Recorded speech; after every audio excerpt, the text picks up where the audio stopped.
First or not.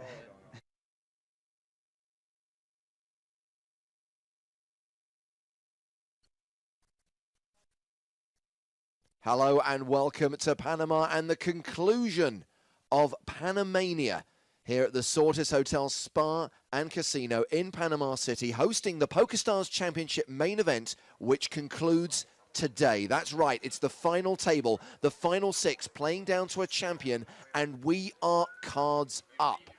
Now, normally, those of you who are regular viewers to PokerStars TV will know that we normally delay all the picture and then we do the commentary live in the same time that you're seeing it. And that enables us to get in touch on Twitter using the hashtag PokerStars TV. Things a bit different. Due to technical limitations here in Panama, we've had to delay everything. So the words you're hearing me say now were spoken 45 minutes ago. I, the commentator, am in the same time zone as they are, the players.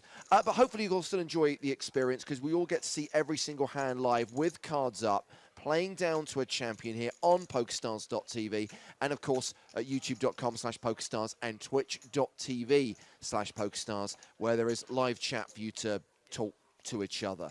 Plus, of course, we stream on Facebook Live. It will be interesting to see how long it takes for us to get down from 6 to a champion today. They are relatively deep. We're coming into play with a 61 big blind average. The chip leader coming into this final day is Denis Timofeyev. He has got 130 big blinds. This follows an amazing, insane call that he made against Kenneth Smarin towards the end of play yesterday. In fact, many of you still talking about that hand now. Jeff Godley tweeting just in the last few minutes. He is so impressed with that showdown. Amazing range analysis from two talented players. It really was a great one, and I'm sure it'll be a hand that gets replayed over the years. Here's what they're playing for. Total prize pool here in Panama, $1,775,000. The lion's share of that prize pool still up for grabs today. Everyone guaranteed at least $65,500. Six-figure scores for the top four, with the winner claiming nearly $300,000. Plus, of course, the PokerStars Championship trophy. Only the second ever PokerStars Championship title.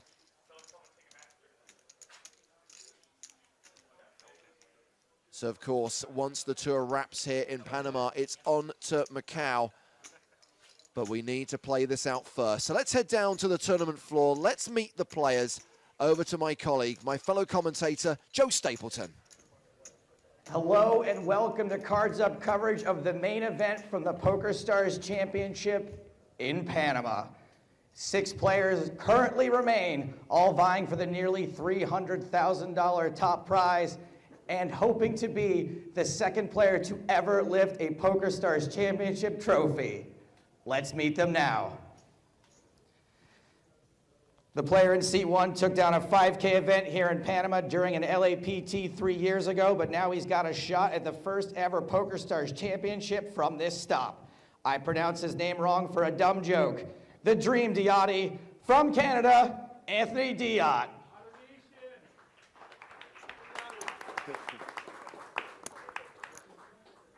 The player in seat 2 is the youngest at the table, but considering he celebrated his 22nd birthday here this week, and he hails from the same town as Fedor Holtz, he's probably got a lot of run good coming his way. From Germany, Robin Wozniacek.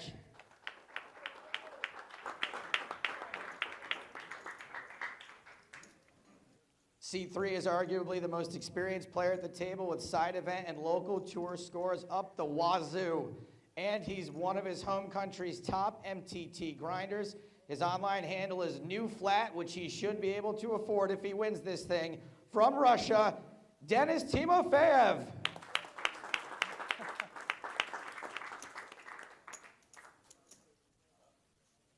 The player in seat 4 has cashed on at least 4 continents around the world, but today he's looking to make his first in the 6-figure range. From Belgium, Jonathan Abdelatif.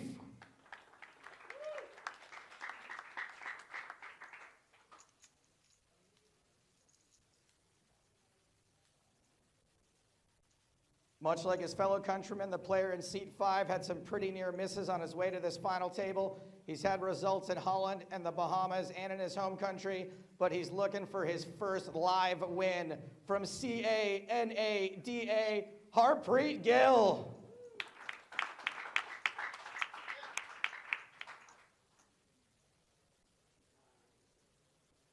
Our final tableist is an online killer and is familiar with this part of the world due to his post-Black Friday relocation.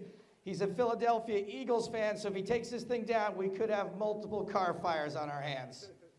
From the United States of America, Kenny Smarin.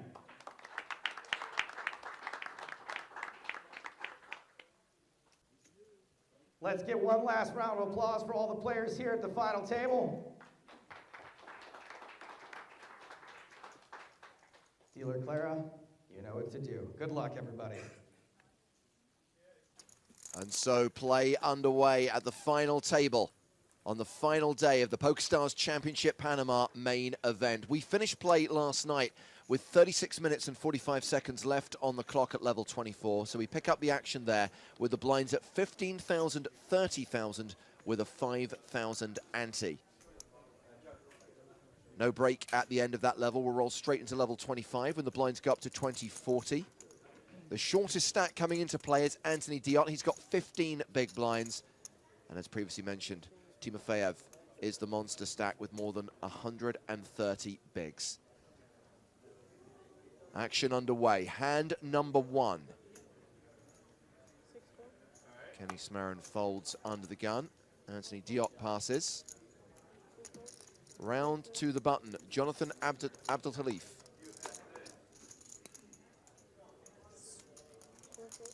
He folds as well. Remember?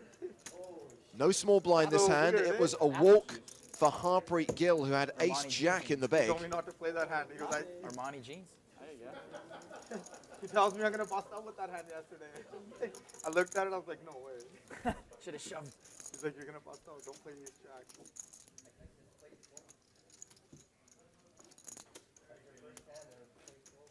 Yeah, so weird. So Gill in the small blind, Smarin in the big blind.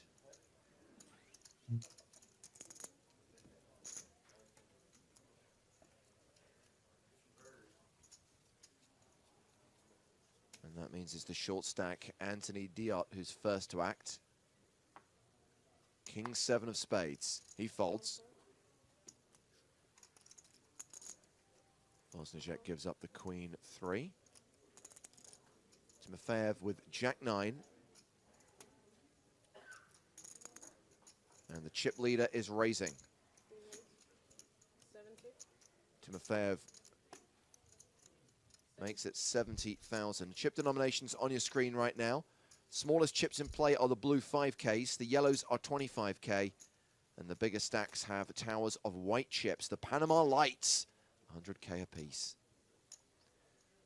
So Abdelatif has folded the button. Harpreet Gill with a decision in the small blind. He starts this hand with fewer than 25 big blinds. He's got pocket 4s, and he lets it go. Round to Smarin in the big blind.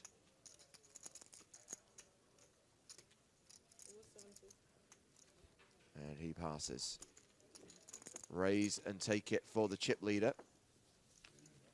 Timofeyev closing in on the 4 million mark after just 2 hands at this final table. Luca Vivaldi just explaining to the players that there will not be a break when this level concludes. We'll roll straight into level 25 as we discussed a short while ago. And a reminder for those of you who've just joined us on PokerStars TV, things working a little bit differently here in Panama. We are in the same time zone as the live play. That's right, commentary has been recorded at the same time that the hands were played. That was close, huh? And that means you're hearing us 45 minutes after we speak. So apologies if we're a bit late addressing any of your questions and comments that you tweet using the hashtag PokerStarsTV or anything relevant that gets typed into the Twitch chat, twitch.tv/PokerStars. Under the gun race here from Wozniacek, the German student who qualified online for this event. He's raising with deuces. Round to the big blind, Anthony Diot. And Diot's got a hand, ace-jack. Joe Stapleton in the booth with me, James Hartigan. Hello, my babies. Excuse me. And Diot shoves, giving Wozniak a tough decision. He is going to call with deuces, and we have a classic race underway on only the 3rd hand of this final table. Like the EPT versus the PokerStars Championship, one of these 2 hands has a slight mathematical advantage. Diot with the overs. Diot needing to connect, or we are already down to 5. So can you do it? Yes.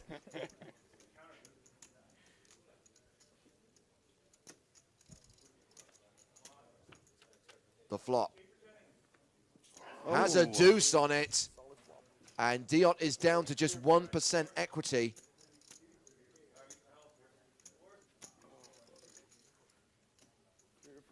Likely to be drawing dead on the turn. Needs to see some kind of wheel card to give him some hope.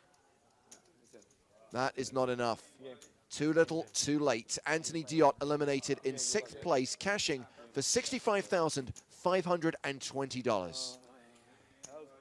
Spoke to him last night in the bar as he came by. He was very happy to have made it this far. Obviously, he would have been the favorite to go out before today, and he managed to just stay out of trouble for a little while and laddered up a few spots. I'm sure he's pretty disappointed right now, but certainly given this or where he was supposed to have finished yesterday, I'm sure he would gladly take this. Yeah, laddered up when James Salmon was eliminated last night in 7th place. And of course, this is a familiar place to him. He's played poker in Panama City before. In fact, the last time he was here, when the LAPT was visiting Panama, he won the 5K high roller, banking around 63K, a similar score to what he's just won for 6th place in this main event on the PokerStars Championship. So 5-handed, and Wozniacek closes the gap between him and Timofeyev. The German has 110 bigs. Timofeyev has 132 bigs.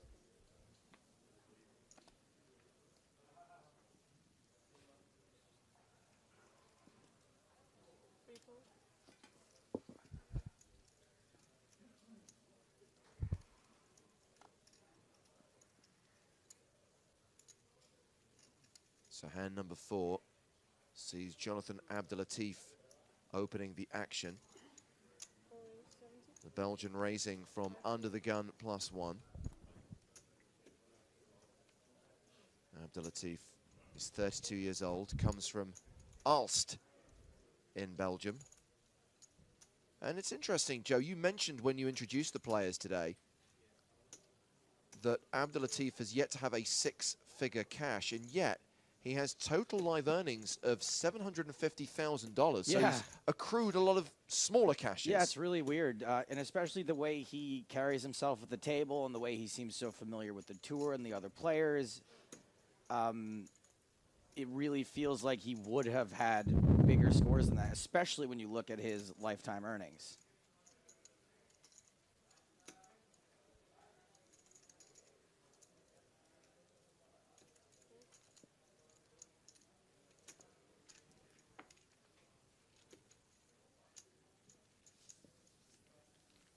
So that was a 3-bet from Wozniacek with the ace-jack, which got a fold from the original raiser.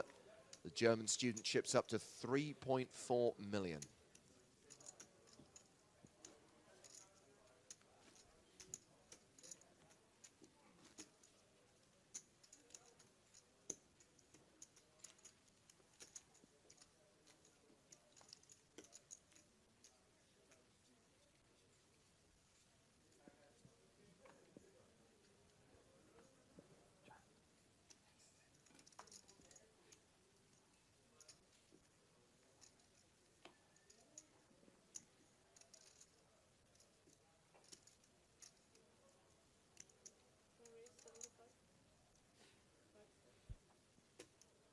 Abdulatif has ace-jack suited under the gun.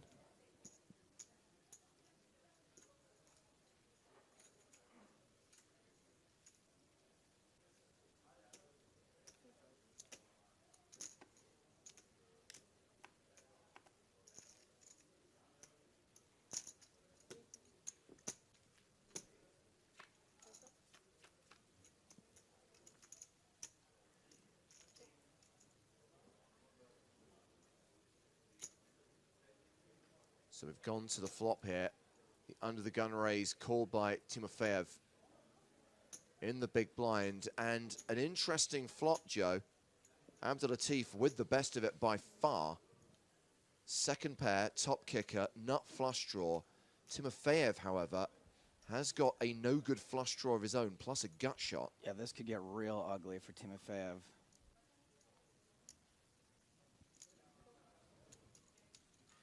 How good does it feel to be Jonathan Abdulatif right now, though? Top pair, nut flush draw. You just top 2 pair. The world is yours. Sorry, excuse me, not top pair. Up pair and the nut flush draw. Still pretty good. Action goes check, check on the turn. Of course it is top pair now. The river card is the 4 of diamonds. So Timofeyev way happier to not hit his flush draw than he thinks. Yeah, the board is bricked out for him completely. He check called the C-bet on the flop of 90,000. Check, check on the turn. Oh, he might try a little bluff here. It's not going to work. 75,000. Nerp. On this board, is this just a call with 2 pair? Could he get value by raising? It's a weird bet. I mean, this is a really small bet for a bluff. 75,000 to 370. I know I'm just calling here with 2 pair, but I think that your world-class players are going to know where they're at in this hand a little bit better than I would. There's not that much out there to be afraid of. The question is, can you get called by worse? And I think maybe you can.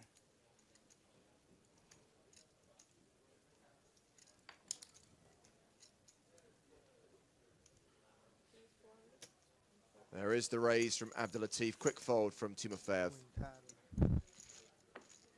Jonathan chips up to 44 big blinds. Harpreet Gill, by the way, now the shortest stack at the table following Anthony Diott's early elimination. But Gill still playing around 25 big blinds. He is not in the danger zone. Not in the danger zone. I don't know what to do there if I should. I just figure you're just going to say it every time I say the word. I feel like we got to save it for actual danger zones. Okay. New policy. I'm happy to go with it. Happy to roll with it.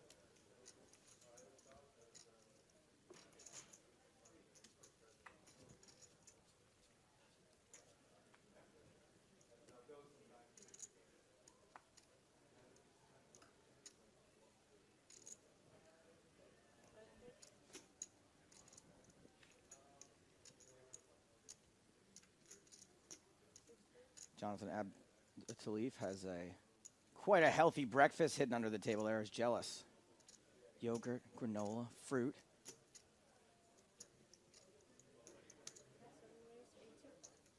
Of course, he's Belgian, so it's probably covered in mayonnaise.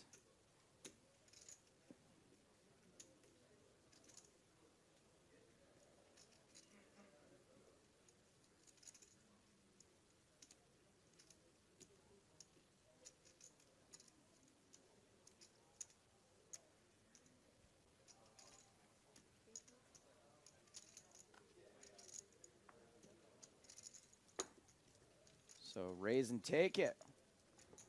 Bosnicek. Sure he's perfectly happy to not see a flop with 8-7 suited.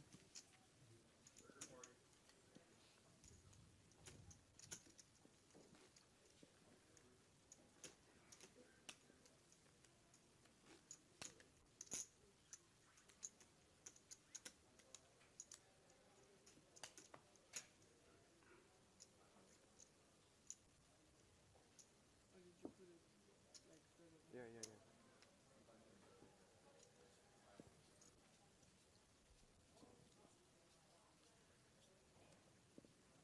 So this is hand number 7. After hand number 6 was a simple raise and take it for Wozniak. I just realized we should have given away all our prizes yesterday. It's going to be tough to do today. Hey, maybe we could do a competition we have to mail in. Answers on a postcard. Literally. Under the gun raise from former chip leader Kenny Smarin. He lost that chip lead very late into play on day 5. The hand that has been talked about extensively in the last 12 hours. The huge call that Denis Timofeyev made. He's opened with ace-8 of clubs to 70,000, and his nemesis, Timofeyev, has called in position on the button with king-jack of spades. Marin Smarin. It's so weird that I was in cards down mode all week, and like I'm ignoring them. Like I'm not even looking for them. So we talk about pre-flop pot odds, 40,000 to call, 210,000 in the middle, getting better than 5-1. 9-3 suited, probably one I'm not going to mess around with either. So heads up to the flop, and that flop is king high, king 7-5 with only 1 club. 9-3 of hearts, breathes a sigh of relief.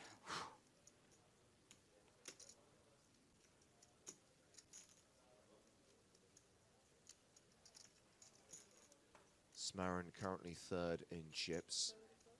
Has around 55 big blinds. He will continue this flop for 75,000.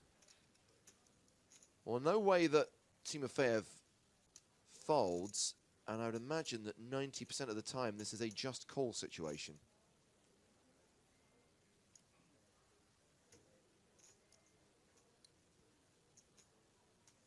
Counting out 3 yellow chips, and that'll take us to the turn. Yeah, no reason to raise there. Queen of Hearts doesn't change anything. Smarin's equity reduces to 7%. He's drawing to an ace. Doesn't change anything, and if you have top pair, you're not super worried about this card.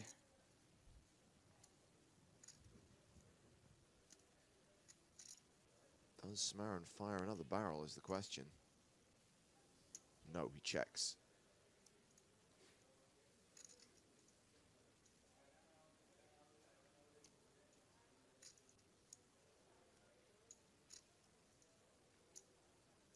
Great to see Timofeyev smiling in his avatar and also smiling at the start of play today. He's had such a serious demeanor for the last few days, but I guess that's his game face. Yeah, definitely before things started this morning, he was... I actually really love those moments before the final table gets going, especially when it's guys like this who this is, you know, the biggest stage they've probably ever been on, and it's usually all smiles, good times, great oldies. Patting each other on the back. Everyone's rails out there. Timofeyev brought his girlfriend. Could be his wife. I don't know. He's got a lady with him. 225,000 the bet on the turn. Gets a fold from Smarin. And Denis is back up to 3.9 million, which is the stack he started play with.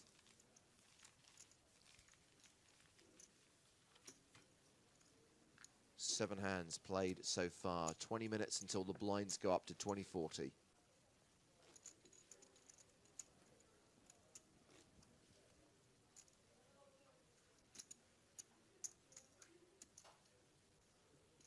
Yeah, Abdelatif has brought a feast to this table, clearly. Yeah, it's a really nice breakfast plate.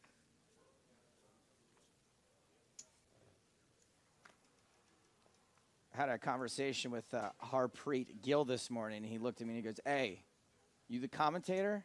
Uh-oh. And of course, my line was, "One of them."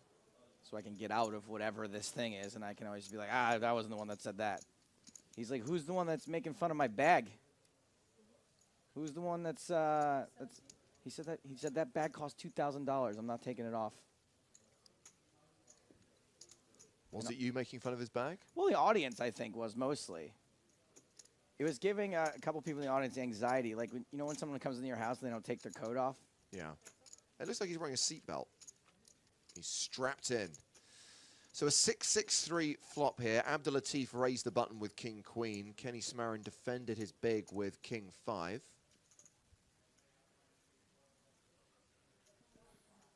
Really wishful thinking. To hope that king-5 is going to get there on this board. You're like, maybe a 4? Can I get a 4? Can I get a free 4? Can I get a free 4? And no. Smarin checks. Abdulatif with 2 overs to the board. Currently the best hand. Continuation bets. 180,000 in the middle. Abdulatif makes it 60K. So 1/3 pot.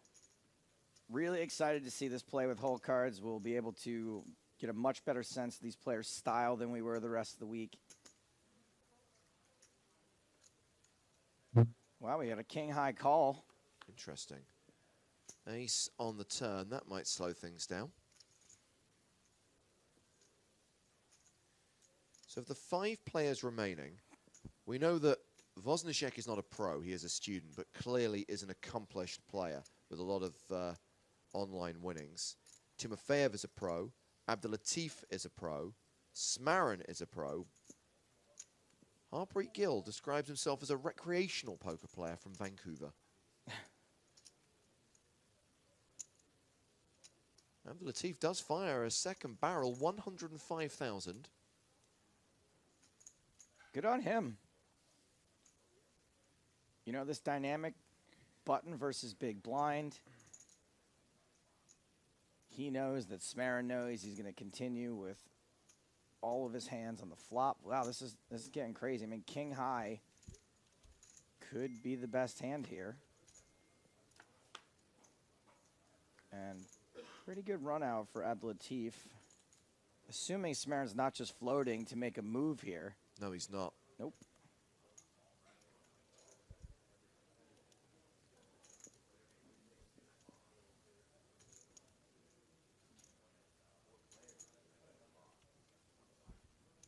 Abdulatif's going to keep firing, and I'm wondering what better hands he's hoping to fold out.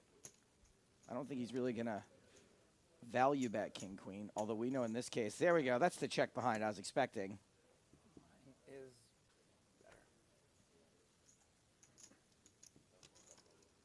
better. Abdulatif adds 270K to his stack. Moves over the 50 big blind mark. Kenny Smarin down to 45 big blinds.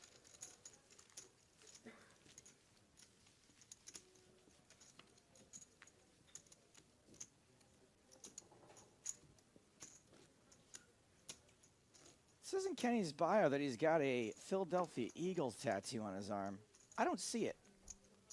Do you think it might be hidden under his sleeve? It's got to be further up or like hidden like in that jungle on his right arm. You think he's ashamed of it?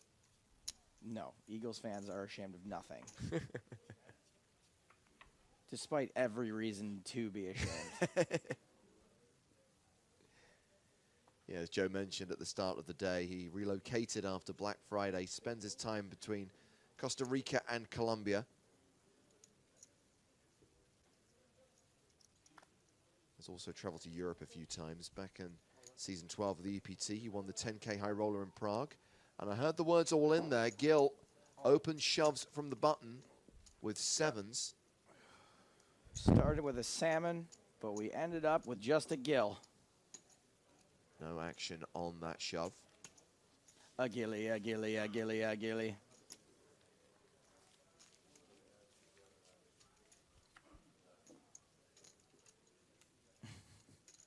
Getting settled in there.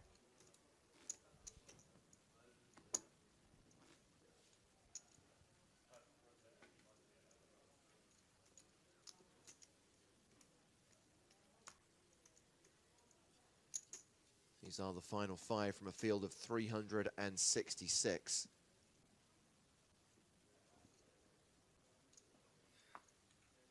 Abdulatif kind of spaced out there, didn't realize that he was meant to act. Harpreet Gill with Queen Jack raises 70,000. Man, it just must be so fun to play a final table. It's 5-handed, so you get to play everything, right? It's not like you're 8-handed on day 1 and you got to fold Queen Jack under the gun. Timofeyev with his favorite hand, Jack 7. Oh, yeah. The Jack 7 hero.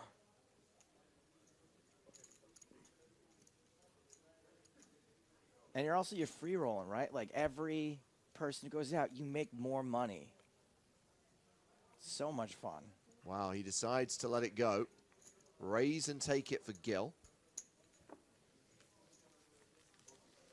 Playing 790,000. Currently a 26 big blind stack. Blinds up in just over 12 minutes time.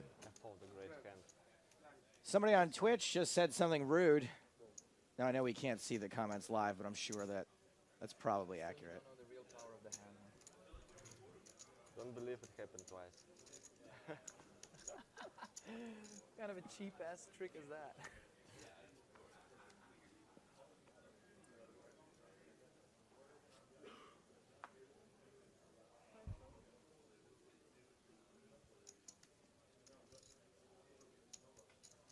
Smarin with 5-4.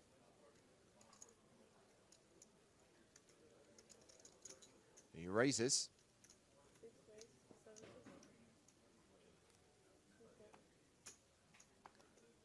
So obviously over the course of this tournament, Joe, we've had some short days, 5 levels instead of 6 on day 2, for example, 4 levels instead of 5 on day 3. There is the chance that today is the long day, that today goes the distance. Relatively deep. We're still at that stage in the tournament where all the blind levels are 90 minutes. This could very easily be a 12-hour final table. James, I'm in. So 5-4 against 6-5, and it's the 6 on the flop. Abdulatif had his opponent dominated pre. Mega domination now, 90% favorite. Mega domination. Action goes check, check. Okay, we have some straight draws now.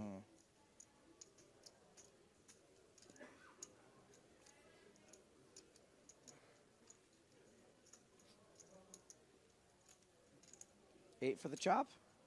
8? Is that a chop? 5, Yes. 6, 7, 8, 9, 5, 6, 7. Yep. I got it. I got it.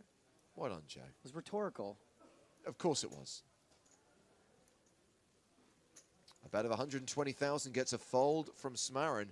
Abdulatif on the ascent.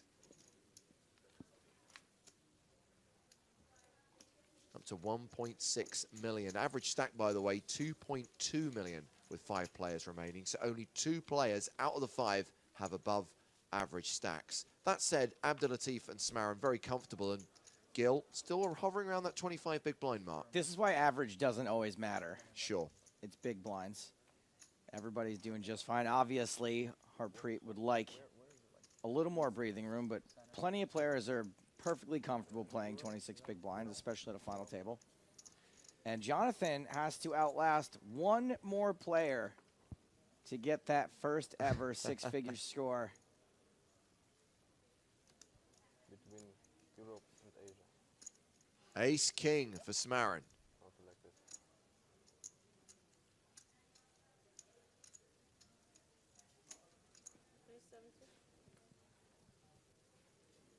He raises to 70,000.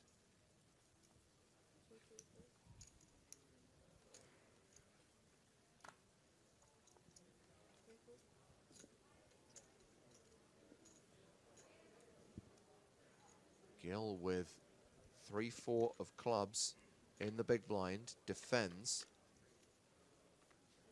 The flop is King, Queen, 8, only 1 club. Smarin with top. Ace King does exactly what you want Ace King to do. Top pair, top kicker.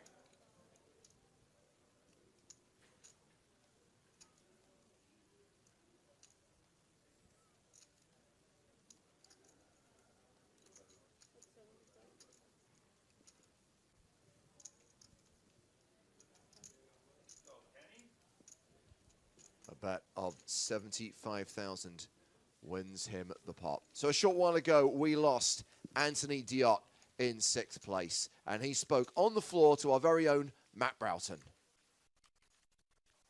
So Anthony, not as long a day as no doubt you would have hoped to have played, but 6th place finish for 65,500, still got to be happy with that. Yeah, it's bittersweet. Obviously, I'm happy with it.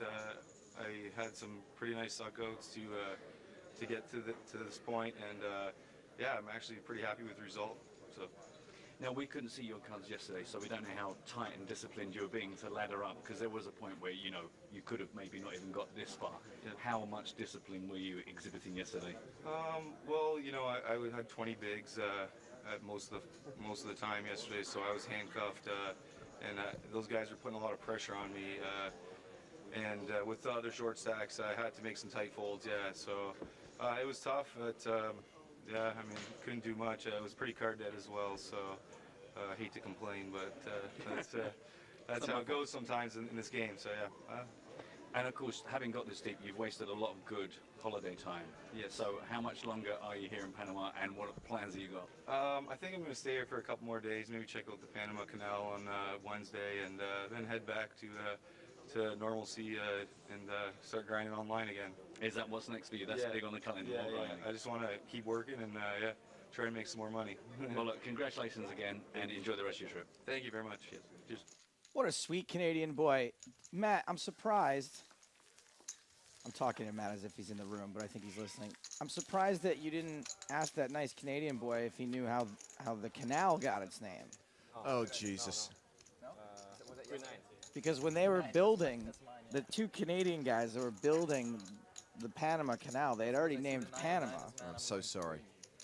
But then they were like, what should we call this thing that helps people get from one side of the ocean to the other? I don't have the strength to stop him. I apologize. And one of them is just like, well, it should have a CA, and then it should have an NA, and then it should have an L, and right before he could finish spelling the Panama Canal, he dropped dead because he was so exhausted from discovering and naming things, Canada, Panama, Canal, that it actually, the last A never made it. Gil's got 8s. There's been an under-the-gun raise from Timofeyev with the Queen 9 suited.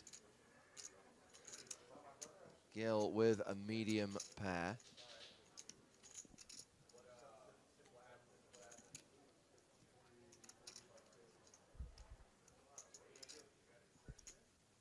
He's the shortest stack. Got to be pretty tempting to take the guesswork out of this. 23 big blinds is kind of a big shove. Well, he open shoved a similar size stack with 7s not that long ago, so this is not that surprising a move. Glass triangle of death presented to Gil. Action back on Timofeyev, and he will fold the Queen 9. I'm a fan of playing it that way. I think most people are going to play it that way. People, just, you know, the more nuanced poker players are going to have different strategies for playing what they consider to be a short stack. For some people, 23 big blinds isn't that short. In about 40 minutes. Now, obviously, despite the fact that we are in a different time zone to our audience today, we are still going to have a free roll this afternoon, and there's still going to be bounties on myself, Joe, and Matt. Please don't be offended, by the way, if at various points in that tournament one of us has to sit out. There's a lot going on today. It's the final table. Sometimes we have to be out on the floor.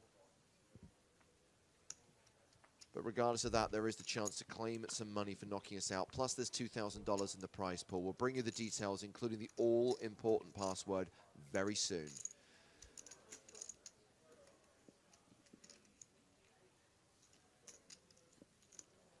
Somebody's already registered for the free roll. My guess is it's James Hardigan. Nope. Not me. Who is it? Someone from Brazil. Wow. Someone actually guessed the password.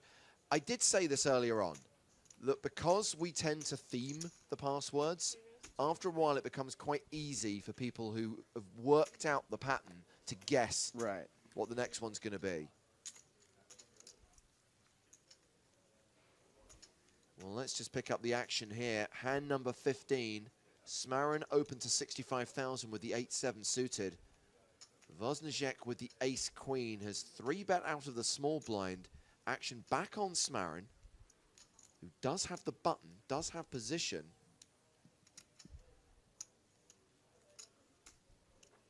I'm trying to guess the password. It's not empanada. Okay.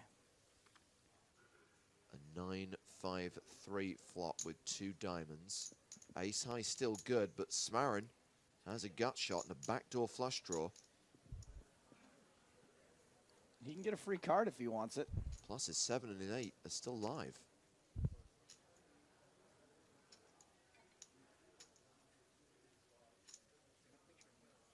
I don't think you're going to get too many folds here. When you bet, Wozniak's going to be pretty reluctant to give up this 3-bet pot. Smarin's going to go for it anyway. Yeah, bets his draw. 165 into 465.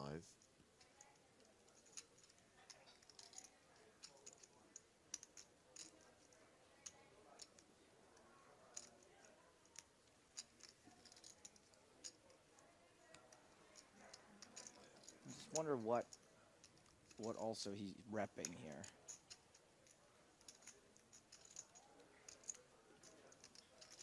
I guess just a pair. You don't expect him to have too many 9s when he calls the 3-bet. There's lots of pairs and there's big aces that he wouldn't necessarily want to get a 4th bet in with.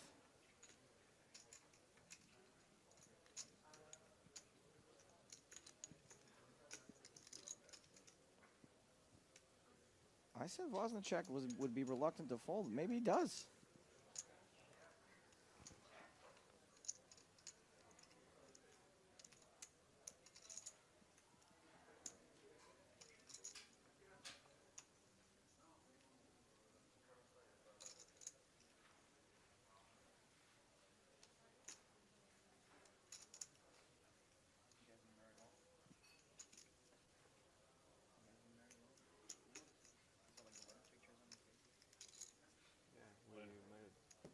Did he just say all in? I think he did.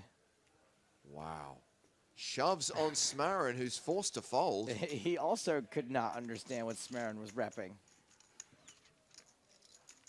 In the beginning of March.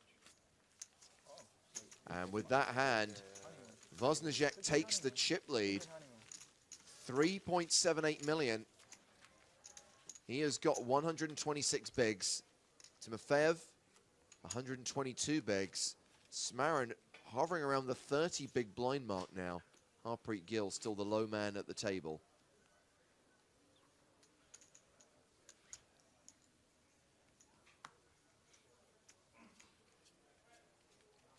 And number 16. Did you hear my Panamanian Freudian slip this morning when I said the name Fedor Horse? Yes. I would have just kept going and pretend I never said it. I laughed. That was the problem. It was so stupid. Just get through it, and then people are like, did he say Holtz or horse? I was like, no, I was actually talking about Fedor Horse. Different guy. Also very good at poker. Action folded around to the blinds. Timofeyev in the small has king 8. Oh, yeah, solid small blind hand. Huge.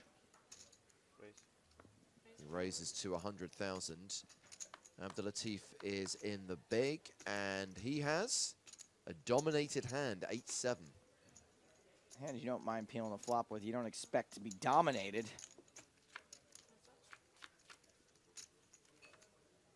Nine, 9-6. Not a bad flop for 8-7, Yeah. I would say. Hopeful. No c-bet from Timofeyev.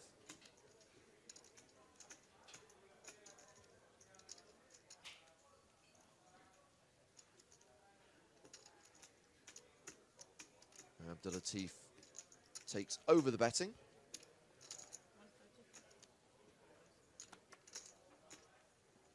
$130,000.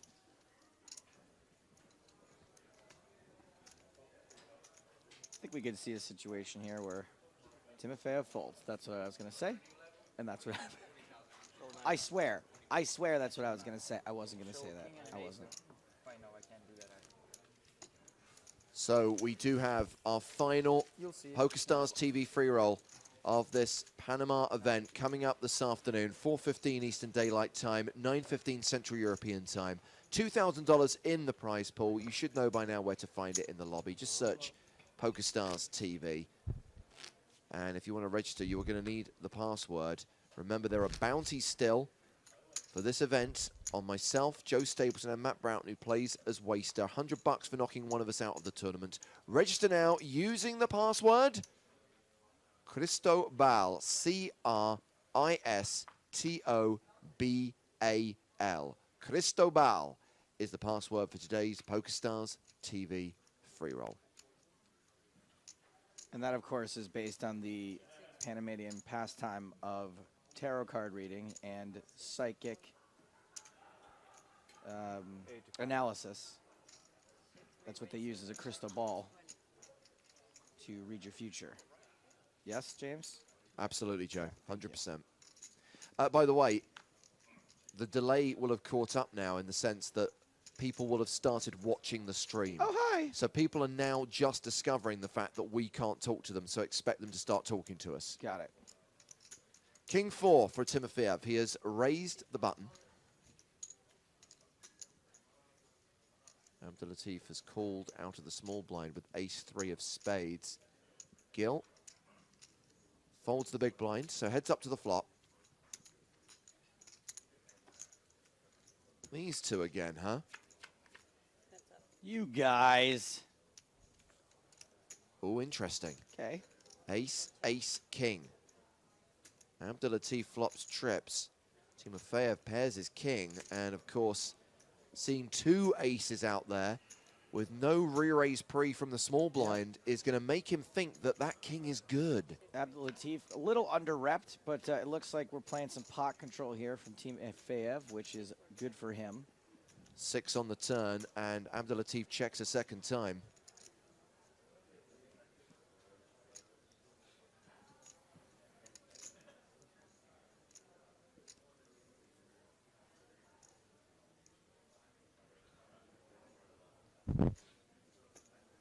Delayed c-bet from Dennis.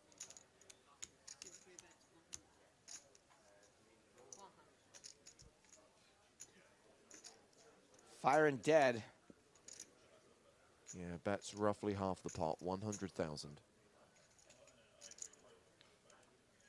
I think a lot of the time, no matter what Abdulatif does here, assuming he doesn't fold, Timofeyev's going to...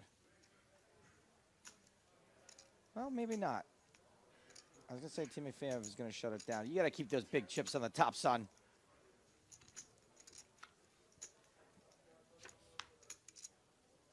Well, I think there's a really good chance Timofeyev shuts it down now. Because the best case scenario, there's the check, check. Best case scenario, Abdulatif's calling you on the turn with a club draw. Clubs get there. Running good. Not a bad time to do that, huh? Yeah.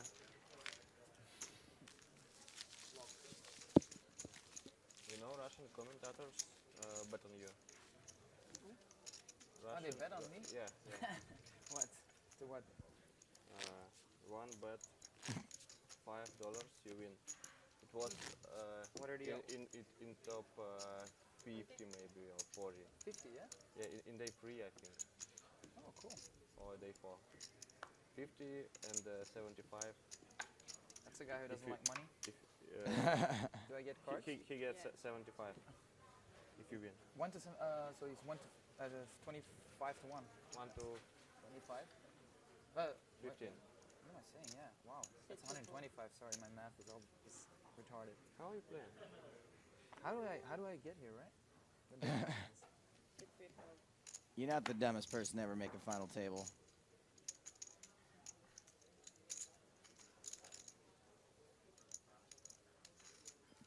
Enrique tweets to say, hi guys, looking forward to getting a shout out 45 minutes from now.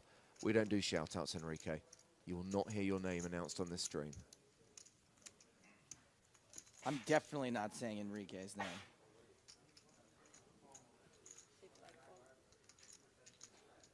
Abdelatif raising the button with 10-9. Smarin with Queen 3 suited.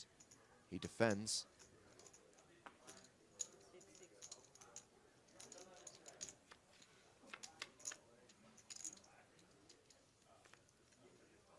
Okay, all right. 2 pair. Abbott. Chucks to the razor. Abdelatif continuing.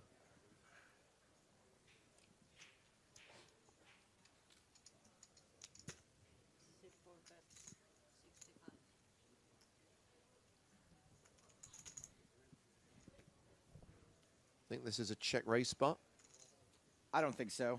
I think that this is a spot where you just call. I think that your opponent, this is such a dry board for a button raise that if your opponent doesn't have a queen, they can't continue, and you've got a queen, so the chances of him having one aren't very good. It's not just a queen, but, you know, there's just so few hands that your opponent can call a raise with. So I like a flat call there. I think that now you maybe ramp up the aggression a little bit. Now that you can be counterfeited a little more easily. There's a spade draw out there. There's Broadway draws. Your opponent could have hit a king.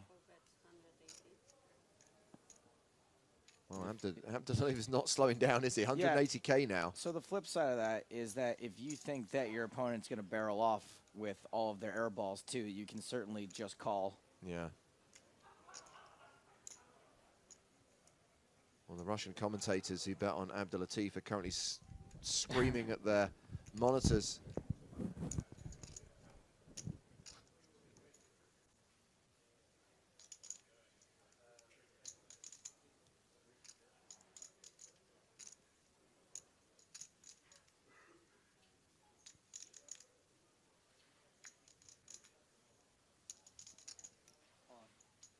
Smarin decides to check raise turn, and he check raises for everything he's got.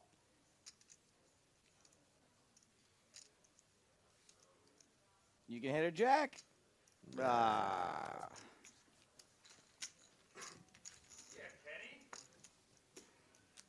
Kenny's a funny name. Kenny might be a good name for that TSA bit I do. I'm going to write down Kenny.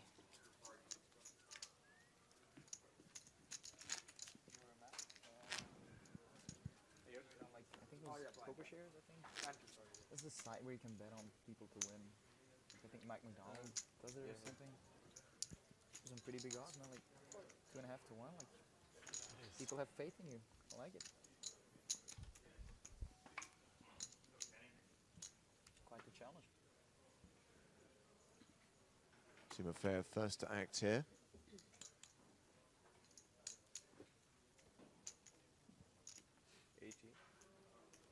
Here's King 4 of hearts, and he's raised it to 80,000. The blinds, of course, went up 10 minutes ago. We're now playing level 25. 20,000, 40,000 with a 5,000 ante. That is a score in the ongoing Pong game. What are we at now? I think it might be tied up now. Well, there was a half a point scored yesterday. Yeah, I've got confirmation. It's 5.5, 5. So a half-point lead in the ongoing Pong match. Left or right is up? Left, of course. Okay.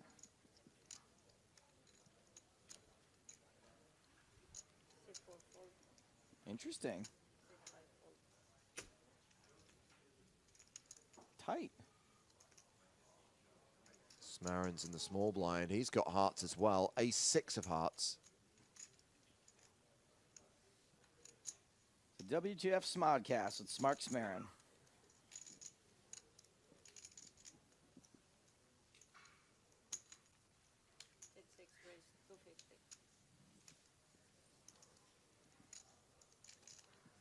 Three bet to 250,000. Wozniak with King 5 of diamonds. Looks like he's about to throw up all the time. King 5's not that bad. Yeah, there's a little smile. And now he's stressed out. Timofeyev, let's go to. Nice move there from Smarin. A little pre-flop aggression, out of position. Suited ace. Doesn't even have to see a flop.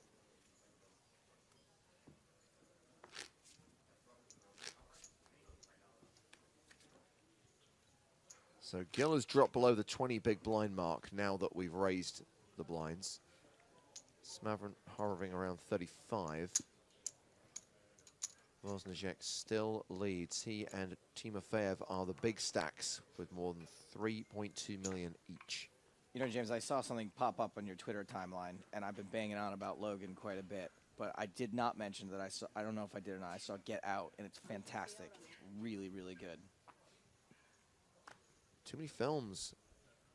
That one, you can wait. I mean, but when it does come on video or on demand or however you buy your movies these days, it's awesome. Ace-Jack for Smarin. He raises the button.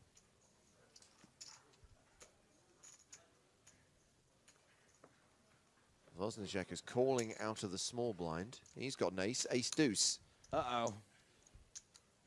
Dennis has queen 5, and he's going to call as well. 3-way to the flop. Queen 5 is live.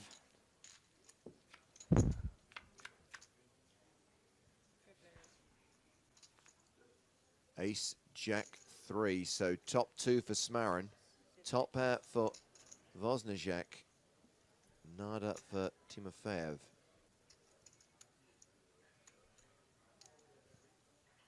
I imagine Smarin will continue here. 125,000.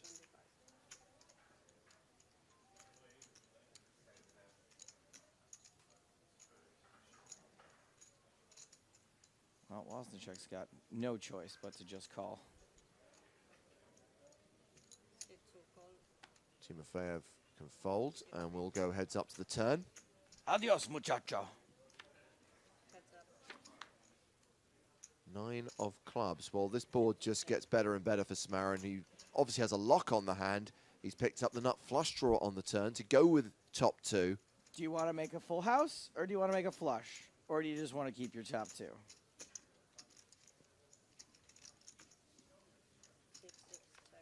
Check, check.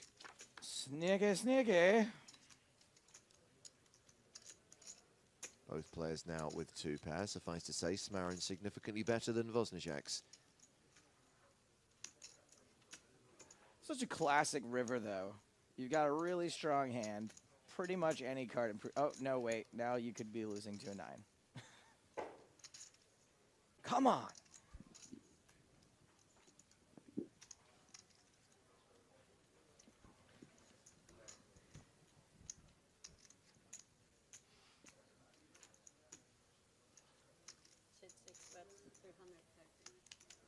Smarin value bets river pretty big. Gets a call immediately. 330,000. That's Snap called by Voznicek.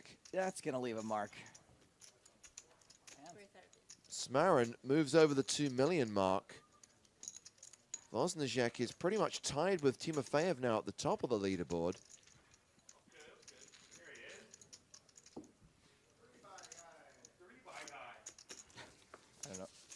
I don't know what that means, but I like it. Almost a smile. Almost a smile. There it is. Well, before the start of play, we spoke to Kenny Smarin. They're friends, man. How you feeling? Great. Another final table on a PokerStars stop for me. I won Prague High Roller before. I feel good. I'm confident. Lost a big one at the end of the night, but we'll get them back today. Tell me about that big hand. Are you surprised he called? Because I imagine most people would fold in that spot. I clearly expected him to fold. I was betting to get him to fold a jack. I would have shoved a lot of value hands that weren't nutted there as well, based on my reads of him. I'm not going to get into that right now because we're about to play the final table, but maybe after I win, we can have that conversation. And what would it mean for you to win this event today? Oh, it'd be another title to add to my resume or whatever you want to call it. More money. Can't complain about that, and go forward. And how do you feel about your chances, the position you're in with chips and the players at the table? I have a healthy stack. I have about 60 bigs. I'm a short-handed player. I have more six-hand experience than anybody. Countless millions of hands. So. Well, back at the final table, Timofeyev has raised small to big. 120,000 with ace queen. Abdulatif has defended his big blind. They go to the flop, which is king, queen, 8. Second pair, top kicker for Timofeyev, and Abdulatif has 6 deuce of diamonds, so he's flopped a flush draw.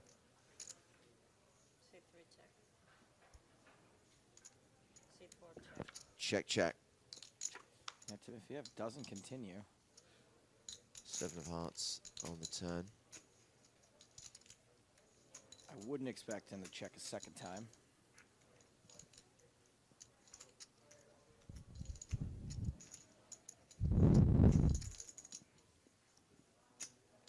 Got to go for value at some point.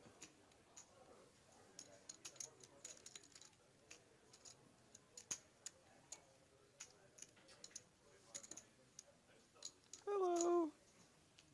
Hi. Gil.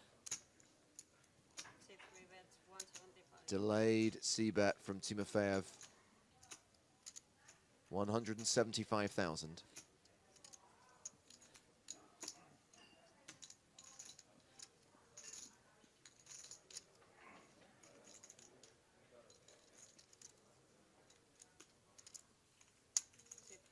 Called by Abdulatif.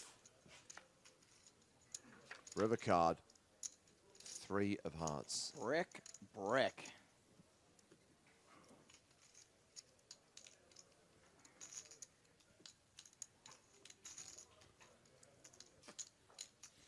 Really interested to see. I'm going to learn a lot today watching these guys play. I don't really know what you're supposed to do here. I feel like if you check, you're... You know what? I think you're supposed to check. Because if your opponent was on a draw and missed, you're going to win the pot anyway. You can get them to bluff at it. Well, that's the key thing, isn't it? And that is the only way that Abdulatif could potentially win this hand. I mean, he must know 6 high is losing. So if it does get checked to him, his only hope is to take a shot at it. And I think sometimes when you bet here, if you're Timofeyev, you value cut yourself.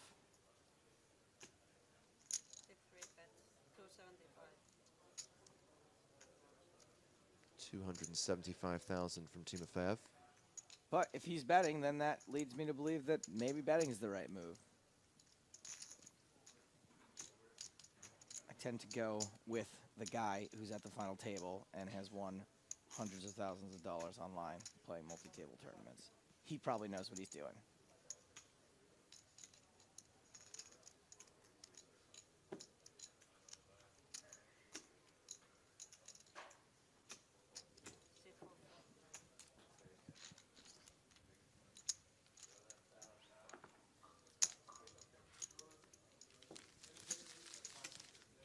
I guess since we can't interact with fans, should I just read my actual emails to people that are coming in? I got Amtrak points that are going to expire in 30 days. You're going to book yourself a train journey somewhere to use them? Maybe. I have 600 points. What do you think that gets me? I can share gift points. Who wants to buy my Amtrak points? To the highest bidder. Oh. It's now 6.5-5 in the Pong match.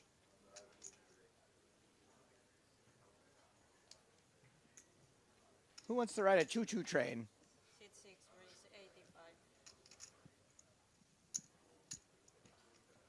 Smarin with pocket sevens. Raises from under the gun. Action is on.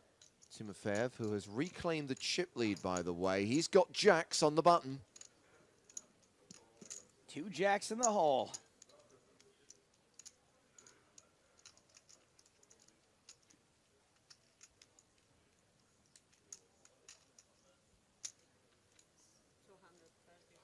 That's a re-raise from Timofeyev.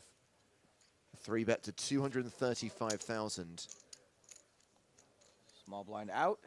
Big blind out. Back on Smarin. So what's the deal here? Let's see. You have the effective stack. Yes. Start the hand with 50 big blinds. I know you're out of position, but I feel like sevens is not strong enough to put another bet in. Too strong to fold. I think calling is okay.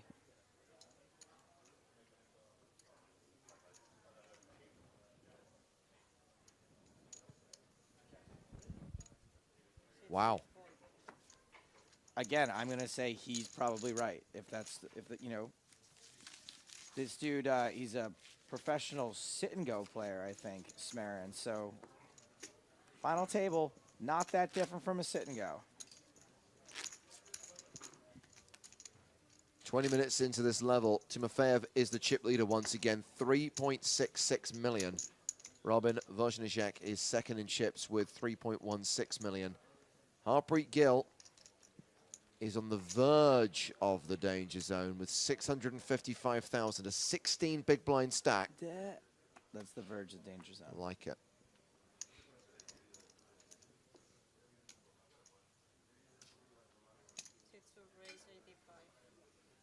Under the gun raise from Wozniak with 7-6 of diamonds. Pretty hand. 7-4 is out. Gill's out.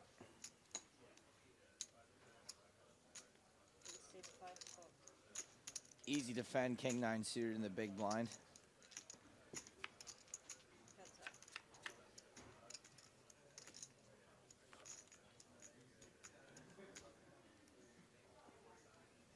Ace 9-4. One heart.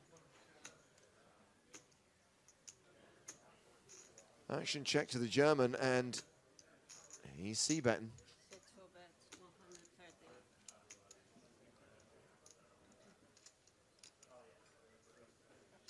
130,000.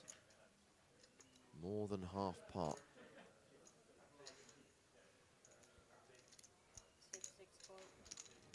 Smarin calls with second pair, decent kicker. Turn card is a queen, which means Wozniak is officially drawing dead. Looks like Smarin might just want to get the showdown now.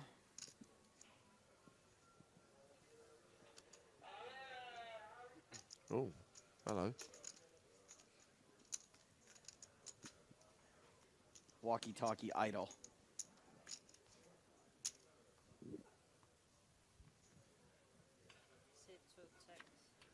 Check, check on the turn. The river card is the 8 of hearts. Now Smarin checks here. Does Wozniak take a stab with 7 high? He does not. Plays it safe. Knows he's very likely to lose at showdown. Doesn't want to risk the chips. Been on a bit of a slide.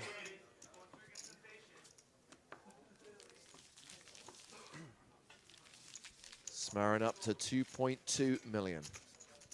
2.tattooed million. Hearts one time. Hearts one time.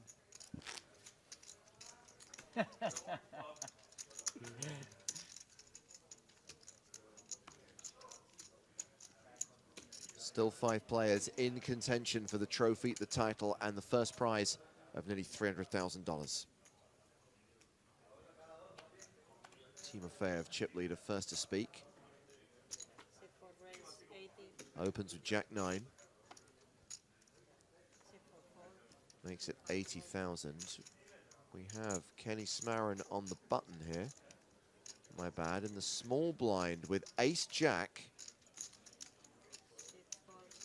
He just calls, and Wozniak in the big blind also has an ace, ace 6. He calls as well. 3-way to the flop.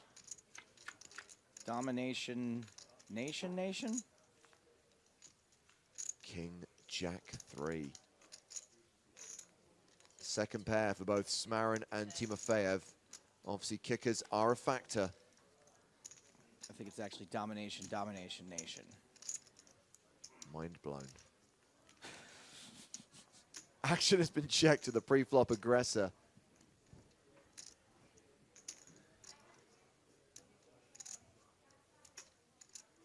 Does he want to c-bet into 2 opponents with second pair? No. We're going to the turn, which is an ace. 2 pair now for Smarin. Wozniacek with a no-good top pair. You can see the percentages. He's drawing to a chop. Yeah, everybody. Everybody drawing dead to a chop. I mean, clearly not everybody. Smarin's not, but you know what I mean. So the turn lead from Kenny Smarin. 135,000.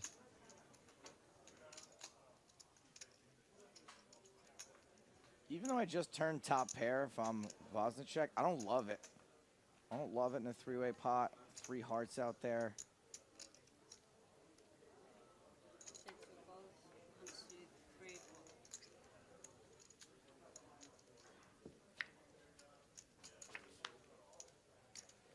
I really don't love this card. Might be a good action killer for Wozniacek. This gets checked to showdown. 2 pair good. Kenny Smarin wins another pot and chips up to nearly 65 big blinds, not far behind Robin Wozniacek. And Jane Windsor has tweeted saying, "My humble opinion, viewers have more to gain by live discussion than by cards up." Just a reminder that due to some limitations in this part of the world, we are unable to do our usual system where the video is delayed and we commentate live at the same time you guys are watching the stream at home. We have been delayed as well by 45 minutes, which is why I can only now read Jane Windsor's tweet, which in her mind she sent 46 minutes ago. Anyway, it was obviously the coin flip or the kind of the concession we had to make. What did we think the audience would prefer? Cards up or interaction? That's exactly it. We're never going to please all of the people, and I think it's going to be 50-50. I actually would give the slight mathematical advantage to people who would prefer the cards up and not have the audience interaction. Gill's shove does not get called there, making the move with the ace-9. Psycho Giller. Qu'est-ce que c'est? Yeah, I mean, obviously, we do normally have a technical solution that gives you the best of both worlds, but sometimes that isn't possible. This is one of those times. I think it's the first occasion in 5 years we've had to do it this way. It's not going to become the norm, that's for sure. And yeah, we appreciate you're missing out, but I agree with Joe. I think it's probably 70% would prefer cards up than the ability to actually enter inane contests and say random things. Plus, V-Jane still gets to hear her name read out loud. She just had to wait 45 minutes. Like most things in Panama, it happens 45 minutes after you ask for it.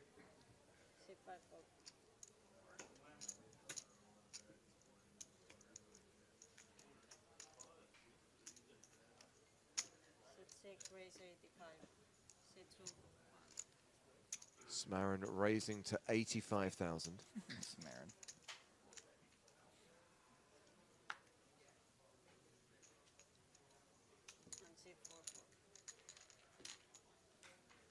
Found the bottom 2%. We'll take it. You got it. I would fold twice. If I complete, Not that like you raise. I didn't be a fold.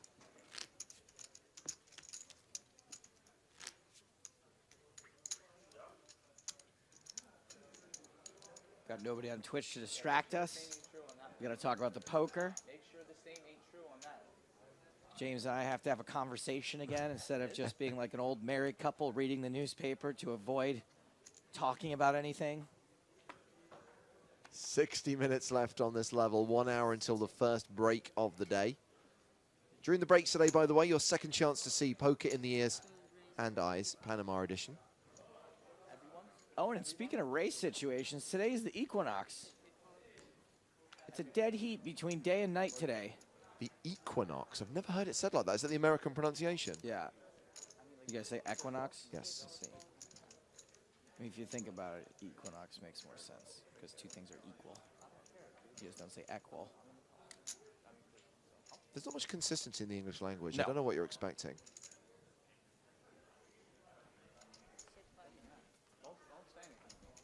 Wozniacek has opened with ace-7, being called by Abdulatif in the small blind with king-jack. And you can see king-jack has 40% equity right now. Oh, 85% equity after flopping top pair. Yes, jack high flop.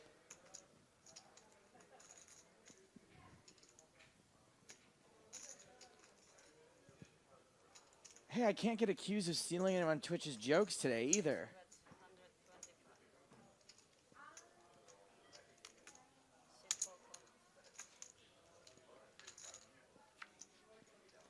$125,000 apiece.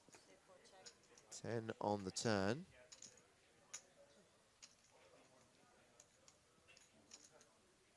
Yellow Hannah, if you're going to refer to a hand that you're watching, you should be, I mean, I know what hand you're talking about, but we're going to read this tweet 45 minutes later. So when you're like, how does he check the 6? We're going to be like, what?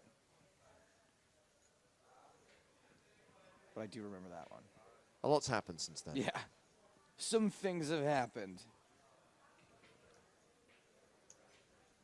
So Wozniacek has turned a gut shot. His ace is still live as well. He's going to fire again, 175,000, and Abdulatif will not be deterred. Still has top pair. He's a 4-1 favorite as we go to the river, which is a king, giving him top 2.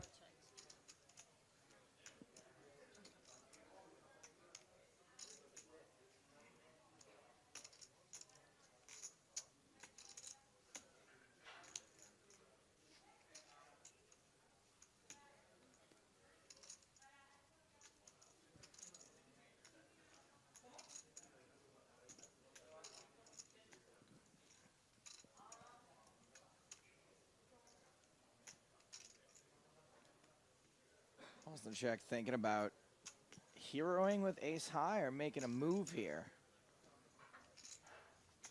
I don't really see a ton of hands he can rep. If he makes a move, we've seen him just take his time and fold, I think, a few times now.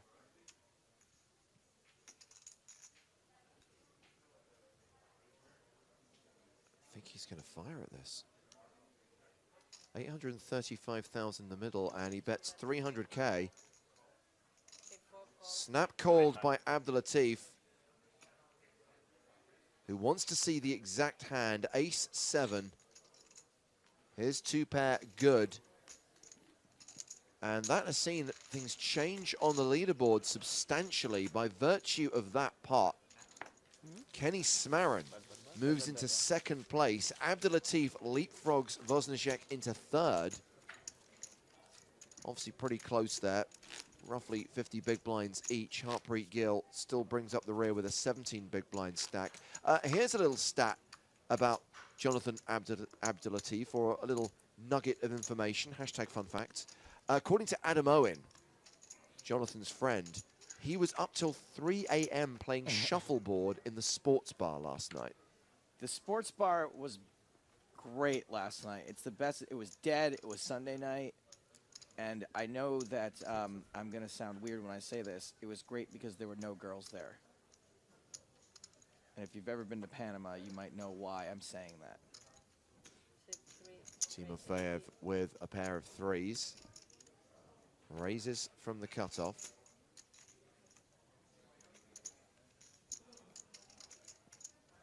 Ace-4 for Abdulatif.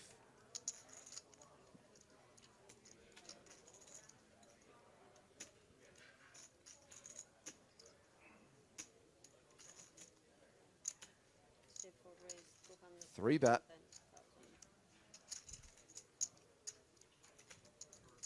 Cheeky button 3-bet. Chosen a fairly good time to do it. How much you played? 2 something. Sorry about that. Is this? Yeah. 2 something.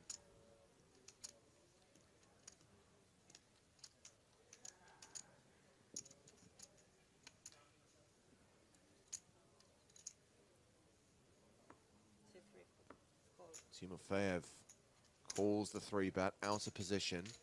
We go heads up to the flop. This is hand 28 of the final table. It's a king 9-8 flop. So threes are still good, but tough for Timofeyev to think that way. Action goes check, check. Huh. Board pairs on the turn. You can't 3-bet and then not bet after the flop. What's happening here?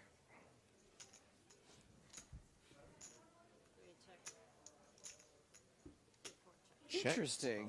on all three streets. Your full house is good, Dennis. Maybe he picked up on some kind of live read, figured that Timofeyev was stronger than he thought. Maybe his plan was to take it down pre-flop, and when that didn't happen, he was like, nah, I'm done. I have to go all in circles. You're calling pre-flop? Yeah, I call. What was the flip? Green? Ace king. Oh wait, no, that can't say that. Our old friend Brent is chiming in on Twitter. in Brent's 40 working on the minutes. stream boat, but he's watching our stream first. Brent, get me on that boat. I'm in Panama. I will swim. I will swim out to the boat. You don't even have to pull into the harbor. I'll just row myself out there and dive in, Channing Tatum style from that Coen Brothers movie. Hail Caesar. Man, I'm so hungry. Everything's reminding me of food. Caesar salad.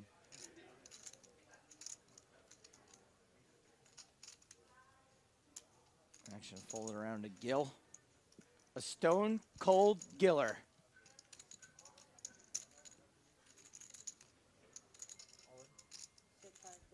Gilling me softly. All in. Jack 10 suited. Small blind is folded. Big blind folds. Button's good. Play on, players. I want to be a Gillionaire.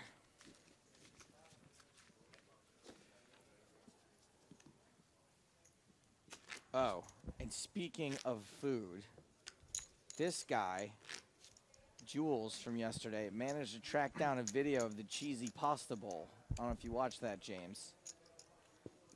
I did see it. I don't know if I've ever missed food so much in my life that I missed. I would consider traveling to a country to get this cheesy pasta bowl again. I rarely have any sympathy for Matt Broughton, but I do still feel mildly guilty that we overpromised the cheesy pasta place to him and then were unable to deliver.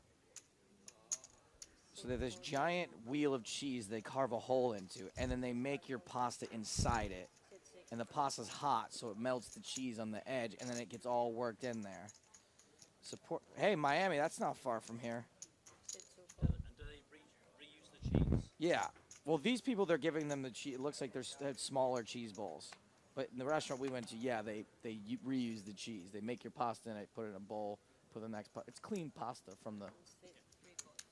Meanwhile, back at the final Sorry. table, hand number 30, we've got three players going to the flop. Abdelatif's under the gun raise, called by both blinds. 9-8-6.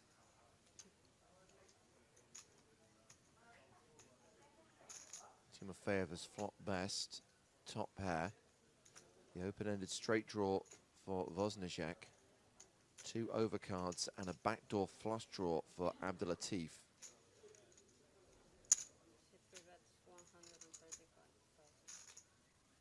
And this is a lead from Timofeyev. Remember, Abdelatif was the pre-flop aggressor. Dennis makes it 135,000. So Abdelatif folds. What's Wozniak going to do with his up and down draw? Answer is call by the looks of things.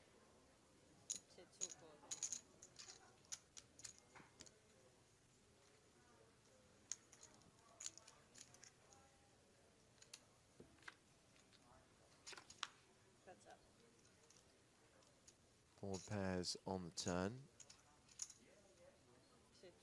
Timofeyev now a 4-1 favorite with just one card to come.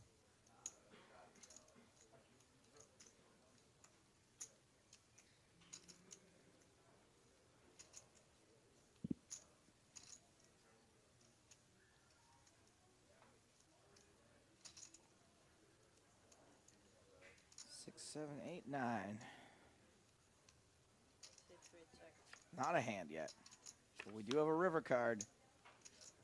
A jack does not help queen 7. 10-9's got this locked up. Should we get to showdown? And it looks like we will. Wait, did Vosnicek check? Can you check if Vosnicek checked? He checked. Vosnicek did check after checking. Yeah, he's checked flop, checked the turn and the river, so it went check, check, check for Vosnicek. Vosnicek checked. So Timofeyev shows the best hand, wins another pot, increases his chip lead. He's moved over the 4 million mark now. Now, the reason why he came into this final table as chip leader was because of an amazing hand last night. By the way, if you missed that hand, you can watch it on the PokerStars Live Facebook page. So we asked him about that great call before play started today. So, start off the bat, we've got to talk about the Jack 7 hand. Tell us how you came to make that call at the end of the day. In fact, I don't want to make a lot of commentary of this hand, so you can think it's just a feeling, maybe I see something at my opponent on his face, maybe something like that, and I know this guy online, I know he can bluff here. Maybe that's why I call. If it would be another guy, I can never call here. So, some facts, and I'm happy what I win, because if he showed me the flash, it would looks very stupid. Then flash, Jack 7 and go away. Then at least 2 shorts players still in the game, and that can be very painful for me. Obviously, making a great call like that, you're still in the tournament, last 6. Does that give you more confidence going into today? And how are you feeling with this lineup and your chip stack? I'm feeling good. I will try do what I can, play my game, and I hope I can take the trophy. Do you think he was reluctant to talk about the hand because he didn't want to give away strategy? Absolutely. And as he said, if he has prior experience, prior knowledge of Kenny Smarin as a player, obviously he doesn't want to reveal that while he's still in competition against that guy. Moonchild gets in touch on Twitter. Let's see if we can communicate with the past. Hi guys, supporting for Jonathan here. After Davide Katai, we can have a new Belgian champion. Also, a lot of people complaining about your Panama Canal joke from 45 minutes ago. You're welcome. You're watching PokerStars TV. Vosnicek with pocket 4s has raised.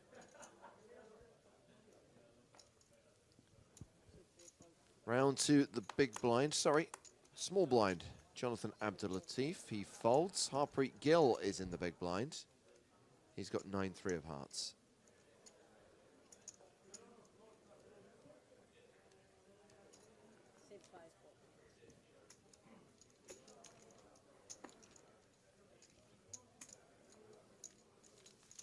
So we're now halfway through this level.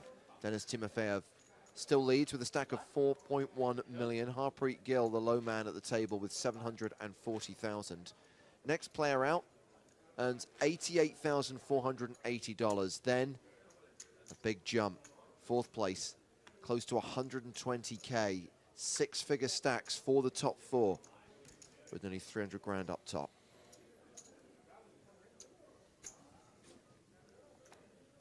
Smaller top prize than we're used to, but I gotta tell you, in this country, that's gonna go a long way.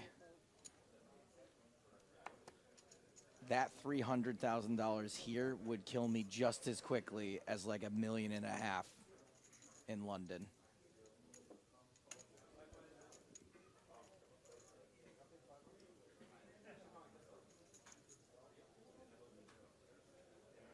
We've mentioned that Gill is the shortest stack at the final table. Ace-5 in the small blind. Shoot to Gill.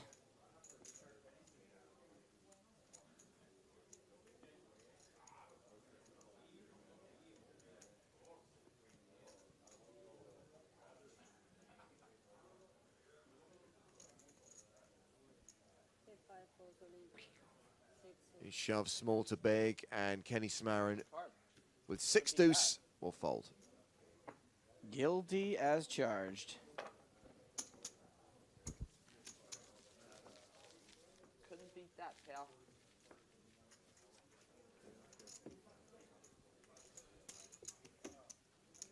Excuse me. Dealer clear surface? Gill now with 20 big blinds. He's planning on sticking around for a while. He's going to order some drinks. Well, yesterday we had the red wine.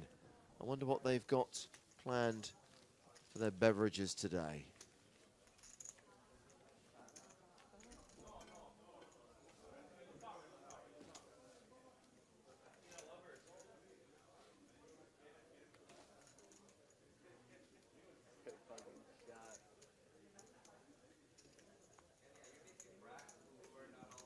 What?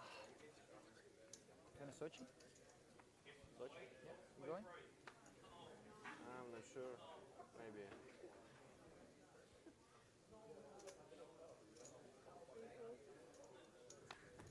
Even a Russian doesn't want to go to Russia. Abdulatif with ace-5.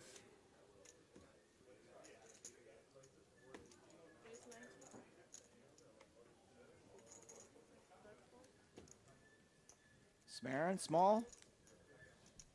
Smell you later. Queen 5 for Wozniacek. Despite being dominated, he is called out of the big. Can somebody please bring that person some WD-40? What is that? It's like a hobo walking through the casino with a shopping cart with one bad wheel, just trying to collect bottles and cans. Oh my God, it's like torture. It's getting closer. That's not annoying at all, no. It's very zen.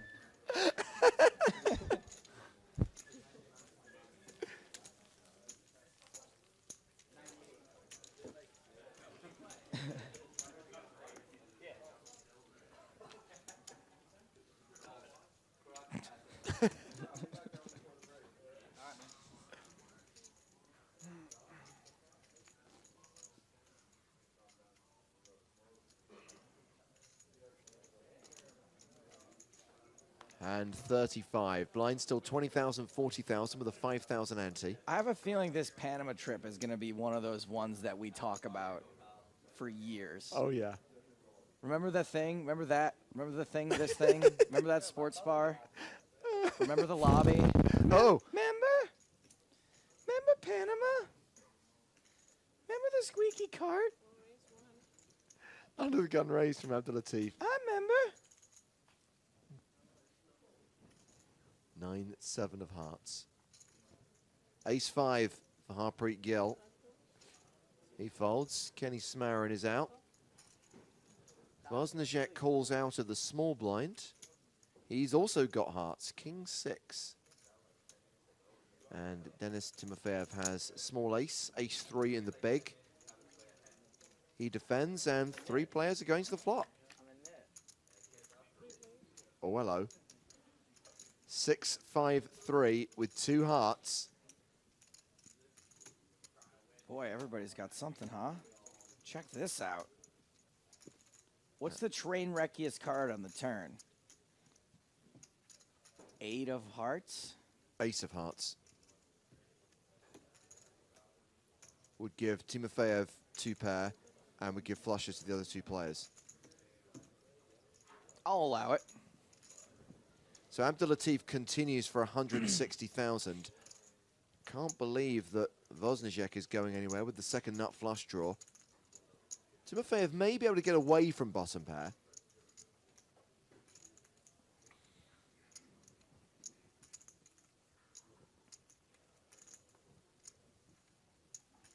Wozniacek just confirming that they are both strawberries.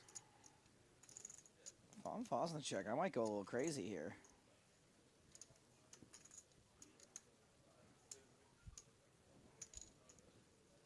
Oh, yeah. Check raise. Well, that will give Timofeyev an easy excuse to exit this hand. Action back on Abdulatif.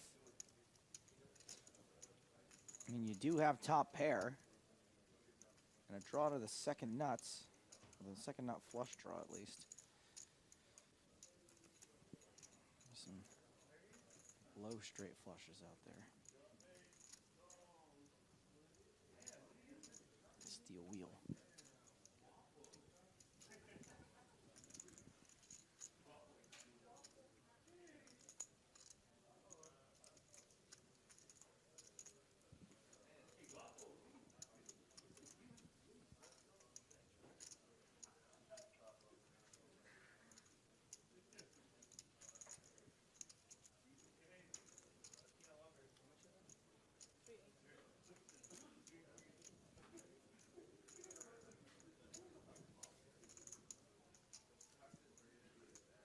Abdulatif's hand just looks so juicy, though. How can he fold it? Yeah, I really don't know. Was that an all-in and a call? Yeah, it sure was. Wow, Abdulatif shoves, Wozniacek calls. And you kind of get that because if you call and you miss and you got 9 high, what do? Like, you just think you've got so much equity and maybe you can get a fold. Wow, it went in really quickly there, and we can see from the percentages that Wozniacek is the favorite here, but he is the player at risk. If his hand holds up, Abdulatif will be left with 170K. If Abdulatif gets lucky by hitting a 4, 7, 8, or 9. You'd think King 6 of hearts would be a bigger favorite here. And Wozniacek will be eliminated. Well, 12 outs with 2 cards to come. I know, but I wasn't trying to be rude. I was just in a state of shock when it seemed that at the end. Well, I was pretty shocked when I saw him as well, but it's going to happen if you shove there, I guess. You guys, he's right there. Stop talking about him. Turn card is the Jack of clubs. Wozniacek now a 70% favorite. Still 12 outs for Abdulatif. A 4, 7, 8, or 9 would see him eliminate Robin Wozniacek in 5th place. The river card is a 4. He gets there, and that is the end of this German student's Panama main event journey. Wow. Just going to verify the stacks. Oh, wow, what a hit. Yeah, you got it. Nice hit. Nice river. Wow. What are you eating for breakfast? I'm interested. You better Like check yourself before you wreck yourself. He qualified online for $700. He cashes out in 5th place for $88,480. Celebrated his 22nd birthday here in Panama. And he leaves with a decent score I don't know. and a bad beat story to tell. I think you're Not only did that river lock up the pot for Jonathan Abdulatif, but now he's finally got that coveted 6-figure score. Boom. Yeah, he and the other 4 players all guaranteed $119,480. He's also chipped up to 3.6 million. He's second in chips. I know I bump into that kind of hand when I shove and he calls, but that's just a part of his range. I don't know, whatever. Thank you for the nice hand. Sorry. Harpreet Gill has laddered, by the way. Let's point that out as well. Gilbo Baggins.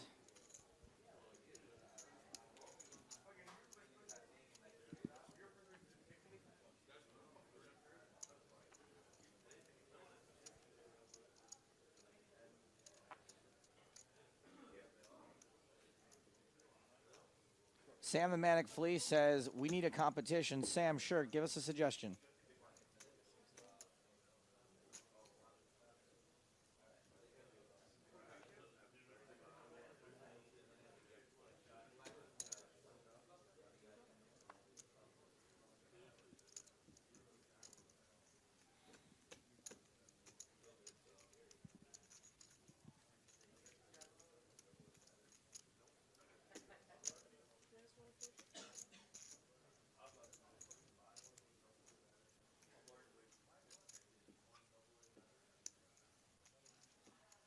So Timofeyev completed in the small. Abdulatif has raised from the big with the 9s, and Timofeyev will call and see a flop. Let's have some fun. Two biggest stacks. 5, 6, 7 flop. Timofeyev with the open-ended straight draw. Abdulatif still ahead with an overpair and a gut shot. He will continue. 175,000. Timofeyev calls. Turn card is a 4. That's the straight for Timofeyev.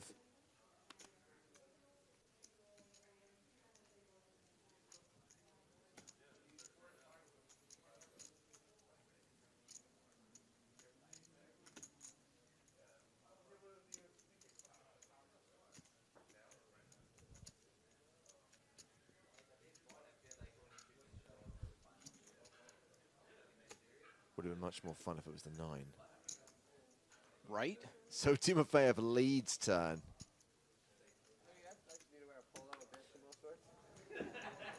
Don't see how you fold this. Overpair to the board. Draw to a straight. 275K.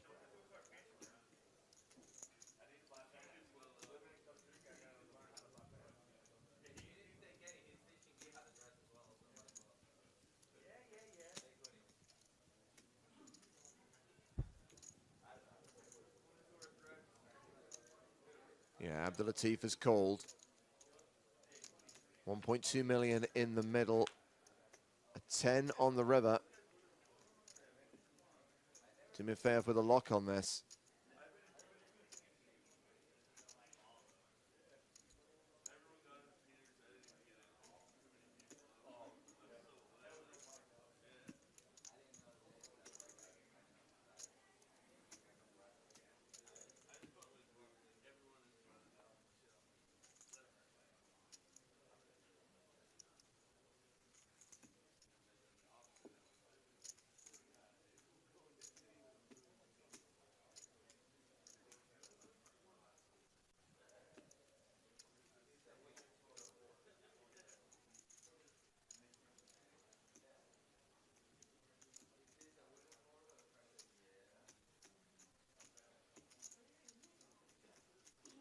Guess he's just got to give this adequate time so he doesn't look too excited to bet it straight.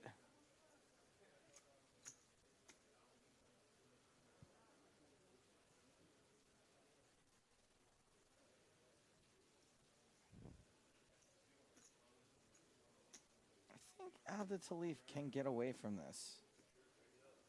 The problem is it's a good board to bluff.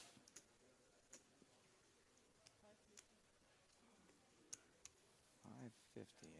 Yeah, just under half pot.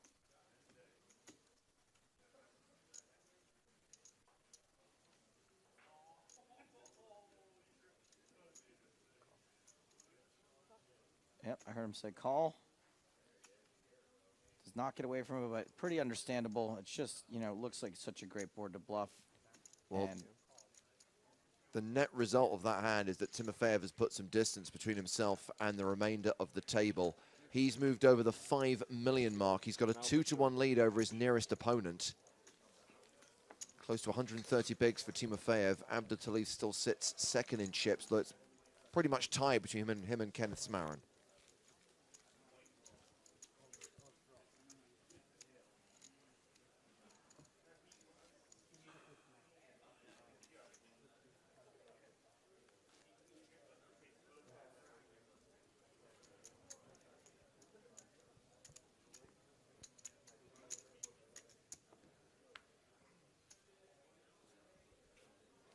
four-handed in Panama.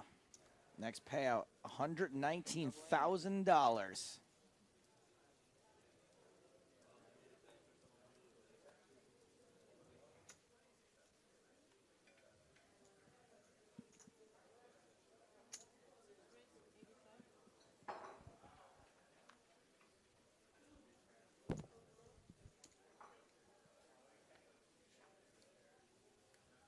Smarin raising 9-8.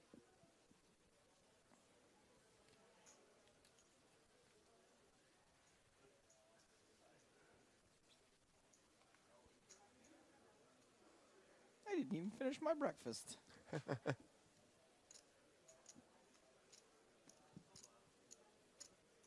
Harpreet Gill is playing a flop.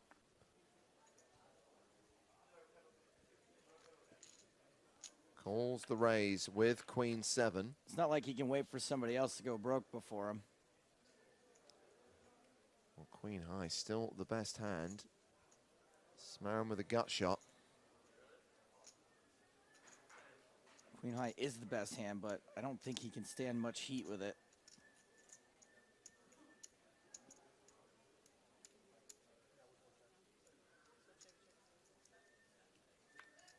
Bring out your dead.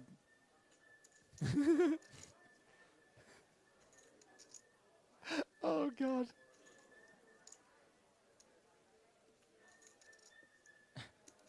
It's like the windmill from the opening sequence of Once Upon a Time in the West.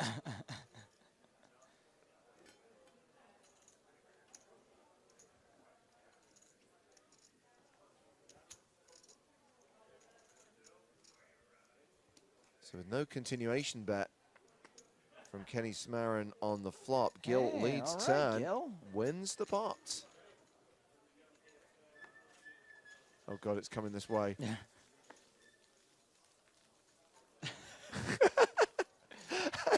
There it is.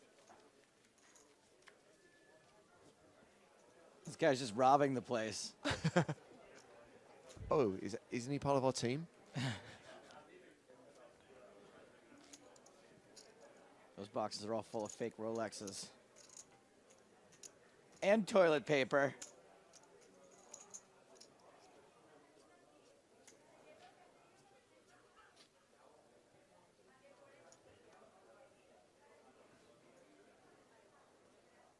Chip leader Denis Timofeyev has Queen 10 of diamonds. He raises under the gun.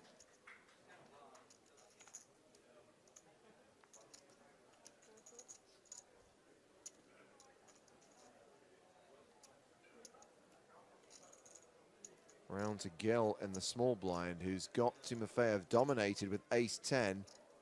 Oh, I thought we might see the trademark Gill shove, but just a call.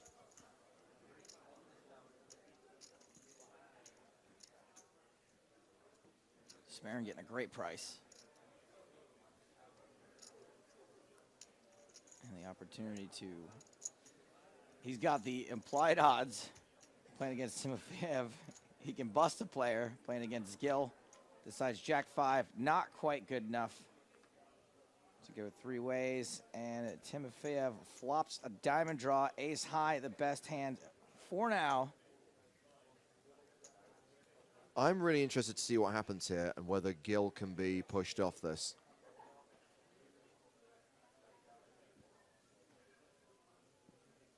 The Queen 7 hand didn't go the way I thought it would.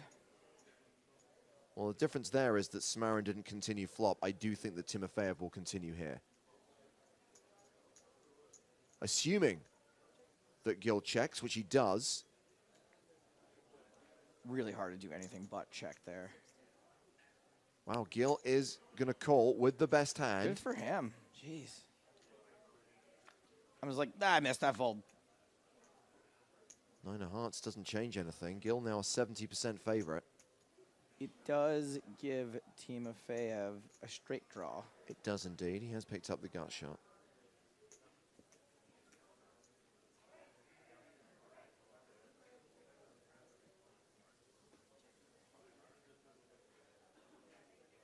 I think Timofeyev takes a free card here.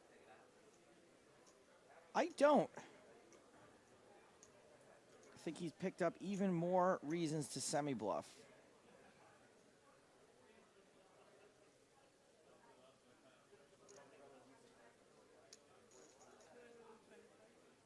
And it becomes harder for Gill to keep calling. 225,000, a decent chunk of his remaining chips.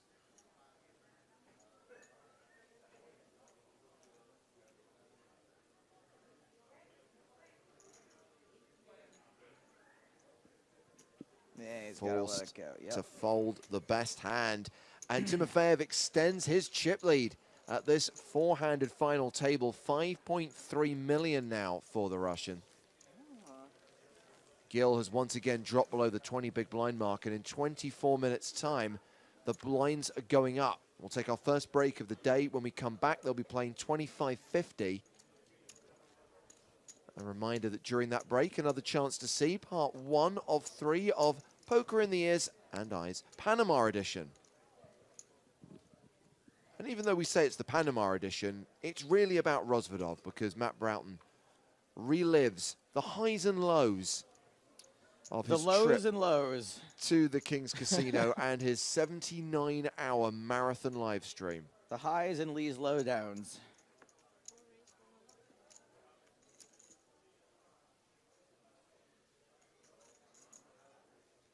Pocket sixes for Abdulatif. He is raised under the gun. Ace queen for Gil.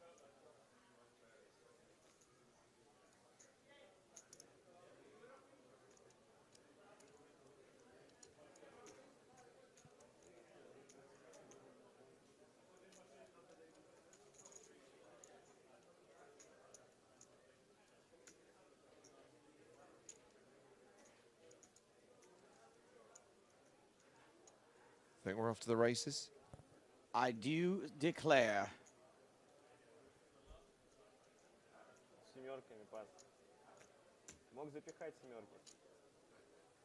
Glass triangle of death presented to Harpreet Gill. Back on the original razor, who wants a count. Gill has shoved for 780k. It's just shy of 20 big blinds.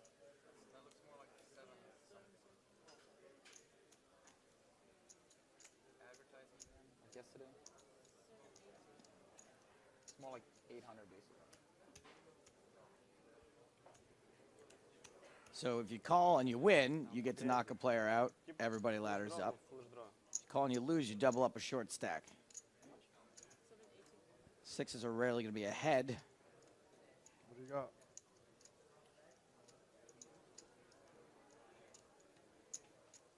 If I tell you what I have, you tell me what you have? Yeah. Right now? Can we do that? Is that a thing? Not a thing. I think they should be. Well, I guess you can't really collude at the final table when other people's money's on the line. It'd be nice if you could just say it, though.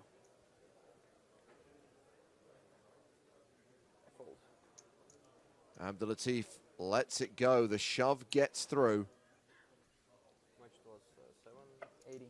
So we mentioned that Gil is a recreational player, 40 years old, from Vancouver.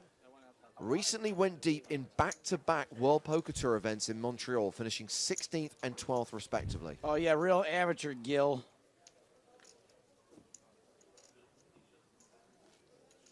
The guillotine. I like it. Make it stick. You like the guillotine? I do. Well, you know what they say, 47th time's the charm. Now, James, I don't want to cannibalize our audience, but Rosemary has tweeted us the link to the imminent giraffe birth. I don't know if you've been following this. I haven't, no. There's been live streaming coverage of a pregnant giraffe for weeks now. People have been watching, and apparently it's about to go down.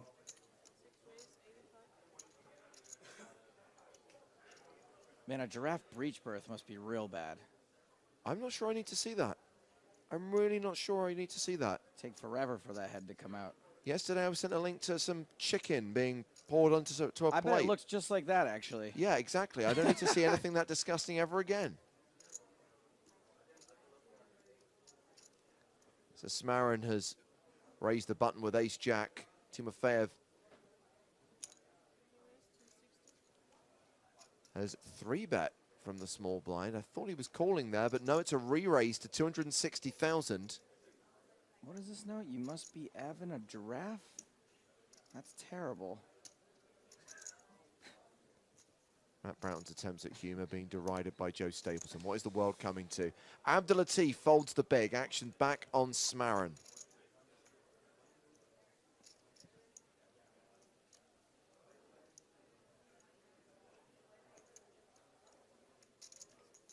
He calls, gets to play the flop in position. That flop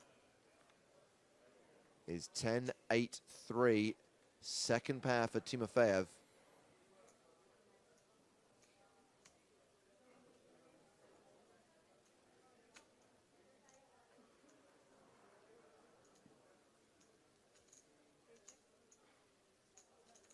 He doesn't continue, checks the action to Smarin. 2 overs, couple of back doors.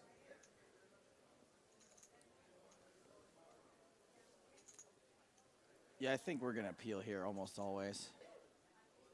He checks behind. Oh, sorry. Yeah, that's what I mean. And pairs his jack on the turn. Catching that jack. It's a gut shot for Timofeyev. 8, 9, 10. Yes, yes it is. Good work, James. Sterling.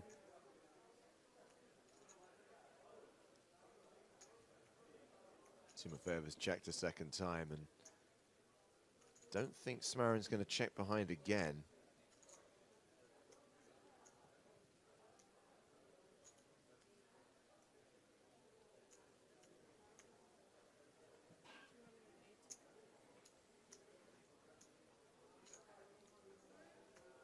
$280,000 into 580,000.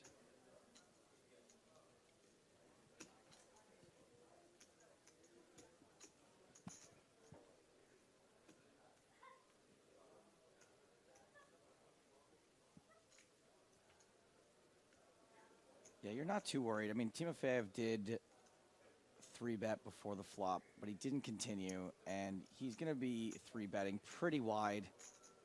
He's got all the chips. He's 3-betting a button open. You're pretty confident in your jack. Absolute brick ball on the river.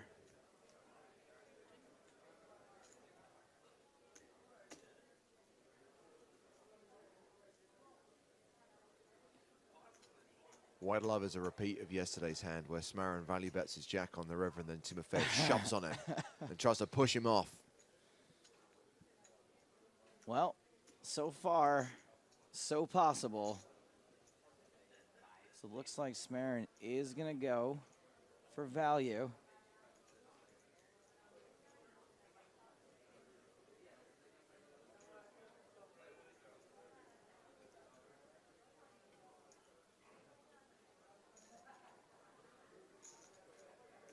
And that's pretty close to all in for this fella. Yeah, and that kind of takes the check raise bluff out of the equation. It does give him the chance to hero call with an 8, though. True. 690,000 is the bet. It's more than half pot.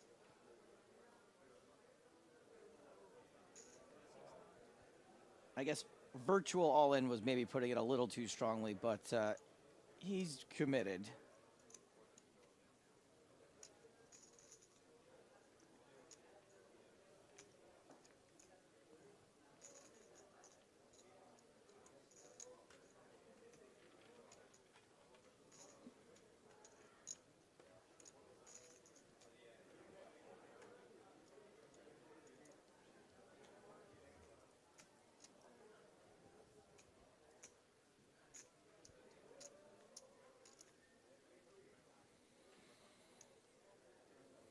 I guess one of the options Timofeyev is considering is, did Smarin leave himself enough behind to fold to a shove?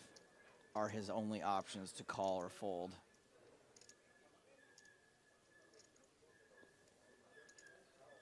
Oh yes, the trolley's back. Bring out your dead.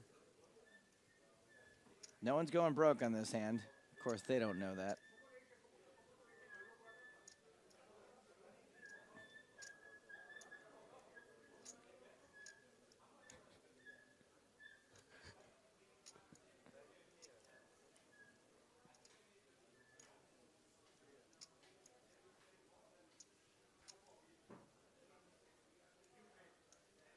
How long has Timofeyev been in the tank for?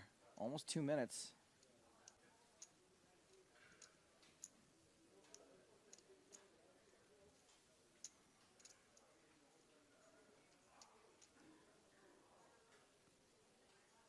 And he makes the correct move, which is to fold.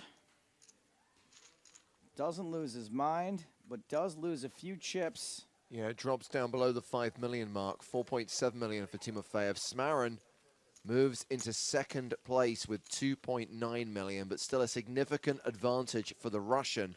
Harpreet Gill hovering around that 20 big blind mark as he has done all day. Blinds up when this level comes to an end in 13 minutes. If this goes heads up between Timofeyev and Smarin, there is gonna be a battle. We're gonna need some more empanadas in here. Or any at all. One. Still haven't had one.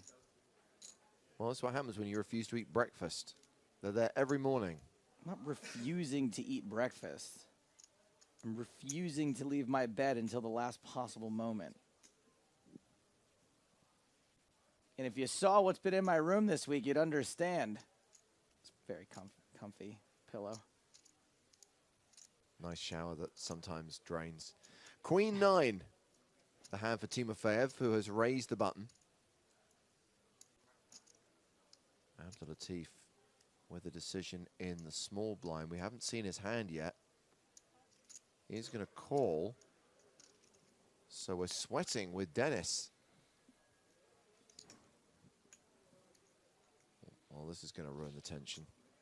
Oh, he's got the same hand, Queen 9. Harpreet Gill is in the big blind, and he's got jacks. Good for you, buddy. Jackson Gill went up the hill. I wish I didn't find that funny. That's pretty good. It was pretty good. Glass triangle of death, 2 folds. It's, you know when you say it and I can hear in your voice how proud you are of yourself. That's the part you're shaking your head at. Absolutely. Just the smugness. It's just like, you know, the toddler who's managed to produce his first turd in a potty.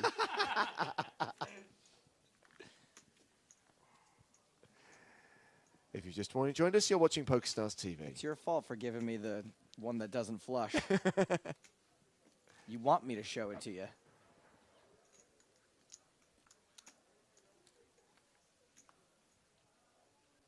James, you've got a child. What's like the most ridiculous thing your child did? Like, did you ever flush anything down the toilet or put the cat in the dishwasher or just something like outrageous that like obviously kids don't know any better? Anything like that? I'm trying to think.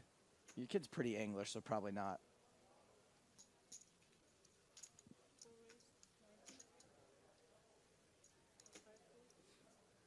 Say something embarrassing in public. Mommy and Daddy wrestle on Sunday mornings.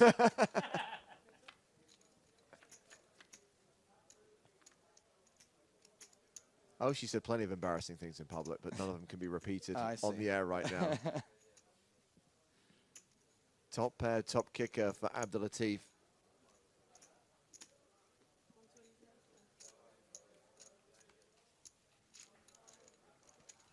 The bet wins the pot.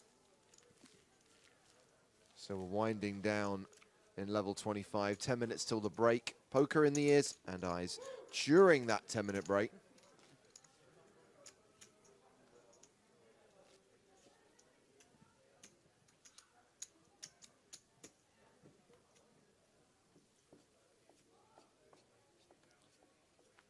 Still waiting on that game suggestion from Sam the Manic Flea.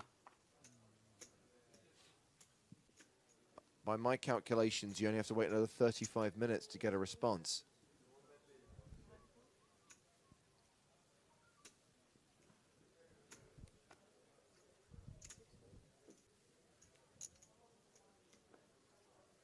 So we have an under-the-gun raise and a call. Ace-7 against King-9. 10-5-5 on the flop. Boring.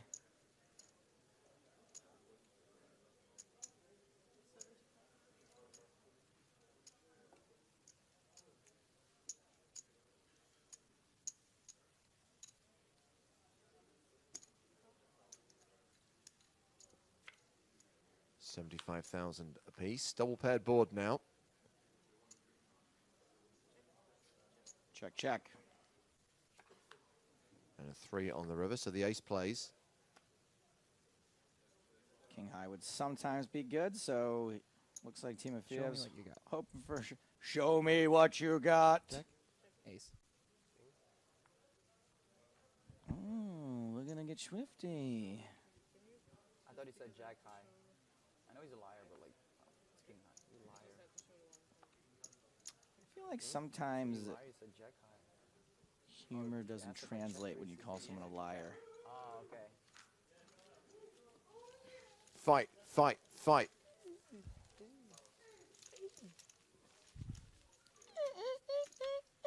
Someone get these people drunk. I don't know.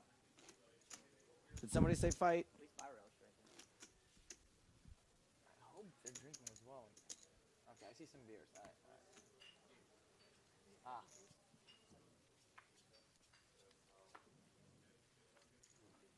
More like Jonathan Alcoholic Atif.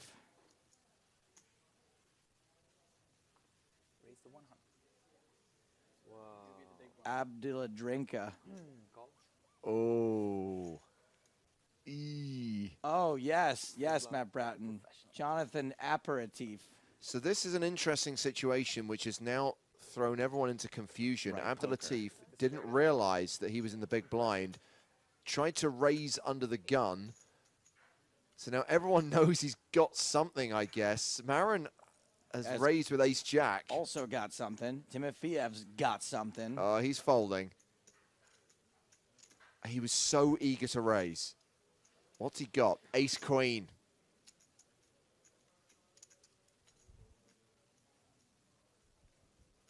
Ace in the quizzle.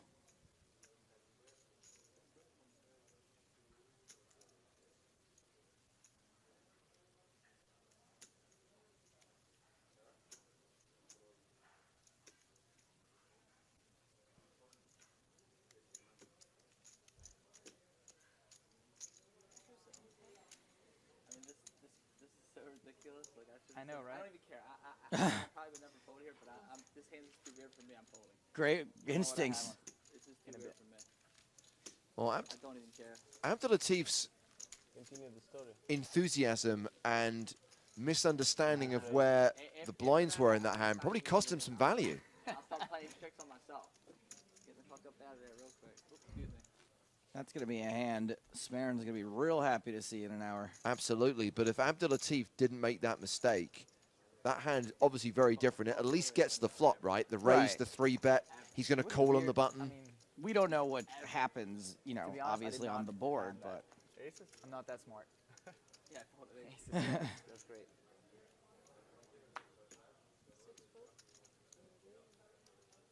Oh, Lord. I kind of like that. Before I look, like 1 million? Just being like, you know what, this is weird. I'm just going to get out of it. Like, you feel, if you lose a huge pot there, it goes all in and you're dominated. You feel like such a jackass. Like, he tried to tell me he had a big hand.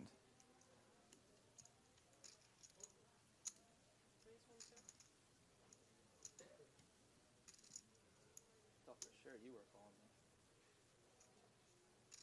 When? The big hand we just played. You followed the river. You were sure I will call? I thought for sure you were calling me. It's on you, Gil. Thanks, buddy. You're gonna find out what I had. Raise and take it for Abdul I thought for Latif, sure you were calling me. who's second in chips with close to 2.8 million. Dennis Timofeyev still leads with 4.5 million. I will call you.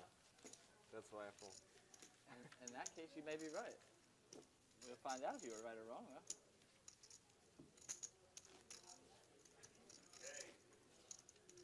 Was it bluff? You're gonna find out. Yeah. Can't tell you right now. Makes sense? Now or later? Okay, so I've got some bad news and I've got some Yeah, but good We news. can play a hand in between you finding out. The bad news is that part 1 of Poker in the Ears and Eyes has vanished. What? Basically, someone's deleted it. Poker is not in the ears I or mean, eyes. not being funny, if I told you this like 5 days ago, you might have been shocked. Now you're just kind of like, yeah, sounds about right. The good news We is shouldn't have stored it next to that giant magnet. The good news is we still have parts 2 and 3. So during the break, you're going to get to see part 2, which is the interview with Tito Ortiz. Meanwhile, Harpreet Gill has picked up kings in the small blind. Timofeyev raised under the gun with 10-9. You know what? And I'm going to give people a little Easter egg. During the section where we're talking about Tito's watch, look out for 2 things. One, a brilliant joke by Matt Broughton that flies under the radar when Tito says how much the watch weighs. 2, when Tito's talking about Matt's watch, he puts his finger on Matt's arm and leaves it there for an inordinate amount of time. Like a really long time. Like long after we're done talking about it. So this is interesting. Gill didn't shove. 3 bets to 275,000. Do you think this is going to look mightily suspicious? Oh, yeah, it looks huge. But he does get a call from Timofeyev. I mean, it was what? An extra 195,000. And it's second pair for Timofeyev. Gill still way ahead with the overpair. I think if you're Gill, you're really I would never ever fold there because that hand. tempted to just get it in right now. There's a lot of things that turns you're not going to like.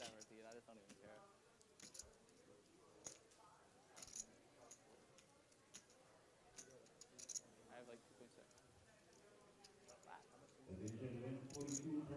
Russian's got about 4 million, and the other kid has about as much as me, and he has like around 1 million. Start. So not a yes all in? No all in. No all in. Just a stack of yellers. Well, it's a virtual all in. Yeah. 500,000 leaving yourself 270 behind. I just think when you consider how Gill has been playing at this final table and the way 3 bets small and now bets big, you've got to be mightily suspicious. This is huge. I don't think Timofeyev ever expects to be ahead here. Oh my God, he bets enough to put Gill all in. What's Gill thinking about? What's he doing? Snap call. I think he's just processing the situation. Yeah. That's Okay. all. Well, it's not over yet. You've got the best hand. It's a look. He's an amateur player. He's probably swimming right now. Well, maybe he doesn't like the fact that Timofeyev does have outs. Jag that gives him odds, more odds. Just saying, just like We're a 9. yeah, 9. Huh? Deuce, deuce. Or deuce, deuce. There's plenty of cards for Gill to fade on the turn and river to survive. He still has 4 outs with he has a 9's better for him than a jack by 1 card. Thank you, Jonathan. For him, I'm not gonna be rooting against you, but for him, the best card will be a 10. 5 on the turn is a safe card. 9s, 10s, and jacks still working for Timofeyev. 9 cards that would eliminate Harpreet Gill in 4th place.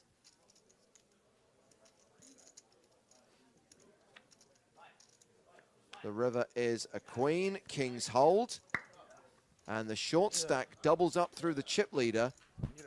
The guillotine. And that's going to even things out substantially. Gill now playing 53 big blinds. Timofeyev down to 3.3 million, 83 big blinds. That might be the last hand of the level. It might be the last hand before the break. We got 4 healthy stacks right now. 70, 10 more. No one's even within sniffing distance of the danger zone. All right, break. Yes, it is. So we go on break, having lost 2 players. 3 more eliminations to go before we have a winner here in Panama. When we come back from the first break of the day, the blinds will be up to 25.50 with a 5K ante. So you can see all players reasonably stacked going into the second session of the day, the 3rd level of this final table. So we will be back in 20 minutes. During the break, enjoy Tito Ortiz on Poker in the Ears and Eyes here on PokerStars TV.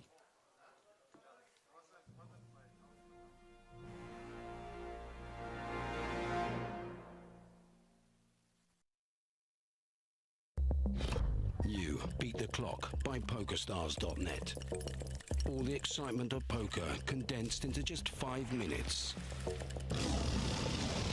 Survive those 5 minutes, you win, guaranteed.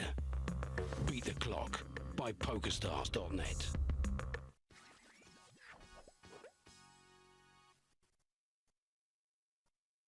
let's switch our attention from Rosvedov to Panama to the PokerStars Championship, and let's welcome our guest on Poker in the Ears, Mr. Tito Ortiz, ladies and gentlemen. Yeah. This is amazing because Tito was the guest on our first ever podcast 2 years ago. And Tito, you're back here. The irony is when we do these shoots on location, obviously it's like 10 in the morning, right? And normally trying to get poker players to come on the show is impossible. But of course we were told Tito's got kids, so he's up at like 7 o'clock every morning. Except I get the impression that you weren't up at 7 o'clock this morning. Actually, I was up at 7 o'clock this morning because they took a flight this morning to go home because we were expecting to go home today, but I'll continue on to the championship. Yeah, absolutely. You're still in. I saw Tito last night out with his girlfriend and his manager trying to make St. Patrick's Day happen, and I think he's still a little green. I'm not green anymore. Last night was my green day. I'm okay. I'm alive. You said, because obviously we saw you rocking the kind of like Irish... Shamrock shades. The Shamrock shades, that's right. Yeah. And you actually said that you have Irish heritage? Yes, from my grandfather. I think it's second generation of my grandfather. His name is actually O. Ortiz. It's a Johnson relationship. I don't know where the name comes, but I know there is Irish in my family. Well, when I try to grow a beard, it's red. It's a red beard. Really? Yes. Oh man, that would probably make you even more terrifying. I would have to say. It's weird. I mean, that's not complete red. It's like brownish red, but I know I'm Irish. He had the luck of the Irish yesterday because even though there seemed like a couple of situations where you were no longer going to be in this tournament, you just like a goonie, you wouldn't say die. You know what? I went all in on my last hand, and through the whole tournament, every single break, every day, I went almost all in on, and I won every single hand. On the last hand of the day, right? On the last hand of the day. Every day, though. No, every level, wasn't it? Like the last hand of every level? Every level. He won I win the hand. I win every single time. I know it's just luck of me. I don't know if it's just luck of the cards. I don't know if they just want me to play. I don't know if they want me to win. I think of the poker gods. That's just me talking. But I went all in because I was expecting to go home this morning. But here you are, still I'm here with you guys, and I'm going to be playing in the championship. So we talked about you being on the podcast before, because of course you came out to the Bahamas a couple of years back, and that's where you made Matt Broughton throw up. Thanks. He was sore for a few days, probably too. I was. Yeah. The worst bit was I think I got to the third thing. So we're going to run there and back. Did that. Then we're going to do some lunge walking in the sand. And then you went, okay, now we're on just sprint. And I went like that, and my legs just went no. I just went bang. And it was like, this is just so weird. I thought, I'm just going to watch the rest. I think it's probably best experience. Was Tito doing this stuff, or was he doing like what my trainer does? He's like, no, go ahead. No, he was sort of standing, kicking around in the water, just enjoying the time. It was just a bunch of 25 really enthusiastic old people just going, and you were like, this is what we do before we start the workout. I was like, I can't get through the third part. That was the warm-up. It was just a warm-up. It was a warm-up. It was a warm-up that we do prior to all of our training and everything. So I thought I'd just give him a little taste of it. I mean, the thing is, I did it when I got home and I nailed it, obviously. But it was just there. In situation on the it was the sand. I think it was the sand. It was the sand. It was just the sand. Ordinarily, I'm fine, but the sand was very malleable. It was the sand a little bit too, but it's okay. You got through it, and I know you're sore for a few days after. You talk about the training regime, Tito, because of course you retired as a fighter, and then you came out of retirement. How hard is it to basically come back? Well, you know, at the time when I retired in 2012. I wasn't ready to retire. I just wanted to get out of my contract with UFC, and the only way to do that was to retire and to walk away because there's the ability to match anything that the company was going to give me that I was signing with, which is Bellator. And once I got it done, I really wasn't retired. I still wanted to compete. I mean, I was still 38 at the time, so I wanted to compete. I wanted to make the best out of it, and I was able to fight for Bellator. They sent me off. My last fight was just here January 21st in Los Angeles, and I walked away in Sunset with my son. My son Jacob was next to me. He walked down with me for the fight, and he put my gloves in the middle of the cage. I think the only fighter to have a son do that. So I did some history stuff. So cool. You are actually retired now? I'm retired. I'm done. Now, poker. Professional poker player. He's going to win. I'm an amateur. I'm getting all these pros thinking that I'm still an amateur, so I'm an amateur. Well, I noticed that your Q&A yesterday, people were asking you like poker strategy questions. How do you feel about now all of a sudden like people think you're a poker expert? I'm not an expert. I think I go by just instinct and exactly what first thought that comes to me. I play a lot of cards. Either it's poker or blackjack. I'm always seeing cards. I'm seeing numbers. I'm seeing suits. So I just put both of them together and kind of see what works. Well, it was working for you really well yesterday. It's still working for me. I mean, I only have a chip stack of 170, which is an okay stack. So I don't know. Do I play a little slower and be here for another day? I really think you should continue listening to the advice of Felipe Ramos. Yeah, Felipe Ramos is on fire. He's my coach. So, I got my coach for jiu-jitsu, I got my coach for kickboxing, I got my coach for wrestling, I got my coach for MMA, got my coach, to put all my fighting career together. Now my fighting career is done. Now I got my coach for poker. And Felipe Ramos is amazing. Me and him, we see eye to eye. I mean, he's like my little brother, man. It's crazy. It's just the stuff we talk about, the numbers, how to push, how to raise, how to, just fold on hands I should fold on. But there it makes sense. There seemed to be a period where you just basically wanted to play every hand, and I could see like Felipe wanting to jump in there and go, just fold. No, and that was my problem. I mean, yesterday I went for like 7-hand win streak. I was winning every hand. I was like, God, and then I was like, okay, maybe I should slow down. I think I had a queen 8 or queen 10, and I probably should have folded, but my stubbornness, it just was like, okay, I'll call. I had a big stack, so I was like, all right, I'll call, and I was already beat. I should have seen that, but that was just my amateur side of it, being too competitive and making it happen. So you played a ton of hands with the guy sitting to your left who had way more chips than you, and that is like danger, danger, danger. Like people, to any poker coach would be like, don't play pots against the person to your left, and don't play pots against the one guy at the table with more chips than you. And you're like, nah, I'm just gonna do that. I'm not, I want to play the cards. I'm not gonna let the stacks. I'm not gonna let the stacks fool me. I want to play the cards that are in front of me. That I think that's great. A lot of these guys, I can see that they do bluff. I see that they do don't bluff also. But I think at the same time, it's just making sure I play the hands the right way. I mean, it makes sense that you would be relatively fearless at the table, considering what your previous career was. Well, when you have 16,000 or 15,000 people screaming your name, chanting for you to win, I think sitting at a table and there's only, maybe a couple hundred, it's not that bad. You once had 15 people shout your name, didn't you? No, 15,000. Oh, sorry. I was thinking there was a connection between you. Well, and they were saying, to me, they were saying, get off the stage. Yeah, it was something else I was thinking of there. I missed 1,000. They wanted me to die, not to kill somebody else.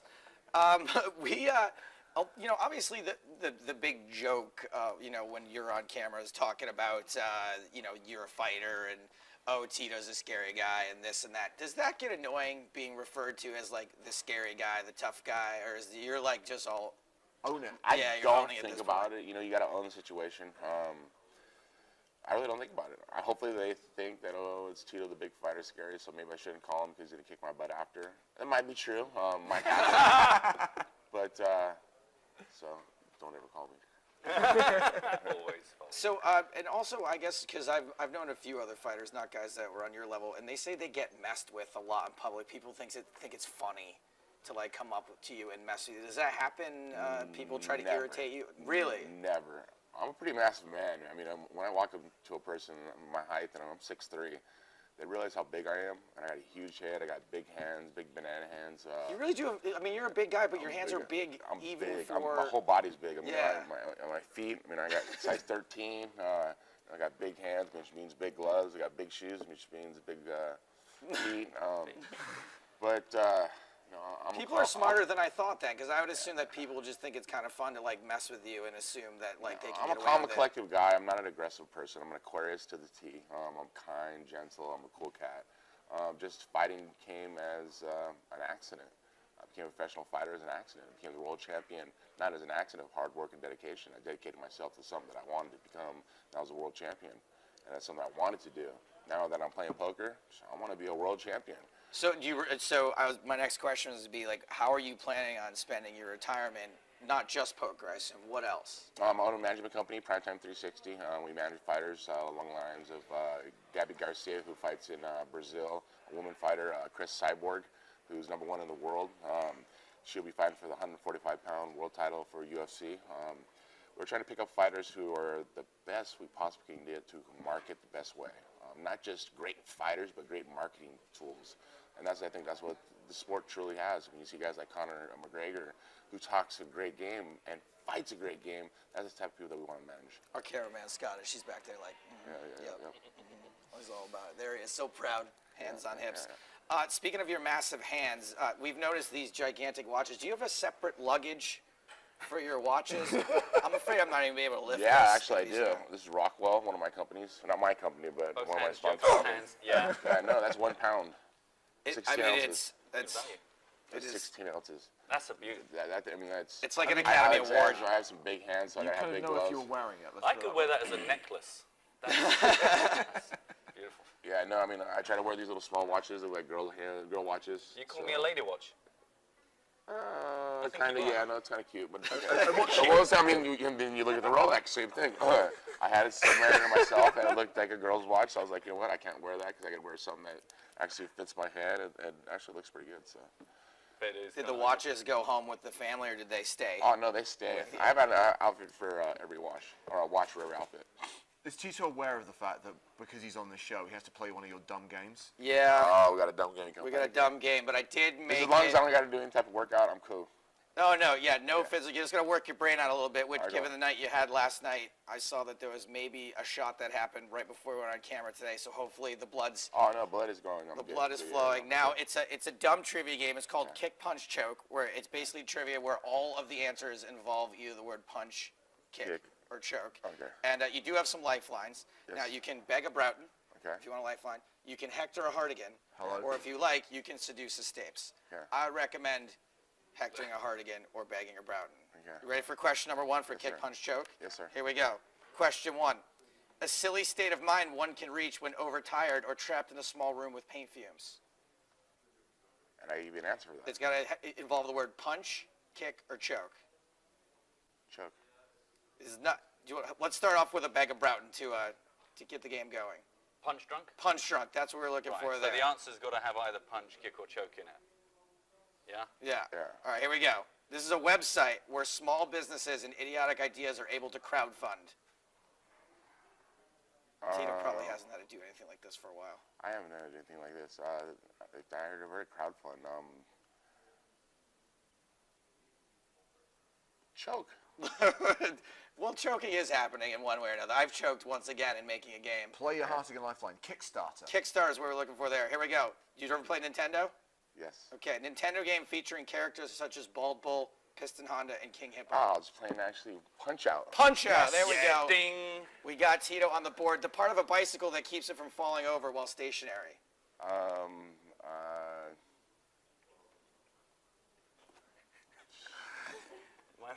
Tracy's help coming from across the room. I could be wrong.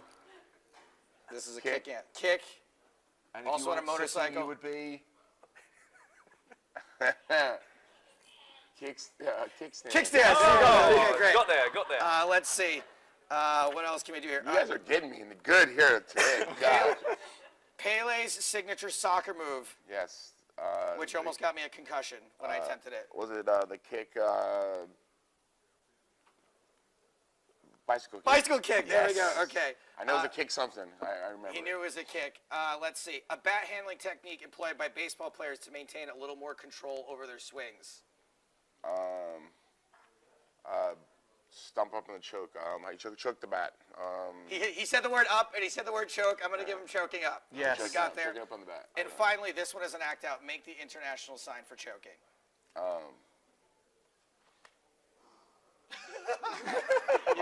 I'm going to give it to him. I was looking for this. I'm going to give it to him. I also would have accepted anything that resembles the Buffalo Bills or the England football team in the World Cup. Tito Ortiz, thank you very much. We appreciate your good sport. No, thank you. You guys put me on target tonight, so that's hope right. I get me ready for the day. Thank you, Tito. Thanks for coming on the show again. Hope to see you at day 5. Yes, thank you guys. Thank you. After our break, Superfan versus Stapes.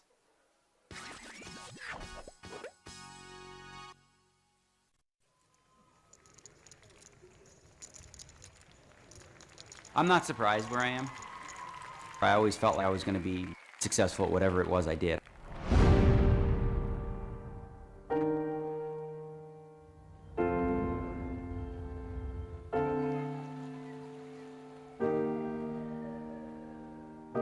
When you think of poker, most people think of Daniel Negreanu. When I met Daniel, he was already a legend. I think Daniel Negreanu is the most notable, most recognized, most famous poker player in the world. Let's start from the beginning. Both my parents came to Canada with $5 in their pocket and really just worked their way up. My dad was my Superman. We just had a perfect, loving family. Oh my God. When he started having success, we knew that he was always going to be a winner. In Toronto, I was a bull. I just pushed people around. And then I'd go to Vegas, this big, cocky 21-year-old, like, yo, I'm going to bust everybody here. And no. He ended up going broke. He learned a lot of lessons, having to start over again. I'd started down a path of self-discovery and introspection. You don't get to be the World Series Player of the Year without being astonishingly talented. There was just something about him. It's unexplainable. When I hear people saying, I can't do this, I can't do that, I'm like, oh, really? Oh, man, do I want to shove this in your face. He went through a phase where his kind of ego ran riot. I win! I love nothing more than being under the lights, on center stage. This is my comfort zone. Sometimes I say things where I do cross the line, and on major issues, I stood alone. I mean, did anybody buy that that's all I had to say? No, I got a lot to say. But I'd rather be that kind of person than someone who has no opinion at all. To avoid criticism, say nothing, do nothing, and be nothing. And that's not the way I live my life.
Welcome back to Panama as the final table of the PokerStars Championship main event continues here at the Sortis Hotel Spa and Casino in Panama City. Yes, ladies and gentlemen, Panamania continues with me, James Hartigan, and Matt Broughton.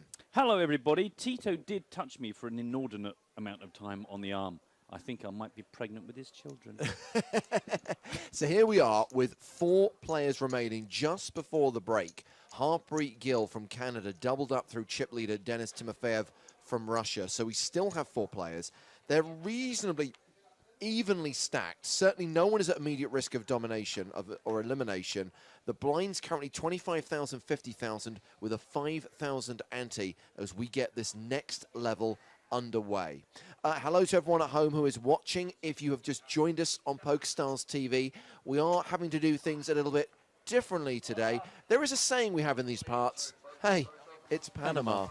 And because it's Panama, we are on delay as well today. So the words you're hearing were spoken 45 minutes ago. As such, we don't read your tweets, we don't see comments on Twitch until many minutes after they've been sent. Do appreciate that this was a technical necessity and by no means is the norm and doesn't mean that we are changing the way we will do things from future stops. Don't panic. Yeah, as the conversation between Joe and James earlier on, we had a choice. We either brought you the cards up coverage, but we have to suffer the delay, or we could be in the same timeline as you, but it's card down. And we just get the feeling that most of the comments we get, people would rather have at least this one day of cards up coverage, even if it is with this delay. I'm still going to try and do a competition. I'm just going to set a timer on my watch for 45 minutes, and then I'll look at your entries on Twitter. We'll come to that in a minute. So first hand back from the break, first hand of the new level, folded to the small blind, Kenny Smarin, raising with the ace-4. Chip leader Denis Timofeyev has king-7 in the big, and he folds.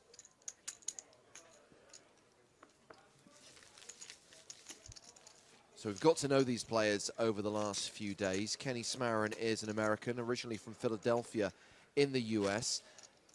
He does mainly divide his time now between Costa Rica and Colombia, so he can play online, and obviously he plays a lot live as well. Has had some decent results, winning the 10K high roller in Prague back in 2015.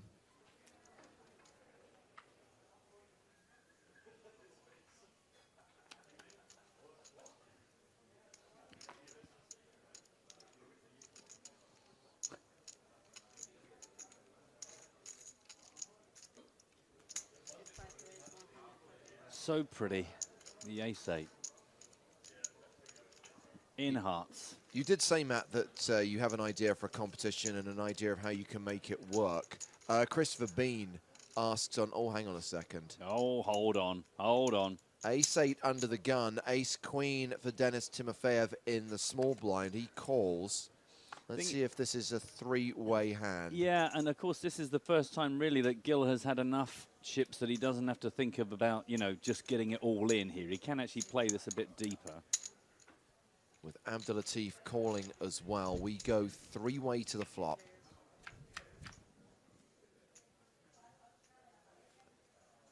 And look at that.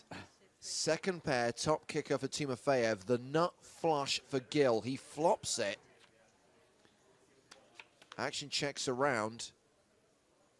Well, the irony is he's probably going to lose his action now because a four-heart board is going to scare everyone else away. Yeah, unfortunate no one even has a little whiff of interest because it's just so scary. Everyone else, I would guess, well, Timofeyev, the only player with a proper hand, but, you know, happy to just check this down and see how things pan out. Going to try a bit of value here. He has got two players from his perspective, you know. There could be a chance to get paid off, but tricky, tricky. No, he checks it round again. Interesting. Maybe ultimately would turn out to be the best way to just try and lure someone in, but inconsequential river card, the 5 of diamonds. Timofeyev checks. Oh, wow. The guy with the 3 deuce of spades is going to try and bluff the river. yeah, and that's why I think maybe it was an incredibly smart check, that turn check from Gil, because you got to wait for someone to do something daft. Not that this is daft a lot of the time, but you get my point. Jonathan Abdelatif takes a stab at it.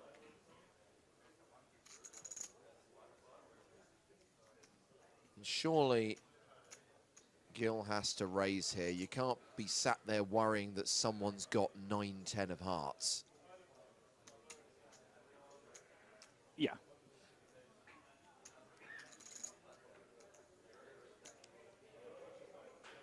Which is to say, while it would not be an illegal move for him to just call, it would be a bit nitty.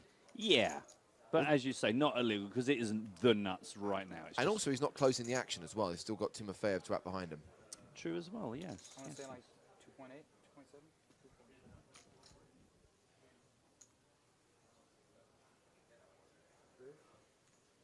There is the raise, 2 towers of yellow, and that, I think, is going to get 2 pretty quick folds. Timofeyev is out.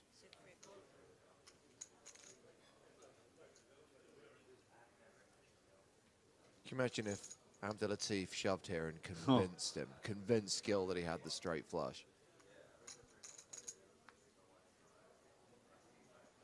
I mean, your only other hope is that you're up against someone who maybe has the flush but hates the fact that it's 4 down. And it's one of those where if you did make a move here, it's very hard for someone without the ace to do something about it. Timing, good. He does not have a royal flush, but he is now 3rd in chips. He moves ahead of Abdelatif on the leaderboard. And the tweet I was going to read was Christopher Bean, who suggests that we could commandeer the squeaky trolley and give it away as a prize. I like it. It's a little bit bulky. I don't know how we would get it to anywhere in the world. I was going to more simply give away one of our last card protectors and a dealer button. So 2 prizes up for grabs. What I'll do is, because we are in a unique situation, I'm going to set my alarm for 45 minutes time. And when any correct answers come in, I'll have a 10-minute period of gathering correct answers, and then we'll do a random spin. So it's one of the classic Matt Brown. You couldn't possibly know and probably never get it. But very simply, What character do I have on my socks today? Bingo. It's fictional. It's a fictional character. Hashtag PokerStars TV. I can't do this on Twitch. I'm just going to be watching Twitter. Simple as that. So hand 49 of the final table, and we get a raise from Kenny Smarin with ace-3. King 10 for Timofeyev on the button. In case you're wondering, James, that's the character on my socks. Not what I was expecting. Exactly. There you go. I'm just giving you a little clue. Little clue. Not what James was expecting. So Timofeyev 3 bets to 325,000. The alarm has been set on Matt Broughton's Lady Watch. Unbelievable.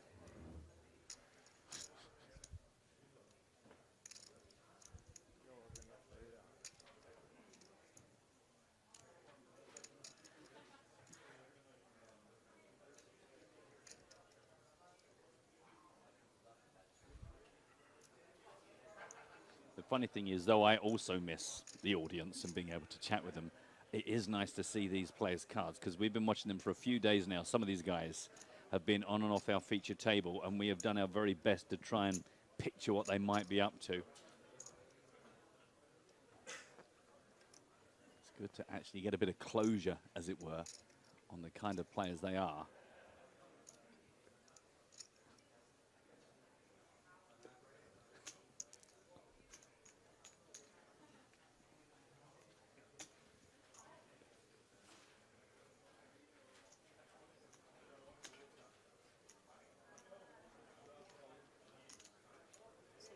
Oh, 4-bet alert.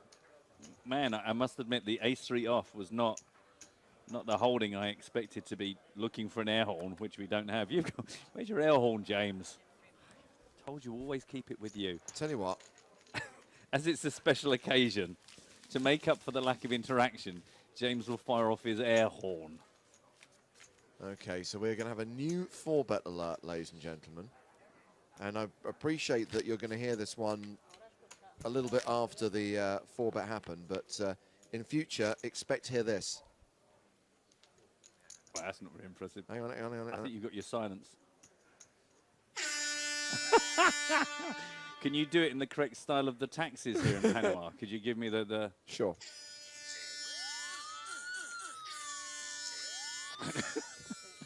Pretty good, actually. I'll be honest, I think Joe's going to get a little bit of sound effect envy when he hears that belt out. Incidentally, Ken won that one with the re-raise, up to over 3 million again. Well, now they want there to be a 4-bet, so I can use that properly. Yeah. Ace-9 for Jonathan Abdelatif.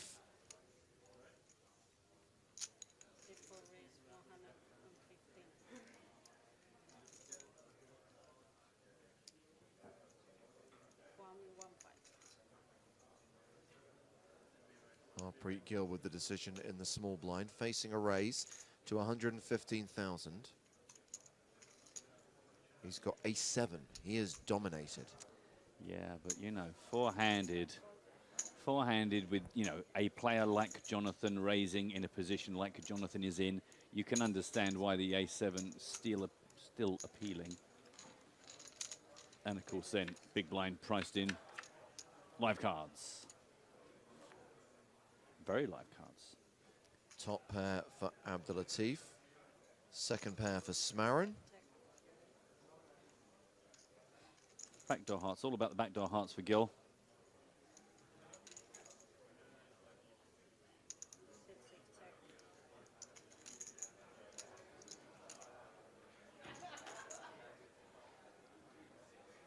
Jonathan can comfortably c-bet into 2 opponents with top.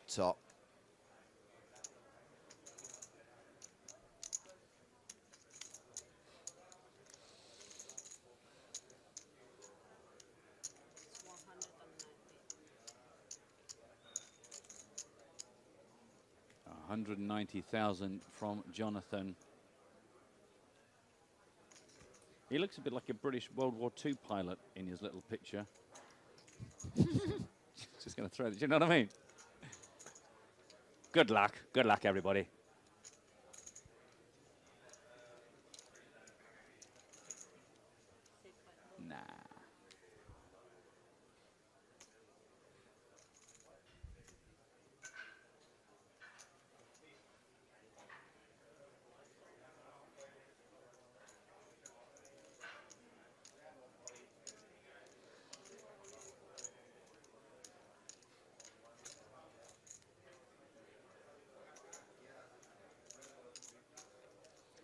guess the thing is, the shorter-handed and shorter-handed we get, that though this wouldn't necessarily always look like a super attractive spot, Yeah. is right now you've connected with the flop and you've got further backdoor draws, and these are the kind of slim connections that actually you have to start embracing and being a bit more happy to see.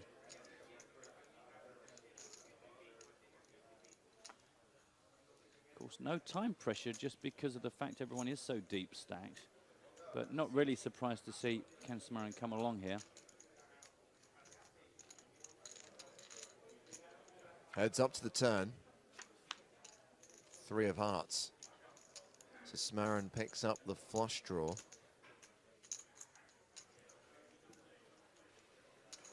Abdelatif is now a 3-1 favorite.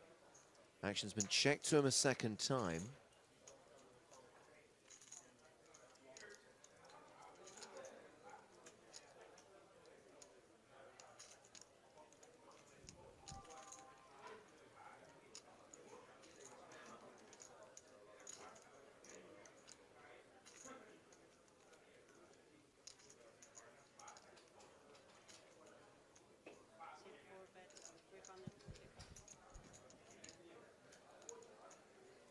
No such thing as a free river. 345,000 from Jonathan Abdelatif.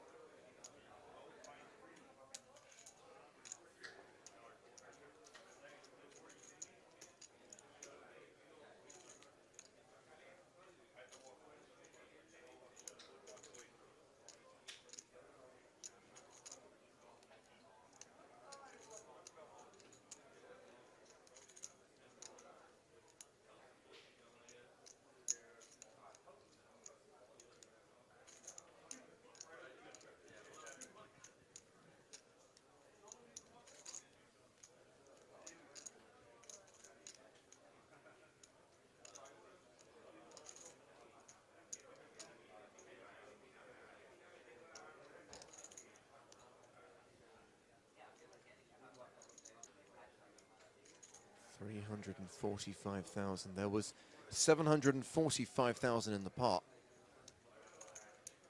when Abdelatif made this bet.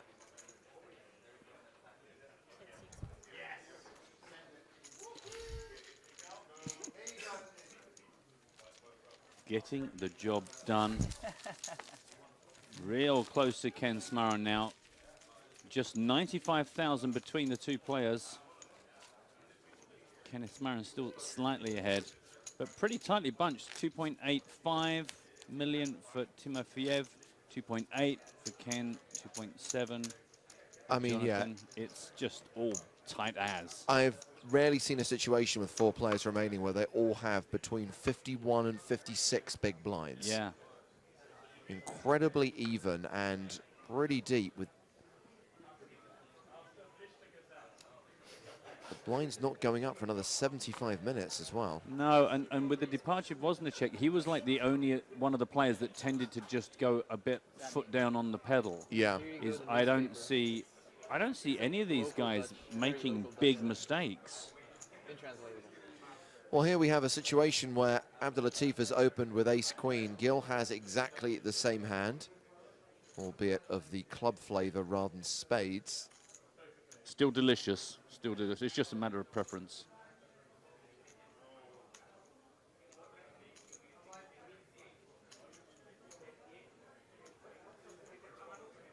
And now, of course, rather than previously being stuck in a small blind on the button position, great starting hand for four-handed. And, you know, Jonathan Abdelatif, pretty aggro a lot of the time. Kind of the cocky guy at the table, playing lots of pots, chatting lots. So you probably think you're good here. Always interesting when you get good players playing the same hand.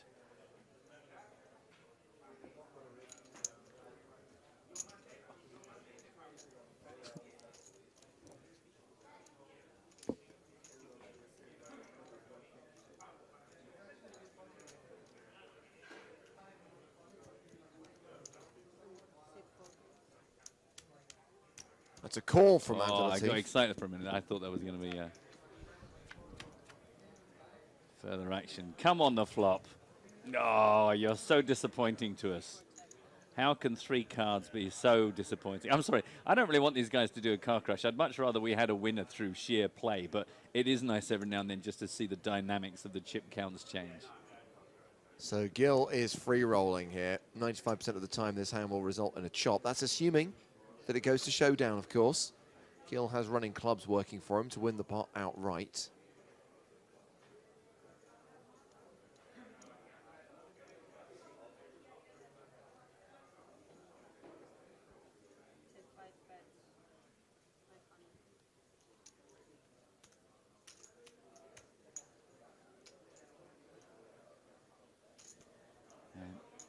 I wonder if Abdul Latif's going to try and drop the hammer here. We've seen him bluff a couple of times in this. To check raise in this spot would look great, or whether he just gives it up, or whether he takes another card. All options available.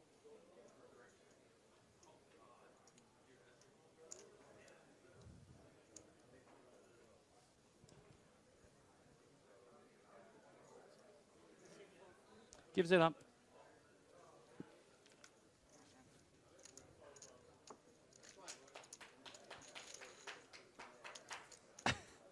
Just one very excited person. So that sees Harpreet Gill take the chip lead. Yes, it's pretty even, but let's not forget, this was the guy who had like 20 big blinds for most of the first 2 hours of play.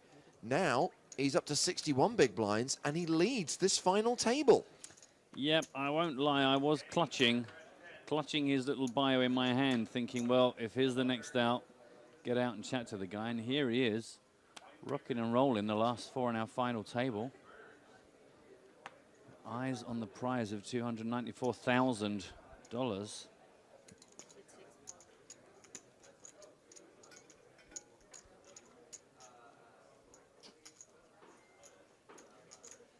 I've realized the people who are going to suffer the most from our delay, those going, what's the password?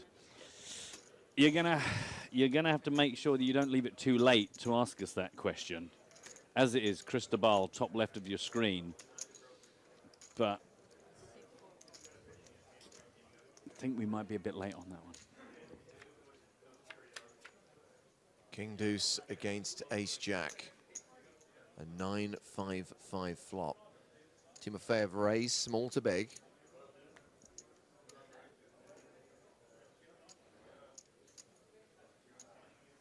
Free roll starting in 5 minutes, right?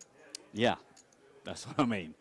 So I'm just hoping that somebody answered prior to us getting this 45-minute-old request.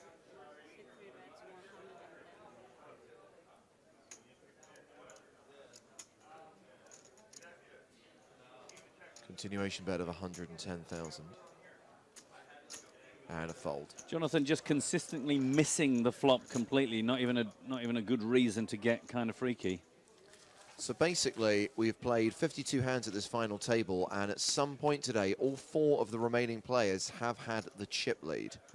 Meanwhile, this is not the only final table being played today. They are also 4-handed in the 10K High Roller, which has been officially renamed the Beard High Roller, because apparently you need a beard to make the final 4. Chris Hunnichen, Steve O'Dwyer. It's also a very silent final table as well. Yeah, they're very, very considered. Francois Billard. Bonjour. And Sam Greenwood. And Philippe Ramos has been KO'd from that final table because he didn't have a beard. Well, that's the thing. It's the hair roller. So you've got to get in there. It's like the Chinny Chin Chin Championships. Some people might remember one of the best games we've ever played. Some stops back in EPT days. A raise of 120 from Ken Smarren with the 8-9 off. Gets the call from Timofeyev with the Queen Jack. And now Gil wants to look with the Ace-6 off. And Abdul Latif is off. The flop is 8-7-4. Top pair for Smarin.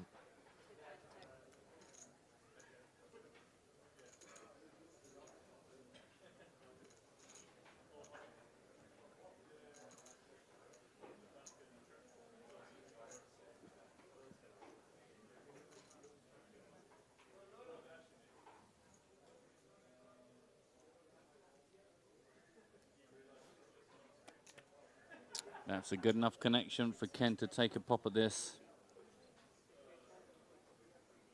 Gut shot in the overcard, the backdoor spades for Gill.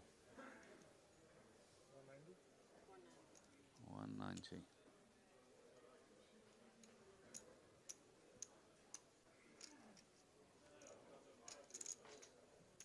Worth taking one more card to see if a further improvement can be bought.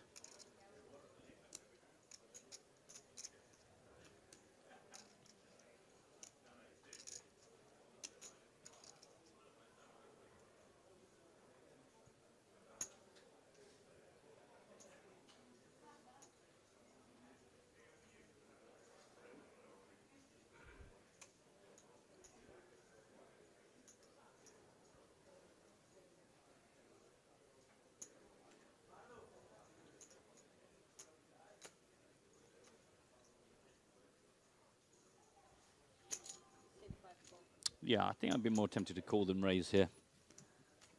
I know that sounds like a stupid thing to say, but you know, it's like sometimes you want to take control of the betting as well as, you know, think, well, if it's good enough to call, maybe I should be more aggressive. Well, he has paired his 6 on the turn. Also, I wonder if by calling there, he slows things down. If he were to check here, whether he might get a cheaper river, or whether Smarin just wants to keep on pushing while he's potentially ahead.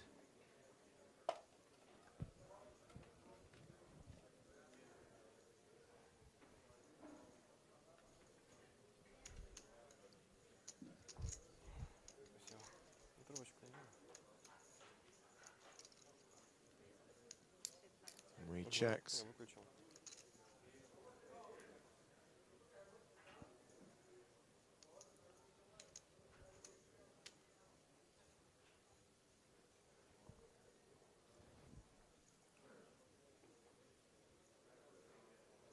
And Smarin checks behind.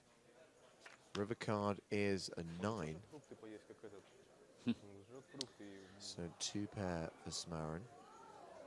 Yeah, one of those classic situations where you improve, but you kind of wish you hadn't with that card because it makes the board look oh so much more dangerous. Okay. Just perusing my table in the free roll. I've managed to avoid you again, Matt. Wow, we've run pretty good this week. Last free roll, boys and girls. Good luck. Last chance to claim a bounty. I guess by the time you guys hear this, there's a good chance big chunk of the crowd already be out. Good chance that all 3 bounties will have been claimed. A lot can happen in 45 minutes. 275,000, the river lead from Gill. This is a straighty board. It's a 4-card straight out there. And it's tough to call here with 2 pair. I agree. I agree. And Gill has shown interest all along. Took the check on the turn. And that's when I speculated. I wondered if that call on the flop would buy Gill a cheap check. Ironically, it does improve Smarin's hand, but in a scary, scary way.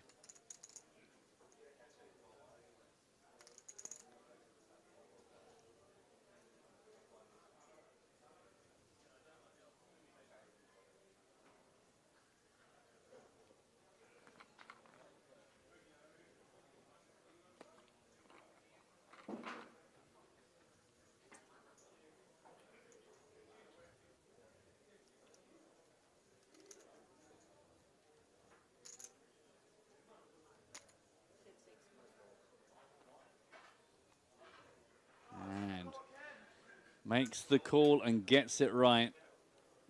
Nearly worked. And that's great news for Ken Smarin. Back to the top of the table, 3.48 million. A clear million, sorry, a cool million clear of Denis Timofeyev. But again, everyone's so tight, everyone's so close. No one in danger. An hour on the clock. Interesting tweet from Jonas Christensen, hashtag PokerStars TV, although remember we won't see it till 45 minutes after you send it. Jonas says, am I the only one who thinks Abdulatif is a bit too arrogant and maybe somewhat of an angler? I don't find him arrogant. I actually find him quite entertaining and actually quite personable. Also, I haven't seen him angle. On a couple of occasions, he's asked to see his opponents 2 cards at showdown, but hey, it's poker. Information is power. It's funny, actually, our messages crossed because just before that tweet came in, I made a comment that he was like, you know, kind of the cocky player at the table. I must admit, I went through not being sure whether I liked him or not, and because there was a time yesterday where he seemed a little bit arrogant, but I've fallen on the side of liking him and liking his shtick. No, that was for the Bugatti. Go, you're on. Sorry. Easy. Some social interaction. Yeah, I don't think it's an angly thing. I mean, it's good that you didn't. I think it's his personality. Dude, if there was a car behind that, we got smashed by him. Like, there were no cars coming behind us. Crazy. Yeah, it was fucking wild, dude. And rear wheel traction? Dude, I just wiped out. Like, Boys and cars. Was it rear wheel or front wheel? My front wheel. There is a hand underway as well, just in case any of the players are keen. Ace, Queen, 6, Rainbow. Ace has hit Gil. Queen has hit Jonathan.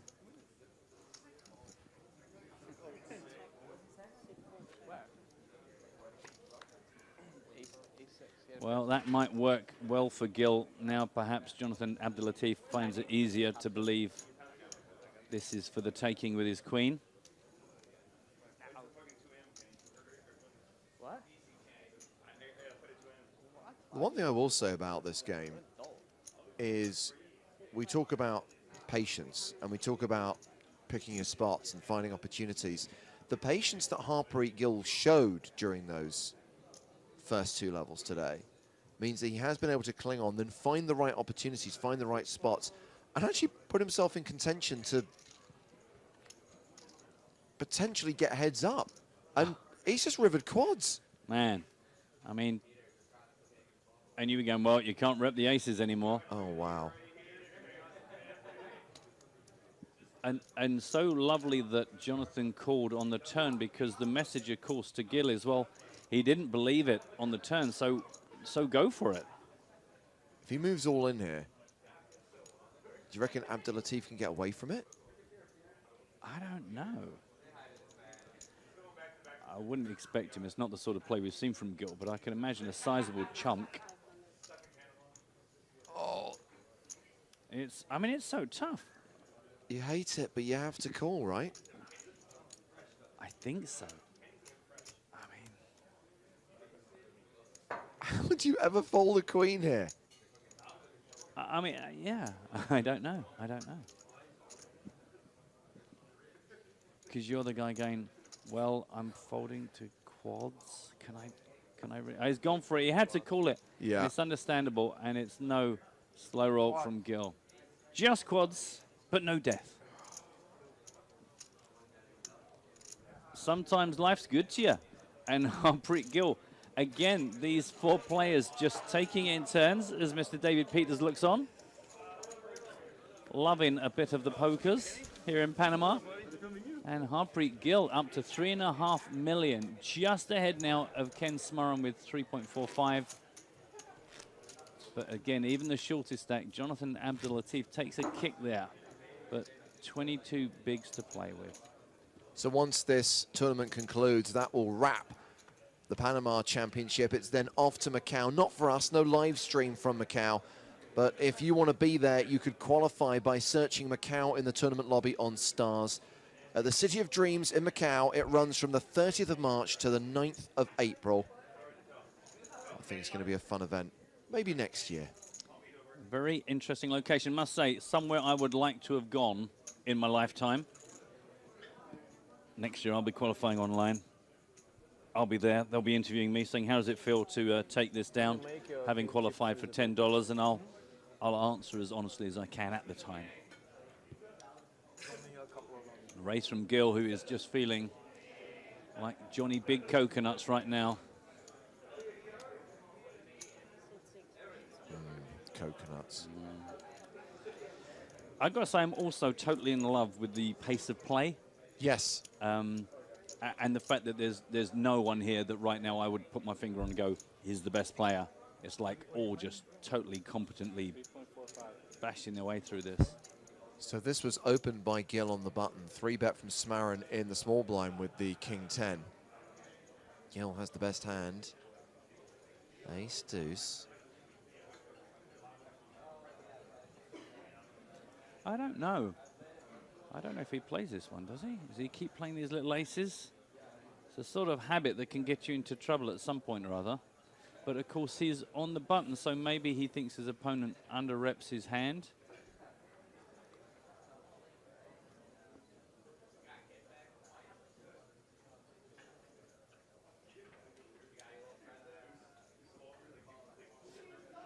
Or does he even take the other approach and push back, start using this chip advantage? Why so serious?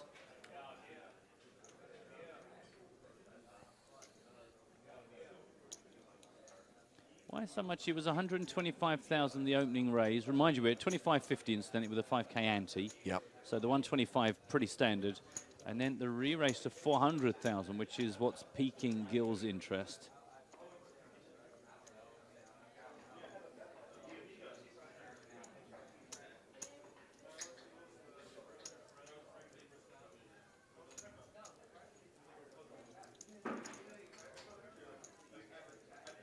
Get your fill of Harpreet Gill. It's a thrill to see him spill his cards across the line. Wow. I want to see that in an hour. I should have pulled out. I should have fired. I know, it's good. Kid's his shot. Oh, it's too much. Now, I was asking like, is it easier to like slip with like real traction like on these oil spots? Like it doesn't happen that often. Like maybe because of the rain. Yeah, the rain obviously does not help. That dude was crazy. It was totally absurd.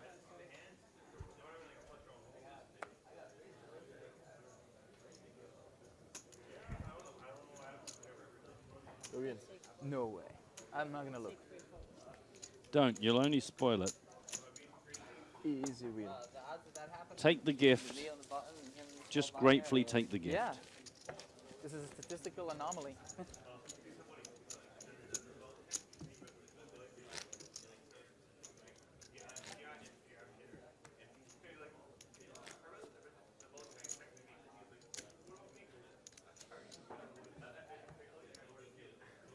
And here comes hand 57.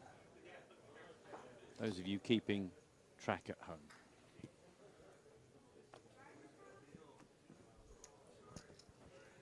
Going to start with Ken Smaron here. Check 4 suited.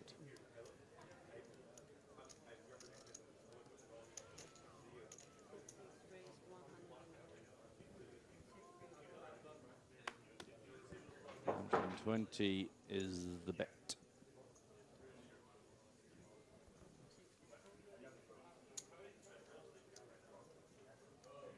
Lord?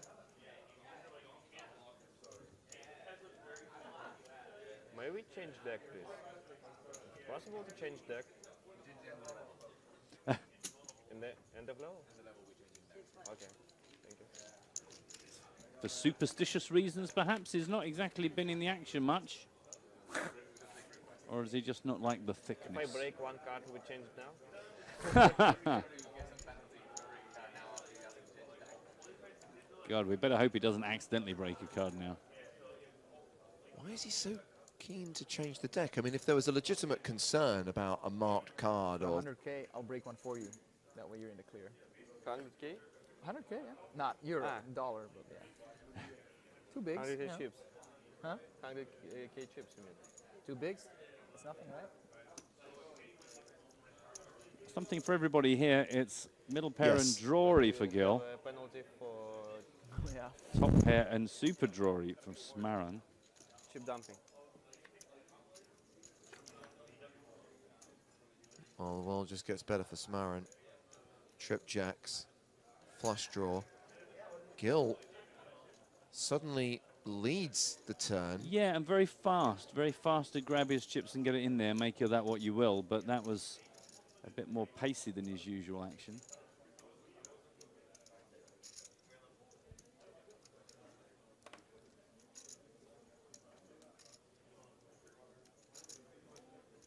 And Smarin raises. Is that 3? I thought it was 380, 340.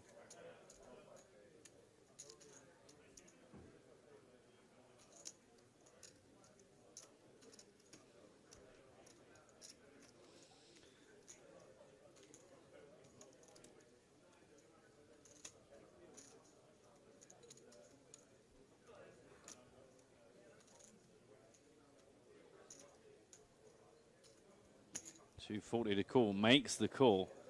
Big pot brewing here. It's not all over for Gil. What a tasty beverage.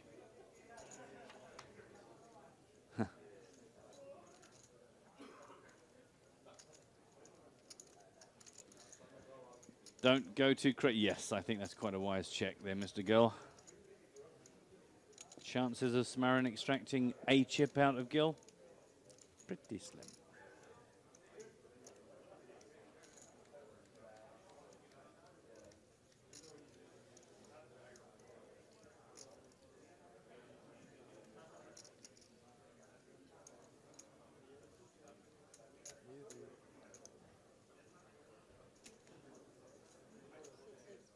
Chunky bet on the river from Smarin. And seriously? Well, is he leveling himself into thinking that a 9 is good here? No, I'm sure this is just buying himself a bit of credibility, a little bit of reputation play here. I mean, if he suddenly re-raised here, then he's changed into a new gear of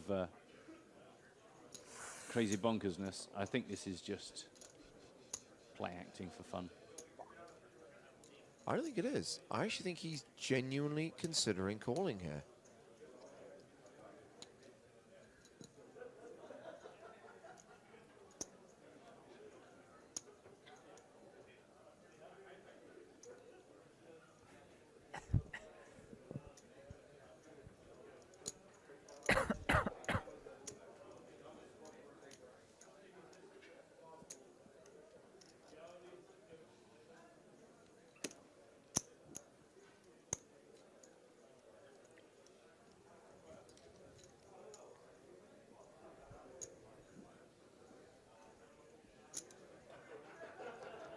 Unless he thinks he's got some physical read on Smarin, I just don't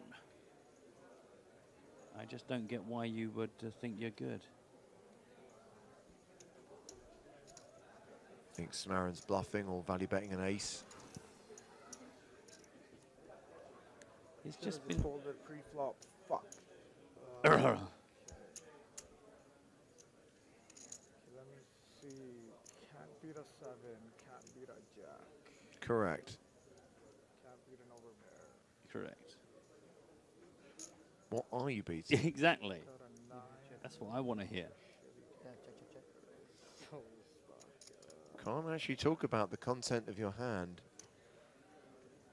He Oh, calls. Wow, I am stunned. Huge misstep, and there was us, well, me, just having the whole conversation about there's no one here that looked likely to suddenly make a massive mistake, and this is huge.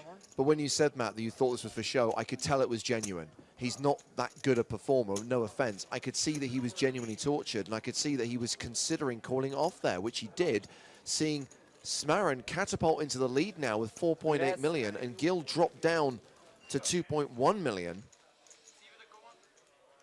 That's a massive, massive lead.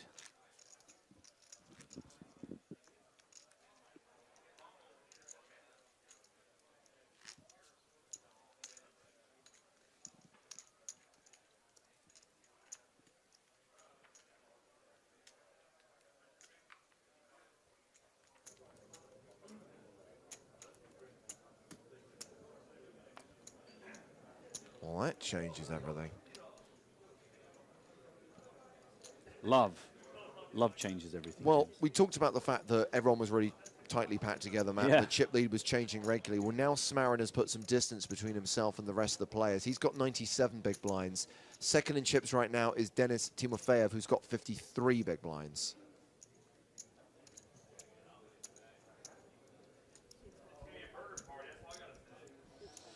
Well, I mean, not like this. I wanted to see some dynamic change in the stacks, but I kind of was rather hoping it wouldn't be down to someone just walking into a landmine.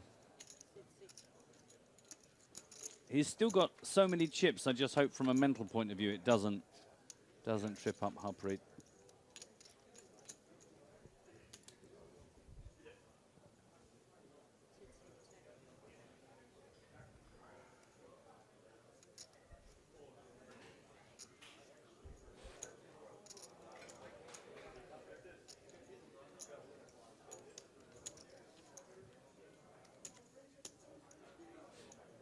Dennis can't wait for a new deck to come along. New deck Dennis, they call him. That's it. I always wonder why they call him that. Now we know. I've only got 9 minutes until my competition starts.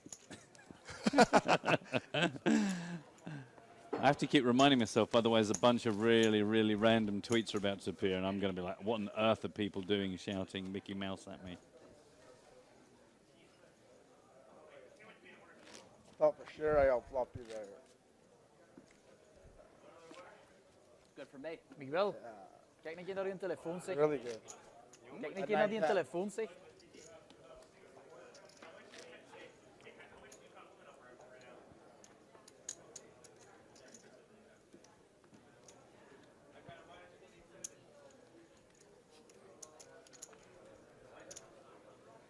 I've just done something horrible to one of our viewers. Covering my fruit. I just got it all in. I flopped 2 pair. Yeah. They flopped the straight. I shoved all in. They called. They got straight. Made the full house on the river. I am so sorry. I wait there. Sorry, but I mean that's horrible.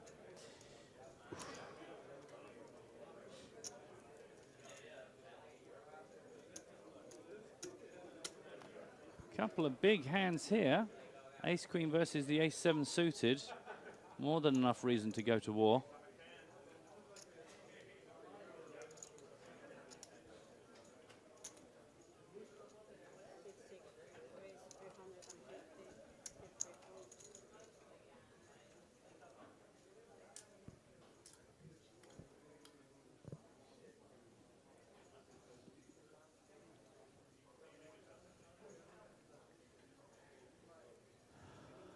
Do you not have to take a flop at least here?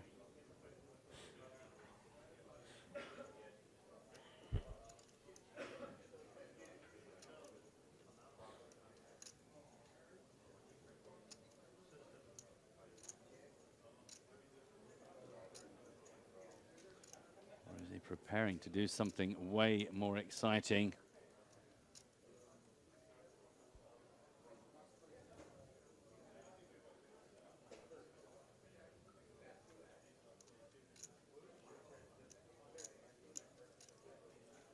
Попросить его пересесть.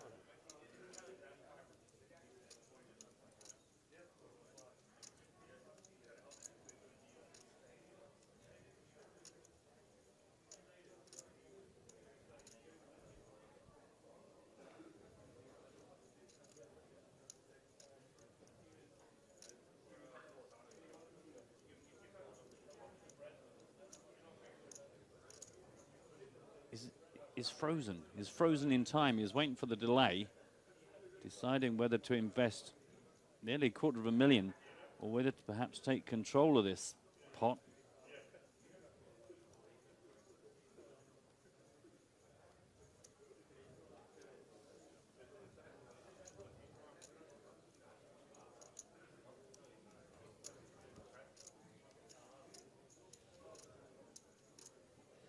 What an unusual pause.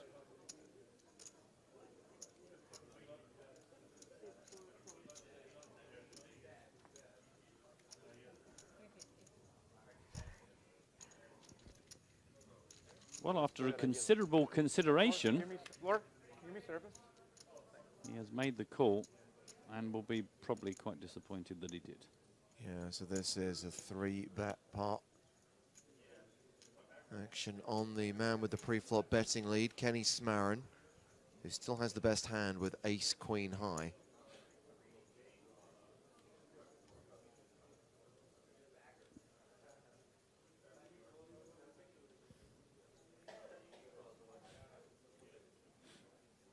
I mean, that call was big when you consider how many chips Abdelatif actually has left.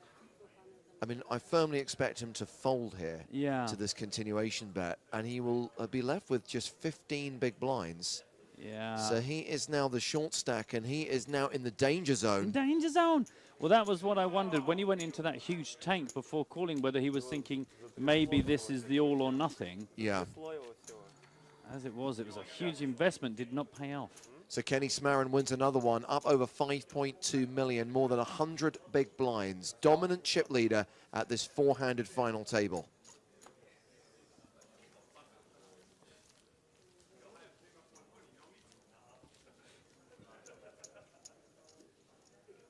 I didn't know who he was, so I told him the truth.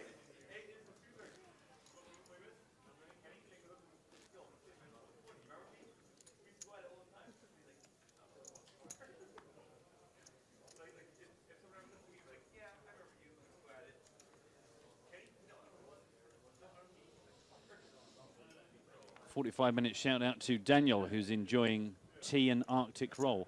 That sounds like a really good reason to fly all the way back to England. Tea and Arctic roll. There are many reasons why I'm looking forward to flying back to England. Tea and Arctic roll weren't two of them, but I'll add them to the list. Yeah, add them on the list. Yeah. The thing is, it's that perfect combination of a drink made of boiling water and a dessert made of frozen cream. Oh, frozen cream. Yeah. Oh, you're watching PokerStars TV. Sorry.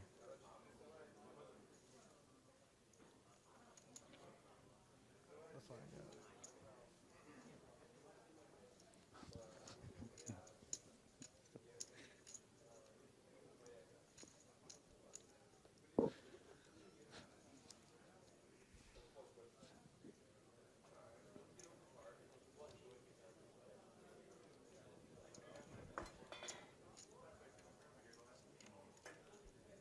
So Smarin has raised the button with ace-7.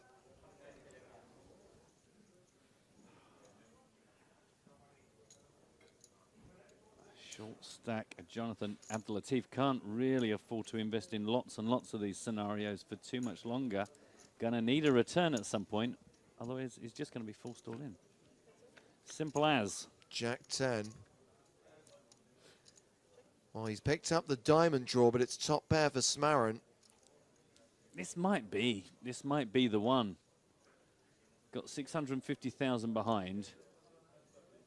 If he put 120 and got the tour, that's 240. That's, you know, it.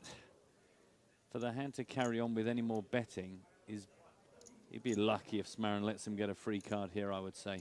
So 100,000 is the continuation bet. I could see him check raising all in here. Yeah.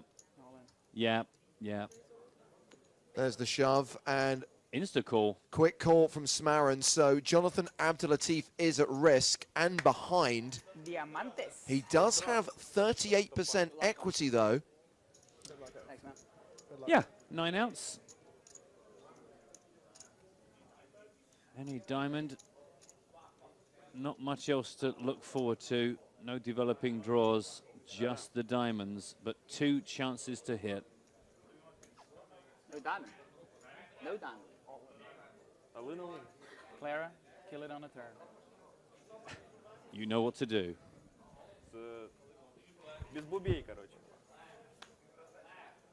No help on the turn. Equity reduces to 20%. Same 9 outs. A diamond on the river needed, or we lose Jonathan Abdelatif in 4th place.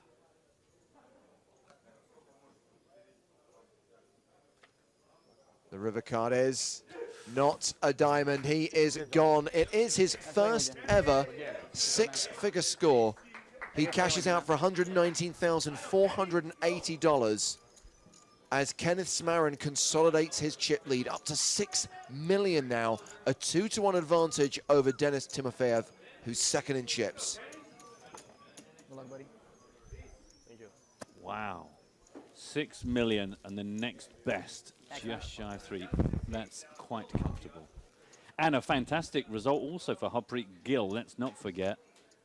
He has enjoyed the highs and lows of chips today. Absolutely. And that's another great jump up from him, $119,480. And now guaranteed at least the third spot of 161,340 with plenty of chips to play with. Oh, and here comes my competition. Good luck, everyone. I was waiting for the first tweet to be, sorry, but can you explain it again? Just one big one. Thank you. I was going for you. Wanted to make that extra 60K. You got it, Gil. You got it.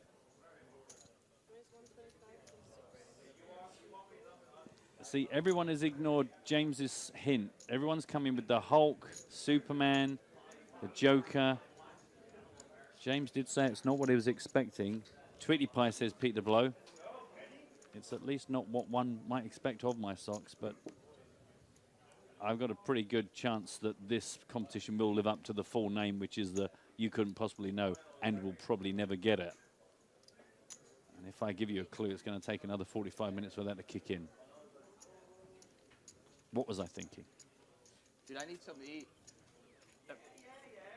Would you like a chicken in a can? Oh, no. Definitely not. I took 2 bites of something. Of all the things that we've discovered here in... Again, we need a list. We need to be forming a list of the things to refer back to. Chicken in a can is not a discovery that I ever want to refer back to. You had a couple pineapples. That's it, yeah. Yeah, same here. I'm like starving. Pineapples? Hopefully I'll make it to the break. I'm eating for sure. Can't make it through the whole day on a couple of pineapples.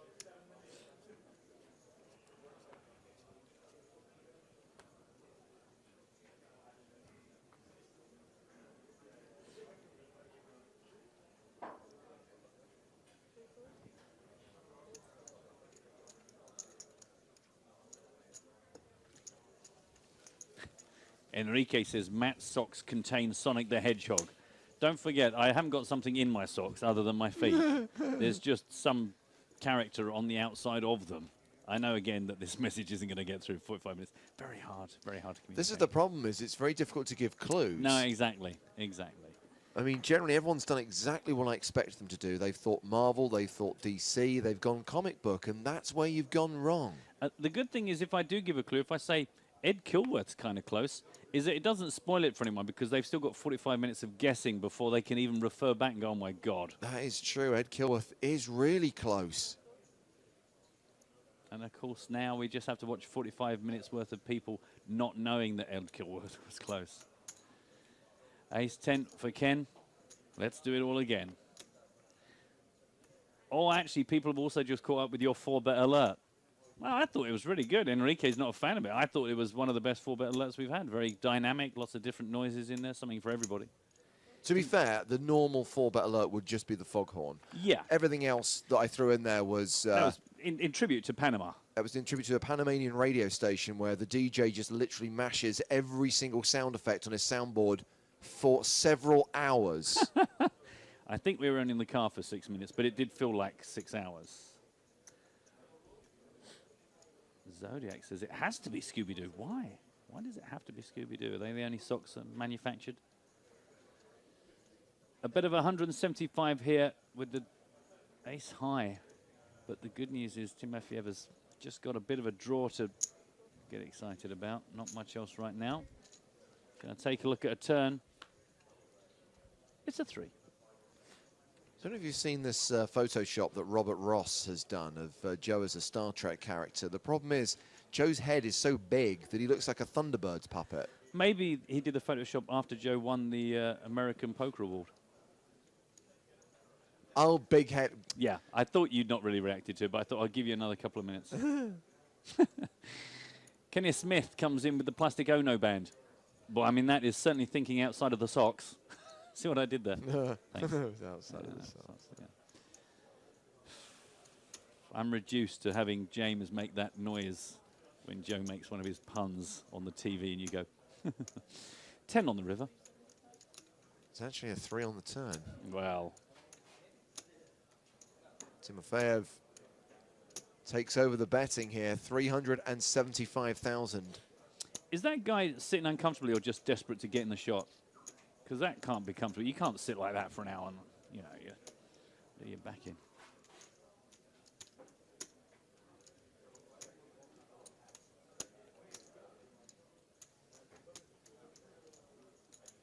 Elizabeth's asking me if it's a Doctor Who character in 45 minutes' time. You'll hear me say no. Smarin calls with ace high, which is still the best hand. His spider sense must just be tingling. Now he is horribly outdrawn. Now Dennis won't want a new deck of cards. He'll be like, these are my favorite cards ever. Perhaps.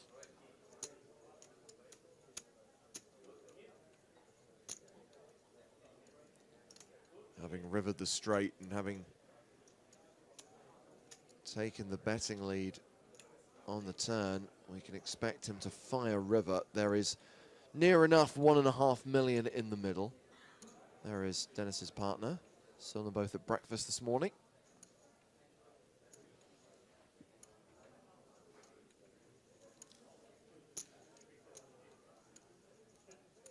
May I compliment you, James Hudson, on your incredible consistency across this trip. You've hit the pool, you've hit the breakfast, you've made full use of the facilities before every day of work. Not easily done. The pool is too good not to use every morning. And I've gone exactly against character and actually sacrificed breakfast for the gym. What's that about? I don't know. Clearly a midlife crisis.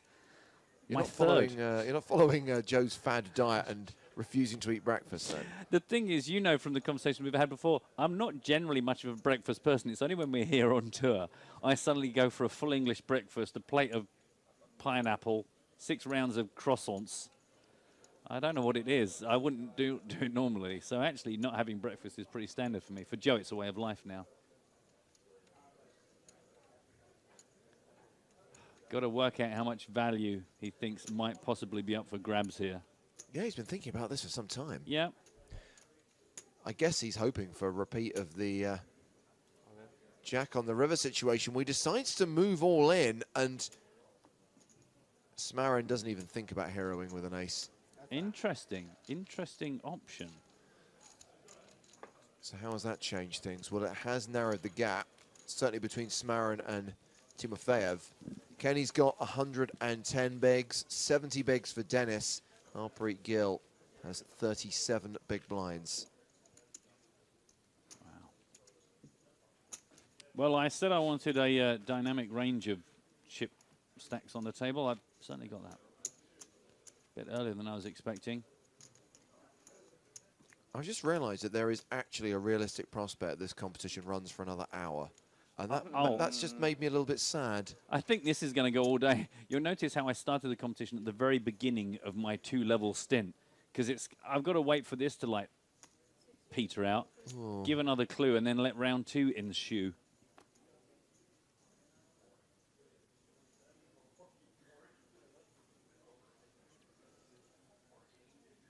I can tell everyone in the future that it's not a video games character.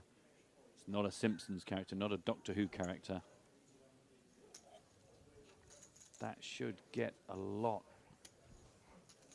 And as I say that, or not as I say that, but 45 minutes after I say that, Christopher Bean's got Blanca from Street Fighter. So anything like that, for round 2 of Matt Brown, you couldn't possibly know and probably never get it. Extreme Edition is what we're calling this. Loving this. A raise from Smarin with the ace-4 suited, and Gill has got the pocket 10s. Wow, that's a huge shove. That is a huge shove. It's nearly 40 big blinds. It makes it very easy for Smarin to get away. The thing is, it's the sort of thing where ordinarily we would just scream jacks. Turns out it's 10s, but close enough. Thing is, I don't mind it. Just no. Strange. Well, you've been outflopping me and shit. I don't recall ever playing a hand worse. Well, I say I don't mind it. The irony is you're going to fold out everything you're beating, and you're only going to get called by hands that are crushing you. So it ain't great, but I can understand the mindset where having lost that huge pot where he's played through the streets, maybe against these guys, Gil thinks his best chance is to increase variance and take a shot. Absolutely, because otherwise you go, I make a standard re-raise here. I make a standard raise, somebody re-raises me and I hate it. Or I raise, I get called, I don't connect, there's overcards. I'm now playing against a really good player. So sometimes... All right, pump the brakes, buddy. Maybe it just makes sense. It's a walk.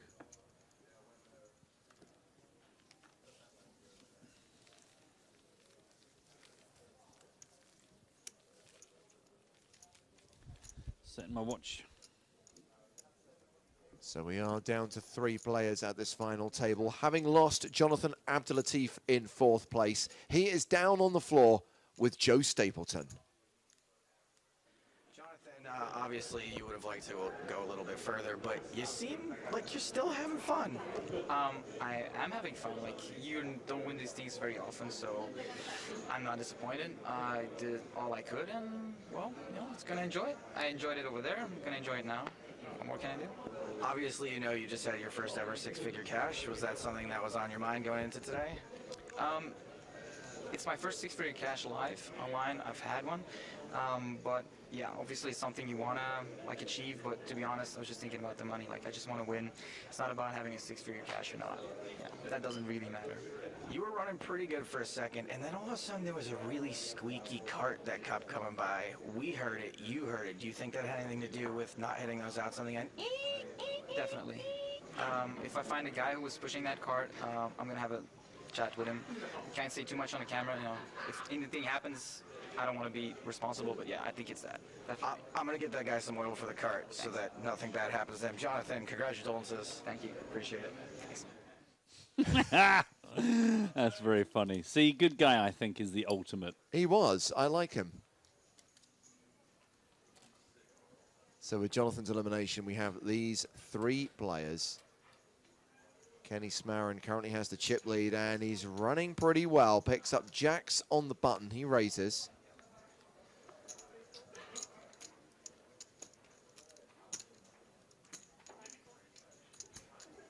Gets called by Gil with 7 deuce. Oh, hello. Top set against a flush draw. It's like we want something bad to happen. I don't want something bad to happen, but it's like that flop spells calamity for someone. No, sounds like you're agreeing with me while not agreeing with me. I'm not disagreeing with you, I'm just not agreeing with you. Well, that, again, still sounds like an argument. Well, I really hope, for Gil's sake, that he doesn't hit his spade on the river, because he is now officially drawing dead. It's a full house for Smaron, who checked back the flop, and now Gil leads the turn for 175,000.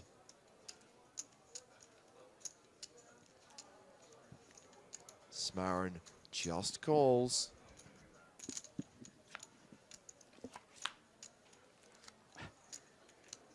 Well, I can't see him blasting off with a deuce.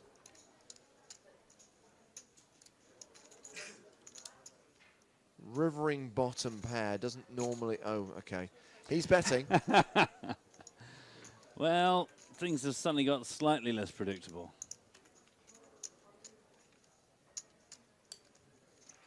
So is this going to be a repeat of the last hand these guys played against each other, where Smarin now raises river?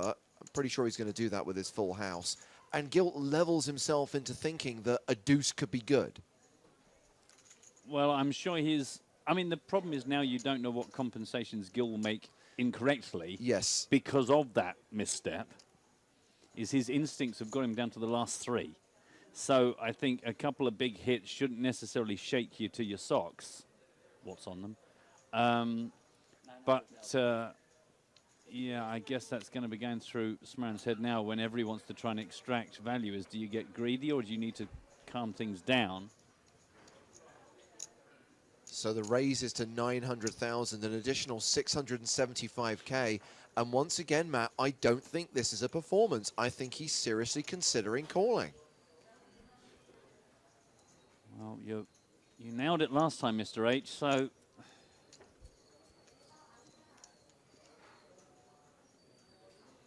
Oh, the squeaky trolley's back. Oh, God. Quickly, better get hold of Jonathan. He'll be out there with a stick.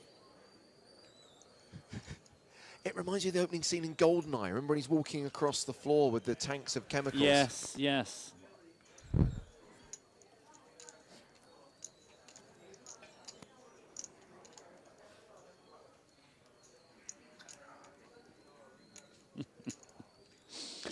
I mean, the thing is, if you've seen the guy with the trolley, you'll know that he's not moving at light speed either. It's not like he's thinking, this is annoying, I must get to my destination quickly. He's just sauntering along. If he went at proper speed, probably the wheels wouldn't squeak. Well, where's he been for the rest of the week? It's the first time he's appeared. It's today. Well, it's delivery day. Clearly, Monday is delivery day. Is it Monday? I actually think I'm good. Did he just say, I think I'm good? Yes. Oh dear.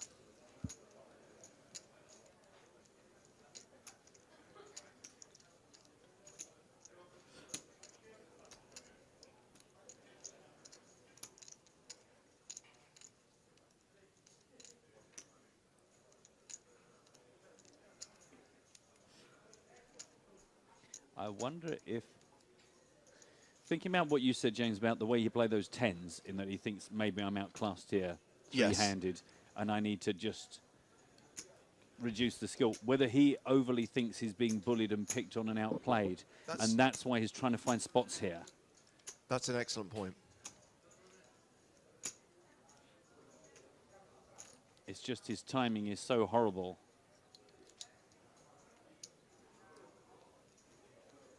Unfortunately.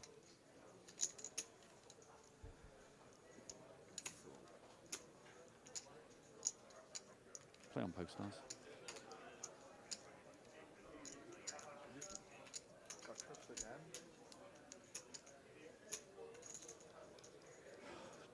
Two and a half minutes of not making a dreadful decision. So when he bet the river, he was making a super thin value bet. I think so. I think he thought, I'll make the bet here, and this gives Ken a whole bunch of reasons to get away. I mean, he nearly folded there, and now he's gone back for chips. He's so tortured. The thing is, the bet was fine on the river, but you've now got your answer. And if you're just going to level yourself into thinking, no, this pro's picking on me, good for you, sir. I'm so glad he folded. Me too. I mean, and Harpreet Gill, don't forget, these guys have been playing so deep. He's still got 32 big blinds, 20 minutes on the clock, but 32 big blinds. That's really all you got to worry about, is how effective your stack is. It doesn't matter that the other guys are monsters. I incidentally just got knocked out of the free roll by a royal flush. Wow. Yeah. Look, I flopped a straight, and the guy had the king, queen of hearts. It was NS bucket, 10, jack, queen, king, ace of hearts. I also got knocked out of the free roll. Guy called my all in with jack 6, and it beat my ace king. Typical. Play on PokerStars. Congratulations, everyone. I hope you've enjoyed the free rolls. Is Joey still alive? No, Joey's not still alive. No. Well, that's it then. I know in 45 minutes you'll hear something you already knew, but we're all out. Enjoy the bounties. Ace king for Timofeyev. Anything worth fighting with around the table? Ken's coming along with the ace-9. Ordinarily super premium three-handed, but in trouble here. And now look at that. Yeah, he has paired his 9. It's the nut flush draw for Timofeyev.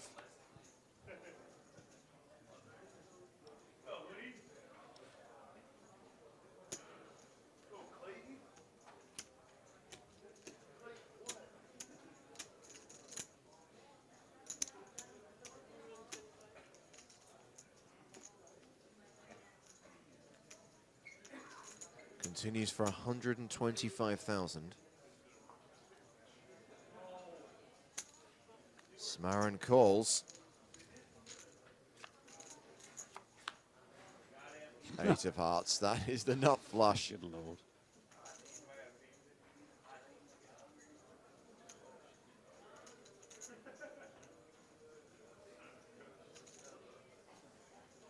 The number of people tweeting Homer Simpson is just going up and up and up. And the irony is, had that been the answer, you would have given it to the first person to answer Homer Simpson. Actually, I did say that I would pull a number. Do you remember I said I'd give a 10-minute window of opportunity? So this is a classic exercise in groupthink. The hive mind in action.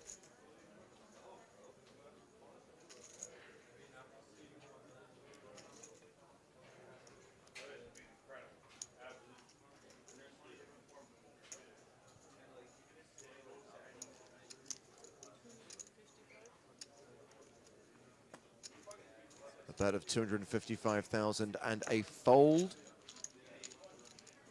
from Smarin.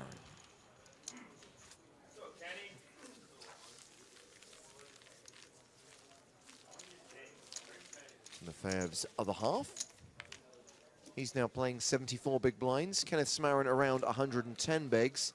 Harpreet Gill hovering around the 30 big blind mark. As Matt referenced, this level is coming to a close. 17 minutes from now, we'll be heading on break again. Did you say that Smarin's girlfriend's name was Sharon or Karen? I don't know anything about Smarin's. Oh, okay. I'm just speculating on whether Kenneth Smarin and his girlfriend Karen Sharon. I'm just trying to work it together. Can't believe Ken's parents didn't call him Darren. I mean, it's just there for the taking. A lifetime of joy. Sorry, I'm back. That's all right. Annoyingly, her name is Katrina. That's Dennis's wife. That's Dennis's wife. Oh, sorry. Oh, sorry. I do apologise. When we went to look at that lady, sorry, yes, Dennis's other half. Sorry. That's why I was confused. Right, that all makes sense. Well done, everyone. Good game. GG. Can we chop that out of the delayed bit? Yeah. Just put in like a tone, or just like whoa, just anything better than me. Do you know what? There's a very good chance that actually happens on the broadcast. Do you know what? I wouldn't be surprised if it's part one of the podcast. I'll say it just popped up. It just burst back into life. Oh, hello. 5s against 6-7. So Gill's still ahead for now, but it's practically a flip. Timofeyev with the open-ended straight draw, +2 live cards. That sounds like a hand to me. 150 from Gill, who did attempt to play this aggressively pre-flop. There's just too much there for Dennis. Too much of a good reason to stick around. Just depends if he wants to try and play it more aggressively or just go for maximum milkage. Fingers crossed. Calls the 150. Jack on the turn, doesn't change much. Just more cards arriving for Harpreet Gill to hate. Check, check, and a queen on the river. Now, if Dennis were to bluff this river, Gill would have a very hard time calling with just a pair of 5s. This is a spot where I could accept if Dennis bet here and Gill folded that you'd show the bluff, because you get the sense that Harpreet is like starting to lose the plot a little bit here on the table, outthinking himself. I know Lee Jones would immediately call in on Skype and shout at us, but why is showing the bluff a bad thing? Oh, showing any cards is a dreadful thing that involves lots of being punched in the arm and leg and falling off chairs. See, I don't agree with that. I think in the live game, occasionally showing cards to inform the action later on is a legitimate tactic. Well, look, sitting here in Panama with you, I agree. When I was locked in a coffin with Lee Jones for 48 hours, I just said yes to anything he said. Matt, he's oh, no, you're right. Oh, my God, it's dreadful. What's he thinking, Lee? Oh, unbelievable. Path of least resistance, very much the case for me. And here comes the bongo bluff. Under pair. Man, Under pair. Nice bet. 600,000, nearly pot-sized. Yeah, and he snap-folded there. Yeah, just such a horrible spot. So just to clarify, it wasn't that long ago we were declaring that Harpreet Gill... All over board, like 7, 8, 9, 10, jack, at pocket 5. Can't call. So Gill was chip leader with 4 players remaining, and now he's edging towards being a short stack again with 25 big blinds. Yeah, and that is going to start becoming a hindrance, and especially in 13 minutes when we hit a break and then come back with blinds up yet again.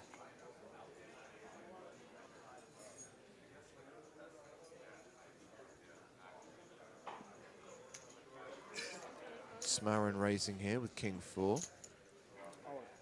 Gill shoves from the big blind. Ace 10. Yeah, don't think. Even though it's a small stack now, I don't think that's going to get paid off, and it does not. I don't know. I don't like playing poker against you. So you're going to have to flip it. No one on playing there. You're going to have to flip it. Except Dennis over here. If I have as much chips as you, then I'll play a pot. Except Dennis. You'll have to flip it. What? Said he don't like playing pots with me. Post flop, I said no one does except Dennis. You know, okay. No one wants to play post flop hands with me. I said no one does except you. No, I'm sorry. Run it by me again. Are you happy about this? Huh? Are you happy about this? You're happy about it. Everybody's happy right now. Well, I'm not satisfied, but I'm happy. It's not enough that you're happy. Everyone else must be unhappy. All right. Go ahead, guys. Have fun. I don't like playing pots with you either. So it's the suited 5-6 versus Jack Deuce. Deuce connects. Gut shot for Gil. Backdoor hearts. He checks.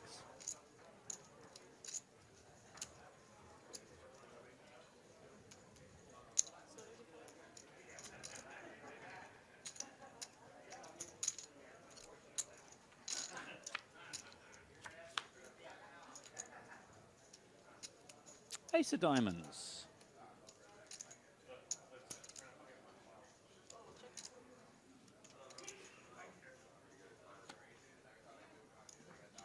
I wonder if Dennis is starting to think his deuce is actually good enough.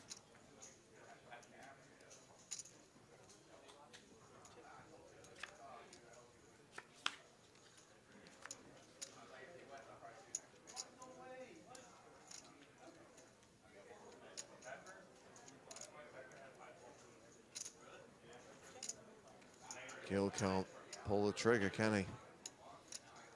No. And Timofeyev's going to win this at showdown. The deuce is good, but I'm not sure he's calling a bet with it. No. Cheap enough. I don't know if the best hand won or the worst hand lost, if you get my meaning. A bit from column A, a bit from column B. So yeah, Gil, 25 big blinds.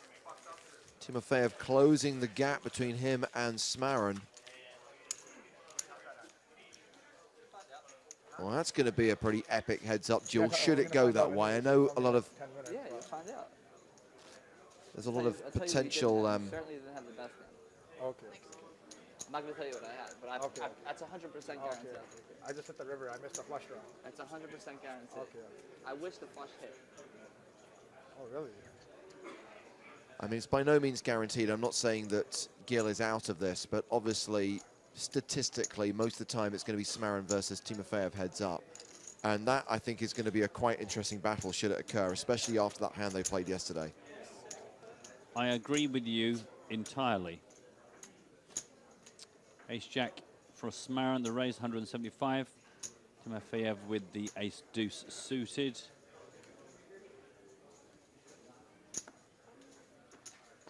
Let's take a flop. Aces and clubs would be fun. There's a deuce, and that's about it. Wow. It's not really what I was looking for.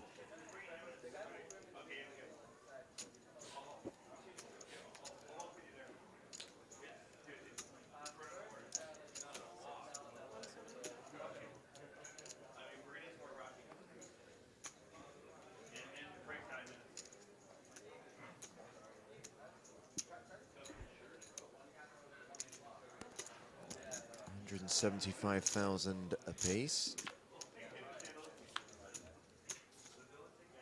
Forward pairs on the turn.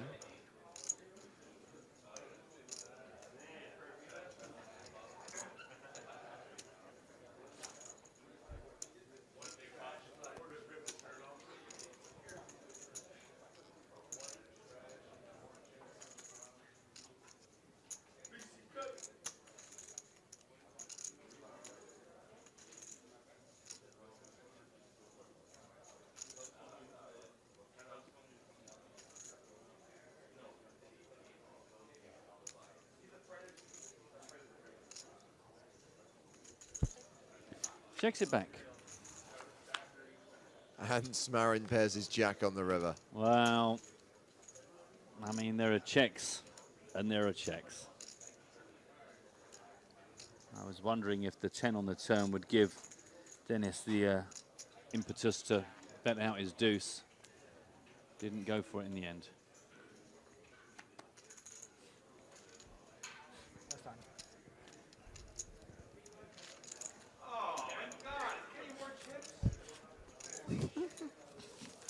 Smarin closing in on the 6 million mark once again.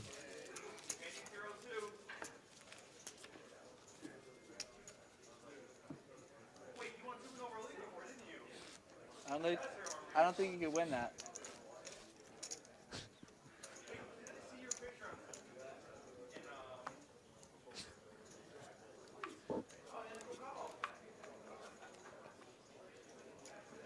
It's shot.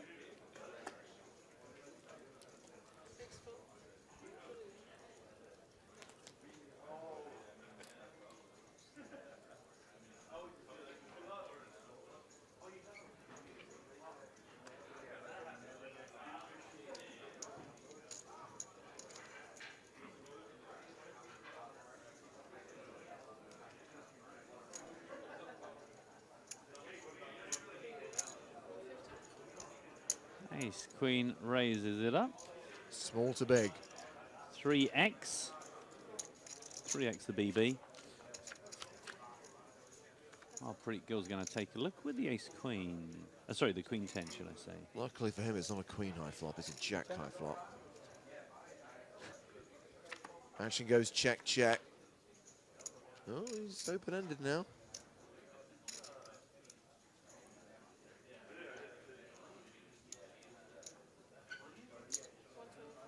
Might call this tickler from Timofeyev, 125,000, sure enough. And the river is a 7.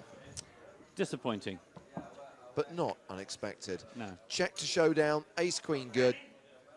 Gill loses another hand and drops below the 20 big blind mark. As we receive one of the hardest to respond to tweets ever, Joe says simply, wow. Now, lots of things have happened in the last 45 minutes. Are you wowing at maybe my losing to a raw flush? Was there a hand you particularly liked? We just don't know. Maybe it's the revelation that you're wearing socks. That's true, but I don't have a reputation as a non-sock wearer. I'm not sure I'm keen on that fashion of young men going out with just their slip-on smart shoes and no socks. It just seems ill-advised.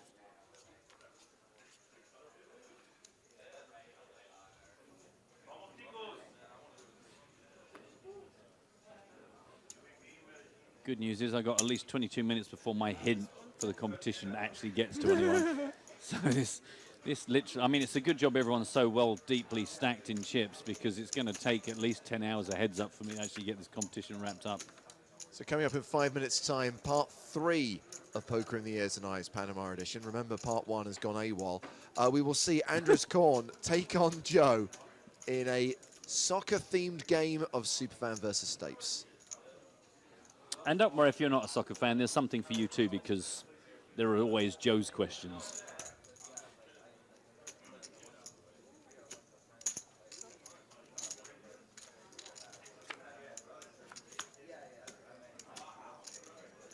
Smarin now has a lock on this hand. Trolley, anyone? Oh.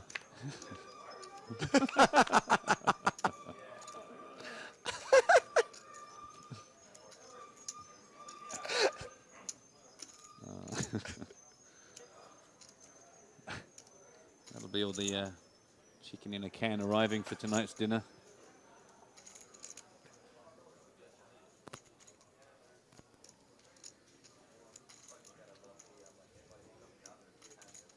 And you thought the chairs in Prague were bad. Oh, the musical chairs. Quite literally, the tooting musical chairs.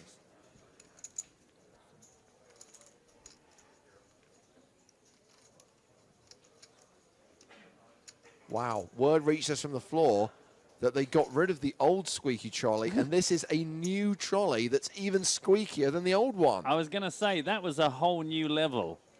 I was thinking, God, that really is falling apart. To find out that that's the one they chose.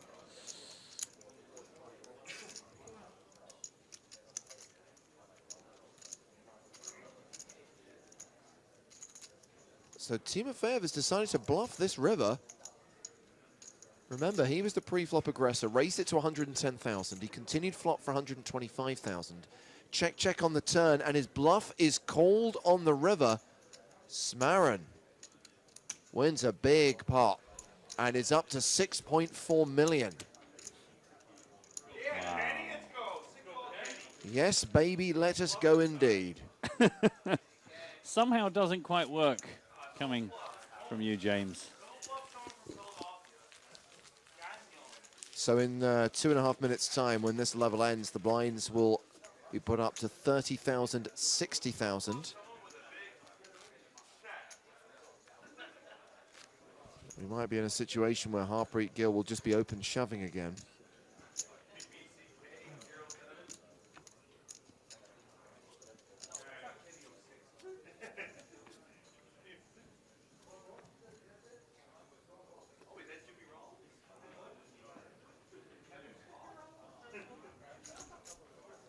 Gill running out of options.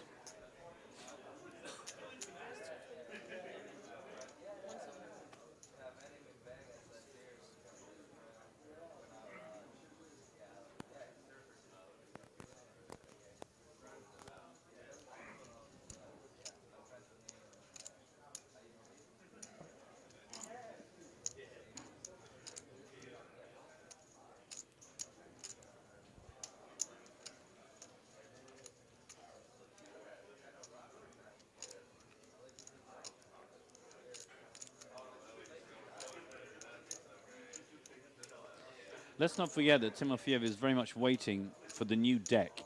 So, oh yes, he had his eyes on the clock there rather than on Ken. Ken really, I notice, has been studying Dennis very, very closely in the face region, whereas Dennis seems more interested in just dragging out the next 54 seconds so he can get a new deck. Very hard to imagine why he would care other than pure superstition. Unless he has a phobia about red cards and that he is internally screaming throughout the last level. Oh, I don't know about you, Matt, but they haunt me in my dreams. For sure.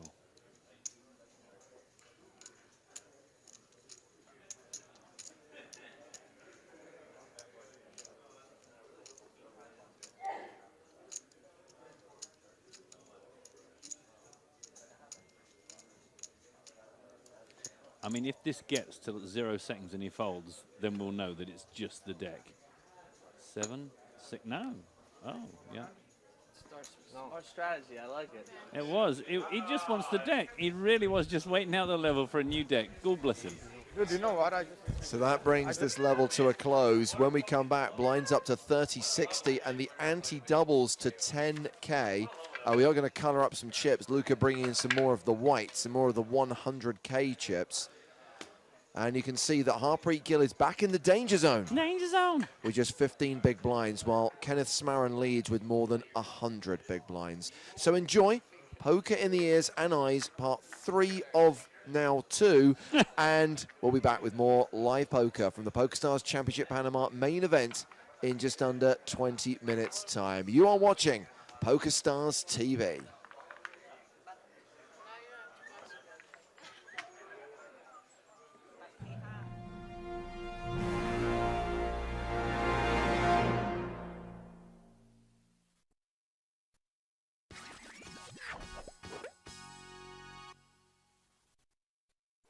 It is super fan time on Poker in the Ears and Eyes.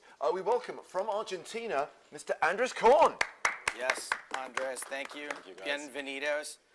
Weird glitch in the matrix with this dude, am I right? So weird. Yeah. So obviously we're doing the live stream, Andres, and we go on break and we're talking about the fact that like, oh, who's the super fan? I said, oh, there's this guy, Andres, who said he's going to be in Panama, wants to come on the show.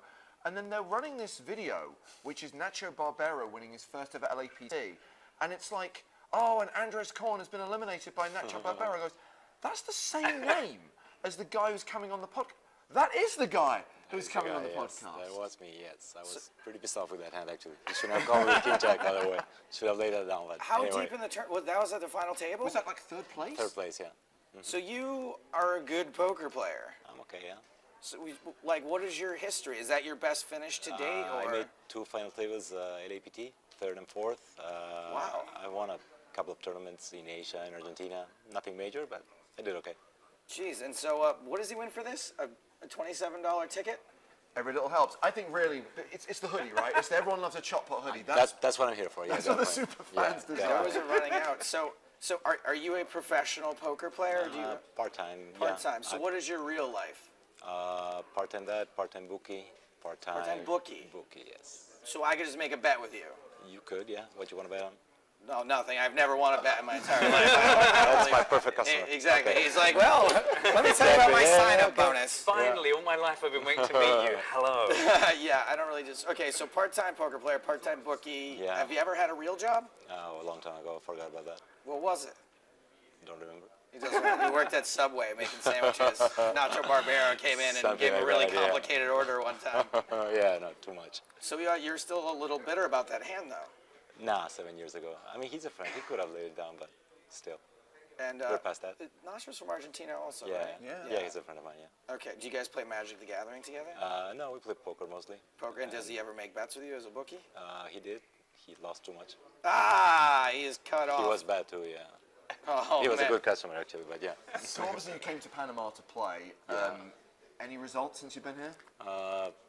3 near bubbles. That's the best thing. Bubble. I made a lot of chips in all the tournaments I play and never made it. I think you're due a result, and I've got a good feeling about today's game.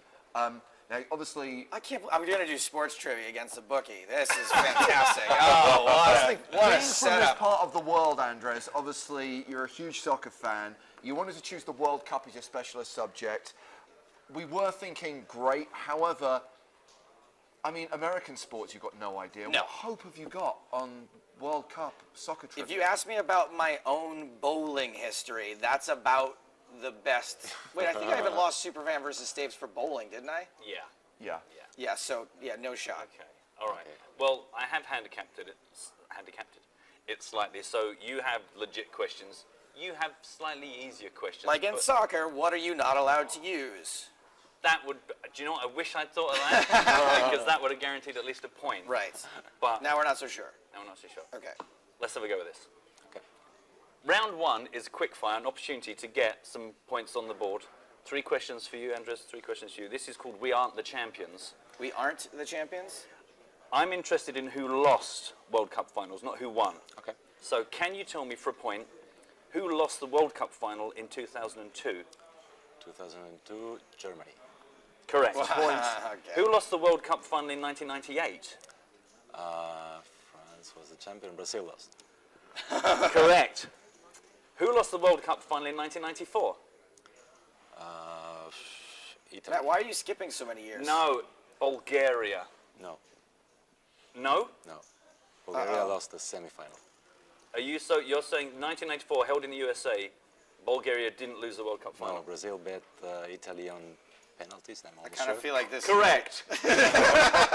Well done. You're absolutely right. 3 for 3. Okay, thanks. Just quick correction there now. No, well done. Okay, Matt, I thanks. have to ask, why are you only asking about every 4 years? What about the in-between years? We'll chat about that in the break. That's a good We'll have question, look. Yeah, right? Yeah. Right, Joe, your quickfire round. How many players are on the field during a soccer game? How many total players? Yes. Yeah. Counting the goalies? Yes. Yes. Okay. Come on. Wow. 12. So it's 6 aside. Yeah. No. Goalie and 5 players? No, it's 10. 22. Oh, there's a lot more. There's a lot more. Way more. 11 and 11. Wow, that's Okay, weird. no problem. It's too much, huh? That's a lot of Yeah, players. I know. It's too It's a crowded. big field, I guess. How long does the halftime break last? 20 minutes. 15. Yeah, that's close enough. Half a point, man. It's Come very on. kind That of would you. that probably work in his business too, right? If I came to you and I was like, I made a bet, it was close Yeah, enough. close I mean, enough. Yeah, I the can horse pay came that. second, but that's pretty good. And your third quickfire, can you spell FIFA? Yes. Sorry, I should have said. I want please 1 point would for you- that. I got that right. Please, would you spell FIFA? FIFA. Yay! Bing! You're on That's the 2 board. points because I answered his question I tell correctly. you what, I'm sympathetic. I'll give you 1.5. We'll split the difference. Got to be so careful how you word these questions with Joe. Okay, Andres, back to you. Because of World War II, the World Cup was not held between 1938 and 1950. As a result, who are recorded as the reigning World Cup champions for a record 16 years? 1938 was Italy. Correct. Man, I'm not even bothering giving you the multiple choice because you're just... Okay, Joe, I am going to give you the multiple choice in this one. Maybe I don't need it. Let's just cool out. Okay. Take the multiple choice. In Let me listen to the 1986, question first. World Cup, in the World Cup, let me start again. In the 1986 World Cup match against Argentina, England suffered at the hands of a now obese Argentinian legend who scored a goal with his hand. Name the filthy, bloated Argentinian cheat. No offense. Your options are Madonna, Belladonna, Maradona, Richard Donna, or Chicken Donna. Maradona. Ding, correct. Now there's a bonus point here. According to the greatest fat athletes of our time website, real thing, how fat in pounds was Diego Maradona's maximum listed playing weight in pounds? He rolled out onto the pitch, and I rolled him back again. 195 pounds. 220. Wow. Wow. Holy Lord. Playing weight. That's how big it is. That's 100 And he's a short guy. He's a little bloke. I gotta say, he literally, there was a couple times they picked him up and tried to throw him in. They thought he was the ball. Well, no wonder he had to use his hands. It's hard to lift those legs. Okay. On his hand was the hand of God. It was the hand of God. Is that really what they call it? Yeah. What he called it, yeah. It was awesome. Good days. Okay, Andres, the first World Cup kicked off on July 13th, 1930. France beat Mexico 4-1. Can you tell me how many teams played in the first ever World Cup? I'm gonna guess 15. I'm afraid it was 13. Okay. But close enough. For a bonus point, Can't get half a point on that then. Can you give me 6 of the 13 competing teams? Okay. France, Uruguay, Argentina. United States. Actually, yes. Oh, sorry. Sorry. Please continue. Not England. How many did I get? I get 4. You've got 3. Sorry, yeah, you've got 4 so far. 2 more. I'm gonna go with Brazil. Yes. You have to push you. You have to push you. And it's impressive, regardless. Shit, whatever. Bulgaria.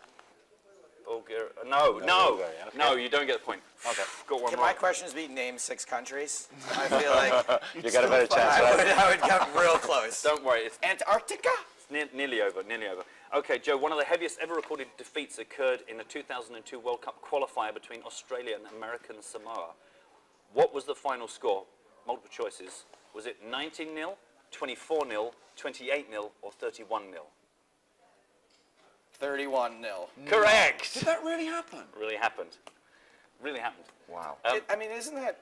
I mean, that could start a war. That's the right. If I was American Samoa, I'd be like, you know what? That was we're going to war with Australia. Well, there's a bonus point that kind of explains a little bit of the issue. Is American Samoa were plagued with passport issues. How many of the original 20-man senior squad were actually eligible to play? 1. Yes. Wow. The goalkeeper is the only one. They also ended up having to use 3 15-year-olds from the youth team. So the 31-0 seeming a little bit more. I would guess the senior team is not that good, but controversially, at the end of the penultimate round, Joe has a half-point lead. Wow. Wow. 4.5, 4. So this question matters, Anders. Okay. Okay. I'll do my best. Shirt swapping between players was officially prohibited by FIFA in 1986. Can you tell me why? You could just go for it for 2 points, or I can give you the multiple choice and it would be a 1-pointer. Give me the choices. Okay, was it a shirt-selling scandal? Fat supporters started doing the same. Female supporters started doing the same. FIFA simply disliked topless men, or no reason was ever given. No reason was ever given. I'm afraid it was given. It was because FIFA didn't want players to bare their chests on the field. That's I mean, if you've sounds been like an there. American thing. Okay, so this is your. There's actually a real quick fire finisher off just to see if we can get your last legit question. Yeah. Which is the only team to have played in every World Cup? Would you like your multiple choice? I'm going to eliminate England because they didn't play in the one that. Go ahead. I'll take the multiple choice. Brazil, Argentina, Mexico, Uruguay, or France? Uruguay. Brazil. You would have known that, wouldn't you? Everybody. Oh, I can't sing that song. No. How many times have Brazil won for a bonus point? 6 times. Bone steal. 5. 5, correct. Wow. Okay, so Andres has a half-point lead Yes. heading into the quick-fire final round. Okay, this is the final round. This is a nicknames. So I'm going to give you a national team's nickname. You've got to tell me who they are. Les Elephants. Les Elephants. It's got to be some African team with a French origin. So that could, it's not Cameroon, Morocco, Algeria. No, I'm afraid it's the Ivory Coast. Good logic. I would have said Algeria. Good guess. Good He's guess. got aces. If you had aces, you were raised people. Let's steal I call. The Three Lions. That's England. He takes the lead again. The Bafana Bafana. South Africa. Yes. Andres takes the lead again. The Blue Samurai. Japan. China. The Azuri. How is China the Blue Samurai? I know. Hey, that's what it said on the website, but then again. Okay. The Azuri. Azuri is Italy. That is correct. The Dothraki. Hold on. I'm trying to think where they're actually from. What? Don't everyone laugh, right? You blow my cover. Westeros? I think I've probably got to give that to him. It was just, You have, yeah. but it doesn't make any difference because the final score is 6.5 points to Joe Stapleton, 7 points to our superfan Andres. Wow, that was Andres deserved it. I mean, he knew That was a good game, he knew man. his World Cups. Well done, man. That was. For the longest time, I thought the World Cup was the thing they wore to protect their... Time's running out, Joe. Take us out. All right, kid. Thanks a lot. We appreciate you guys. being on the show. Andres, the Glitch in the Matrix, Corn, thanks for being here. Now you can rub this in Nacho's face. That's all the time we've got for this week's episode of Poker in the Ears and the Eyes. Next time, we've got real Panama stories coming for you. I've got a doozy, but it's a little too risque for this in-vision version of the show. Other things will be back. Social media, including some social media beefs. James had a good one this week. Movie and TV talk will be back. Go see Logan.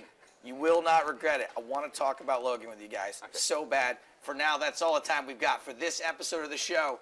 For Andres, for James, for Matt, I am Joe Stapleton. Smell you later.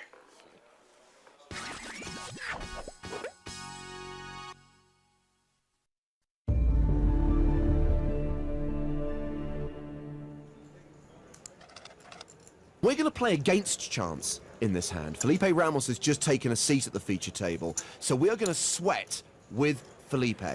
The Brazilian sensation. Cornuth has just called in the small blind. Ramos checks his option. King 5 of hearts is his hand. You know he's good at poker because he's got like every colored Yankee hat. Well, he's flop top pair. I approve of the pre-flop check. I approve of the wardrobe. And blind on blind, we like this even though our kicker is pants. Cornuth has checked. Ramos is betting 45,000.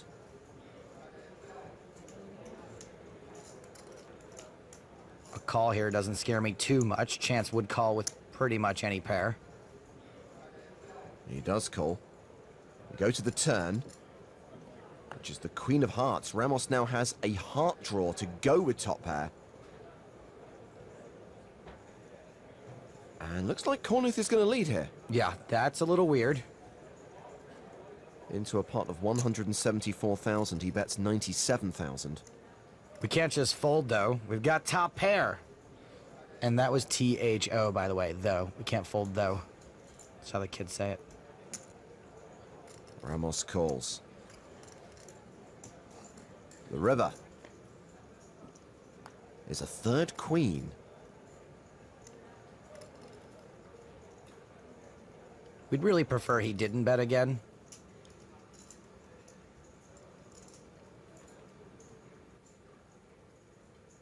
Cornuth does bet enough to put Ramos all in. Wow, this is such a sick spot for us. This spot is sicker than the vomit scene from Team America. What does he do here with a king? I think Chance is rarely bluffing here, but he just lost a really big pot, and he could be trying to bluff us off a chop. He led the turn, and I don't think a bear king is going to do that. You can't blame us for calling, but I think I like a fold. I call. He calls. Cornuth tables a queen. Exactly. Just quads. Felipe Ramos is eliminated. Hashtag death by quads. Great to see you. Good game, man. Hashtag sorry, not sorry. Cloudy with a chance of quads. Ramos, our 18th place finisher. Good game, my man. Bye, Felicia. Safe travels, my friend. Yep.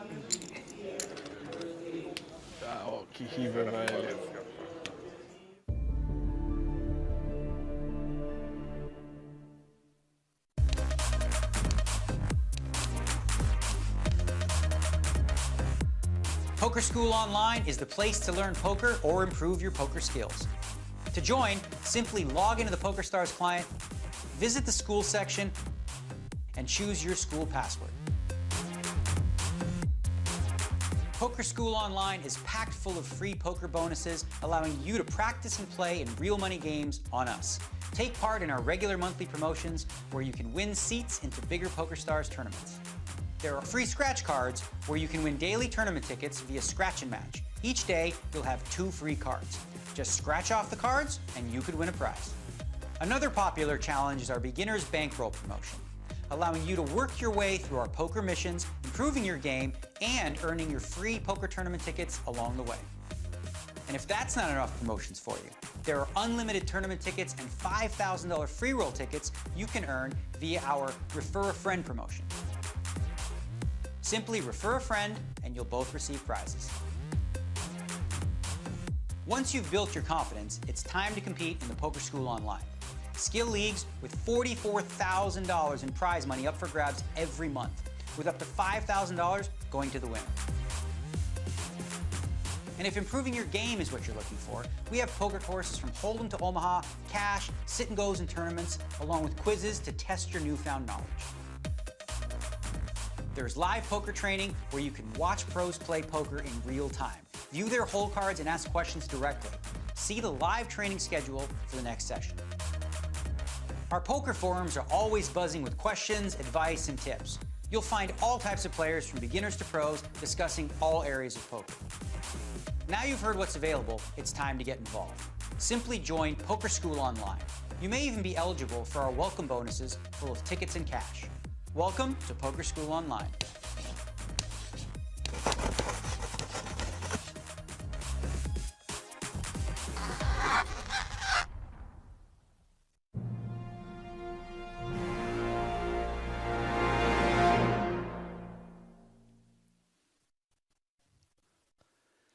Hello, everybody, and welcome back to Panama and the PokerStars Championship main event, final table here from the Saltis Hotel Spa and Casino in gorgeous Panama City. We are down to 3 players. We started 100 days ago with 366 approximately, and now just 3 left. We have a huge stack in the face of Kenneth Smurran with 6.44 million. Wow. Equivalent of 107 big blinds. The short stack, Harpreet Gill with 16 bigs. And in the middle, Denis Timofeyev with 3.5 million. And now we are at 30,000, 60,000, a 10K ante. I'm Matt Broughton. He is Joe Stapleton. Hello, my babies. Let's welcome Joe Stapleton back to the booth. Let's fire off the glitter. Bam, bam, bam, bam. Incidentally, you'll know there's a competition I'm running every 45 minutes. Oh, in fact, let me quickly deal with that. In case you've not been with us today, we have a slight change in the way we're coming to you. Related? No. Go on, sorry. In that ordinarily we exist with you, the audience, in your time bubble. Today, because of the technical setup here in Panama, we are actually living in the same time zone as the players. So everything that's coming to you happened 45 minutes ago. By the time you see the trophy lifted, I will be drunk. Exactly. And by the time I say, cats, I didn't do that. I did that 45 minutes ago. Right. And people say, did you hear Matt shout cats? That happened 45 minutes ago. To be fair, I'm already drunk, and Matt has already shouted cats many times today. It's true, kind of ruins the explanation. But so, therefore, we're not able to interact with you as we would normally do so on Twitch, but hope you guys are still enjoying the show. We are kind of catching you on Twitter a bit, but again, because of that delay, conversations are tricky. I can tell you that a competition I set probably about 2 hours ago now, there has been one winner. I said I would give away 2 prizes. The clue, and I'm going to set my alarm for another 45 minutes, is that someone has already won with the right answer, and I liked that answer. That's it. That's all you get. Second prize up for grabs. You know, people can go to your Twitter timeline and see what you've liked.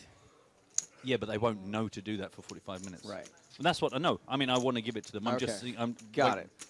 I'm surprised somebody hadn't already noticed in the real world that I'd liked one of the answers, because it's the only tweet I've liked. Did you get me? Ever. Certainly today. We need to catch up with this one. Let's do it. Ken raised from the button 130,000. Got the call from Dennis. Check on a 5-10 king 2 diamond flop. Gil out of there, by the way. He did come along to start off with. Now on the turn, action begins with Dennis, who I believe has checked. Yes, he has checked to Ken Smarant, who's now bet with his queen 6. Dennis does have the 10. Already got this hand locked up. Do we have confirmation as to whether or not Ken's mom, Karen Smarin, is watching? Yes, with her sister Sharon. Ah, Karen and Sharon both. They actually come from a long line of Smarins. In fact, originally it was Baron von Smarin. Ah, of the von Smarins.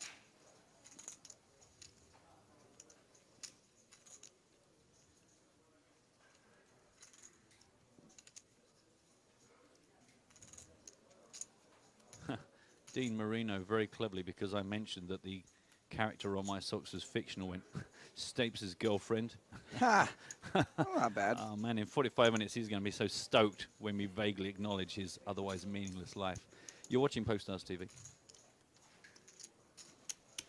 A call with the 10. I think unless Smarin improves, that's the end of the betting for this particular hand. You know, Chris Cohen's been really on point this week with the extra poker tidbits and the news from the floor, and he Yeah. actually has written in to let us know that Karen Smarin is actually dating Jack Salter's dad, Walter Salter. Oh, wow. That's impressive. Yeah.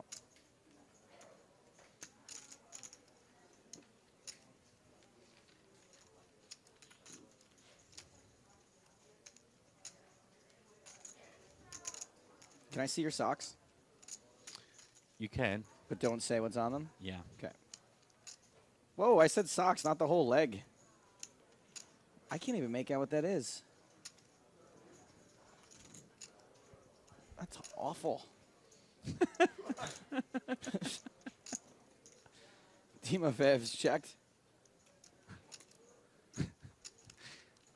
I mean, obviously, all the disfiguration, it makes it hard to see the shape of the leg. The, But the toddler who sewed those socks is very, quite talentless.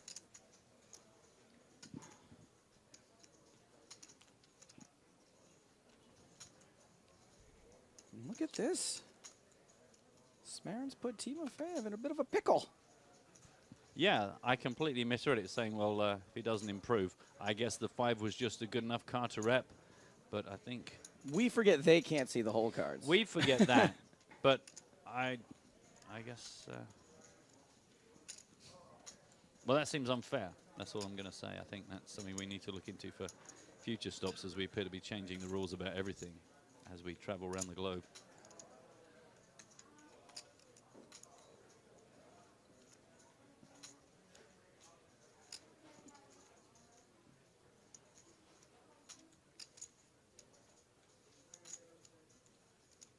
These two are shaping up to be quite the rivalry. Some great hands played between these guys. And this is one of those hands where I'd almost rather know after the fact what the cards are. Like if it had to do this or nothing at all, of course I want to know what the cards are. But if there's some way we could watch this hand and then see at the end what everybody had, this is really impressive. Smarin the razor, continued. Bet turn. I mean, he's fired every single street. And I guess what Timofeyev is trying to figure out right now is what can he be going for 3 streets with? Time's been called. Wow. And there's a bunch of missed draws. which I think makes this bluff harder to pull off.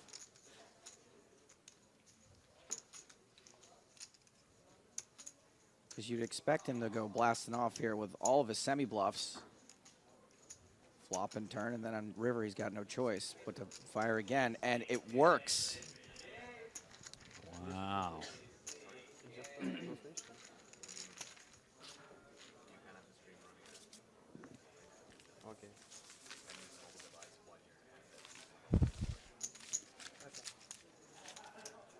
Nice move, Kenneth Smarin.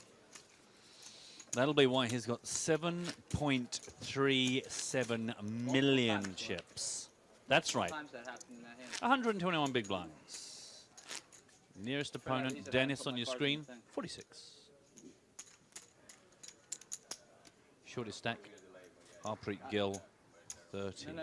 But I'll tell you. Hey, hello, a bit of Andrei Shadilov. Alexei Boyka. Bit of a rail forming out there. Big blind? Yeah. 60. VJ writes in to say, excellent point, Matt. Insightful analysis. I know. I have no idea. I have no idea. I think it was the thing I said about tens and Gill, and James looked at me and nodded approvingly. I did make a mental note of feeling quite clever about something. I think in general we were discussing the mental durability of Gill and whether he was going to be his own worst enemy if he starts becoming too paranoid about being clearly the least experienced player of these three, and overthinking how much they were picking on him. Lots of other guesses coming through, I can confirm. Brackets in 45 minutes, brackets. Not Popeye, not Hello Kitty. Any Family Guy character, says Francesca. No. Somebody else said, any Mr. Man. What a lot of Mr. Man. No.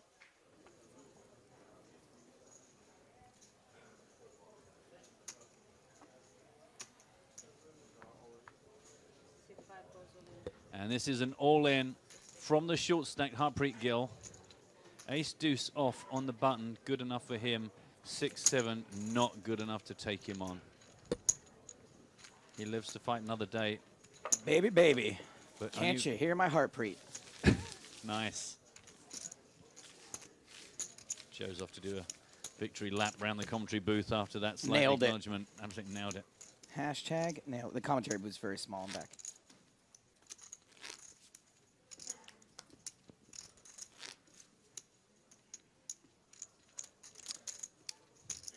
What was the other stuff on it? I forgot. I promised the dealer button and something else. What's the other kind of juicy thing we've got that people like? Not the decks of cards. There was something else. All-in triangle, I think. No, I don't think we've got any of those. That. I think it might have been a card protector. Card protectors, yeah. Right. Okay. Fine. No, that's probably it. I just couldn't quite remember what we. It was. Yes.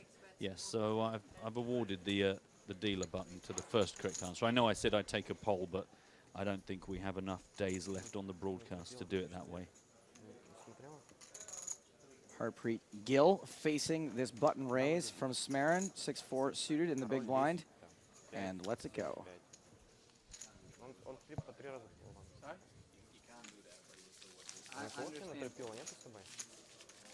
It's okay, it's okay. As long as you made him put his phone down, I'm happy.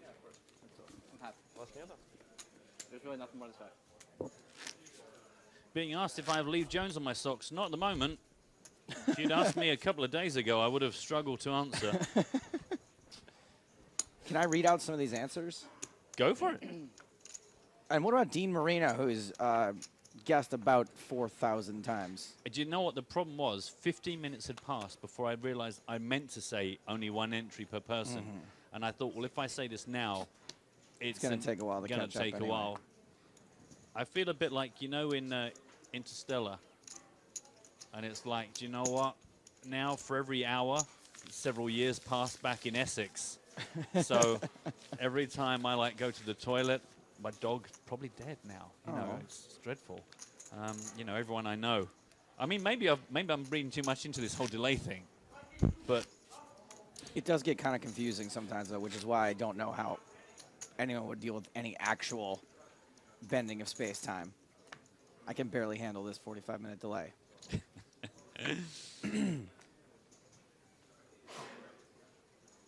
I almost went back to my room after I did the final table intros, being like, oh, well, we don't start for another 45 minutes. Old habits. The only thing that saved me is that I could hear James doing the commentary when I walked past the room. Right. Well, that's always a hint because he doesn't tend to practice with a full I live was like, 30 minutes. I was like, why is James talking right now? And why isn't he stopping? Whoops. I got to knock on wood. It's a miracle that I haven't ever actually been significantly late or missed a flight or destroyed an entire production. I'm certainly, every single time I work with you, I walk away just thinking, wow, really got away with that one. I almost feel bad because if I had wrecked something at this point, I would have earned another one. Yeah. You know how like when you get your first speeding ticket, you can go to driving school and then like 3 years later it's off your record and you can do it again? Yeah. I haven't used that. You certainly should. But then if you do 2 in a row though, then you're really screwed. Oh, well then that's it. You're done.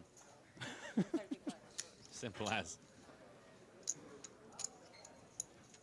Wow, nothing I like more than watching a guy on the rail tuck into a really juicy looking sandwich.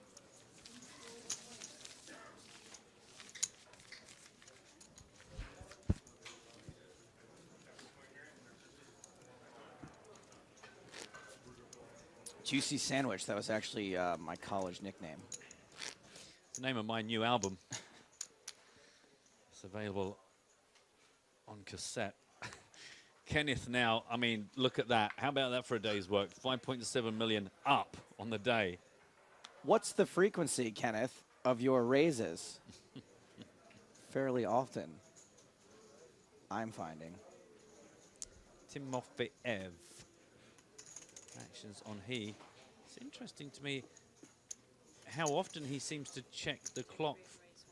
And I can only guess it's at the end of the last level, he was clearly dragging his heels just to kill the time because he wanted a new deck. He didn't like the ones with red. Is that, well, that wasn't a bit? No, that was true. Earlier on, he asked, with about 30 minutes to go, he said, when can we get a new deck? And they said, well, not until the next level. And he was like, right, well, what if I was to break one of these cards? Would you have to do it anyway? And they're like, well, yeah, but you would get a penalty. And he was having a serious conversation with Luca. And so, whether for superstition or some other reason we're not privy to, he really did just burn out the last 2 minutes just waiting to get all his cards. Here he looks much happier. He's actually not got too much to shout about. 18% equity on the hand we can see. But of course, when you're sitting with bottom pair, you know how hard it is to connect. Hard to make a pair. Hard to make a pair. Getting harder to love a pair. Oh, I'd love a pair right now. I've only just recently got into pairs. I was always more of an apple guy, and I realized that Mickey Peterson got me onto this little apple cutting device where you kind of like push this little thing over the top of the apple and it falls into lovely little segments. And that made it much more... An apple core, a slicer. Well, not just a corer, like a proper, yeah, like a cutter, like with multiple blades, Yeah. like a bicycle whip. And recently I've got into pairs. Anyway, that's the fruit segment of today's broadcast over with. That was brought to you by Pairs. I wasn't done yet. No. Oh, you had some more stuff. Well, I was going to say, isn't it weird that fruit tastes slightly different depending on how you consume it? Like, an apple tastes to me much different if it's sliced up and I eat it in pieces than if I bite into it. Well, that's why I give props to Mickey Peterson and the Yeah. patented Mickey Peterson apple slicer. It seems fun. It seems more fun, doesn't it? Like a banana tastes much different when I eat it in my mouth as opposed to when I consume it rectally. Right, we need to talk about that. I forgot. Do you know what? I made a mental note to talk to you the last time I caught you having a banana in your room. Yeah. And I thought I really must be sure to have this conversation. And in that case, you know what I was saying about how I like pairs? Don't try a pair. I wasn't having it in my room, Matt. No, all right. Well, you were poolside. But again. All in. All in from Mr. Gilf with his King 5 suited. Saving us from this conversation? Yes, saving Joe's career from yet another award for all the wrong reasons. The kind of award handed out by a man with a machine gun and a uniform.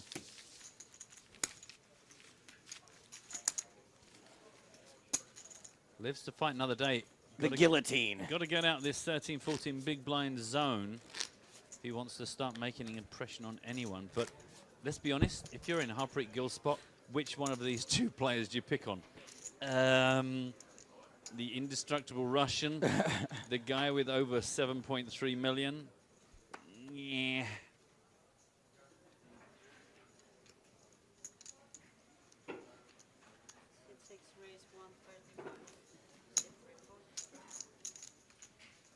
By the way, more superhero guesses arriving, not a superhero, which I think I actually said very early on.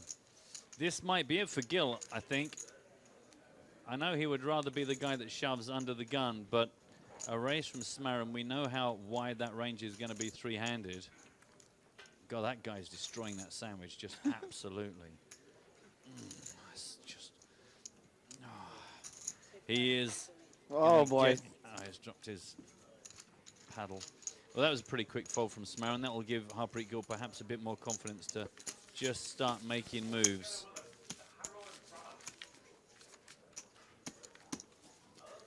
Mayor the B. That's a good guess, Moonshard. It is incorrect. 18 bigs, just over a mil ball for Harpreet Gill. 2.7 for Dennis Kenneth. 7.18 million here on our final table of the PokerStars Championship. Main event here in Panama. We will today crown our first ever Panamanian main event champ. That's a new flag on your resume. Yeah, folks are all about the flags. Yeah, yeah. I'm just happy to get home alive, mostly. But I guess one man's life is another man's flag. I have been jonesing to play poker lately. It's been a while for me. I haven't played live. I must say, helping out in that little rehearsal, you know, a bit much earlier in our schedule, just to sit with some chips and have some physical I took cards. it fairly seriously. I did. The rehearsal. Usually I don't. Matt, how long have you been away from home for? I left on Saturday, the 11th of March, I believe. Rozvadov on the Sunday and the Monday. I guess in your case, it's not the years, it's the mileage. Exactly, God. And also the average speed per hour I've done. Right. Do you know what? By the time I got to Panama, if you'd looked at the previous few days, I probably averaged a good 100 kilometers an hour in everything I did. Smaran raising, small to big. The good buddy hand. You guys have a different one for that, I think. 10-4, right? Over in England? No. The good buddy hand? Well, I understand why. I don't know that I've ever heard anyone call it that, but 10-4, good buddy. I mean, I get the reference, Joe. I get the reference. What I'm saying is I don't know I've ever been somewhere. If it's the 10 deuce, and they go, oh, the dolly, but I don't know if anyone's ever gone, good buddy. Mostly everyone's too busy cocking their guns in the sort of live poker games I play and check. Can I read that out loud, James? Because the Broderick Crawford. Is that if Matthew Broderick and Cindy Crawford had a kid? Would it be a 10 with a 4? Matthew Broderick's not a 4.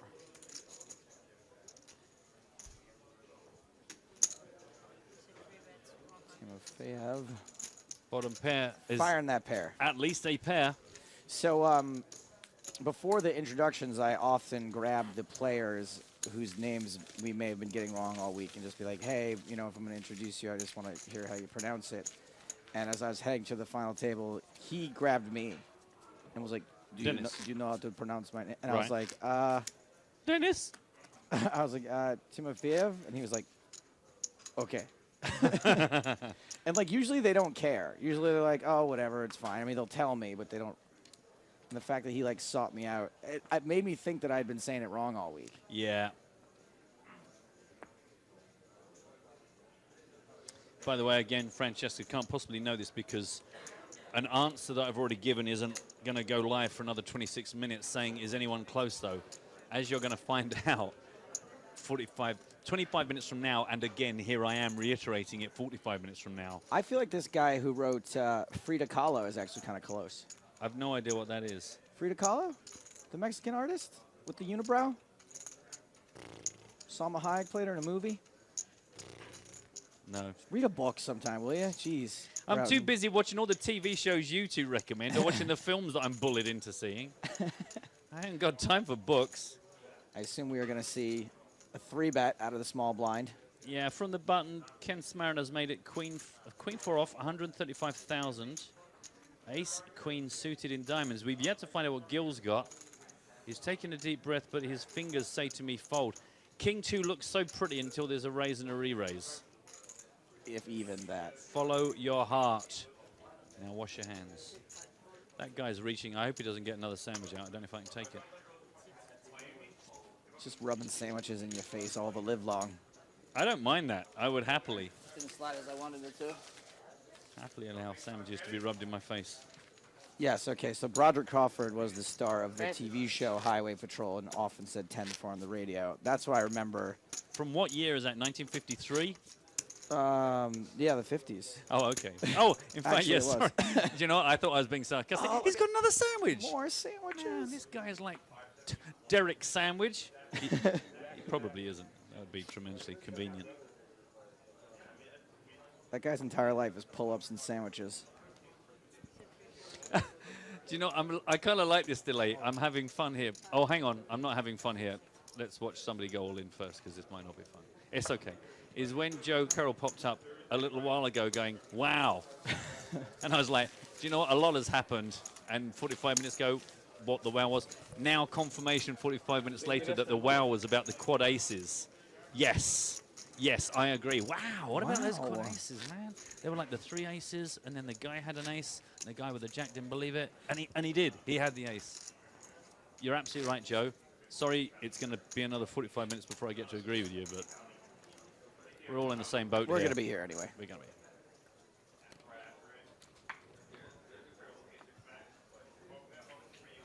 Can people please stop trying to educate me? I'm working. It's very intimidating. 9-10 for Gill, just outside his shoving range. 17 bigs he's got to preserve here. Make sure that when he gets them into the middle of the table, they are worth it. Ace-4 of clubs for Smaran.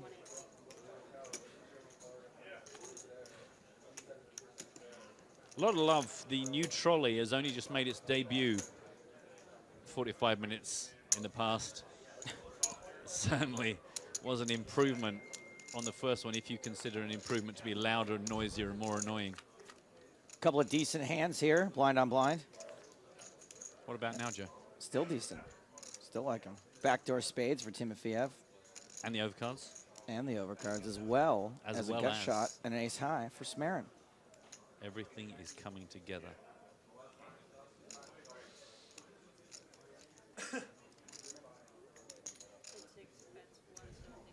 $175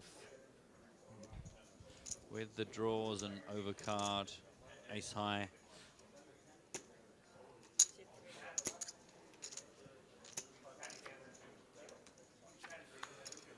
And now a second spade. No direct connection, but certainly an improvement. 70-30-ish right now. Ace high ahead.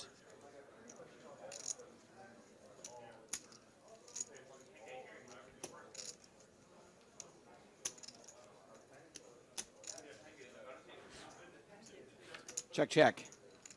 Free spade? No.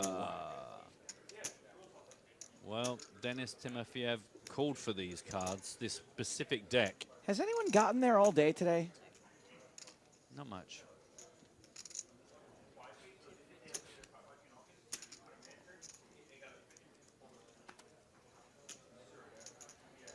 Ace-4 is going to win this. Smaran adds to his stack.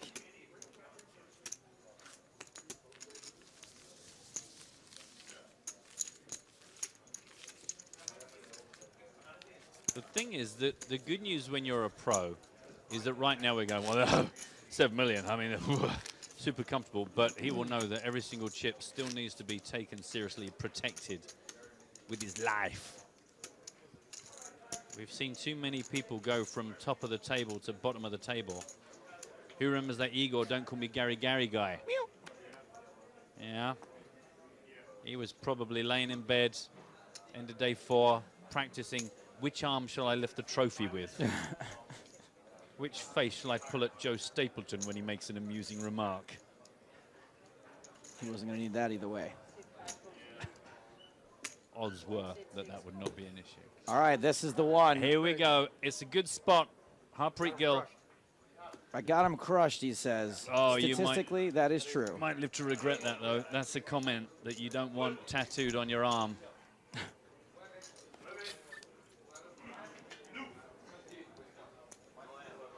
So it is ace queen off. Yeah. Dominating hand for Harpreet Gill. Ace 9 off for Smaran. I called it as fuck.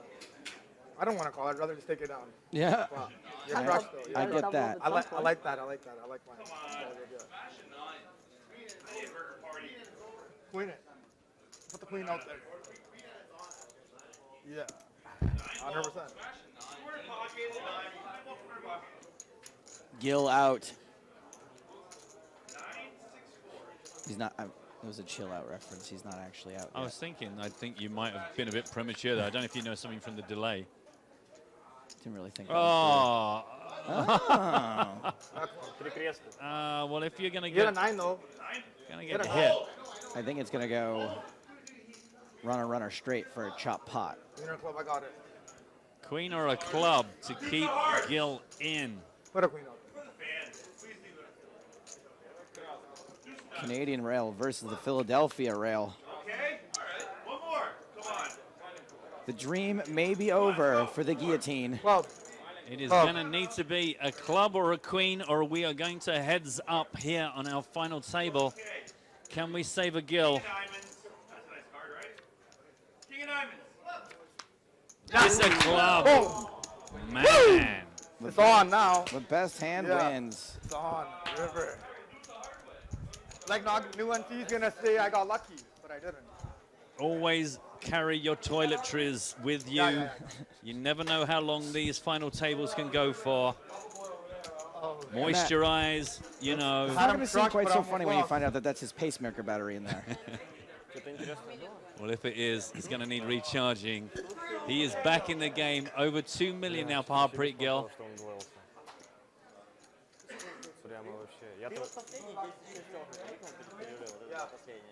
Check out your boy. Now he's on dessert. What's that he's got? Is It's that Baby Ruth from the pool in Caddyshack. Double up. Oh, double up. Well, that drastically changes the dynamics. Not so much for Kenneth Smaran with the loss, but more because of how close it brings Denis Timofeyev and Harpreet Gill together. 2.73 million for Denis, 2.1 million now for Harpreet. So Harpreet now with a very, very damaging stack. If anyone gets involved with him, he now can not only improve his situation, but actually hurt them. Not physically, they're all friends, it's just cards. An hour left on the clock.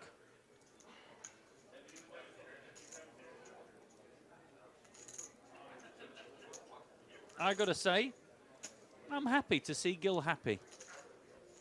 Been very patient, has played some good strategic timing, folded when it was good to fold, got him stuck in when it was good to do so. Has outlasted many players that we perhaps at one point or another fancied as potential champs. Matt, now that Gill's doubled up, yes, he's got more than 30 big blinds. You think he should just sit back and let the other two guys go for it and maybe blind down again? Considering the dynamics of the three-handed play so far, I just don't think that's how Smaran and Timofeyev are playing.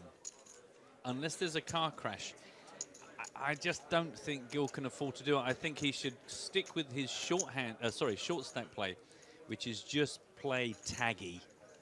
Just try and remove all this post-flop play, because I think I just don't think he fancies himself in those heads-up situations.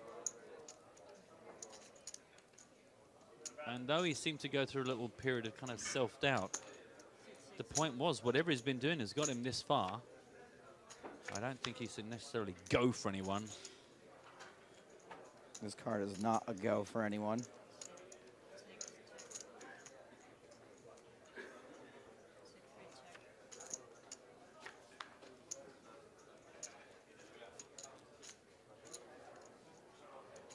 It's also hard to imagine what the guy with 41 bigs and the guy with 98, what kind of hands we're going to have to wait to occur before they just go hell for leather.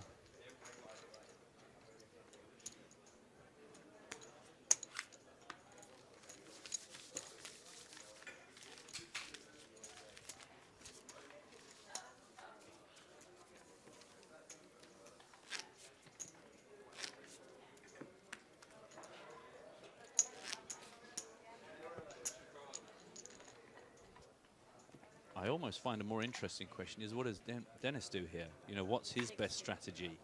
I actually completely agree that it's a good question, and I have no idea. I really don't know. Play the cards you're dealt. Play your good hands, fold your bad ones. Have you thought of writing like a book or at least a leaflet? A flyer. A flyer. Yeah. Like just single-sided because it's quite expensive. Black and white, just no pictures. I'll laminate But anyway, it. but to come back to it, I think you definitely should be the voice for some people. Queen 4, Queen Deuce. It is Kenneth Smarren who is slightly ahead, but no longer because the flop brings a deuce.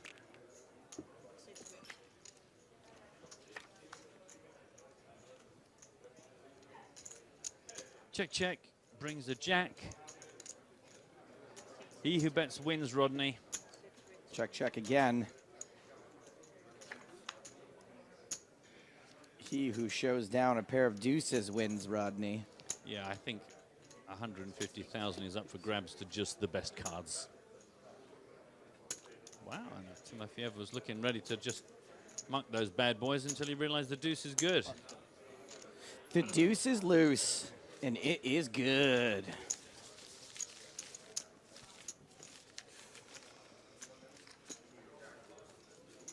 Nice to see a bit of a row. I wasn't sure how things would pan out here. I think it worked out well that the guys that happened to make this final table were here with friends. And where might they go next, one could question. Well, after Macau, the first European stop on once, can you believe, was once called the European Poker Tour. The championship is going to head back to a familiar territory, the Monte Carlo Bay Hotel and Casino, 25th of April, 5th of May. Come visit us. Search Monte Carlo on Stars. Qualifiers running now. I think it's going to take a long while before that isn't still considered one of the key stops on our schedule. A lot of history, a lot of records made, broken, heroes. This stop has been so wild and crazy that I'm actually looking forward to Monaco for the boringness of it. We will be streaming 1st to the 5th of May. Myself, Joe and James. Probably slightly different to the production here. This place is like a cultural kick to the junk, whereas Monaco has zero culture whatsoever. By the way, I was going to say it'd be kind of interesting if a low card comes on the turn. It's not been the case because Gil here has got the Jack-8. Hit middle pair on the flop, has now become second from bottom pair. Trips. A nice set of 8s for Smarren. Smarren raised. It was just a flat call from Gil. Pre-flop. There's a check call from Gil again post-flop. And the pressure keeps on coming. Good fold. Yeah. I think what Gil is getting is a very good sense of the spots where he's comfortable and the spots he just doesn't want to keep getting himself in. He looks to be only making mistakes when he has a lot of chips. Possibly so. And maybe that, again, is indicative of that actually he doesn't want to get deep through multiple streets with these guys because they just ultimately have more experience here. I mean, it's much, if you are outclassed, okay, and I don't think that that's rude to say in this case because he's the only person that calls himself an amateur at this table. Yes. If you are outclassed, playing a pre-flop game is much to your benefit. You want to get the money in before the flop. You want to get it in when you're pretty sure you know it's good. You don't have to make a lot of decisions. Post-flop play these huge pots, let people outplay you. And it's difficult to get it in before the flop if you have a lot of chips. And that's the problem is when you've been sitting on that short stack, shoving and being folded to, and you finally get that double up, now you're going, right, 30 big blinds. I kind of, do I check shove on you? Am I opening and folding? Am I opening and being committed? And you know, three-handed, it's very rare that you're going to flop in a way where you just know exactly where you are, especially up against tricky, skilled players.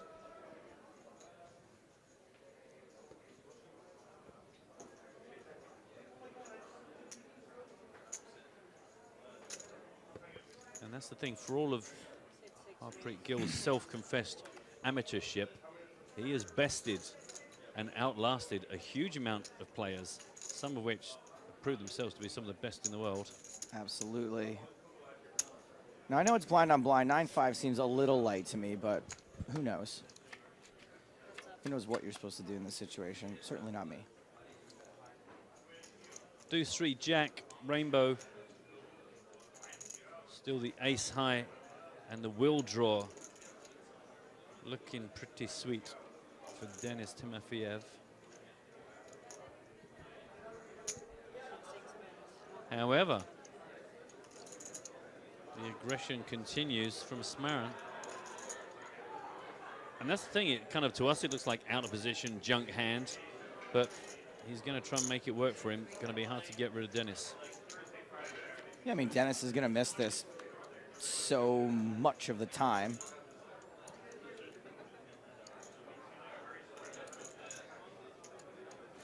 Little does he know, Timofeyev has ace high, which is going to be the best hand a lot. Also has a gut shot draw. Backdoor diamonds no longer.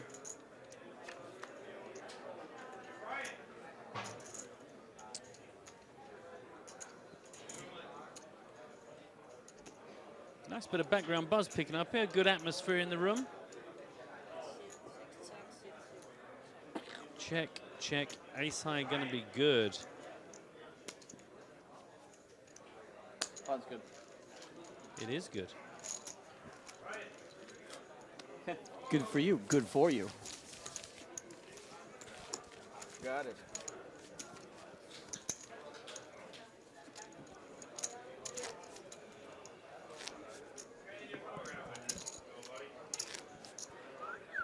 $50 minutes on the clock, 8 minutes till the delay catches up with everyone for round 2 of my competition. Remind you, this competition concludes at the end of May. You would have done anything so dirty as to say it's not a superhero and then it's like a super villain. No, Okay. I wouldn't have done that. In ordinary competition situation, yeah. But not when it's 45 minutes, just to be like, I goofed on you. I goofed. The first guy that said Homer Simpson was right. Oh man, that would be so. What a slow roll. The slowest 45-minute slow roll. Delayed slow roll. A delayed slow roll. That's something special. King high, king 3 off from the small blind. A little less than 2. Timofeyev. Should we just say hi to Twitch real quick? We haven't really paid them any attention today. Well, it's really They're hard. probably withering and dying. I'm so sorry. So you know, at the top of this, we can't really engage with you today, Twitch, but we do still love you. We hope you're enjoying this. Hope you're finally satisfied to have some cards up coverage at the expense of being able to, like, troll us, you know, in the moment. It's probably Lord of the Flies right now in Twitch chat. If we load up, there'll probably just be like a blue screen. Yeah. Just error. 404. Yeah. Audience unknown. Trying to bust one of you. I know. There's just one guy left alive in Twitch chat, and he's just covered in blood. It's just one mod going, I guys, said I'm trying to guys. bust one of you.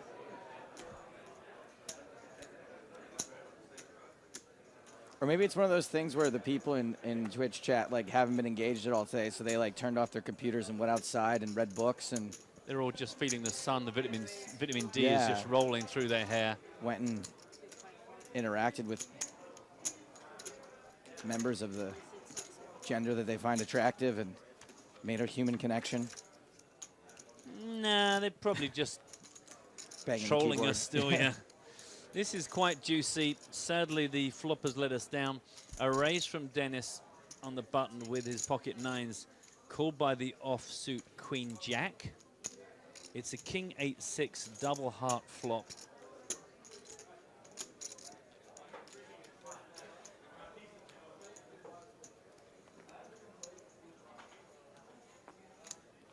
Stick around, Twitch chat, because in 45 minutes, Jamie Staples is coming to the booth. Now, that's 45 minutes from now, so that's 90 minutes for you.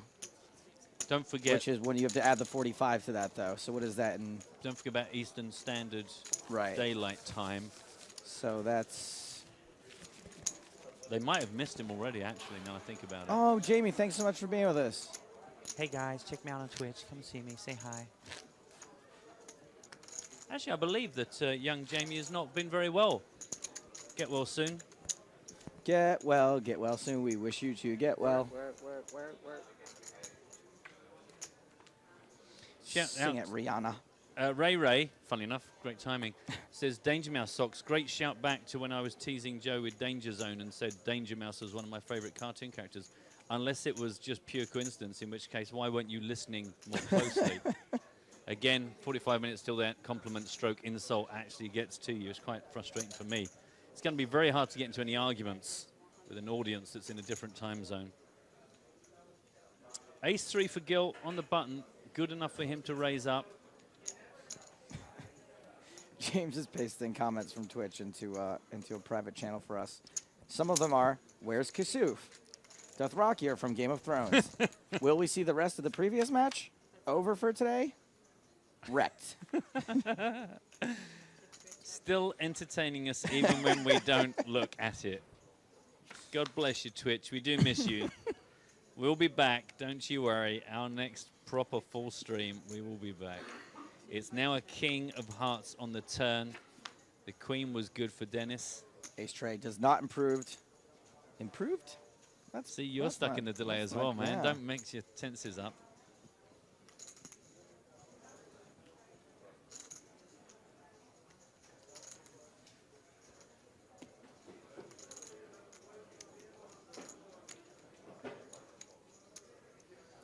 Chopping up some chips. Unlikely to get much more than a dual fold. Don't tease us. You do not need to know how much. See, we need James Hartleton's radar. He appears to be able to see into the soul of Gil and know when he's mucking about and when he means it.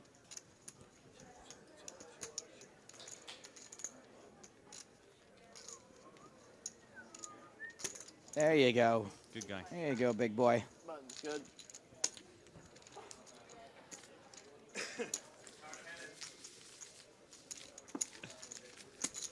.45 minutes left on the level. 45 minutes before our audience see me say the word dogs.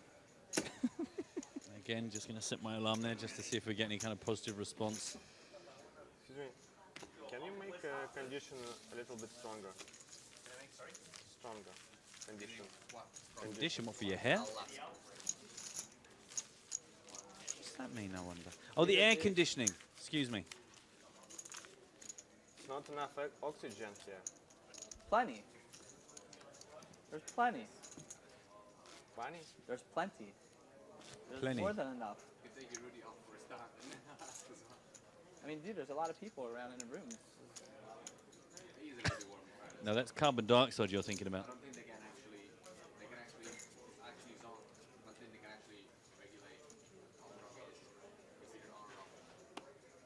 I think it's not enough. Sorry? I think it's not enough. Well, let's take a reading. He wants a new deck of cards and a more new. oxygen. That's right. Call the Ghostbusters.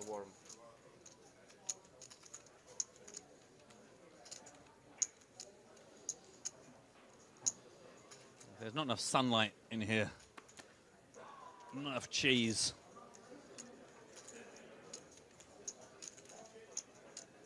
Cheese bowls. Man, Dean Marino is just going absolutely ballistic all on his own on Twitch trying to guess this thing. He has had more bites at this apple. How long? Now, wait, isn't it time for another clue? 1 minute, 6 seconds. It's going to start up again in a minute.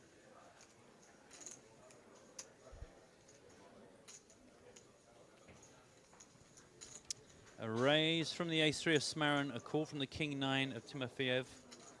Gil with the queen-2. I think this is not a great spot for a big blind defense. I think tighter is righter for him. Well, he ain't listening. It seems dangerous to me. 75,000 to win 360. Dreadful. What was that? That's four, better than 4 to 1. No, I need at least 7 against these two players.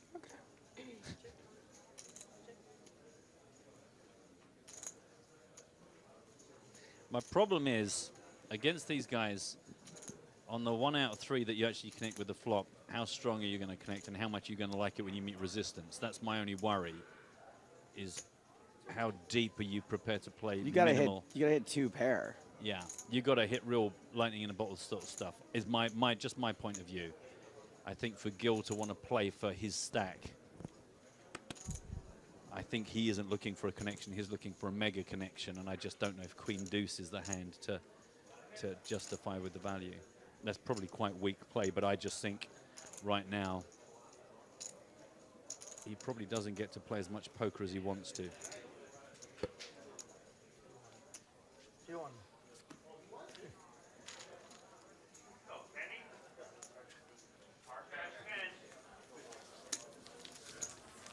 Ship to the Smarin. Honestly, might be my favorite last name we've ever had. Other than guys like Dogra and Mortensen. Smarin. 1-3, 1-3. Smarin is Karen. Dean Marino still continues to bombard me with entries for the competition. Maybe everyone else hasn't got internet. I can see another correct answer has come in.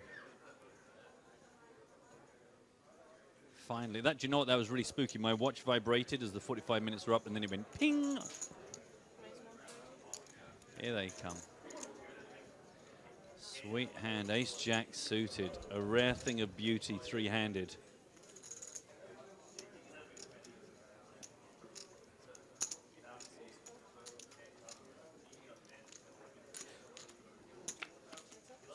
Going to let 10 correct answers come in. Spin the random wheel for this second prize. The first one was such an isolated winner that they just won. You guys had such a big clue 45 minutes ago, I'll grant you.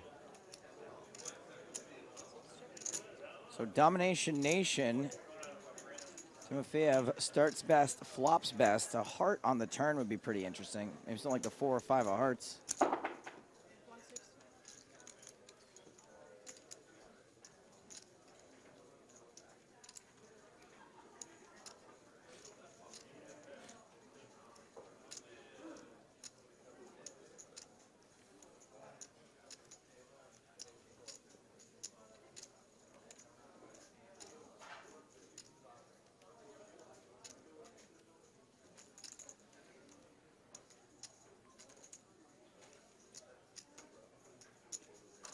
Myself and my stupid amateur poker brain, a lot of the times I just fold here because I don't want to catch good on the turn.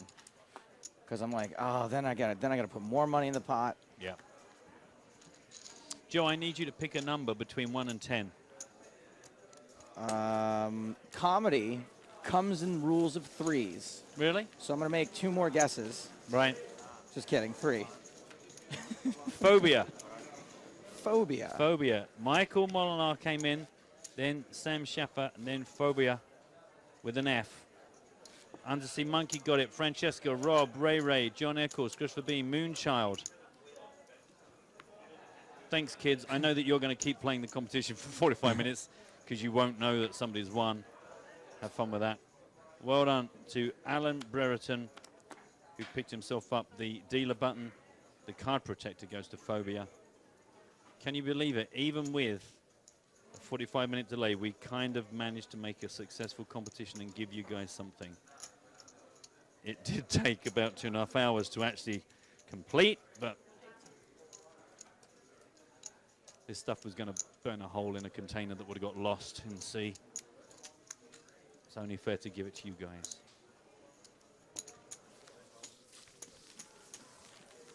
Thanks for playing. Don't forget, hashtag PokerStars TV. It's going to take us a long while to respond to you, but we are actually seeing your tweets. What if we go off air before someone gets the question right? Well, that's why I started it within the first 60 seconds of sitting down when I knew I was doing 2 1.5 hours back to back. It won't surprise you to know I was expecting it. By the way, I've not actually told you what the correct answer was, which would be fun to admit. It was Kylo Ren from The Force Awakens. Oh, Kylo Ren.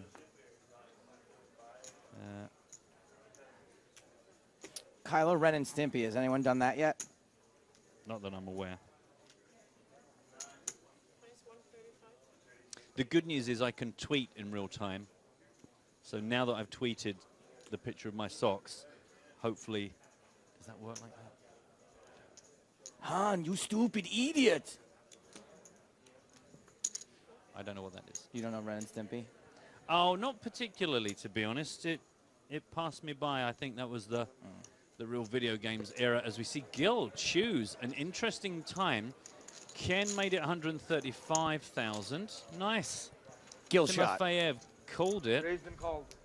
And he gets some excellent additional value for his shove. 26 big blinds, 1.56 million is where he now is. Call, all in. It's so cute the way he's telling his friends on the rail what happened. I love that. That's what we all want to do when we're there. We just want our friends to see us. We just want to hang out. I think it should be perfectly allowable for his friends to just come sit next to him. I think you're right. Why not?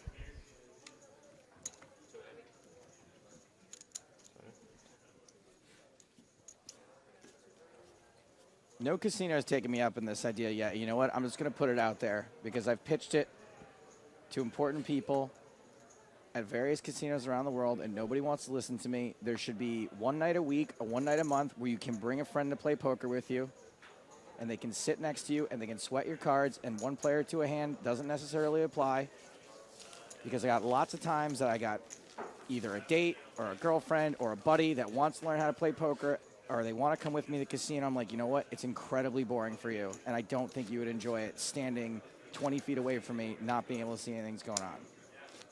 If you want to bring more people to the game, it should be inviting. It should be open. None of this weird, and I understand why the rules exist, right? If you got people that want to have a serious game, great. Have a table. Bring a date table. Yeah. You and the missus would go out, you know, go out for dinner, go play some hands of poker. Think about how much more poker you would get to play if you could include her. I know what you're saying. The thing is, the number of times friends of mine, in fact, I think you might have even said it to me a couple times. If, like, you know, you're in town saying, we should meet up, we'll go out, we'll have some drinks, let's go play some poker. And you go, we're going to get split up, sat halfway across the room from each other. I just sit silently as Gil goes all in with his pocket sixes. And I just think I would love to turn up and say, look, there's a gang of us coming. We all just want to sit on the same cash table as we see Gil get called. Denis Timofeyev. Here we go. It's a classic race. It's the small pocket pair, the sixes. A pair, bro. Like Like Kylo Ren versus Darth Maul, one of these two hands has a slight mathematical advantage. Nice.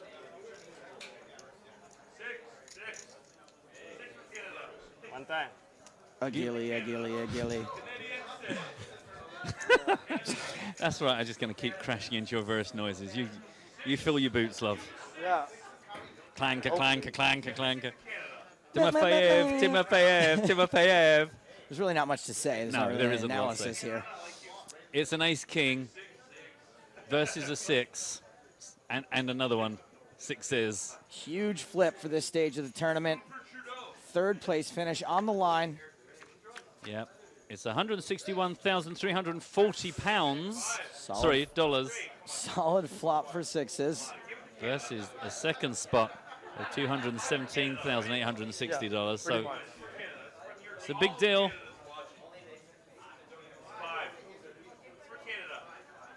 Five for Canada. Harsh. That guy said okay long before he could have registered what that card actually was. He's just shouting. Ace or a king on the enter spoil the afternoon for Gil. My heart is racing right now. What have you been drinking? Safety. This guy can't lose. The guillotine. See, and this is where, once again, I wonder if he is going to be able to cope with 51 big blinds. And Denis Timofeyev down to 25 bigs, 30 minutes on the clock, 1.5 million now. James, does this have any kind of tune to it, or is it just spoken word? Such a thrill when Gil goes for the kill. I think he's going to mill around, so get your fill and hope he doesn't spill his drink till it's time to chill. I prefer this one. He does what he wants. He does what he wants. Heartbeat Gil, he does what he wants. That's some classic English football chant that doesn't have any rhyme or reason to it. It certainly has its charms.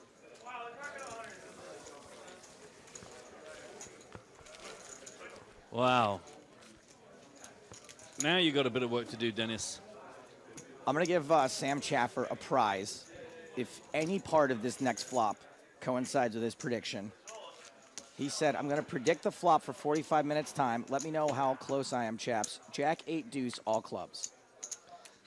That would be something quite impressive. There we see how this sets things up. Ken Smurran still sitting on 6.2 million. I will increase the prize for every card he's correct. Wow. So if he gets one, I'll tell you what, if he even gets, if he gets one card, it's one prize, 2 cards, 2 prizes, 3 cards, 4 prizes. Wow.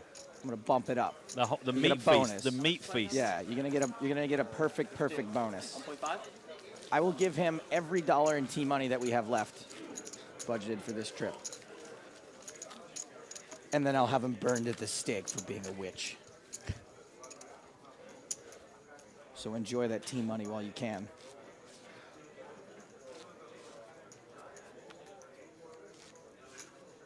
The moment of truth for Sam Chaffer coming up.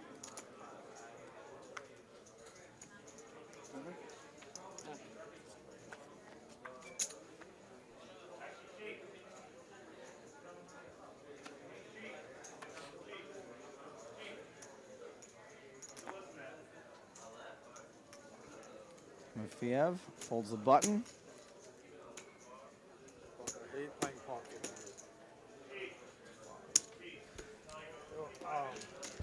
Jack 6 a hand. Wow, nice fold. Tell him to get me service. Oh, that was going to be the Jack 8 deuce all clubs flop, and we didn't even get one. Well, that's Yeah, all right. we'll Doesn't roll it it just over. roll over? Yeah.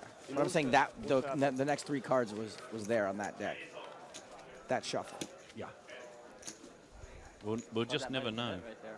Yeah. And not for you, for him. Me and him last hand. Oh.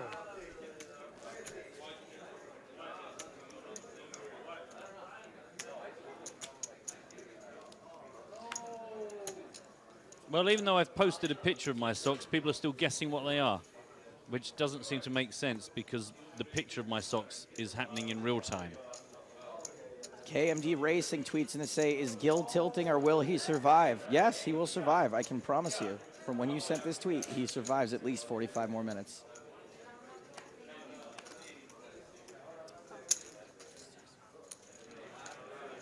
Just had to think about that, but I can confirm that sentence. Does make sense. It's a King Jack 3 2 spade flop. Marin's going to continue. Did you record that? Oh, calm down. I got it.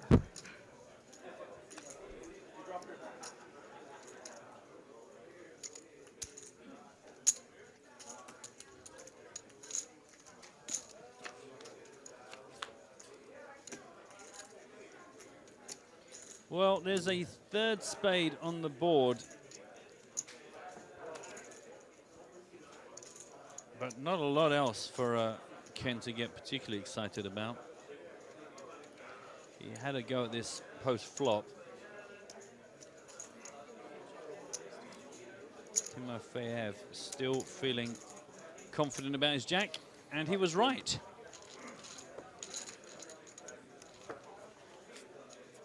Can you deal with that?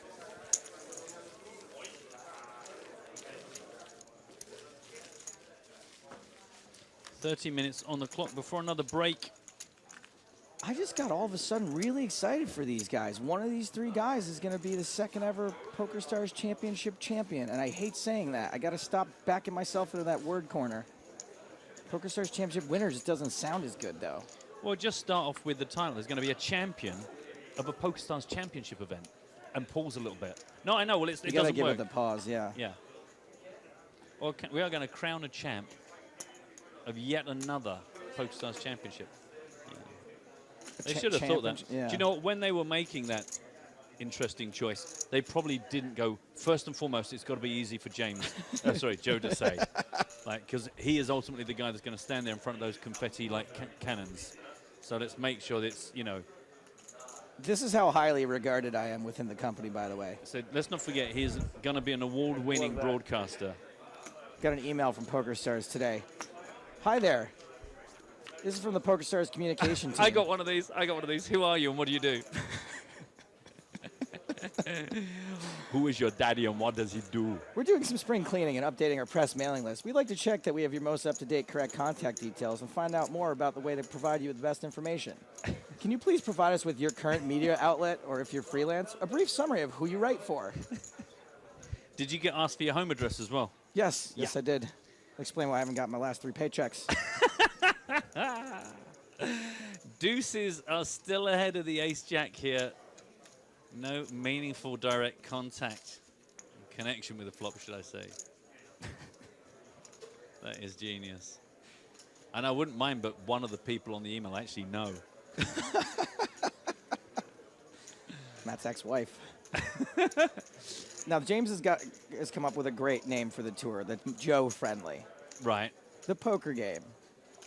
So it's like, I'd like to congratulate the winner of the poker game.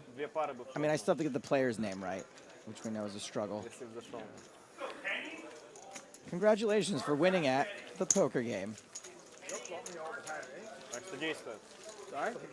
The PokerStars poker game. Here's how things are, in case you were wondering. 27 bigs now for Denis Timofeyev. He has fallen somewhat. Harpreet Gill on the up and up. Nearly 3 million for him. 26 minutes of enjoying that 48 big blind stack. Kenneth Smarron still absolute mega leader. Trampling on the skyscrapers of Panama as he heads for the ocean.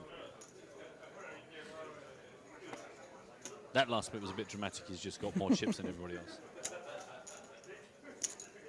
6-7 off for Timofeyev.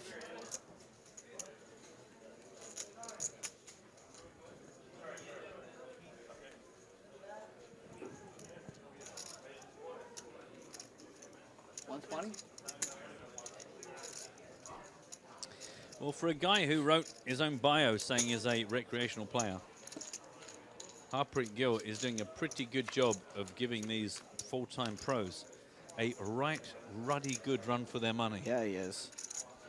Ace, King, 8. Gill still ahead with the jack high. His all-in game is strong. And that's the bit that's most important, because that's generally the bit where your tournament life is on the line. That is an excellent part of the game to specialize in. Picking good hands and getting all your chips in with it.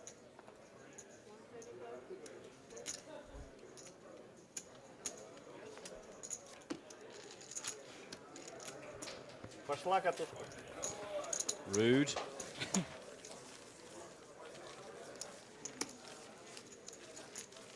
So anyway, pairs.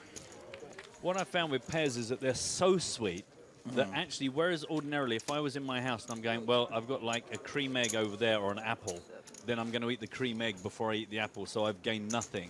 Whereas a pair, I'm like, well, actually, maybe I just... The poker adage does apply, though, in that it's hard to make a pair. Because finding a good pair... Ooh, I got him. I got him with that one, because pairs often suck. Like a hard pair... Are we talking about the fruit or the poker one now? I've forgotten what part of the metaphor we're in. I was hoping you would just, just go pick with whatever's right. Yeah, I don't know, yeah. No, the fruit. The fruit, yeah. Also, how do they do it? Because no core. I know. How do they do That's it? the bit I like. With an apple, there's kind of you got to make a judgment, and if you get it wrong, you're like, God, this is really tough. It kind of ruins your day. And if you finish too early, well, then you feel like, well, I've wasted this fruit. Whereas the pair, you just go. You'll know if you've got it wrong because you've either got this tiny little sphincter thing at the bottom. You go, I don't know that. Or it's like, it's a bit of wood. And that's a real big flag. When fruit goes, this is wood, stop eating. Stop eating it. So a pear, if you haven't had a pear for a while, kids, if in fact, Google pear. Let us reintroduce you to the pear. Because I've just in the last month found that they really are one of the more tremendous fruits on offer. They're available everywhere. You're watching PokerStars TV. It's only because James left the room, so I thought I'd just like... Get back in on the fruit discussion. Just pop my belt open, you know, from a commentary point of view. Ace deuce off for Smarron. 7-8 suited for Gill. It was a raise from Smarron. Gently called. That is probably going to shut down the action for Harpreet Gill. He would be right to do so with the 1%. You don't always have to flop her hard. That In is true. fact, sometimes that's not right to do. Sometimes you got to flop her gently.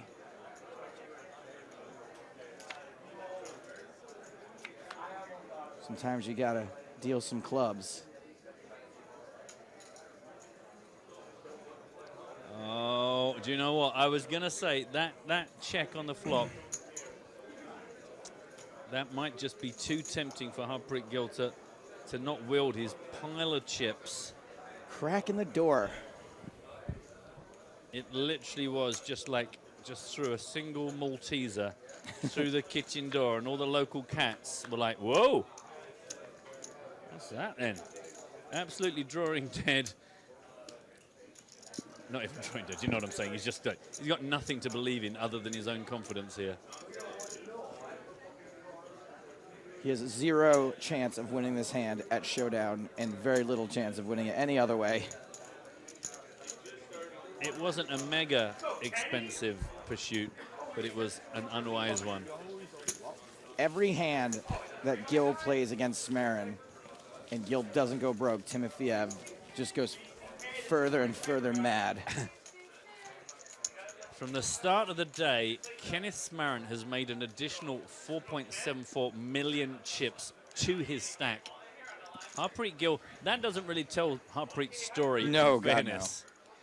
Denis Timofeyev, that kind of does tell his story because that's all been relatively recent. But Harpreet Gill, I think if we had the ability to print graphs, which I'm ever so sure we aren't, because we're hanging on by a thread. Oh, God, no. We're not even capable of saving footage. So, having already lost one of the 3 parts of the podcast, I fear for part 2 and 3. Don't throw graphs into the mix. But I would love to see exactly what the activity of Gil's stack has been throughout the day, because he has been roller coastering. These are 2 pretty hands on a 3-handed table with Gil already out of this. Timofeyev with the king-queen, going to get the hoodie up, shields up.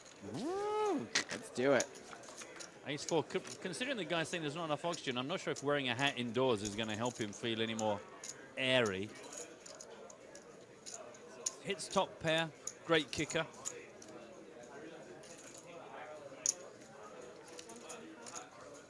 Man, poor old Elizabeth Davison is the only person in our audience that hasn't taken the hint that I have not only picked the winners, but actually revealed what the answer is. Well, that wasn't, she won't have heard that yet. No, but it's on the timeline. That's what I'm saying, is I actually... Lizzie.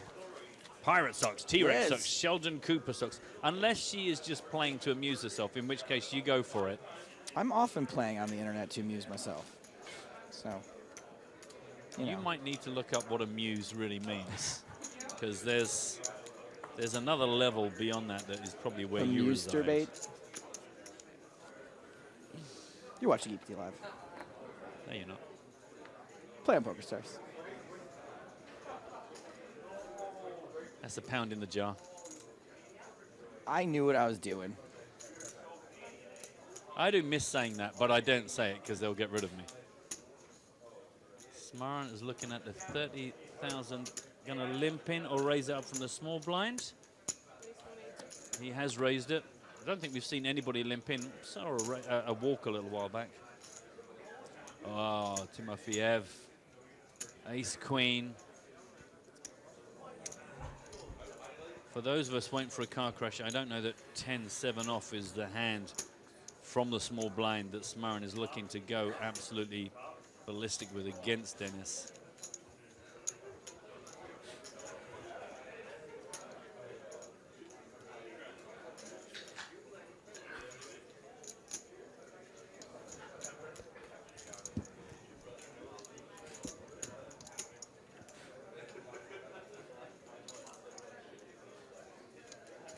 Man, I kind of like a smooth call here. Under rep your hand. Yeah, I guess the thing is, it's one of those where in the long run, if you let someone into this, maybe sometimes they improve ahead of you, but maybe this is how you get the most value. Doesn't look like that's the way Timofeyev is going, so we are both definitely wrong. No, I think 3-betting is probably the right move.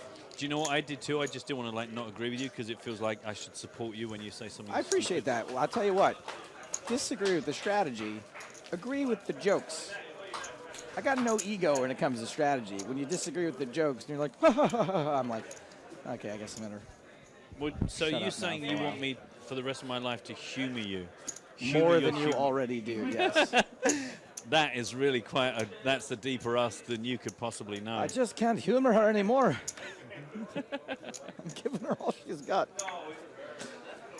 And that is one of 4 attempts at an accent that I've done in thousands of hours. I'm guessing that was Scottish?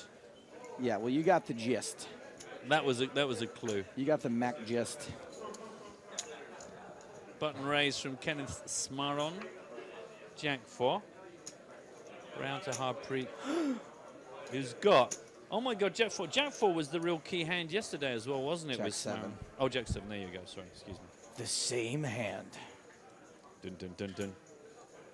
All 3 suits in action. It's one of those things where I already said the first word of a sentence that was going to be wrong. Also, for this hand, we've introduced the 6. Whatever happened to the guy that, Sam, that made a guess of the flop? Did we both forget to ever check the next flop that came? Oh, yeah, we forgot. Man, he was. I'm going to send him a prize anyway. He was on the cusp. He was on the cusp of an awesome prize opportunity.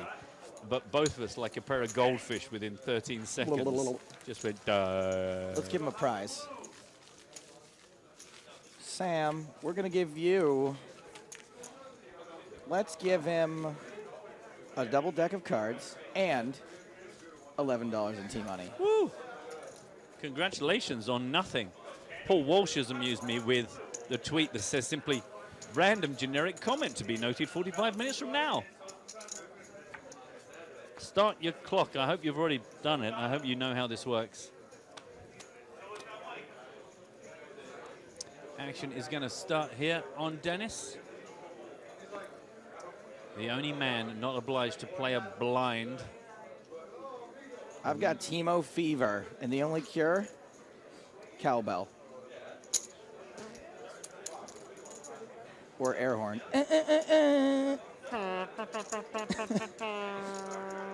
Disco, disco, disco, disco. Again, don't forget to tune in for the next episode of Poker in the Ears when we properly recap everything that happened here in Panama, because when we did our record, we were kind of already only about halfway through. Let's remember to put in the podcast our trip to the drugstore yesterday. Yes, well done. I've got a couple of notes in my phone to remind me of key things, because it's a bit like Rosvedov. There's so much has happened. If you'd heard what had happened to us in Panama, you'd think we'd been here for 5 weeks. I very likely would not survive another day. You really are pushing your luck. As far as being in one country and not being put in prison, you're on the edge. It's glitter everywhere. It's like a I just put that in my notes too, the glitter. When we were talking about making some new stops for the tour, Brazil constantly comes up, and James is always like, no, Stapes is coming home from Brazil in a body bag. And we are part way to Brazil. You know what I mean? Like, we're in a place that's, I don't want to compare 2 countries that are different, but we're in the same part of the world, and this place is a little less intense than Brazil. Right. And I very nearly have died on multiple occasions. You have certainly embraced the culture and the people. Exactly. Embraced. I mean, embraced is perhaps not penetrative enough a word.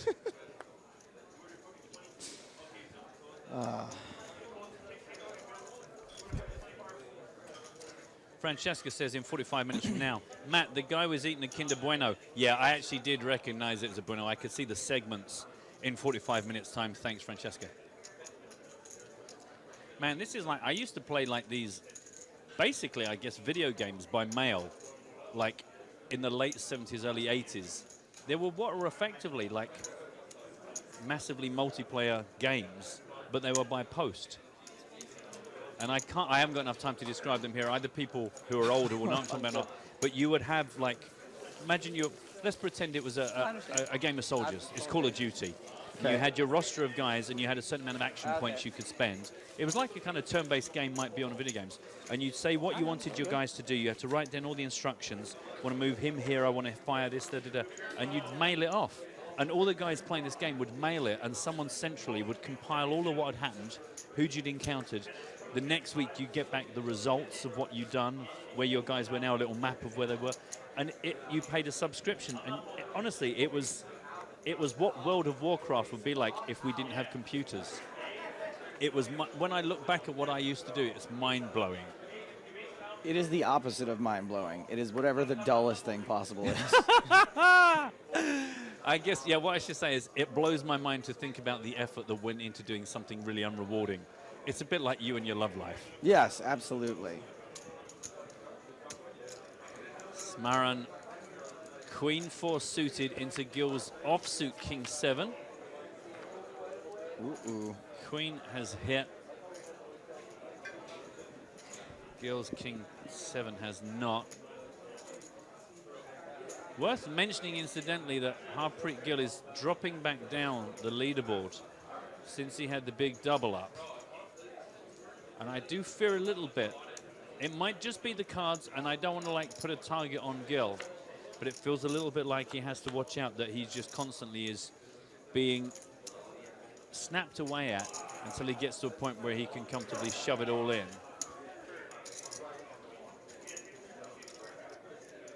Really good chance he's going to prove me wrong, and I'm extremely happy to have him do that.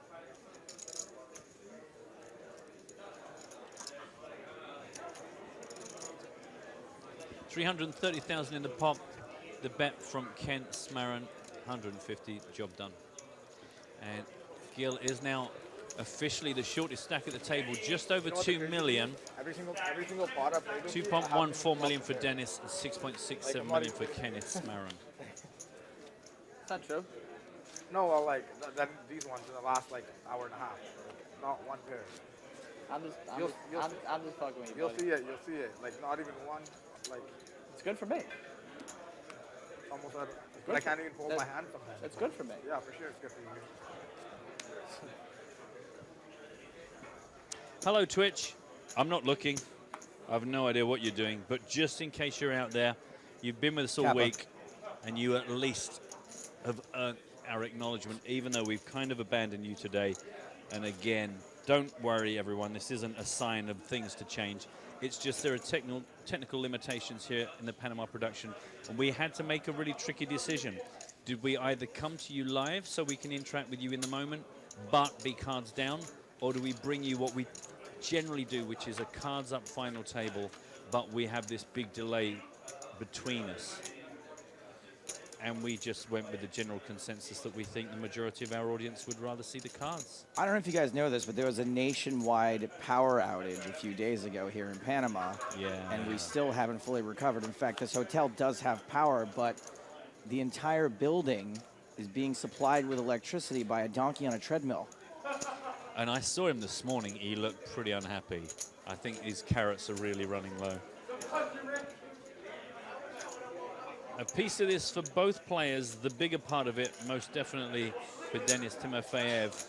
Got the pair of kings and, of course, the draw on the spades. 5, 6, 7, 8. Nothing. Nothing for Smaran there other than the 7s and 8s with the king kicker playing. Kings and 8s with the 7 kicker for Timofeyev.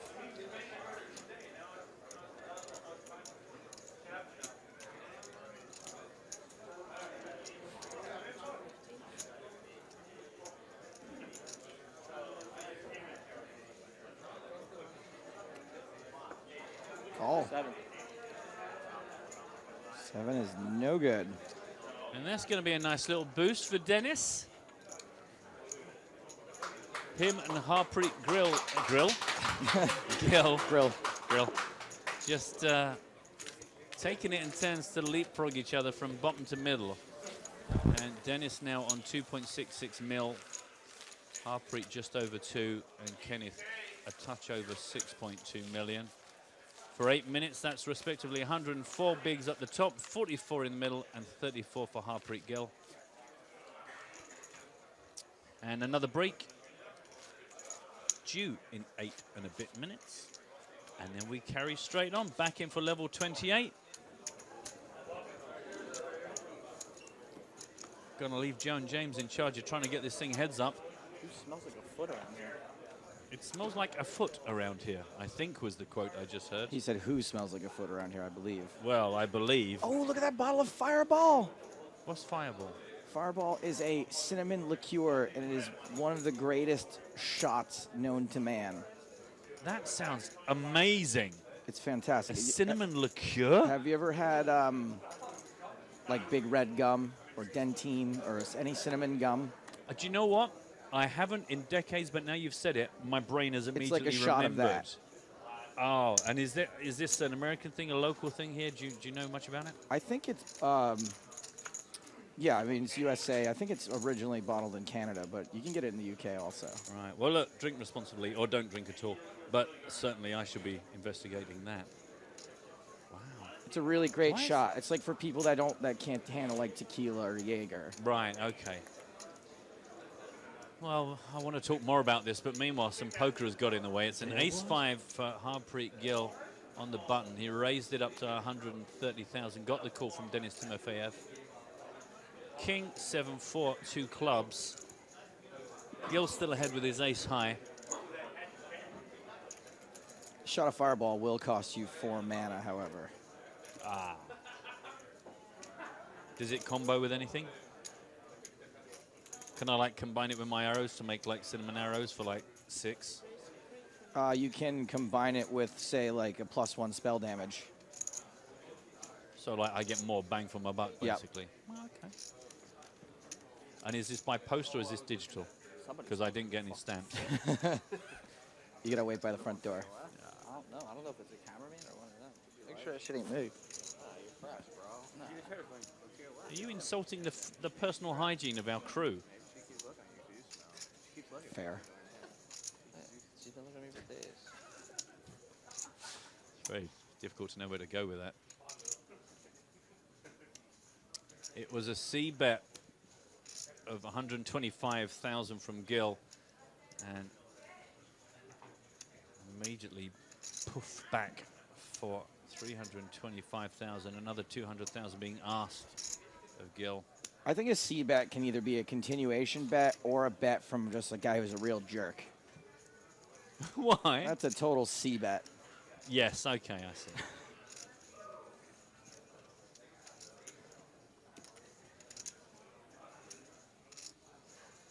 What I want to know is why is the guy who came in with his Kinder Bueno and his ham sandwiches, why has he got a bottle of, I'm guessing that's probably quite a high alcoholic content kind of liqueur or liqueur.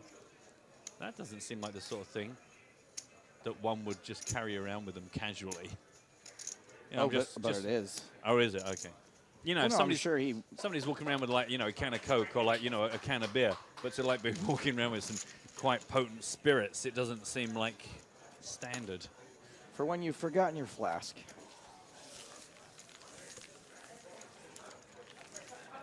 I don't know if anyone noticed the amusing chap on the rail who suddenly became very worried that we could see up his knickers. I was very worried that we were going to see up his knickers. It's so. I like you saying the word knickers. It doesn't sound right. It doesn't really, but it's amusing in its own way. 4.5 minutes left on the level, boys and girls, and then you will get to go and take a break.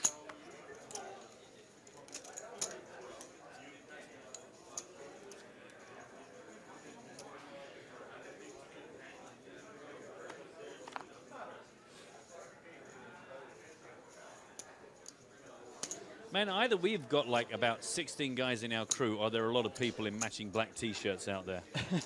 That's what I'm going to say, just hanging out. They probably spot the guy with the fireball. And they're like, hey, let's see what he's got. Ace-Queen from Smaran is a raise off the button. Oh, the 10-9 suited. Okay. Pretty. That looks pretty.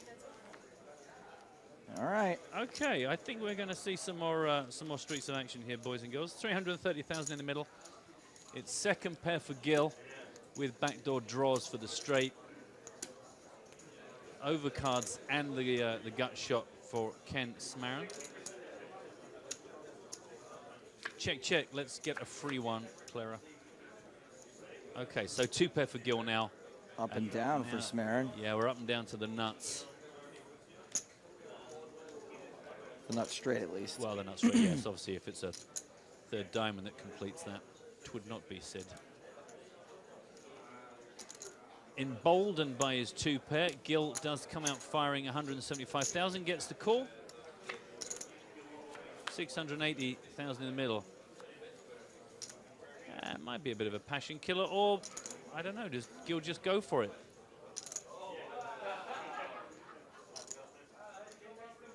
In fairness, his more wham-bam strategies seem to have paid out for him. Smarin has not really got anywhere to go but Easy fold. fold, yeah, given Gil's fold image. or bluff town. Yep, I think that's all pretty much by the book from both players there. Well done, though, for being able to bet second pair and then pulling the trigger on the river value bet after the third diamond comes out. Thank you very much, Joe. Thank you very much.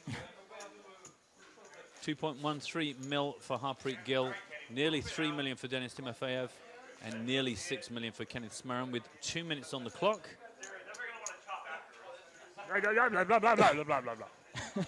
We should definitely get that guy a microphone. He hasn't got a vaguely irritating voice. He does not need a microphone.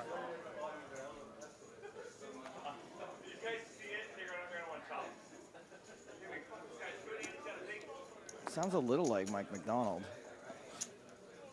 It sounds like his Mike McDonald's lairier younger brother who doesn't have the same restraint or class. No offense intended. Brackets. Meh. Queen 3 suited for Timofeyev. It's hard to offend someone that doesn't actually exist. Ace 5 call from the big blind. It's an 8-7-4, 2-heart flop, no hearts for either player. Smarin's got both ends covered. He's got the high card, but he's also got the draw. Oui. Correcto. I can use this card, but maybe I'll need to use this card. Yeah. It's like Omaha. The cards you weren't interested in suddenly become the cards you can't wait to play.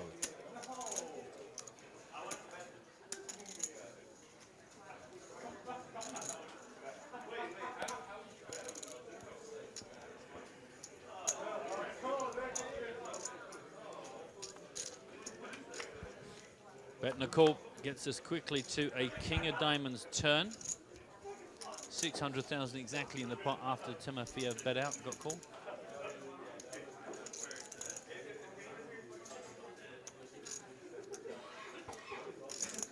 Wondering if Timofeyev will be happy to see the red-faced cards come back in the next level.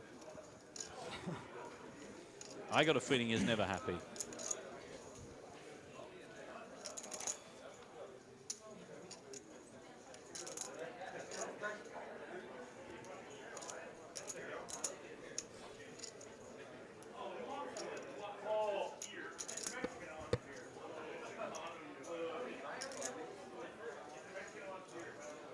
Elizabeth's still trying to guess my socks. I kind of feel bad now. I might have to send her a gift just for effort. Wolverine, she says, yes, you're absolutely right, Wolverine. Here's a big bet. Big bet from Timofeyev. He has got absolutely zilcheroonie. He has got no pair, no draw. Got a queen to the king on the board.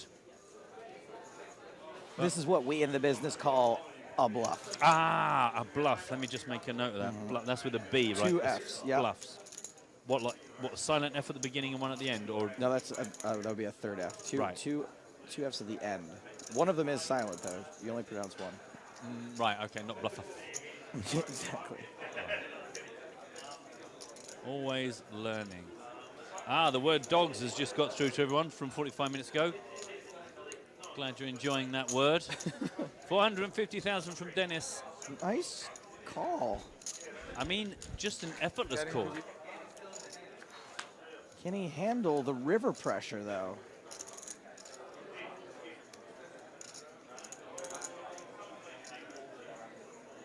Like, if you're going to call there, I don't think you're calling expecting to improve very often. Oh, he doesn't. He gets himself a free showdown. Wow.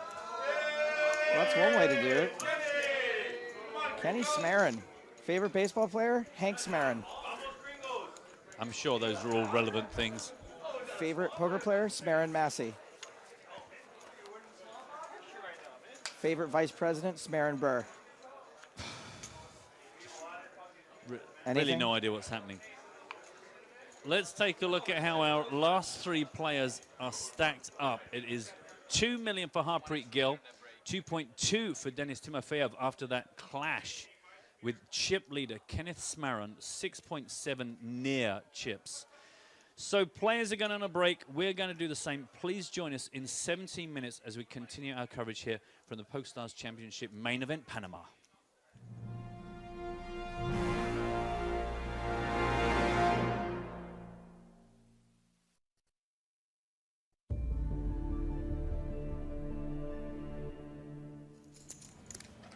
Time being, we'll return to our feature table. Alex Gomez in the big blind has queen 3 off. I'd be really surprised to see Gomez call out of position with this hand. He's likely hatching up a good old-fashioned 3-bet scheme. A squeeze. Blue chips are worth 10,000 each. The yellows are 5,000. And the reds are 1,000, so that is a total bet of 73,000. See, Nurgard, you didn't do that good of a job covering up your mouth. Nurgard's got plenty of chips if he wanted to take a flop. This isn't a huge 3-bet, but chances are he'd be facing a pretty big C-bet, and he's likely to hate most flops. So Nurgard folds, and Yazbek will give up his king 10. Great timing from Gomez, the perfectly executed squeeze play. Back at the feature table, actions on Lucien Cohen. He's looking to win his second EPT title here in Madrid.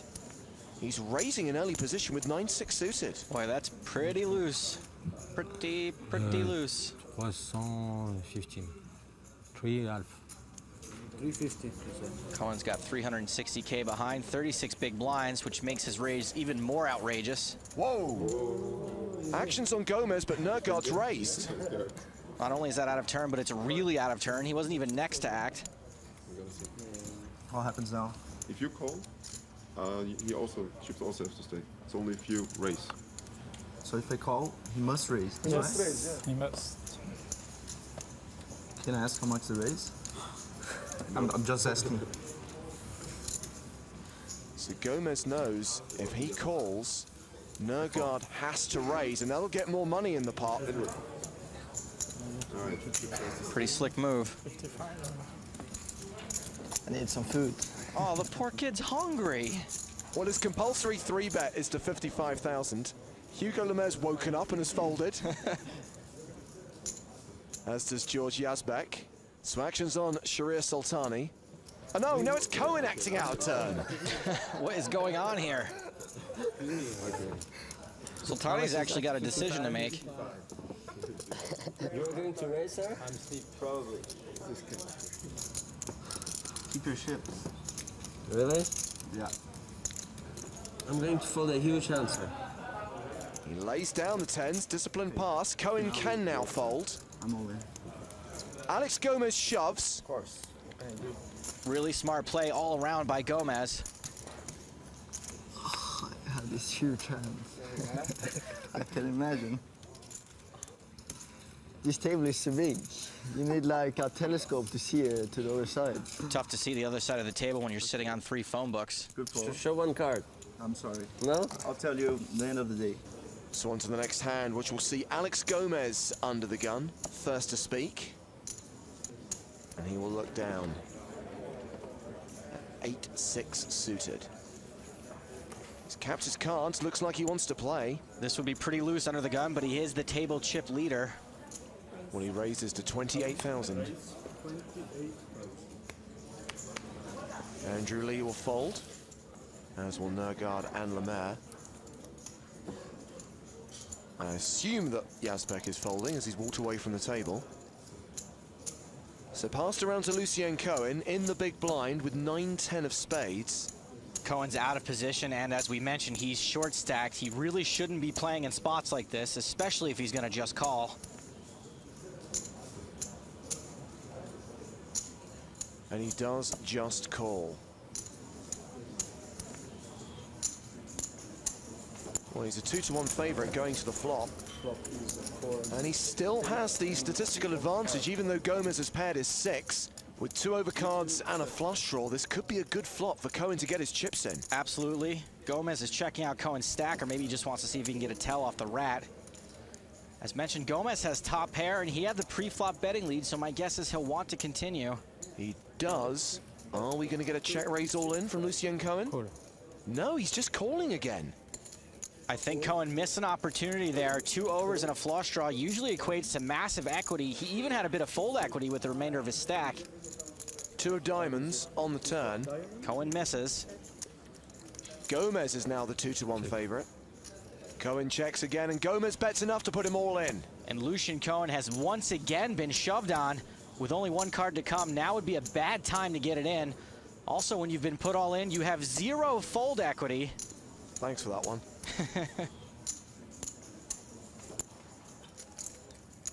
Cohen folds. More chips for the table chip leader. Alex Gomez wins another pot.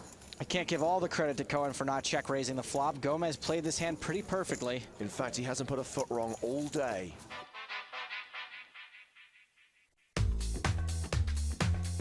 My name is Alexander Gomez. I live in Curitiba, South Brazil. The Latin American poker scene now, it's way different when I started playing poker. I think that all the media, they're like treating poker as a serious thing. So this is really good. We are really motivated to do a lot of things for Brazil. The fact that we are the face of poker in Brazil, for me it's really good. It's a privilege. Like everybody, when I'm at the airport or some special place, shopping center, somebody came, oh Alex, can I take a picture? It's really important for me. Yeah, last year was a good tournament. It was, I think, was one of the best tournaments I had in Europe. I was pretty deep. I was playing my A game, as I can say, and I got a kind of a cooler with 33 players left at Monte Carlo. And this year, I have a decent stack for day 3, so I hope I can make it maybe day 4 first time. I already won a World Series and a WPT, and if I win the APT, I will have a Triple Crown. That's my goal for sure, for this year, for next year, for the other year. So I'm planning to do it, and I'm gonna do it for sure. Actions on Gomez. An under-the-gun raise to 42K with 7-4 of hearts. Gomez seems to like to do this every once in a while. He does not have a ton of chips. Freitas is folded. Juan Maceras has Jack 8. It goes in the muck. Gerardo Godinez makes the call from the button. He's got pocket 4s. Palliser has given up the small blind. Soltani in the big blind with 9-4 of spades. All the 4s are out. And he makes the call as well. I realize he's in at a discount, and it was basically a min raise, but that's a pretty loose defend from a short stack. The flop is 5-6 deuce, an up and down straight draw for Alex Gomez. Godinez's 4s are still good, but Gomez is the statistical favorite. And he's continuing here for 55,000. Godinez and Soltani both have gut shots. This really isn't that bad of a flop for 2 4s.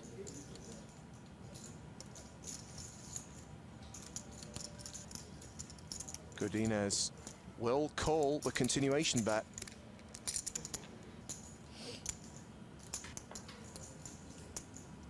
Soltani's reaching for chips.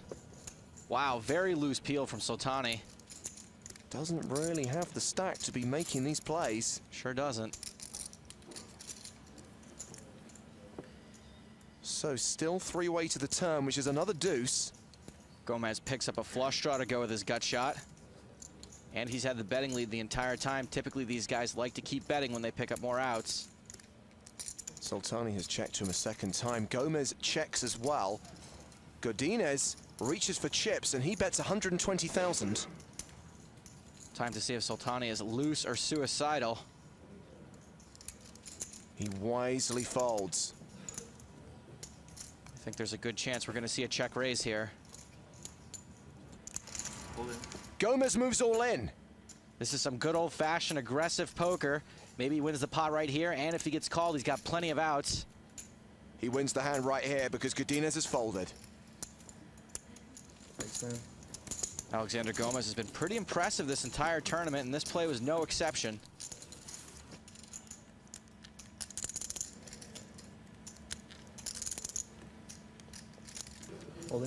He shoves.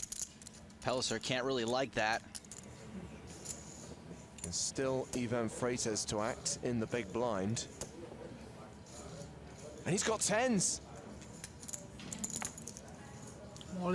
He reshoves. That makes it easy for Pellicer to get out of the way. It's not as bad as you think, Alex. You're racing. Good luck, Alex. It is a flip. 2 overcards. Thanks, man. Against a pocket pair. Gomez did not do well in his last coin flip. His triple crown hopes are on the line. Okay, now it's my turn. Okay, sir. Doesn't really work like that. Pode valete ou dama. You want to use your one time here? All right, James, put him down for his one time. Results not guaranteed. The flop is ace, ace, 8. So far, so good for tens. Gomez looking for a queen or a jack. It's a king. Not a bad card at all for Gomez. He can now counterfeit Freitas as well. Any face card. All right, man, just do my job, why don't you? King, queen, or jack needed for Alex Gomez to survive. It's a jack on the river. He gets there. Alex, you won. Much. Using your one time really does work. Maybe for you, but what did Freitas do to deserve that? Now he's gonna have to do it to someone else. It's a vicious cycle. When will it end? It's been folded to Gomez. He has 8-7 of spades. And he shoves. Unite Snap calls him with tens. And things are not looking good for us crowning Alexander Gomez with the 3rd ever Triple Crown. He's gonna need a lot of help from the board. Just 19% equity, a 19% chance of survival. This is what happens when you get short. The flop. It's king 5-3 all clubs. Really bad flop for Alexander. Not only does he need runner, but neither one can be a club. Well, he hits an 8 on the turn. But I've got some bad news for Alexander. He can't know this, but both the 7 and the 8 of diamonds were folded pre-flop, so he has only 1 out left in the deck. And if he doesn't hit it, he's going back to Brazil with a boring old double crown. It's got to be the 7 of hearts, or we lose Alex Gomez. He will be our 7th place finisher, 185,000 euros, but no EPT title for Alex, no triple crown. Very good game. Good luck.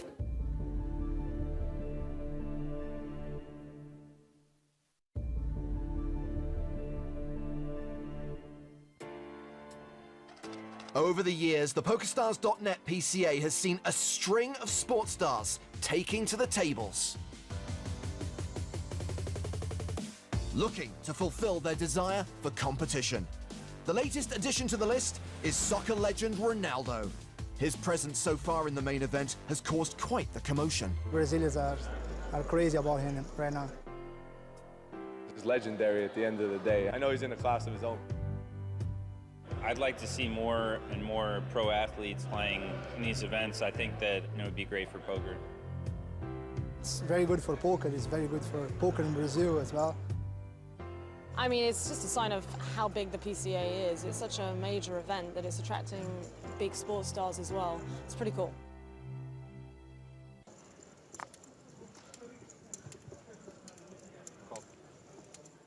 Bernardo Coelho from Portugal has ace-7 in the cutoff.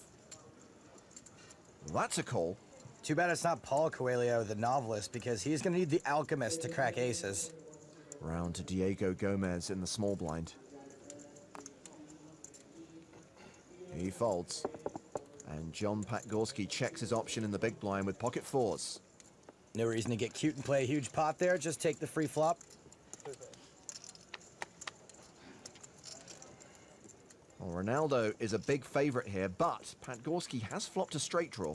Yeah, he's got a couple of more outs now to crack the phenomenon's aces. 6,000.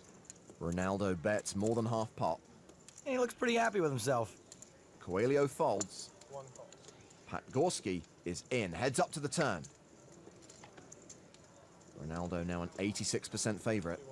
And I think this goes check, bet, call again.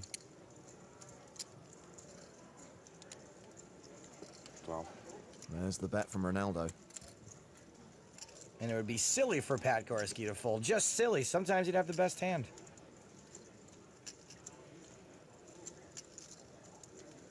Sure enough, he calls, and we go to the river. And Pat Gorski gets there. He's rivered a set. Uh-oh, Ronaldo, oh. Pat Gorski leads out for 15K. Can Ronaldo get away from this? This looks pretty strong to me, but sometimes it'd be a bluff since Ronaldo's not really supposed to have a 5 or a very strong hand here after limping from early position. But depending on what kind of player Pat Gorski is, I think this is a fold a lot. Raise 30,000. Oh no, he's raised. Wow, this is amazing. Ronaldo thinks he's value raising. But this could work out for him as a bluff. Yeah, right. 30K for Pat Gorski to call. All right, nice hand, man. What? Are you serial? He's folded. How does he lay that down? There is a 4-card straight out there. Thanks. Brazilian superstar Ronaldo is making his main event debut here at the PokerStars.net PCA. Since his retirement from football, Ronaldo has been steadily improving his poker skills and is now close to cashing in his first ever live event. Tenho jogado cada vez mais poker porque eu sinto realmente aquela adrenalina, aquele espírito de competição. What's really cool about Ronaldo is he's a poker fan.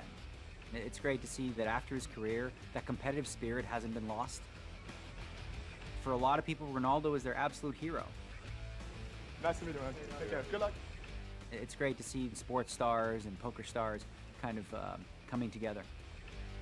Poker tem muita estratégia, assim como o futebol, e muita prática. Eu busco sempre melhorar a minha maneira de ser e inclusive de jogar. Back on the main stage, blind 6-12, action on Ronaldo. This guy's playing every hand.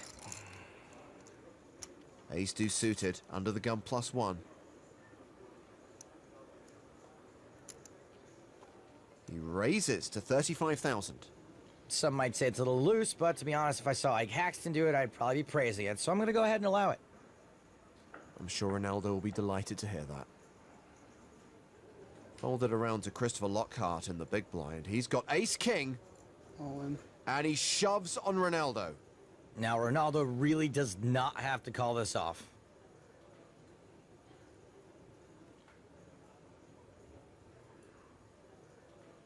Try to put me out, everyone.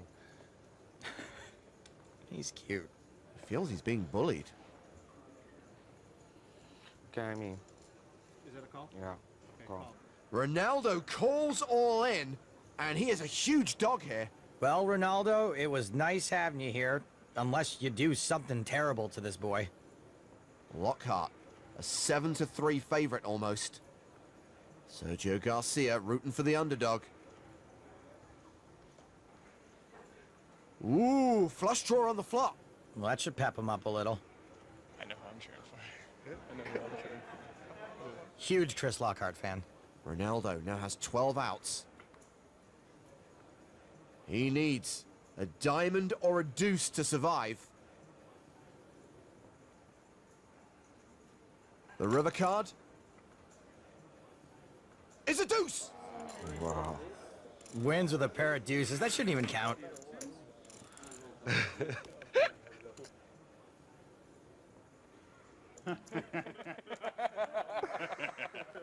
Whoa. What is that?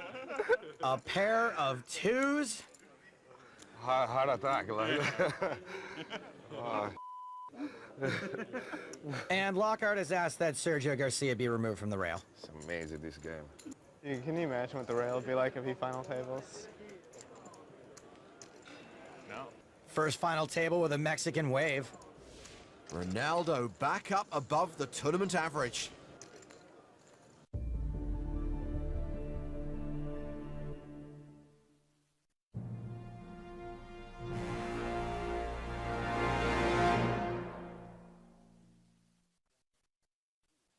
Welcome back to the PokerStars Championship Panama main event. Panamania continues here at the Sortis Hotel Spa and Casino in Panama City. 3 players remaining from the 366 who started. That means 50% of the players we started with today, 50% of the final table is gone. Remaining, Kenneth Smarin, he's the chip leader with 84 bigs. Denis Timofeyev, he has 27 big blinds. And Harpreet Gill with 26 bigs. Very much a case of the have and the have-nots. I am James Hartigan. He is Joe Stapleton. Hello, my babies. You know, every time you say Sortis Hotel, it sounds like you're saying Sordid Hotel, and it kind of checks out. For you, definitely. So here we go. The next level, blinds 40,000, 80,000 with a 10,000 ante. So now, I think pretty much for the first time today, we are playing less than a 50 big blind average, but as previously mentioned, all the chips have gone in one direction recently. Quite recently. And here is what they're playing for. Everyone now guaranteed 161K. Runner-up, 218,000, 294,000. Near enough 300K for the eventual winner. Plus only the second PokerStars Championship main event trophy. Remember, we are cards up on a 45-minute delay. And unusually, and it's because it's Panama, we are delayed as well. So the pictures and the commentary today, 45 minutes from when you're seeing it. So sadly, we don't read your tweets until 45 minutes after you've sent them. Something like that. No, we read your tweets immediately, but you're referencing something that happened 45 minutes ago. Who would have thought you'd be the one to get that right? I think this entire stop in Panama can be summed up in 2 words. Panama stories. How many do you think we'll actually get through on the next edition of the podcast? I mean, I think we could probably, do we have other house cleaning to take care of on the show? Because we could probably do a whole show. I mean, other than a super fan, I've literally got nothing booked for next week's show. And I'm kind of the opinion that, as a guest? well, I'm actually thinking, do we basically just say no guest next week and we just basically go to town on Panama City? I think probably. A Panamania special? It might be worth having one of these guys on if they win. Why are you sitting so far away? I get a better overview of everything that's happening. Just in order to talk to you, I have to like do this, and it just, you know. Also, like being forward and hunched over the whole time, my shoulders are on fire. I hear you. So they have played 123 hands so far at this final table. This is hand 124. We're going to raise from Ken Smarin with the King 8 and a defend from Harpreet Gill with the Queen 9 suited. Gill pairs his Queen on the flop, takes the lead. You know, I had an idea for a competition we could maybe do even though we're in Delaysville.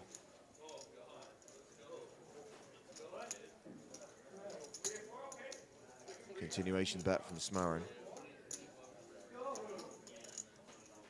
See what happens in this hand. Gill calls the 80,000. Turn card is the 4 of hearts.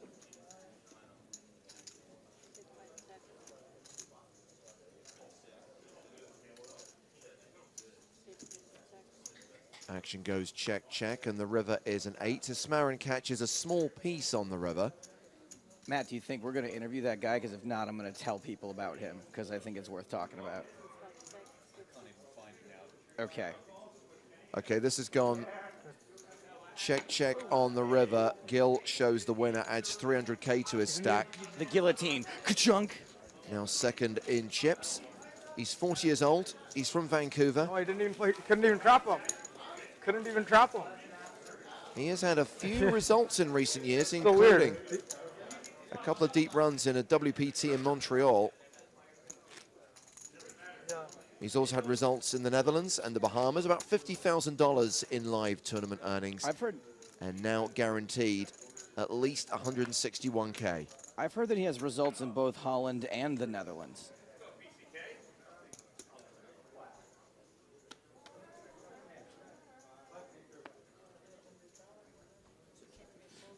So, Joe, what is your idea for for a competition that will work with the aforementioned 45-minute delay? I thought it might be kind of fun if we...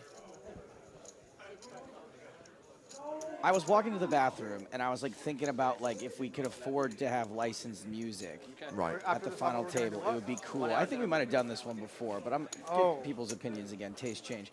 It would be cool if we could afford licensed music to play entrance music for the players as they make it to the final table. You know, as they come in and get introduced. So what I think we could do is just for 5 minutes, I'm gonna open up Twitter #PokerStarsTV. Give me a poker player and what you think their entrance music should be. And if it tickles me, I'll send you a prize. We got some stuff to give away. And then for about 5 minutes, we can read through them. I mean, here in real time, will take about 15 minutes. But for 5 minutes, I'll accept submissions. So you say something like, Phil Ivey and There Goes My Hero by Foo Fighters. So send me a poker player and a song. Give me a title and artist so I can be sure I know who you're talking about. And between me and James and Matt, we should have most songs covered. Okay, so someone set their alarm so we know that in 45 minutes' time we should start looking for submissions. #PokerStarsTV on Twitter. Confirmed, by the way, that at the end of this level, in 1 hour and 25 minutes' time, we will take our dinner break, 60 minutes, during which time you can see highlights of the final table so far. Of course, that is assuming that we get to the end of this level. Game could end at any time. Hey, at least I don't have to be on standby during the dinner break this time around. The last hand was raise and take it for Smarin after he got a walk the hand before. Here he's got King Jack suited. So Ken Smarin, originally from Philadelphia, USA. He is a online high-stakes sit-and-go legend. He relocated after Black Friday, divides his time between Costa Rica and Colombia. He's also got some great results in online MTTs. He earned a scoop title 2 years ago. I'm a little embarrassed I haven't heard of this guy. He's had several six-figure online scores since, plus he's had some big live results. Back in Prague in 2015, took down the 10K high roller, cashing for nearly 600,000 euros. Well, he's flopped huge here. Absolutely, he has flopped the second nuts. Not much for Gil to get excited about, and we can see he's drawing stone cold dead.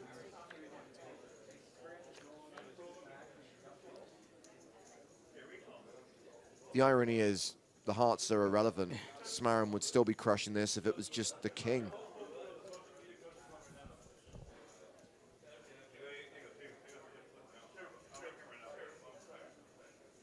What is happening now?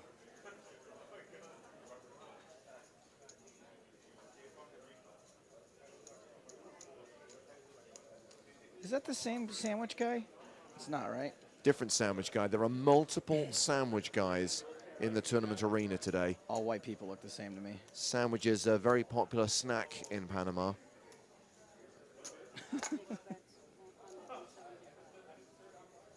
In fact, I think the sandwich is the second most popular lunch food after the tamburrito. I had a doozy of a tamburrito last night. I actually had a taco tamburrito. It was a tamburrito in a hard shell taco.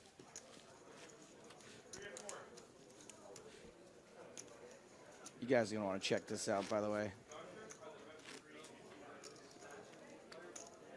Look at that. This is a gentleman watching the final table from the rail who has had the PokerStars Championship logo shaved into the back of his head.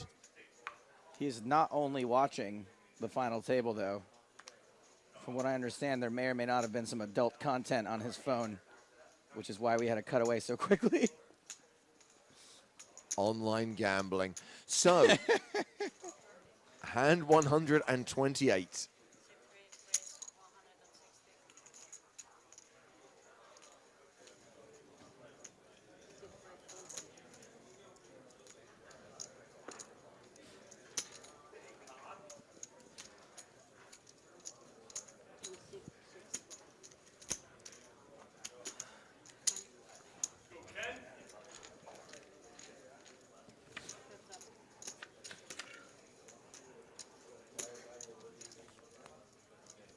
Ace-8 against 9-7, a 4 deuce-deuce flop.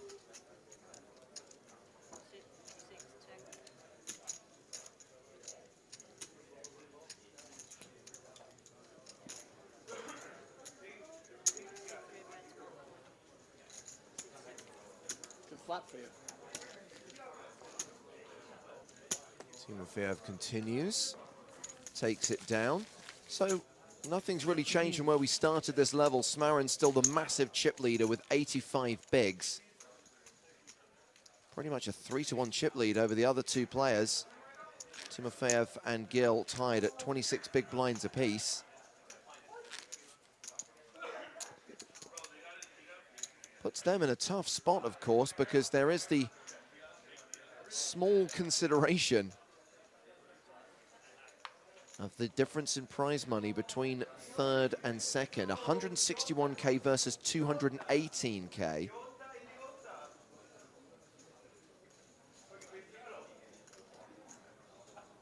And this is a situation where if I'm Gil, I'm actually going to play really, really tight, because I think that Timofeyev has absolutely shown no fear in taking on Smarin again and again. They've had numerous post-flop clashes, and I just feel that there's more of a chance that Timofeyev busts by playing big pots against Smarin and just wait for an opportunity to get it in with a big hand pre. I think that's all you can do in his situation.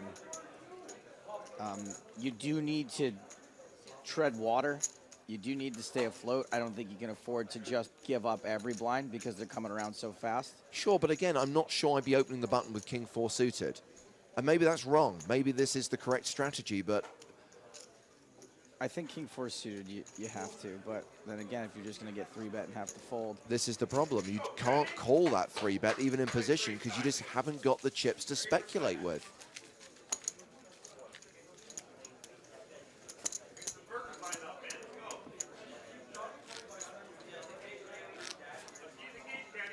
Smarin moves over the 7 million mark, closing in on 90 bigs.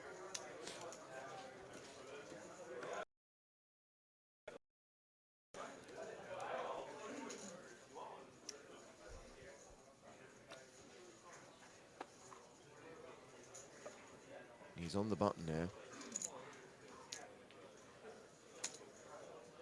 And he's raising, gets a fold from Timofeyev. Smarin's hand is ace-king. Gil with 10-4 suited. He is not listening to you, my friend. Defends.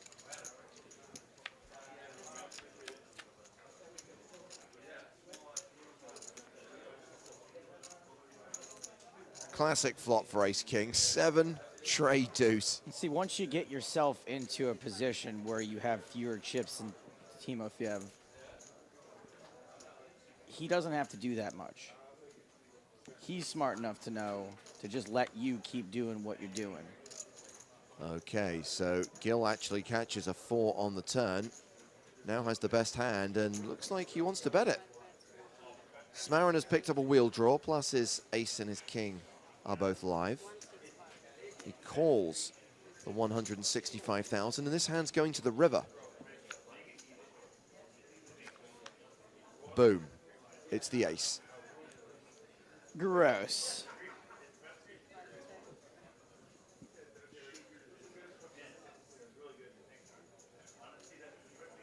Assuming that Smarin value bets here, I really hope Gil doesn't level himself into doing one of his classic hero calls. No, come on. There's straights out there, flushes, ace, other overcards. A strong breeze could beat you in this pot.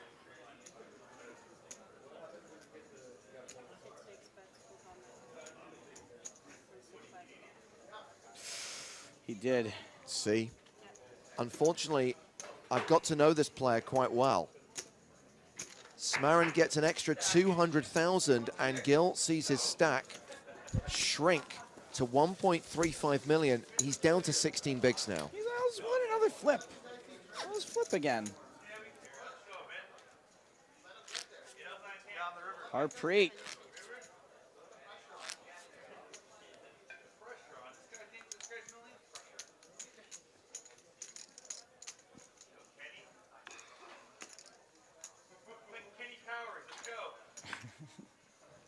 Well, Kenny's got 95 big blinds right now. Kenny Powers is on top of the world. Denis Timofeyev folds 10-7 on the button. He is going to be acutely aware of Gil's shrinking stack. Oh, Queen, boy. deuce, and he sticks it in. And Smarin folds a better hand, but queen 9 off. What are you going to do? What are you going to do? Gets a little bit back, hovering around the 18 big blind mark now.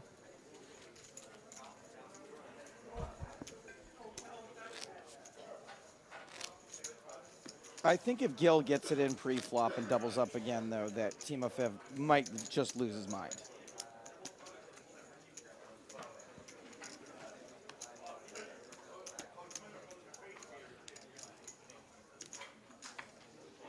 Well, Gil's going to be first to act here. He's on the button. 10 deuce off, he passes. Smarin in the small blind. Raises it up.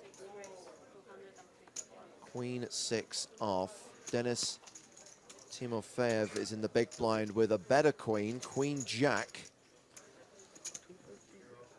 So Timofeyev is a very accomplished player. Now, he qualified online for this event. He was actually the first player to win a package, or one of the first players to win a package for this tournament in Panama.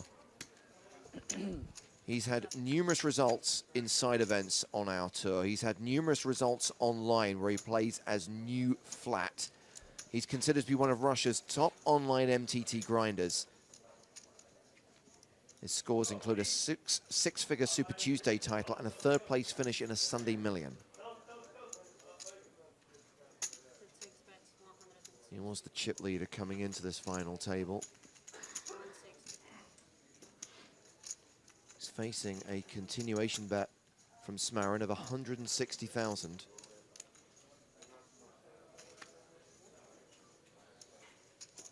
Queen Jack is going to be pretty good here, a fair percentage of the time. Unfortunately, you know that you're going to be facing multiple streets. It's very likely you will be. Of course, you're hoping for a cheap showdown. Smarin bears his 6 on the turn. So maybe he slows down now. Domination, rotation.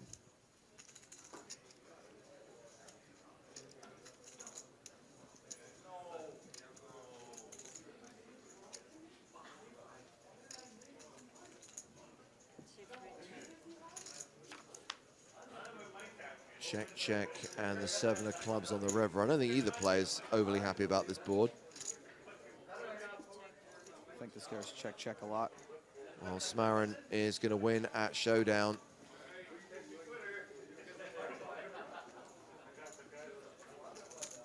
And Smarin is now playing 100 big blinds. He has got 8 million chips. Close enough. Both Timofeyev and Gil have sub-20 big blind stacks. Both edging into the danger zone. Danger zone! Thank you, Joe. Double danger zone. Let's see what I get for that. We have a double danger zone situation. Double danger zone!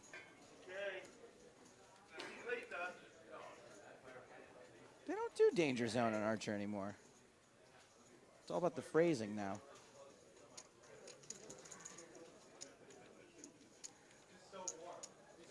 Ace 3 suited for Smarin.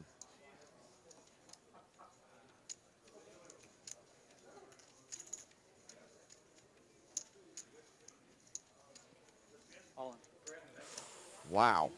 Open shoves. One of these shorties gonna wake up with a hand? Oh, maybe. Look at that smirk. Pocket 6s. Here, did you push? Yeah. Tell your friends, get them involved, then call. I think you have to call. You do have to call. Smarin's probably not open shoving many hands that have 6s crushed.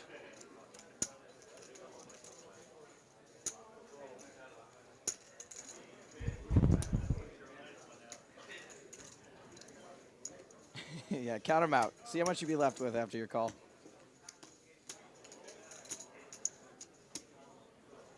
In he they go. calls all in, and he gets it in as a favorite. Sixes against ace-3.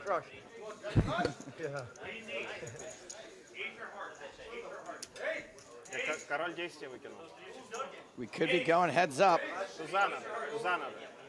Well, there's a 66% chance that Gil doubles up again, and as you predicted, Timofeyev loses his mind. But yes, if Smarin hits an ace, more than 1-3, or a bunch of hearts, or a wheel, we will be heads up here in Panama.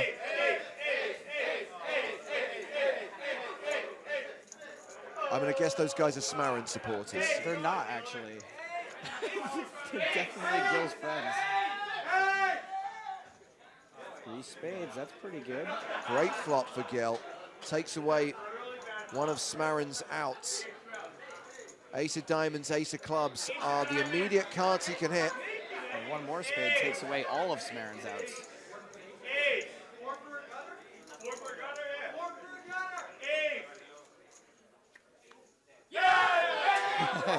The crowd didn't know what to do. That's a spade. So Gil has his opponent drawing dead on the turn. He gets another double up. We play on 3-handed. I want to be a Gillionaire. Yo. So bad. No, I was gonna do it anyways. But you shouldn't do it while you're until you make a decision. You shouldn't do that. How much? Kenny Smarin calling him out on the etiquette violation, conferring with his rail before he decided whether to call or not. 148. Yeah, he's got a point. So Smarin still monster chip leader, 80 big blinds, still better than a 2-1 advantage over Gil, who's now up to 37 big blinds, meaning that Timofeyev is the player at immediate risk with 18 bigs. Do we think that Harpreet Gill has learned his lesson now that he's got 37 big blinds and can just wait out? This Dennis is what I've been Timofeyev? saying all afternoon. Just sit back, let the other two go to battle. 6 million something. Maybe he's finally figured it out. He should ask his rail. Not they have less than 20 big blinds. They both have less than 20 big blinds there.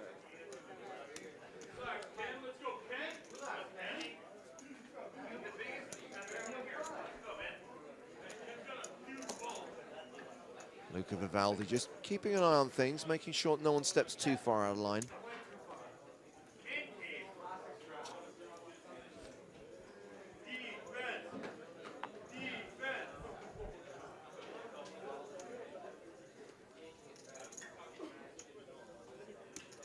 Joe, you've talked a number of times on this trip, on the stream, about some of those fun events at the Hippodrome that we like to play, like the 200-pound, 250-pound tournaments.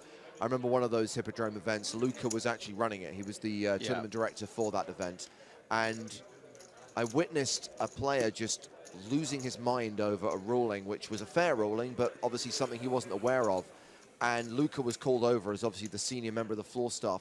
And this guy was just giving it to him both barrels. I mean, every adjective he used began with F. And Luca just stood there calmly and accepted it. And the guy is literally in his face, finger pointing. And Luca just remains calm, professional, love that. Polite. I'm just like, that is just, I take my hat off to him because I just wouldn't be able to deal with it. In a way, that's Luca's way of fighting back, though, because you know when someone approaches you like that and puts their finger in your face and shouts at you and it just bounces off of you, that's nearly as infuriating to them as giving it back.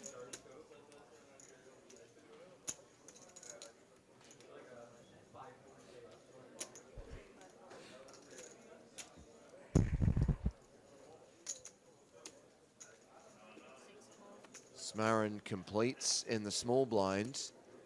Timofeyev in the big has ace-jack of clubs.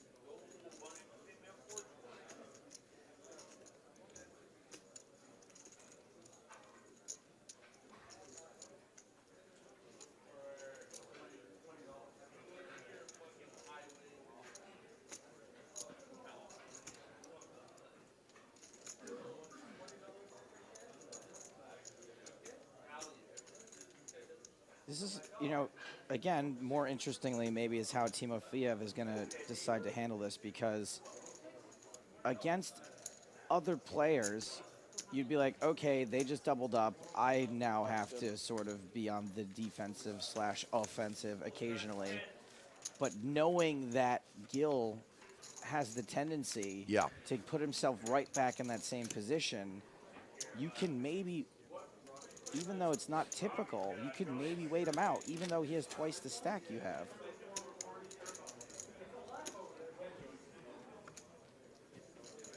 This is hand number 136.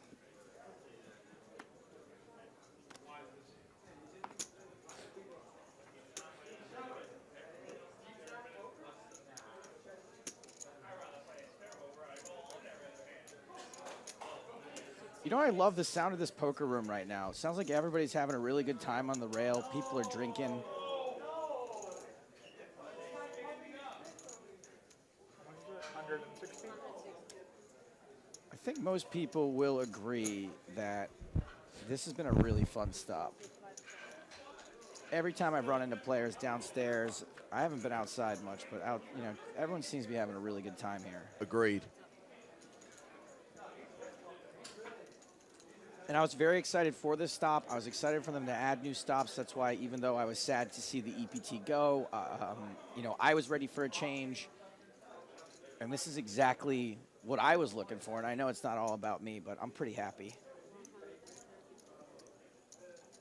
Write down the time and date, people. Joe Stapleton just admitted it's not all about him. And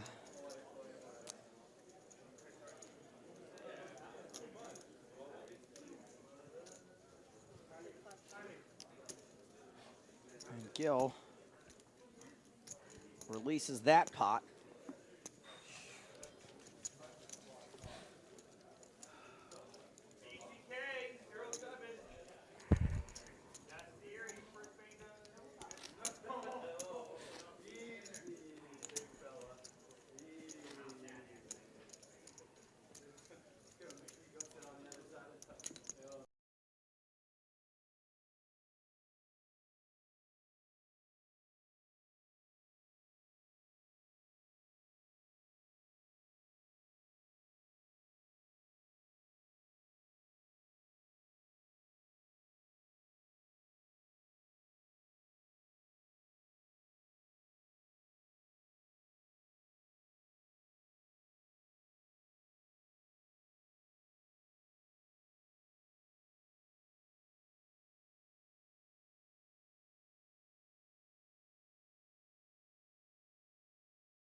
Don't do anything.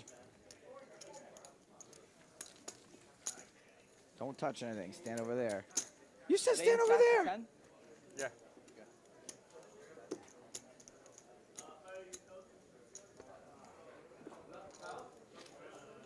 Oh man, I told you. I told you he was going to lose his mind.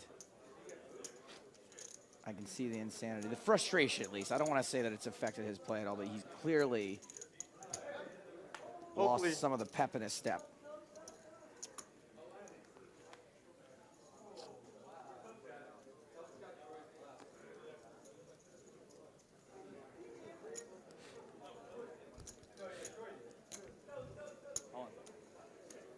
Smarin jams deuces into the big blind. Timofeyev, who folds. I played free. That's what I thought you had last time when you went all in. What I have? No, Matt, how long till we start getting those competition answers coming you had in? like lower than my pair. 21 minutes? A3 makes sense. Man, 45 minutes is forever. It's like, just don't turn over sevens. That's what I was thinking. Like, just like. I would have loved to turn over sevens with a spade. It was like fours, fives, or something like that. Maybe I saw 3 twos, 3 fours.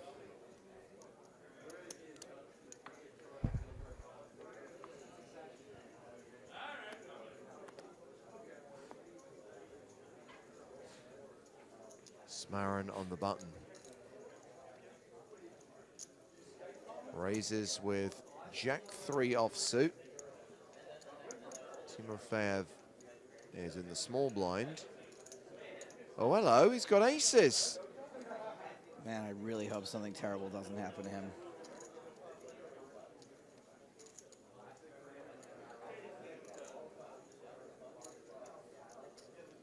So far, I think the most terrible thing that's probably going to happen is he's going to jam, and he's going to get 2 folds, which should continue to erode his sanity. I think this is one of those situations where you know if you don't jam and you just 3-bet that it's going to look crazy suspicious, but you don't care. You just want the action. Smarin's going to be opening his button super light.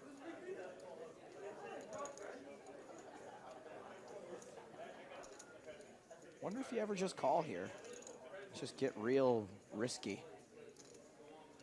If that were to happen, I just have a horrible vision of Gil thinking, this is a great time for me to squeeze.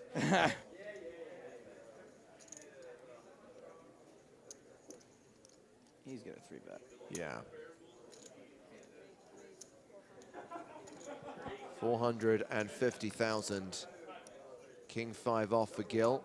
I imagine he'll muck that.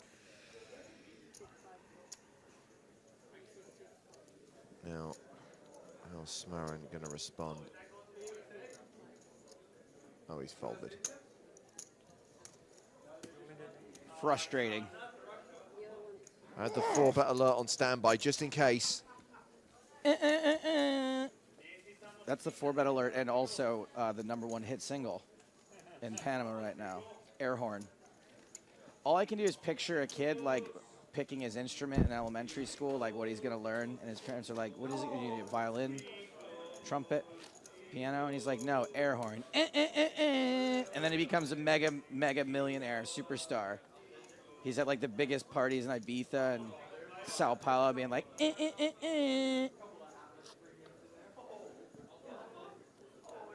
Would you like to hear the genuine article again?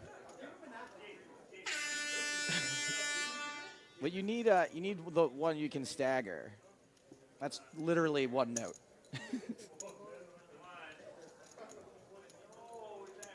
6-5 for Timofeyev. And he limps. Gil with ace-3 in the small. Completes. Are we going to see a family pot? Well, can Smarin check his option in the big blind? He's got Jack-9.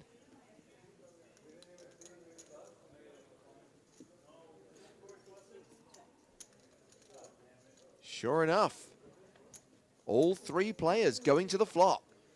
And that flop is King, Queen, Tray. Misses everybody except for the bottom pair. Gut shot for Smarin. Timofeyev with a couple of backdoors. Trying to think positively about this.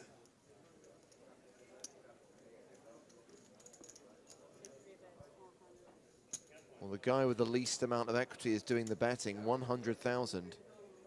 Gil has called. Smarin calls. We still have 3 players as we go to the turn. Queen pairs the board. Gil now a 62% favorite. Good news for Gil is even if he gets counterfeited, he's still got the best hand.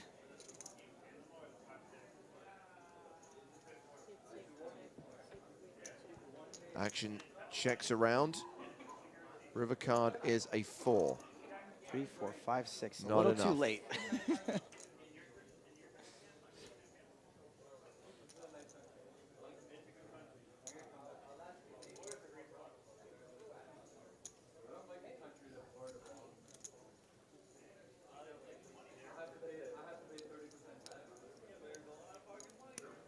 Smarin gonna take a stab. Busted straight draw. Well, we know that Gil loves a hero call. This will be one of the rare occasions when he's right. 330,000. And he calls. Wow.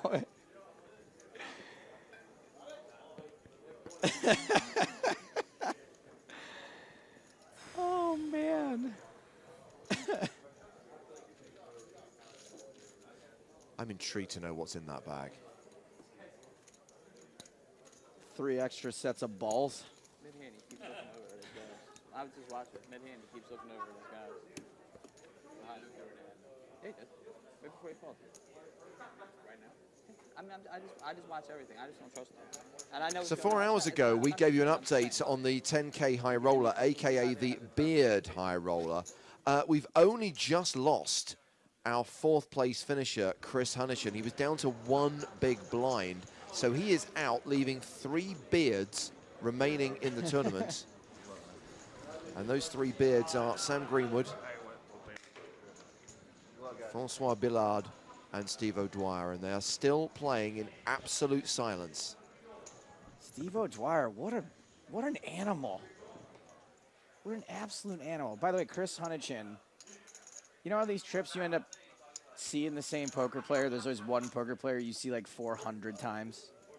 That's him for me on this trip. I've been in the elevator with him 10 times. I don't know if you noticed, Joe, but just before we went out to look at the high roller, Ken Smarin called over Luca Vivaldi and complained about the fact that once again Gil is like looking to his rail and signaling to his rail before he's acting. Now, obviously, we know that the stream is on a 45-minute delay. We know that no information is leaking out there and they couldn't be telling him anything, but it's the whole one player to a handle, right? Yeah, they can't tell him anything about the stream, but it still doesn't mean it doesn't somewhat violate the rules if they told him anything at all, regardless of their information. And access to it. I seemed like he did it after the call was made on that hand. And I can understand being irritated by that anyway. Every time a guy beats you in a pot, immediately him looking past you and yelling to his rail. I think there's a certain amount of that, but also I do think that Gil is kind of like looking to them to kind of make sure they're paying attention when he does something. Right. I don't think there's anything malicious about it. Anywho. But yeah, like I said before, Smarin's got a point. Well, he's raised the button here with ace-7. Ooh, Timofeyev has him dominated with ace-9. They don't need to have hole card information to be able to help him. Just simple ICM dynamics, you know, they could influence his decisions that way. I don't think they have. And that is an all-in. What's Homeboy got? Queen 3 of hearts. Gil. There you go. Count, please. Doug. Count, please. I do think that Timofeyev would shove worse aces than ace-7.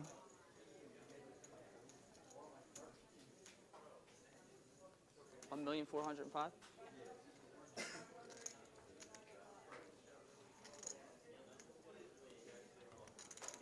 Oh, you hate calling here with ace-7, though. He probably would shove ace-6 and ace-5. He is going to call dominated. So, Denis Timofeyev is at risk, but it is Domination Nation, and he is the dominator. 7-9.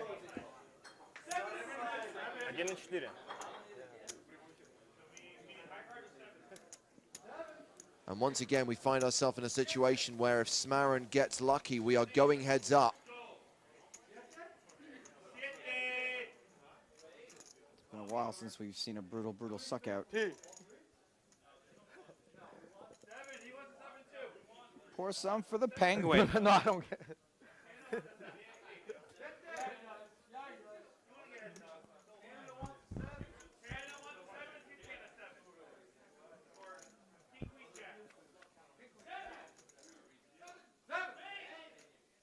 On this occasion, it is not coming 7, at least not yet. Timofeyev has to fade a 7 on the turn or river to survive. Turn card is another ace, so there are some opportunities now. A 40% chance of a split pot, but crucially, Timofeyev is only eliminated if one of the 3 7s in the deck hits the river.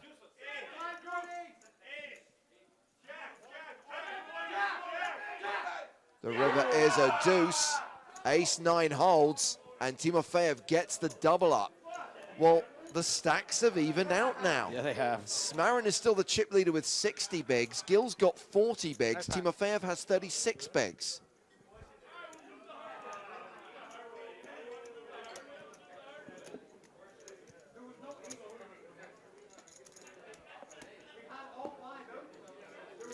Poker, man.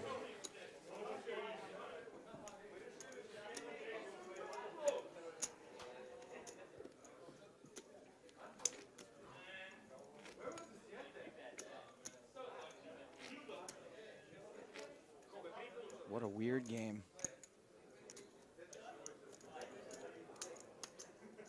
Still 50 minutes to play on this level. A reminder, we will take the dinner break at the end of level 28.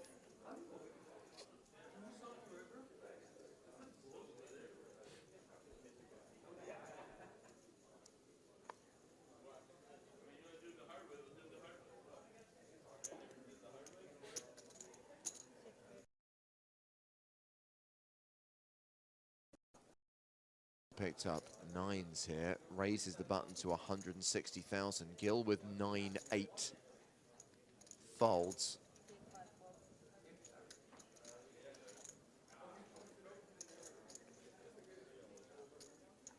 A6 suited for Smarin, he defends.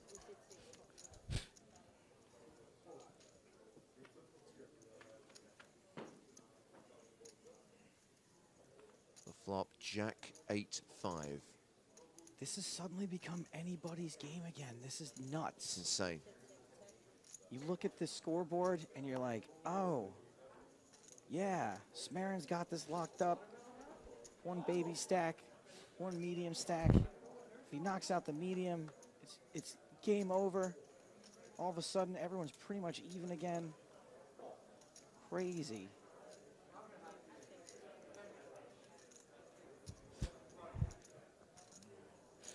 Ah, got the answer to my question. He keeps his phone in there.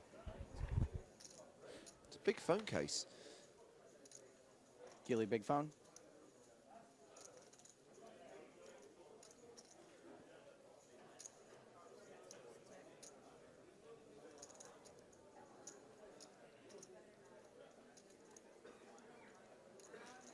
Just went check, check on the flop and on the turn. Smarin has checked for a third time.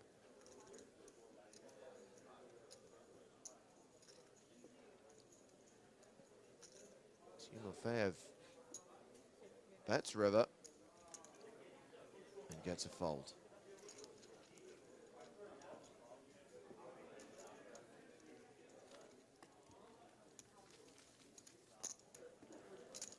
$58 bigs, 40 bigs, 39 bigs.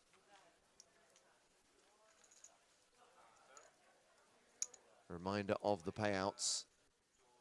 Third place, 161,000. Second place, 218,000. The winner, 293,860.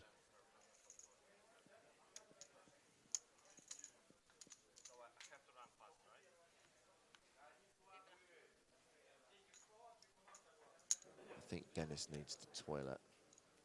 I hear you, buddy. I can't get through an entire level of poker without going to the bathroom at least once, if not twice. I mean, Dennis is drinking beer. You'd be 4 or 5 trips.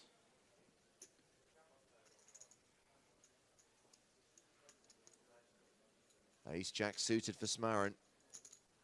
He raises small to big. Timofeyev defends with 5-4 of diamonds. Well, there's 1 diamond. Make that 2 diamonds. And a pair for Smarin. Second pair, top kicker. So roughly 60-40. Smarin first to act. He continues.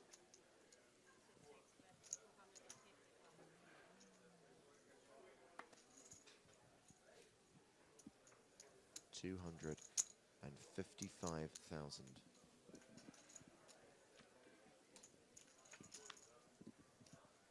Board gets straightier on the turn. The 10 of spades. Guess what else it gets? Flushier. Yeah. Smarin picks up the nut flush draw to go with second pair. Plus he has a gut shot. Timofeyev still drawing to a diamond.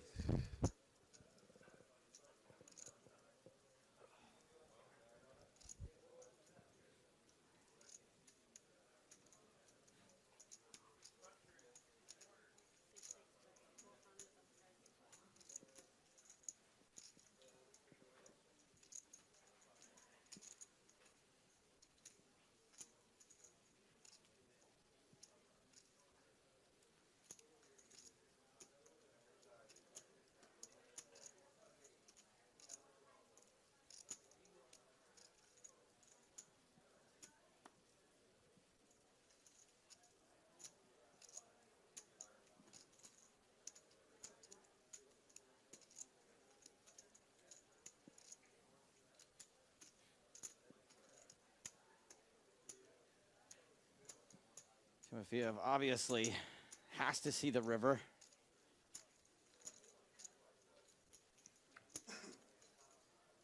Only one player can make a flush. Neither one does.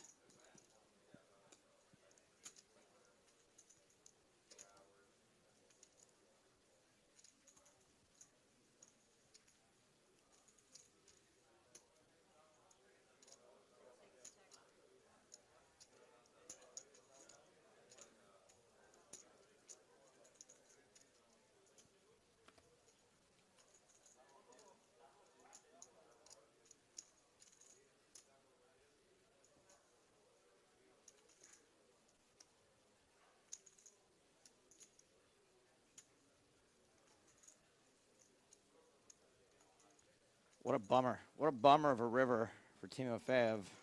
5 high. Now he's facing the proposition of knowing he's going to lose at showdown or having to possibly bluff an unbluffable hand.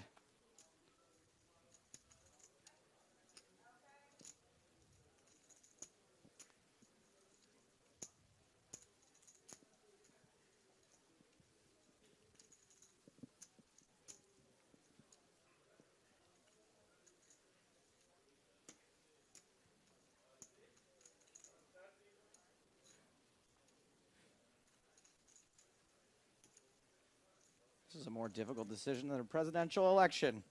Both options terrible. Can you imagine if he shoves here?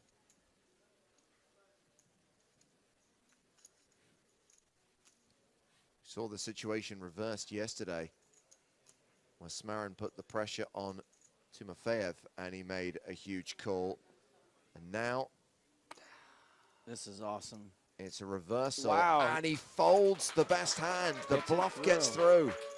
Man, that is just the heart of a lion right there. That is the kind of move that us bad players are never going to be able to make, or we're going to make the sizing wrong. Well, something significant happened there. Yeah. Timofeyev took the chip lead. Kenneth Smarin is now second in chips after at one point having near enough a 3-1 lead over the rest of the field. More than 50 bigs for Timofeyev, 46 bigs for Smarin, 40 bigs for Gill. Very close, anyone's game. Still 42 minutes to play at the 40-80 blind level. You think you had a king probably, or an 8?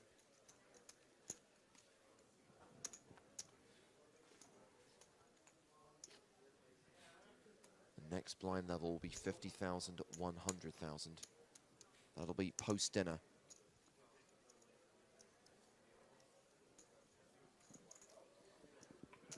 Dinner, it's what's for dinner.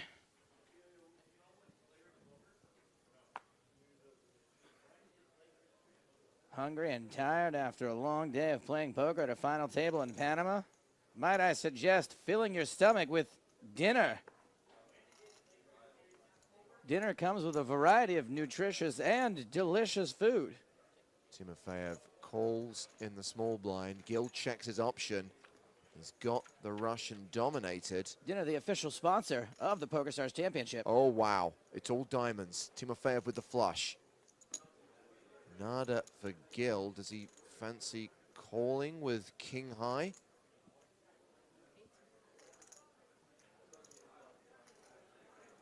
Nope. Folds to the bet of 80,000. No action. feeling I know incredibly well.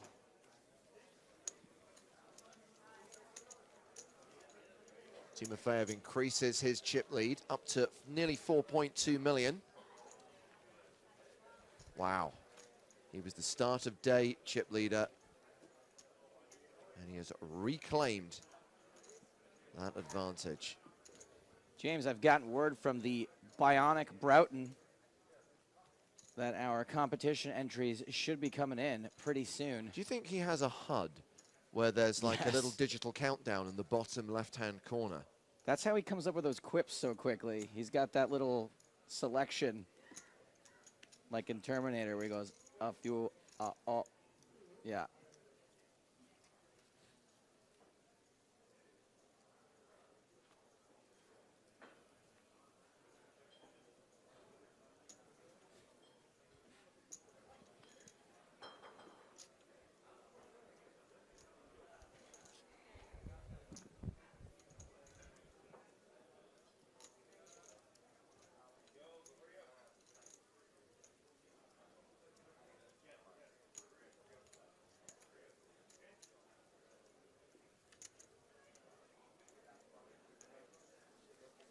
Smarin gets a walk in the big blind, taking us to hand 147.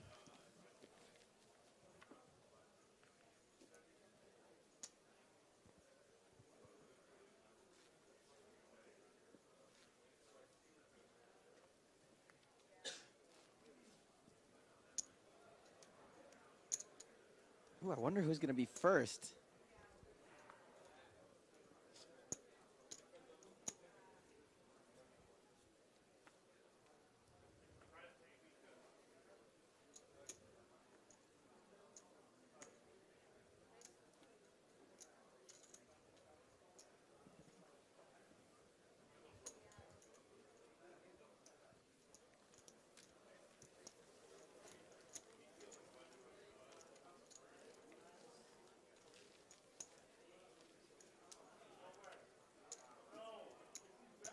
A button raised from Gill, which got 2 folds.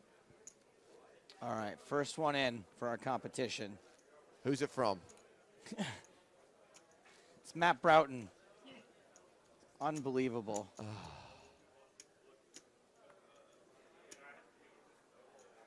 Did you didn't do that 45 minutes ago though. Oh my God, he waited 45 minutes. What?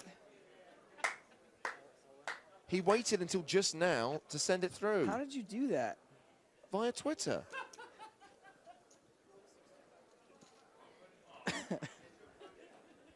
Anyway, there's a couple of actual genuine viewer submissions as well, Joe. Francesca Gunn suggests that Daniel Negreanu's entry music should be Eye of the Tiger by Survivor. Makes sense. He loves the Rocky movies. For some unknown reason. Gareth Taylor says Fedor Holt should walk on to Seek and Destroy by Metallica. Oh, I like that. You want both hands? I like Tog here. Jason both Mercier, hands. who let the Merce dogs A7 out. By the way, Jason told me at the American Poker Awards that people come up to him all the time and go, Merce dog. A reminder that we have added a stop to the PokerStars Championship in the last month or so. You may have seen this announcement that we are going to Russia. The Sochi Casino and Resort will host the biggest poker tournament ever held in Russia. The main event has a guaranteed prize pool of around $2.6 million once you translate it from rubles. 20th to the 31st of May. You can qualify now. Just search Sochi in the tournament lobby on Stars. They're almost done building some of those hotels for the Olympics. Closing in any day now. All right, Phil Hellmuth, Kids in America. Gil, All I Do Is Win. Doug Polk, Intergalactic by the Beastie Boys. I like this one, Mike Dentale, Girls Just Want to Have Fun. That's solid. We'll put that on the list. Queen 10-6 on the flop. All 3 players in this pot. Read some more of these. By the way, I'm only going to accept them for 5 minutes. Timofeyev with the best hand here. He paired his 10. Jack on the turn. Sees Smarin take the lead. Who's got the big draw here, though? Gil?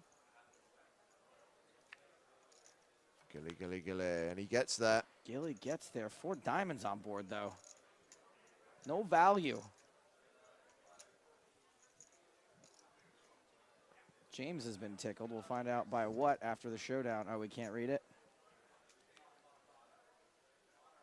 I'm not going to read any tweets by people who tag at PokerStars TV or send direct messages to at PokerStars TV. Oh, I see. People who can't tell the difference between an at handle and a hashtag annoy me, and therefore are not deserving of our attention. Benny says Doyle Brunson, Cowboys from Hell. Spear likes Howard Lederer in the Imperial March. That's not bad. Wow, look at this. None of the players has a 50 big blind stack now. And Timofeyev and Gill are pretty much tied for the chip lead on 3.8 million apiece. Smarin not that far behind with 3.3 million. Jamie Staples, the land of the Maples. Pretty good.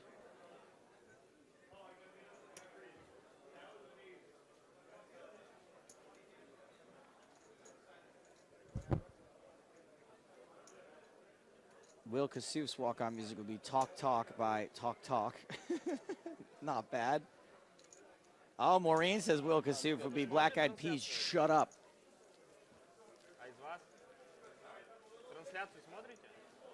Gotta love the peas. By the way, I didn't even read Matt's. It was Gilly. Gil would be Papa's got a brand new bag, which is very good. That would make my list, Matt. You're a sharp one. Well, he did have 45 minutes to think about it, to be fair. Russians drinking beer and eating crisps. Today was a good day.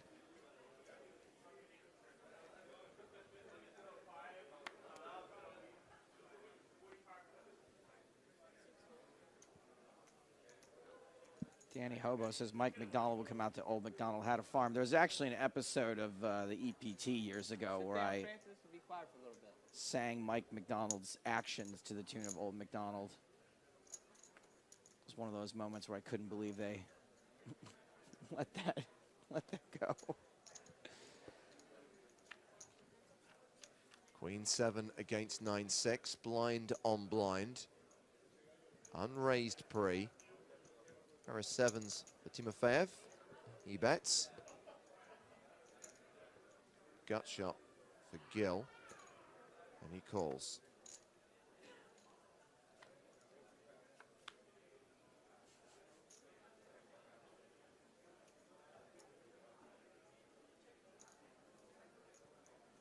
Francesca has submitted a bajillion times, but she's starting to get to the gold. Vicky Corin Mitchell, 3 times a lady. I got 2 head nods from James and Matt. I'll put you on the short list for now.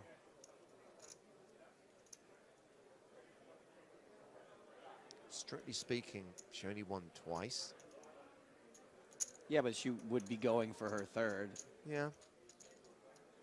Wow, James hit you with a strictly speaking, and I shot him down for you. You know how hard that is to do? Still prefer her Daniel Negreanu suggestion, to be honest. Well, lots of people have done that one. She was the first. Do you know this song, Matt? This I might need Matt for this one, because Benny says Bill Perkins would come into Eminence Front by The Who. Yeah, a little too obscure, brother. I was going to say, you're falling into Lee Jones territory now, assuming that Matt knows every single song that has a guitar on it. Gill has just taken the chip lead, ladies and gentlemen. 50 big blinds for the Canadian. A stack of 4 million. I mean, the chip lead is pretty much changing with every hand at the moment. That's how close they are. And no one has yet brought up the D subject. Interesting. Good point. You think they just haven't thought about it? I don't know. I think you're more likely to see deal negotiations between Timofeyev and Smarin. I think there might be an expectation that they want to get rid of the amateur before they start talking about a chop. I mean, good luck with that. He's the chip leader. Exactly. Although, as I said, it is changing regularly because they're all so close. The one thing I will say is that in 30 minutes, we go to dinner. When we come back from dinner, the blinds go up again, and they become a whole lot shallower. I mean, we're already at a situation where they're shallower than they should be, and when variance plays a major factor, that's when players really want to start looking at that prize money. When we come back from dinner, which is what's for dinner?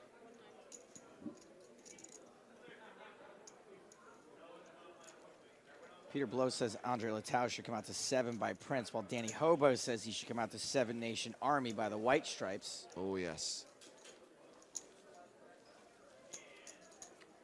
Oh, and another guy says he should come out to the Magnificent 7 by the Clash. Well, what about the theme from the Magnificent 7 by Elmer Bernstein? There you go, there's my suggestion. Strictly speaking, I have nothing to follow that up. What I'm trying, though. Words that Joe often hears.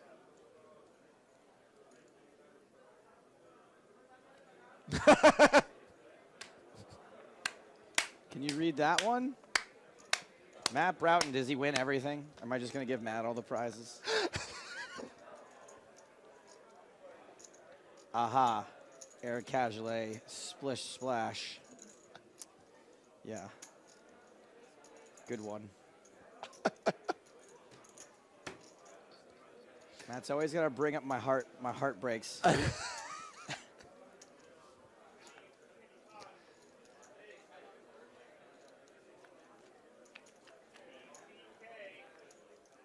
Ace Queen, 7 on the flop.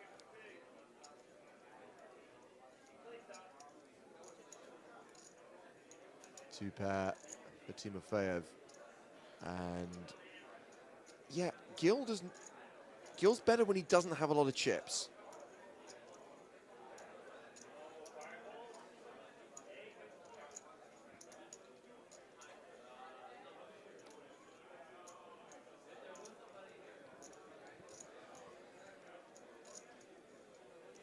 All right, that might be it. That might be it for the suggestions.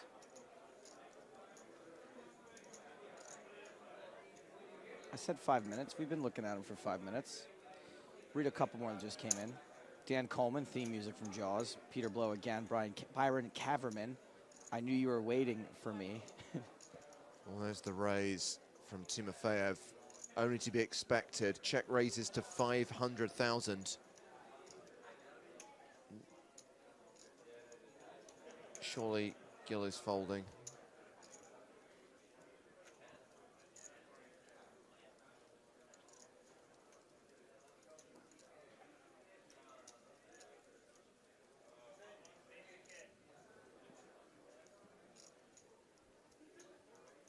Look, he made a hero call that was right last time. You expect him to forget about that already? Crushed it. Got him. Hashtag got him. He lets it go. Good move. Good fold. So now Timofeyev reclaims the chip lead. I don't know how to look at the tweets I favorited. Is it here? No.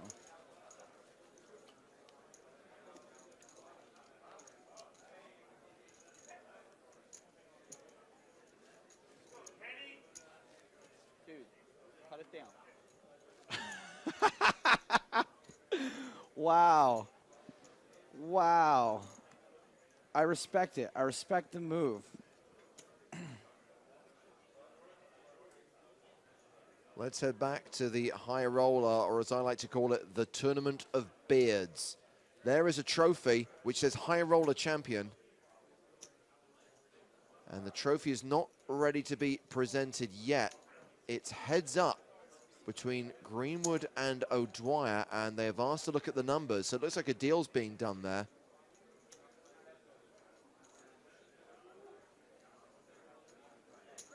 So obviously they will play it out for the trophy, but a chop is imminent in the high roller between O'Dwyer and Greenwood. I think I'm going to give away a prize to everybody who I shortlisted. I'll go through them one more time. There used to be a way that you could look at the tweets you favorited, right? Yeah, favorites. Is it gone? Tweets and replies media. Oh, they've changed it. That's a bit annoying, isn't it? What about on the old Twittery thing? Tweetbot? No, on the phone. There we go. I've still got likes. You look on your phone. I don't. use the Twitter app on my phone, but let me see if I'm logged in. Wish they'd stop changing things. Well, it's just annoying because the app I use is like quite expensive, and the functionality of it gets worse and worse. Here it is. It's the heart. Oh, it's the heart. I was looking for a star. Yeah, but they changed it from a like star years to a ago. heart. Yeah. Okay. All right. Congratulations to Rudy for Mike Dentale. Girls just want to have fun. Spear for Howard Lederer in the Imperial March. Michael Molinar for Jamie Staples, Land of the Maples. Ducklet Girl for Will Kassouf's walk-on music being Talk Talk by Talk Talk. And Francesca for Vicky Corin Mitchell, 3 Times a Lady. What do they all win? I'm going to give them all $11 in T-money because I think we have plenty of that to give away still. Cool. This is a sweet-ass Badoogie hand. Yeah.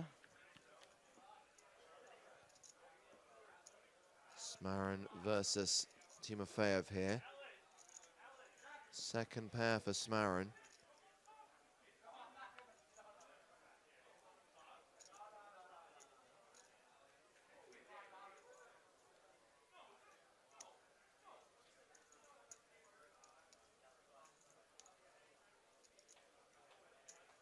Timofeyev has continued with ace high.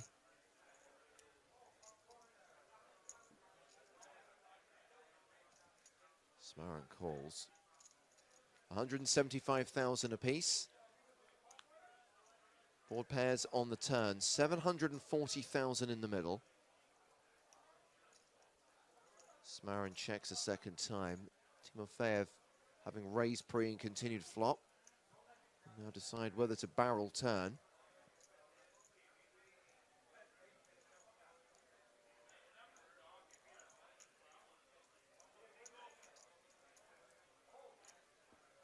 Congratulations, guys. Thanks for participating in the competition. More competitions from Monaco. I promise.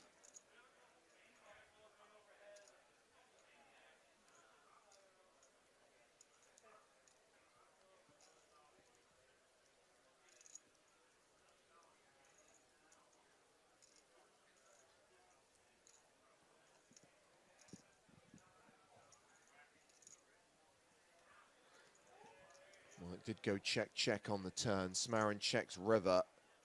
And we saw Timofeyev blow him off a hand a while back, but this time he elects to take the showdown value with ace high. Smarin will show the 8 and will win the pot, adding 395k to his stack. That sees him reclaim the chip lead. I think this is the closest it's been so far. 3.7 million for Smarin, 3.6 million for Gil, and 3.6 million for Timofeyev. 47 big blinds versus 45 versus 45.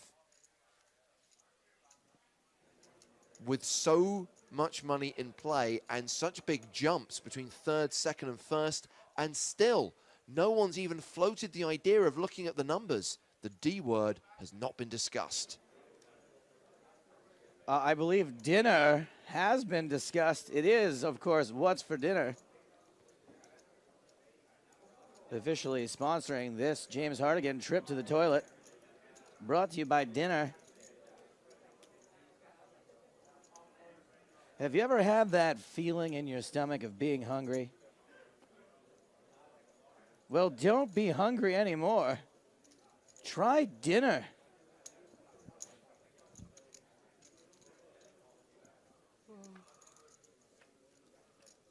Clubs on clubs. 7, 8, 9. Top pair for Timofeyev. What a battle this has turned into.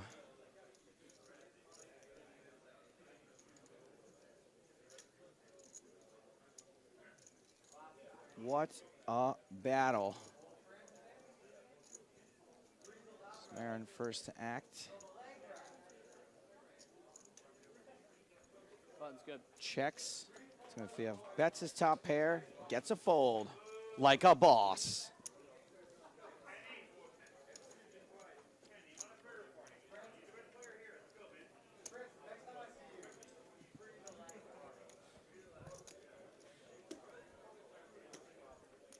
So just 4 big blinds separating the top player and the bottom player.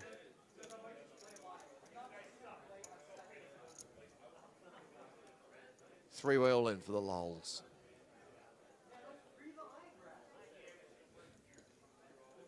Smarin, king 3 of hearts on the button.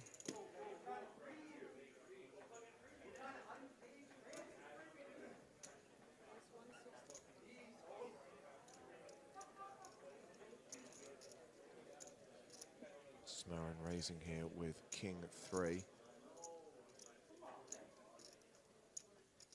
Timofeyev to act in the small blind.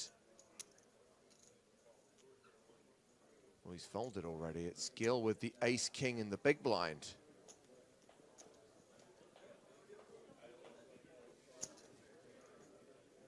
Chris Cohen reminds us that today's dinner, extra special, sponsored by Canned Chicken. It's a chicken in a can. 3-bet from Gil. Absolutely guaranteed to cure your appetite.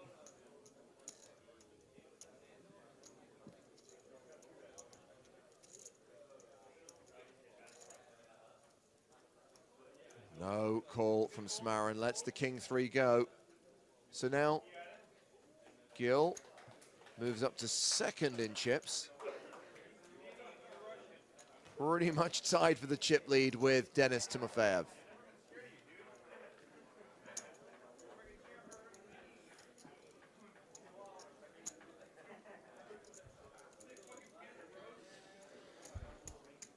$47, $47, $40. Those are the big blinds. 90 minutes left on the level. Crazy town. Crazy. 8-4 of clubs.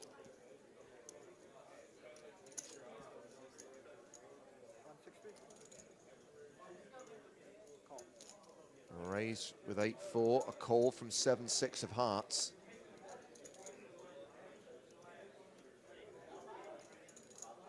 King 7 for Kenny Smarin.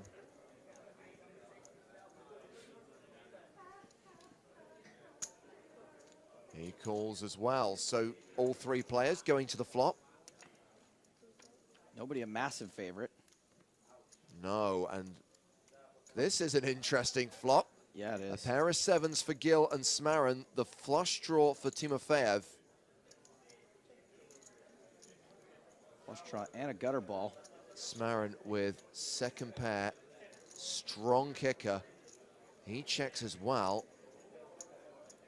Does Timofeyev take a free card, or does he semi-bluff with his big draw? I like a bet here. 225,000. Gil ain't folding second pair. He may not fold second pair at all during this hand. However, Smarin does fold. 225,000 apiece. Smarin folds the best hand. Timofeyev now with a pair to go with his draw. Gil becomes a 70% favorite. He's open-ended now.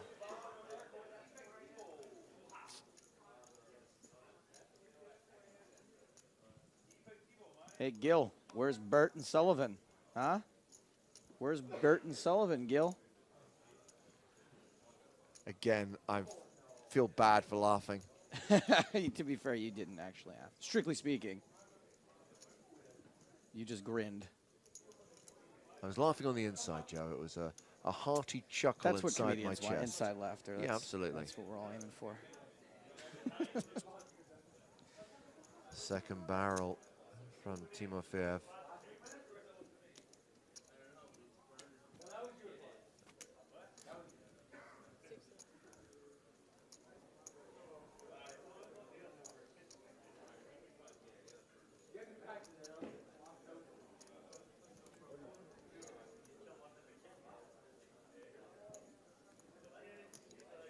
You have got him covered, my friend.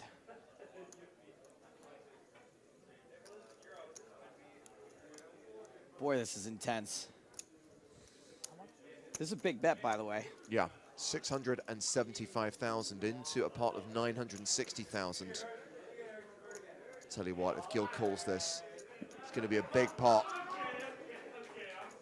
I mean, Timofeyev is almost setting up a river shove, regardless of what comes. He's raising. What?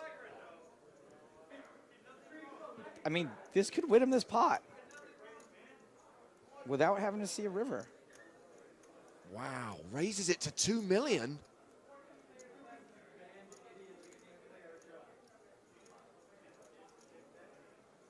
Curiouser and curiouser. I mean, I don't think Timofeyev can really call. I mean, can't fault him. He's raising with the best hand. He's raising to protect. But I think Timofeyev's hand is too strong.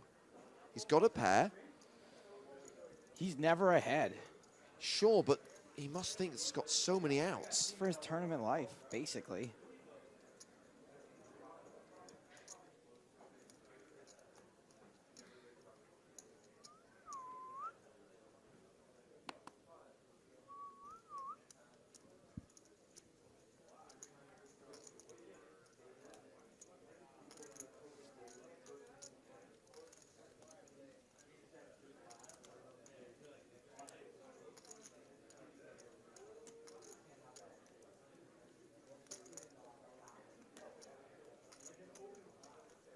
Do you think there is any chance that if Timofeyev moved all in that Gil would fold?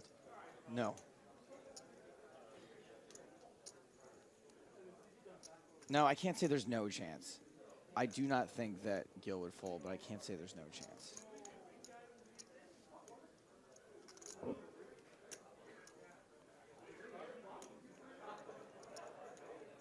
I think that not only is Timofeyev never ahead.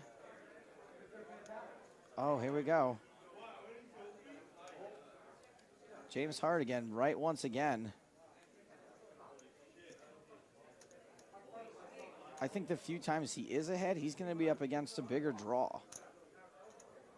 Oh, wow. He's not re-raising. He's just calling. 5 million in the middle. Both players with around 1.4 million behind, and the board is bricked out.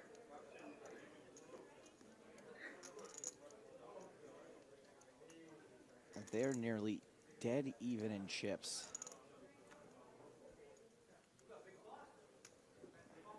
Wow. And Gil moves all in on the river for 1.46 million. He's got Timofeyev covered. This is why I think Timofeyev, why I said he couldn't call.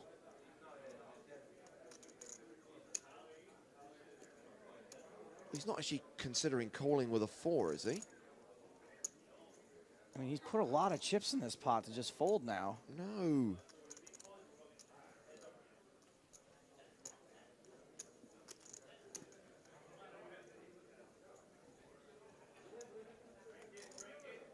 Yeah, there's nothing left in there, buddy.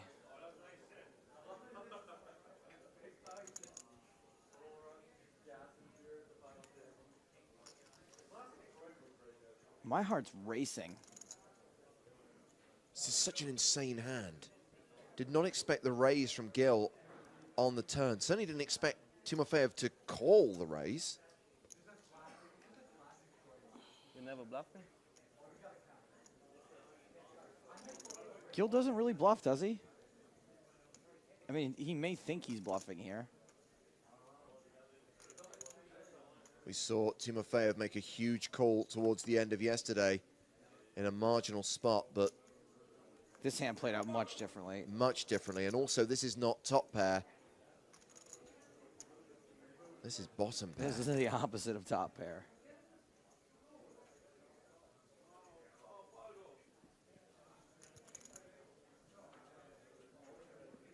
He lets it go. He lives to fight another day, leaves himself 17 bigs behind. Of course he does. He had the best hand, guys. Third pair. Third pair. Same shape. I mean, at least Timofeyev's got to feel better about the fold. Hey, look, Gary's on the rail. Meow.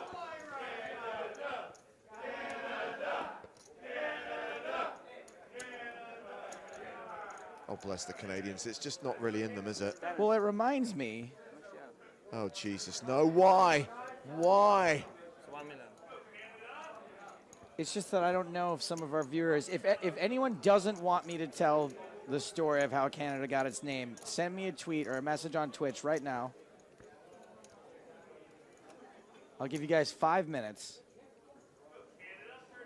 If anyone objects in the next 5 minutes, I won't tell the story. But if not, I assume people want to hear it. Am I allowed to tweet and say, please don't? No, it has to be a listener. I'm listening to you. You don't count. Producer Chris hasn't heard it. Dave Tyler hasn't heard it. Anyone tweet. Go ahead. Let me refresh. Button raised from Gil. A6 for Timofeyev in the big blind. Have we focused on how short he is now, by the way? Yeah. Had 17 big blinds at the start of this hand. We've had some great hands in this tournament. That was another one. That was a classic. Agreed.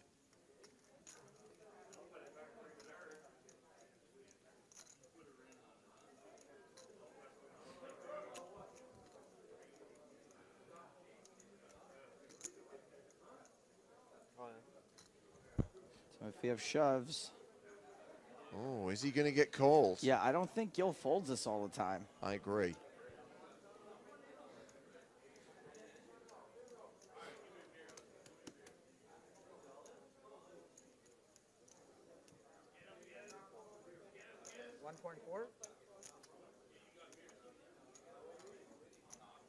Right? Total 1.4? There's only 3 things I love in this world. My girl, my gilly, and my beautiful bee garden.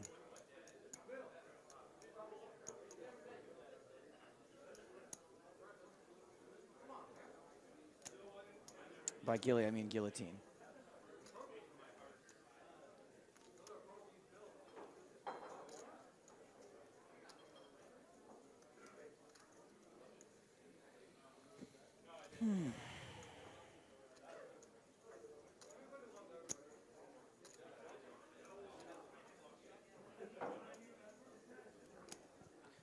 He's going to do it. He went for it.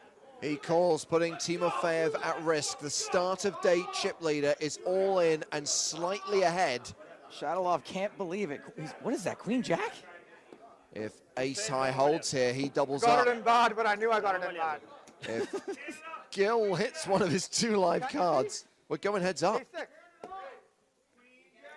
He hasn't got it in that bad. Look at the percentages, Yes. 56-44, almost a race. Not that bad. I've been winning my all-in.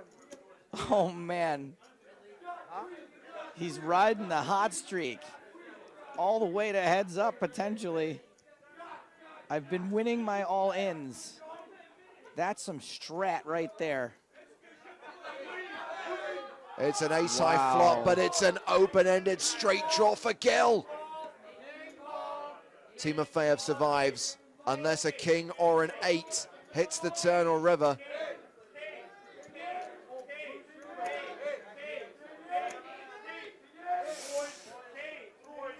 Same outs for Gil. Timofeyev looking to fade that king or that 8. 8 cards that eliminate him from the tournament in 3rd place.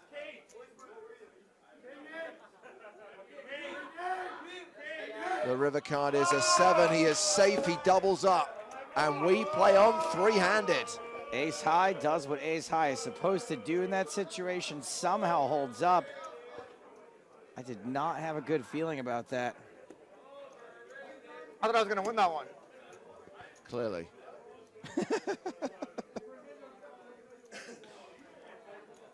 Guilty. As charged. Woo. Nice one.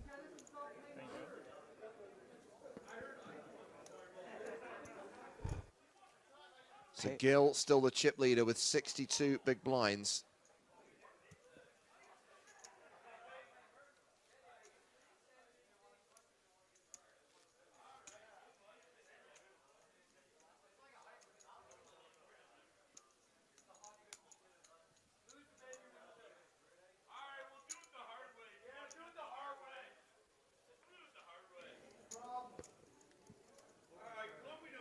61 big blinds for Gil. 38 for Smarin. 35 for Timofeyev after that hand.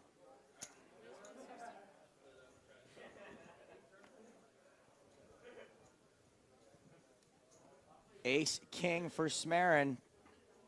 2 10s for Timofeyev. We could be racing.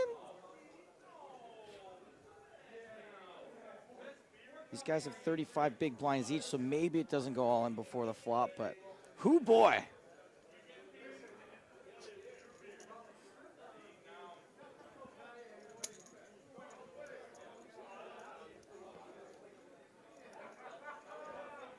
Gil's out of the way. Smarin facing the 3-bet. Does he call in position or put in a 4th bet? Looking for confirmation of the raise size from Timofeyev.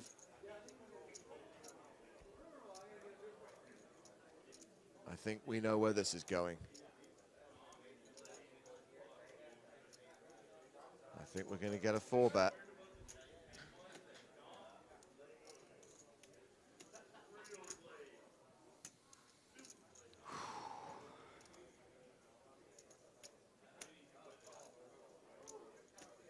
This whole final table, no, this whole 3-handed has been tense AF.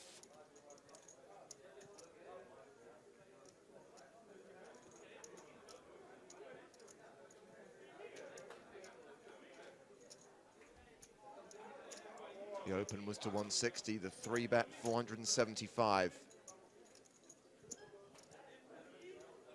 With these stacks, there's no way he just calls here.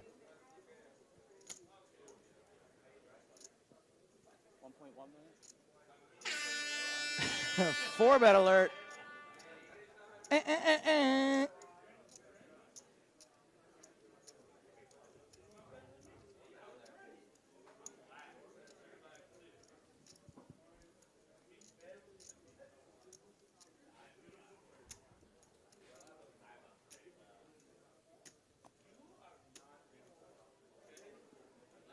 Big hand after big hand.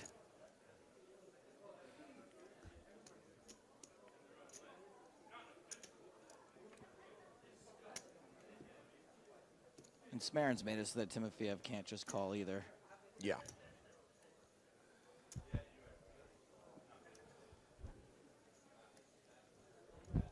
Yo.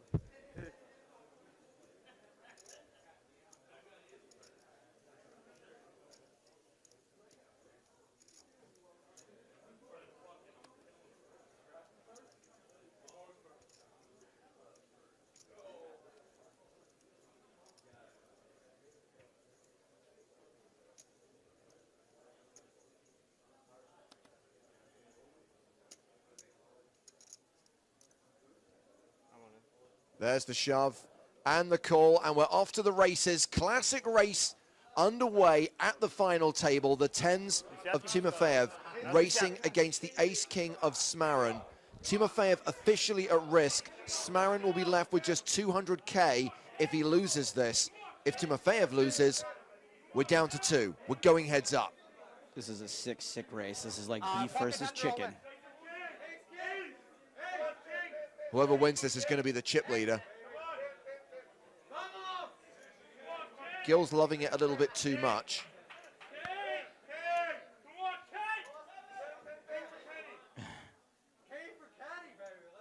Kenny Smarin looks like he is about to pass out. This could well be the last hand before dinner, regardless of the result. It's a low flop, no ace, no king. 10's holding.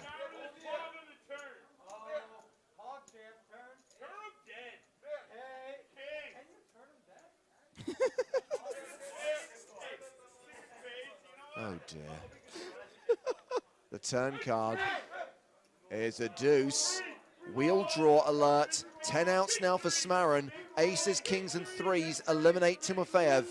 In Smarin's position, you're happy you picked up outs, but you just have a terrible feeling.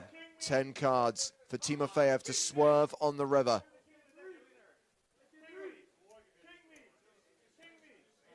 The river card is a 3. And that will see the elimination of Denis Timofeyev the start of day chip leader, goes out in third place. We are going heads up here in Panama. Kenneth Smarin from the USA with a 75 big blind stack against Harpreet Gill from Canada with 60 big blinds. This should be a very interesting heads up. I have no idea what to say about it, if it's going to be short or long, but I think that it is going to be far from standard. I do feel pretty bad right now for Denis Timofeyev. I think that he has shown himself to be a world-class player throughout the course of this tournament. Sometimes you just got to flip. They have confirmed, by the way, that Timofeyev was covered by around 200,000. He is out in third. He cashes for $161,340. That is the end of the level. That's the end of three-handed play. We go heads up when we come back from dinner in 60 minutes' time here on PokerStars TV. The PokerStars Championship Panama main event is down to 2. With the start of day chip leader exiting the arena, he is stunned, shocked. I can't believe it, Vince. Great.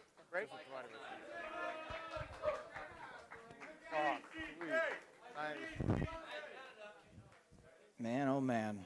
So when we come back, blinds will be 50,000, 100,000 with a 10,000 ante. So actually that does change the dynamics slightly. Smarin with 60 bigs, Gill with 48 bigs. 6.1 million plays, 4.9 million. So please join us in 60 minutes time. Obviously, if you want to keep watching during our dinner break, we will keep you entertained with some of the highlights of the day so far. But hey, this could just be getting started. The battle begins. There's already been a little bit of bargee between them. Smarin versus Gill for the title here in Panama. Join us in an hour's time on PokerStars TV.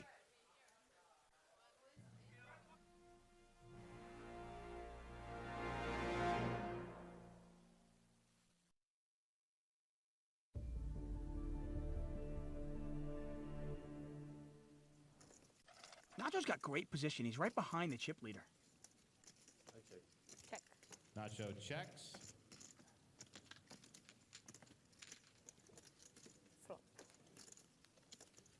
Nacho chooses to play it tricky and not raise with the ace-8, Down, 5 of and clubs, flops a gut 7 shot of straight draw. diamonds, 9 of spades. Cover's checked. Nacho's check. Jack of clubs. Nacho's check, and he lets Luger get there. 70. 60. Nacho bets 60,000. The classic mistake of checking when you're ahead and betting when you're behind. And the Uruguayan calls. Nacho's going to need some help on the river. Okay, river Oh, and card there it is 6 is. of diamonds. He hits his gut shot. And Barbera with a 9-high straight.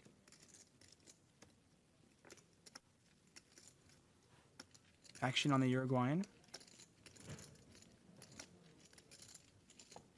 He's going to check.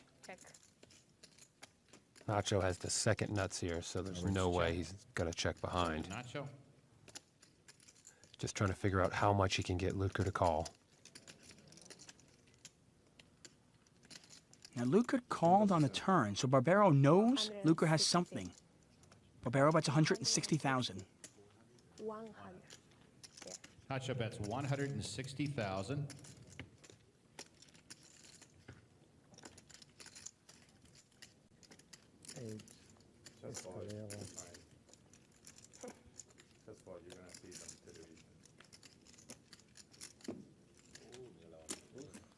Luker shows the jack. Shows the jack of spades, folds the hand. Nacho picks this up with a $160,000 bet.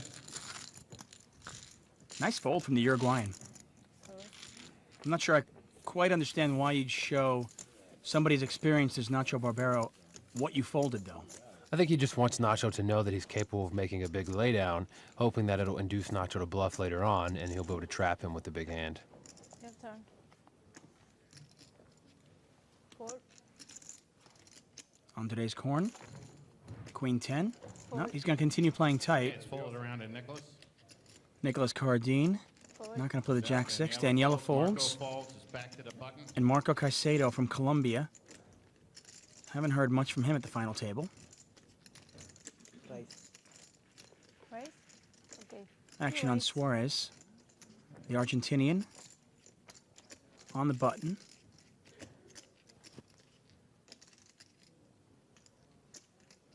Nacho giving him a dubious look. And Suarez raises up to 140,000. Action's back on Norbert on the small blind. He is raising on the button, and a lot of the times when someone raises on the button, the blinds don't give the button credit for having that big of a hand. So we're to Nacho. Well, this could be one of those times. Barbero moves all in.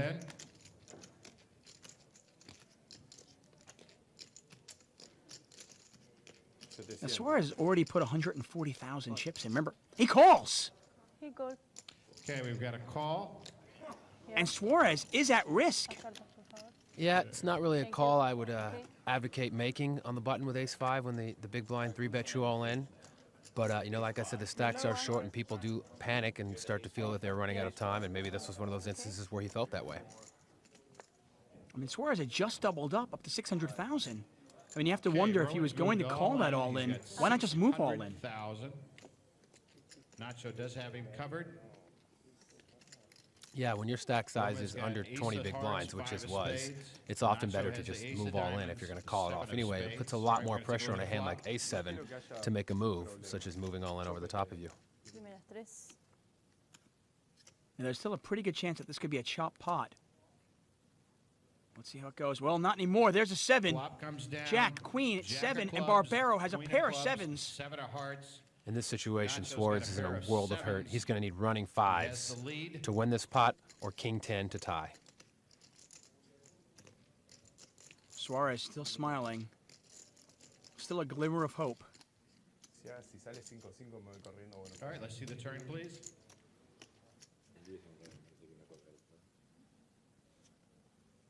It's another 7, and all the hope has been squashed.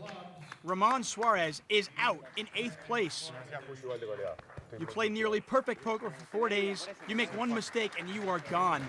He earns himself $20,850 American dollars. But that's it for Ramon Suarez from Argentina. 6 players remain. Marco Caicedo is our short stack with about 350,000, 7 big blinds. And he takes a peek at an ace-7.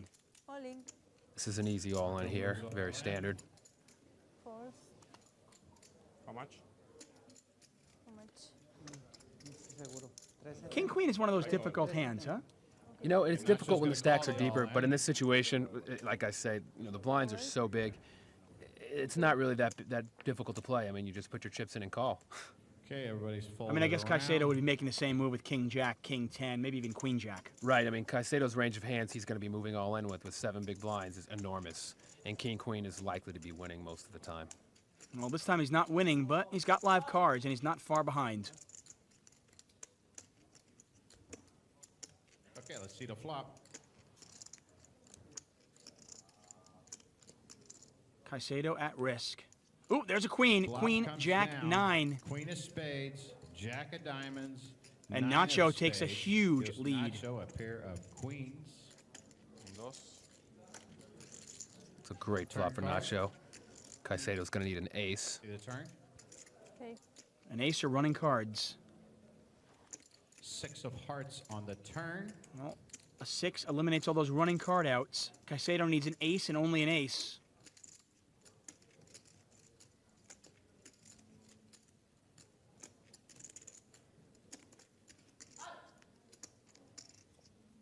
It's not the ace. Queen of clubs on the Barbero river. taps the table. He hits trip queens on the river, eliminating Marco Caicedo. In 6th place, the Colombian takes home 41,690 American dollars. It's one of those hands that played itself, huh? Yeah, I mean, you can't fault either player for making the move they did. Caicedo for pushing with the ace-7, or Nacho for calling with the king-queen. 180. 180. Nacho going to raise this up to Queen Jack. 180. And Nacho has the chip leader to his right. Nacho raises, makes it 180. How is that going to affect the way he plays?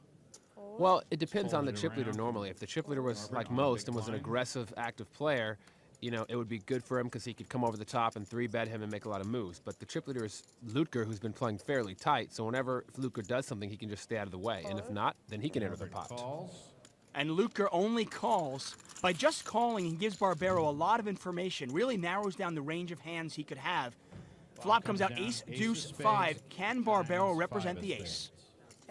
Norbert's checked. Well, he knows that Lutger is playing fairly conservative, so if he makes a continuation bet and Lutger doesn't have an ace, he'll probably take the pot down. But if Lutger does have the ace, he's going to find out. But he's always going to make a continuation bet here, and he does, 200,000, about half the pot. Bets 200,000. Action back to Lutger. Lutger really puts himself in a spot playing 2 red 10s this way. Yes, overcards are going to flop more often than not, and when you check, Nacho Barbero is going to bet 100% of the time. And then you'll be faced with the decision of does he have it or not. No. Well, Lutger thinks he has it. He folds his red 10s, and he shows them. Yeah, he continues to show his big laydowns. I don't know how you do it. You never pay me off when I have a good hand. So sick. And Nacho wants to keep him making these laydowns and tries to make him feel good about folding his 10s. Norbert has the small blind, Nacho has the large blind. Okay. No, I won. So first hand I won, yeah. And I actually think it's the 3 players that have been playing the best at this final table. Norbert Luger, our latest elimination. Nicholas has raised. He's made it 230,000. The Frenchman raises it up to 230,000. Cardin has had 9s a lot, and they've been good to him. I'm all in. All in. Nacho all in for 1.5 million. Korn gets out of the way. Cardin calls. Nicholas calls. You know, this hand sort of played itself. If you reversed the cards and you gave Cardin the ace 10 and Barbero the 9s, probably would play out the same. Can't fault either player for their moves here.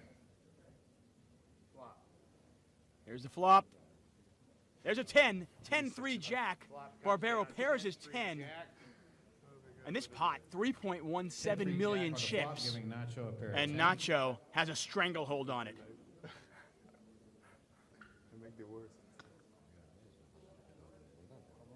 Both players standing up.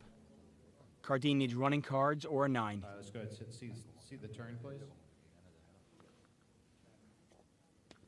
5 of clubs on the turn. Well, running cards aren't going to help now. 5 of clubs does nothing for him. Right, Cardin needs a 9 and only a 9 in the river. It's a deuce. Clubs on the river. Nacho's going to take this one down with a pair of 10s. He wins his all in. And it was Barbero's all in. He was at risk, and he doubles up to over 3.1 million chips. Cardin now crippled.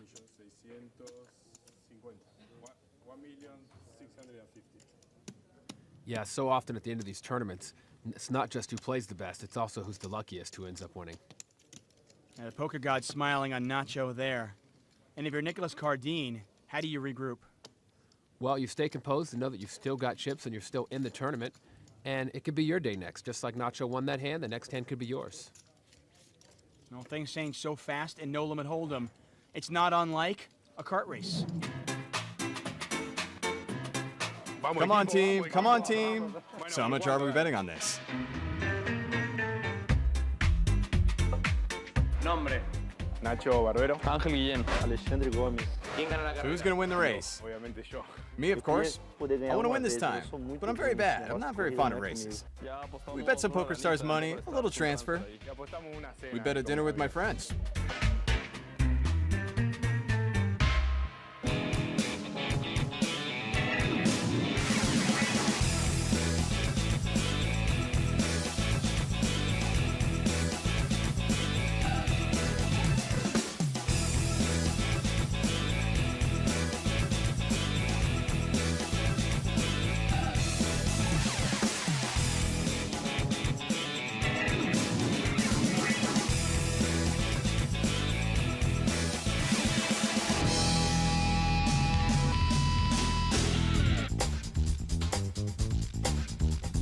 Nacho came saying he wanted to bet. I don't know why. I want to bet on everything. It says that my time is better than Alex's. I'm being cheated. No. ¿Por qué? ¿Cómo no? Why not? Acabamos de entender por qué Ángel soy el pichito. Now we know why Angel couldn't win. Because he doesn't see anything.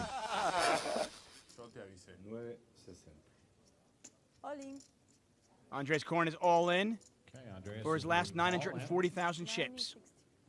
What kind of hand do you need to make a call? King Jack. There you go. No, I mean, you know, he's going to move in on the button so often that I think I'm calling here with any, lots of big queen highs and king highs for sure. And that includes anything better than king high, obviously, such as ace high and pairs. You and Nacho think alike. He makes the call with King Jack. Yeah, he's got Korn dominated. He is in bad shape. And by dominated, I mean they share the same high card, and he's beating his kicker, a jack versus his 10. Been called by Nacho. 950,000 all in. Sorry about that, everybody. And Nacho Korn at risk. a king of clubs, a jack of spades. Fellow countrymen battling it out on the felt. Queen 5 deuce, couple of diamonds. Queen of diamonds, the 5 of spades. Korn needs running cards or a 10. 5 deuce.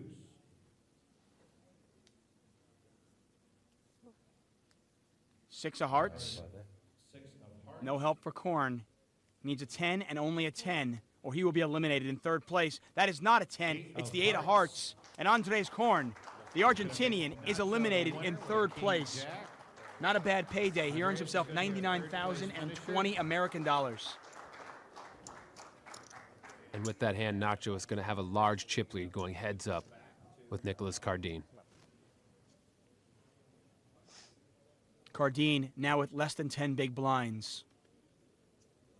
Ace-10 suited is a fantastic hand when your opponent is that short stacked.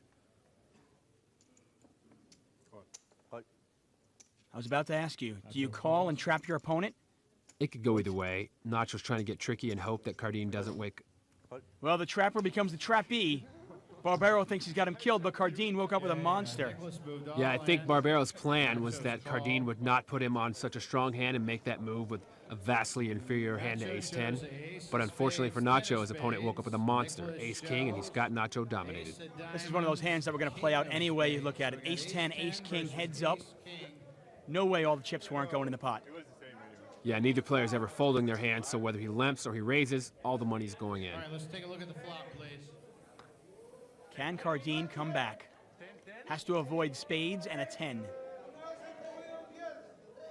Ooh, 8-7 deuce. No spades there. It's a great flop for Cardine. Deuce of diamonds, 7-8 deuce. Cardine, a big favorite to double up. All right, see the turn card, please. Has to fade a 10. 5 of clubs on the turn. That changes nothing. Barbero needs a 10, and only a 10, to eliminate Cardine and win this tournament. Here's the river. It's a 10! It's a 10! And the tournament is over. And Nacho Barbero becomes the first Team PokerStars Pro to win an LAPT title. Well done, well done. It was great playing with you. Yeah, it was amazing. It was so much. Cardine has to be disappointed in that. Well done, well done. You deserve it. Yeah, it was cheated that the structure was bad at the end. Sorry, that? It was cheated that the structure was bad at the end.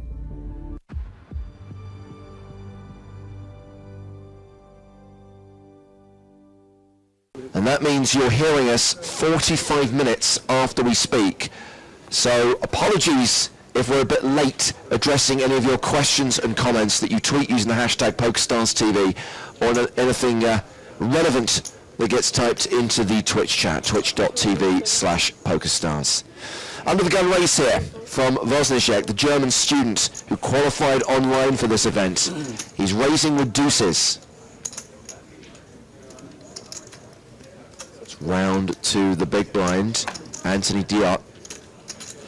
And Diot's got a hand, ace-jack. Joe Stapleton in the booth with me, James Hartigan. Hello, my babies. Excuse me. And Diot shoves, giving Wozniak a tough decision. He is going to call with deuces, and we have a classic race underway on only the third hand of this final table. Like the EPT versus the PokerStars Championship, one of these two hands has a slight mathematical advantage. Diot with the overs. Diot needing to connect, or we are already down to 5. So what can you do? Yes.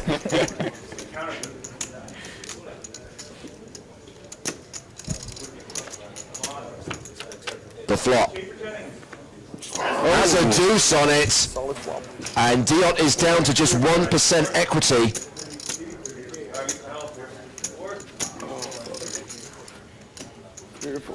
Likely to be drawing dead on the turn. Needs to see some kind of wheel card to give him some hope. That is not enough. Too little, too late. Anthony Diot eliminated in 6th place, cashing for $65,520.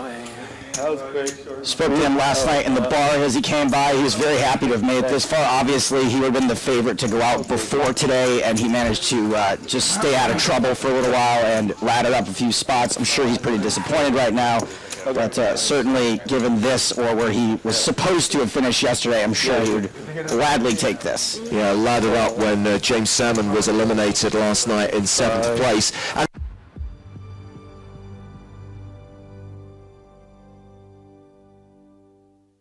too many films. That one, you can wait. I mean, but when it does come on video or on demand or however you buy your movies these days, it's awesome. Ace Jack for Smarin. 6-6 raises. Raises the button.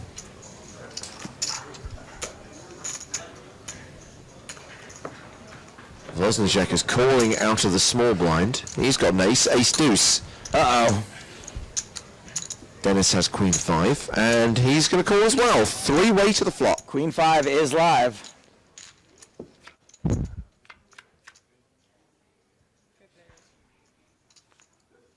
Ace, Jack 3, so top 2 for Smarin. Top pair for Wozniak. Nada for Timofeyev.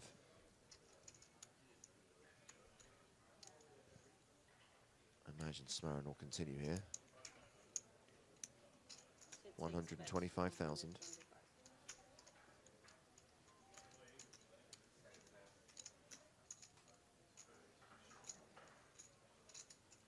Well, Wozniak's got no choice but to just call.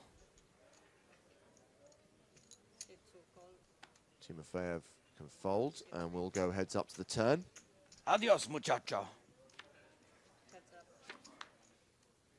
9 of clubs. Well, this board just gets better and better for Smarin. He obviously has a lock on the hand. He's picked up the nut flush draw on the turn to go with top 2. Do you want to make a full house, or do you want to make a flush? Or do you just want to keep your top 2?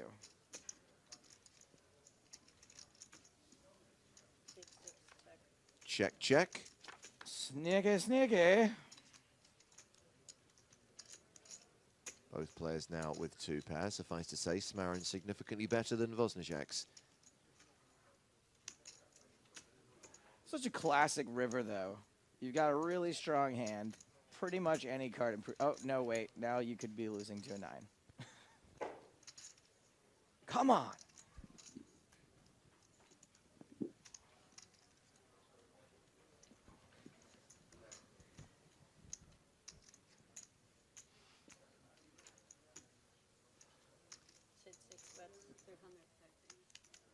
Smarin value bets river pretty Ooh, big. Gets a call immediately. 330,000. That's snap called by Wozniak. That's going to leave a mark. Smarin moves over the 2 million mark.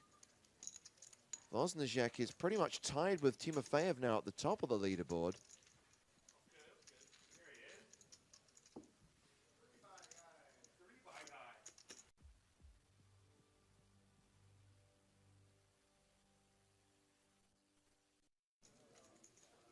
And 35. Blind still 20,000, 40,000 with a 5,000 ante. I have a feeling this Panama trip is going to be one of those ones that we talk about for years. Oh, yeah. Remember the thing? Remember that? Remember the thing, this thing? Remember that sports bar? Remember the lobby? Oh. Remember? Remember Panama? Remember the squeaky cart? Under the gun raise from Abdulatif. I remember. 9-7 of hearts. Ace-5 for Harpreet Gill. He folds. Kenny Smarin is out. Vosnijek calls out of the small blind. He's also got hearts. King-6. And Denis Timofeyev has small ace. Ace-3 in the big. He defends, and 3 players are going to the flop. Oh, hello. 6-5-3 with 2 hearts. Boy, everybody's got something, huh? Check this out. What's the train wreckiest card on the turn? 8 of hearts? Ace of hearts. Would give Timofeyev 2 pair, and would give flushes to the other 2 players. I'll allow it. So Abdulatif continues for 160,000. Can't believe that Vosnijek is going anywhere with the second nut flush draw. Timofeyev may be able to get away from bottom pair.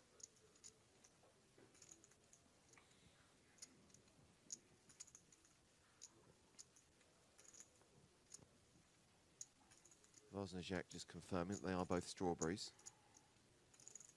On Vosnijek, I might go a little crazy here.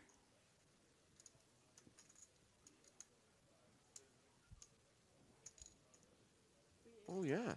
Check raise. Well, that will give Timofeyev an easy excuse to exit this hand. Action back on Abdulatif. I mean, you do have top pair. And a draw to the second nuts. Well, the second nut flush draw, at least. There's some low straight flushes out there. Steel wheel.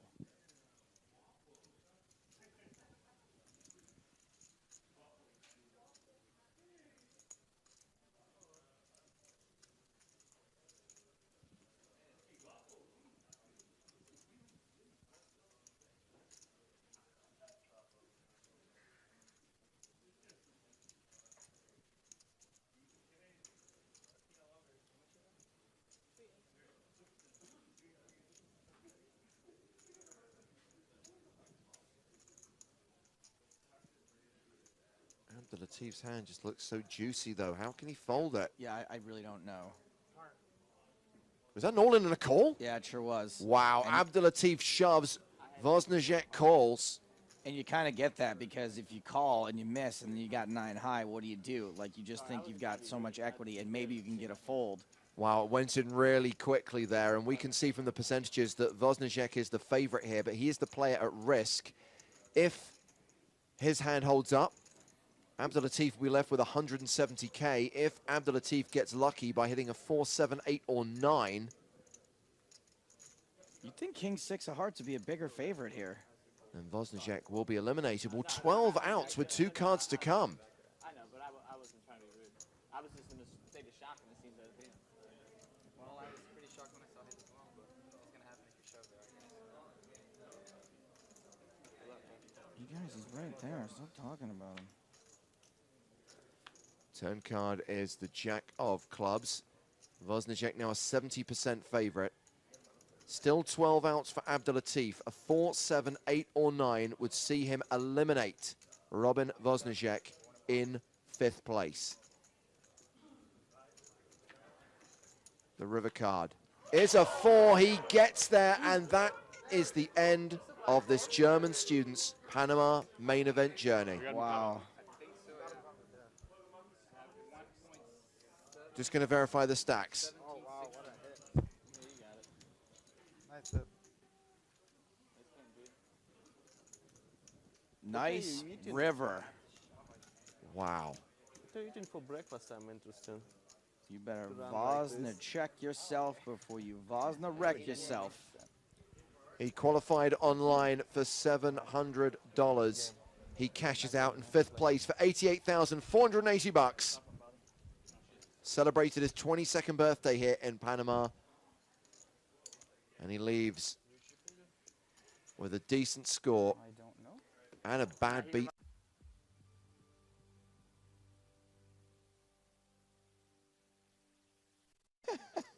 Meanwhile, Harpreet Gill has picked up kings in the small blind. Timofeyev raised under the gun with 10-9. You know what? And I'm going to give people a little Easter egg. During the section where we're talking about Tito's watch, look out for two things. One, a brilliant joke by Matt Broughton that flies under the radar when Tito says how much the watch weighs. Two, when Tito's talking about Matt's watch, he puts his finger on Matt's arm and leaves it there for an inordinate amount of time. Like a really long time. Like long after we're done talking about it. So this is interesting. Gill didn't shove. 3 bets to 275,000. Do you think this is going to look mightily suspicious? Oh, yeah, it looks huge. But he does get a call from Timofeyev. I mean, it was what? An extra 195,000. And it's second pair for Timofeyev. Gill's still way ahead with the overpair. I think if you're Gill, you're really I would never ever fold there. It would be close to that hand. Like tempted to just get it in right now. There's a lot of things that turns you're not going to like. I just don't even care.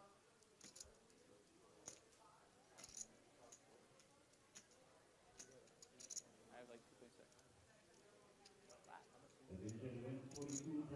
Russian's got about 4 million, and the other kid has about as much as me, and he has like around $1 million. Start. So not a yes all in? No all in. No all in. Just a stack of yellers. Well, it's a virtual all in. Yeah. 500,000 leaving yourself 270 behind. I just think when you consider how Gill has been playing at this final table and the way 3 bets small and now bets big, you've got to be mightily suspicious. This is huge. I don't think Timofeyev ever expects to be ahead here. Oh my God, he bets enough to put Gill all in. What's Gill thinking about? What's he doing? Snap call. I think he's just processing the situation. Yeah. That's Okay. all. Well, it's not over yet. You've got the best hand. It's a look. He's an amateur player. He's probably swimming right now. Well, maybe he doesn't like the fact that Timofeyev does have outs. Just saying, just like We're at 9. Yeah, 9. Deuce, deuce. Or deuce, deuce. There's plenty of cards for Gill to fade on the turn and river to survive. He still has more outs with he has a 9's better for him than a jack. By 1 card. Thank you, Jonathan. For him, I mean, not that we're rooting against you, but for him, the best card will be a 10. 5 on the turn is a safe card. 9s, 10s, and jacks still working for Timofeyev. 9 cards that would eliminate Harpreet Gill in 4th place.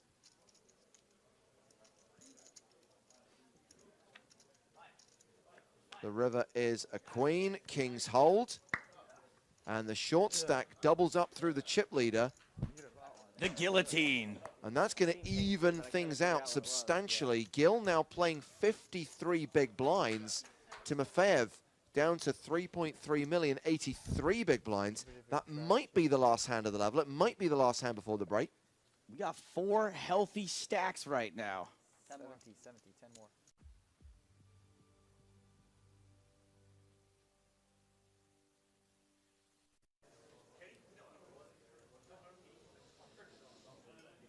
.45-minute shout out to Daniel, who's enjoying tea and Arctic roll. That sounds like a really good reason to fly all the way back to England. Tea and Arctic roll. There are many reasons why I'm looking forward to flying back to England. Tea and Arctic roll weren't 2 of them, but I'll add them to the list. Yeah, add them on the list. Yeah. The thing is, it's that perfect combination of a drink made of boiling water and a dessert made of frozen cream. Oh, frozen cream.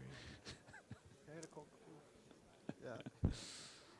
Oh, you're watching PokerStars TV. Sorry.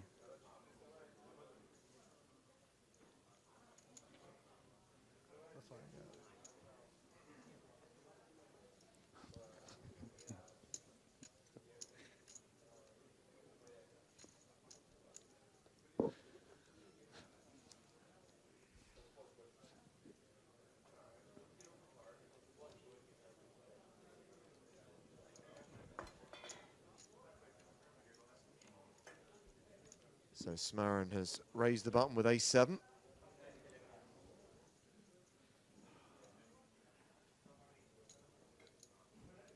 Short stack. Jonathan Abdelatif can't really afford to invest in lots and lots of these scenarios for too much longer. Gonna need a return at some point, otherwise he's just gonna be forced all in. Simple as. Jack 10. Well, he's picked up the diamond draw, but it's top pair for Smarin. This might be the one. Got 650,000 behind. If he put 120 and got the tour, that's 240. That's, you know, it. For the hand to carry on with any more betting is, he'd be lucky if Smarin lets him get a free card here, I would say. So 100,000 is the continuation bet. I could see him check raising all in here. Yeah. Yeah. Yeah. There's the shove and insta call. Quick call from Smarin. So Jonathan Abdelatif is at risk and behind. Diamantes. He does have 38% equity though. Thanks, man. Yeah, 9 outs. Any diamond. Not much else to look forward to. No developing draws, just the diamonds, but 2 chances to hit. No diamond. No diamond. Clara, kill it on a turn. You know what to do.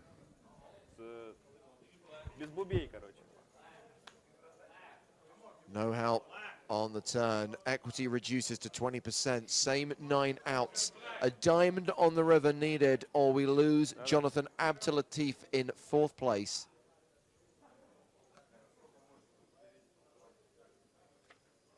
The river card is not a diamond. He is gone. It is his first ever 6-figure score.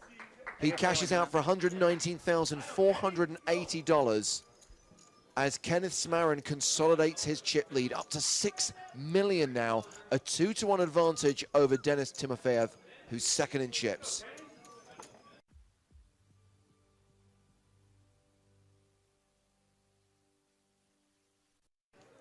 He wasn't going to need that either way. Odds were that that would not be an issue. All right, this is the one. Here we go. It's a good spot. Harpreet Gill. I got him crushed, he says. Oh, you statistically, that is true. Might live to regret that, though. That's a comment that you don't want tattooed on your arm.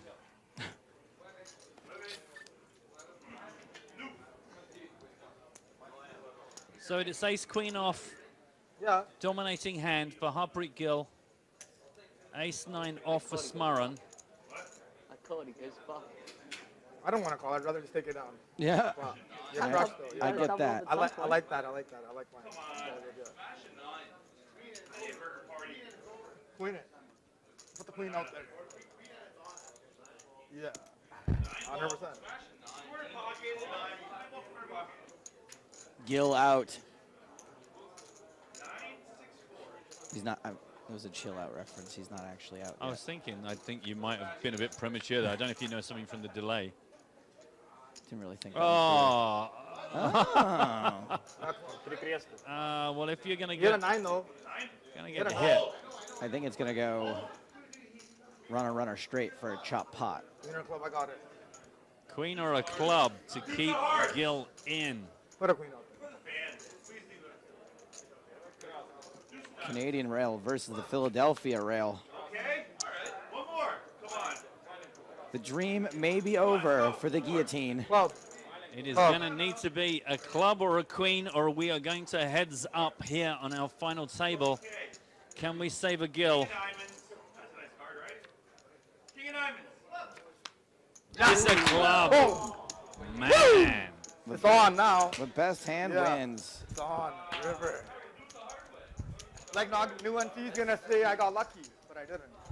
Always carry your toiletries with you. Yeah. You never know how long these final tables can go for. Moisturize, you know. It's not going to seem quite so funny when you find out that that's his pacemaker battery in there. Well, if it is, he's going to need recharging. He is back in the game. Over 2 million now for Harpreet Gill.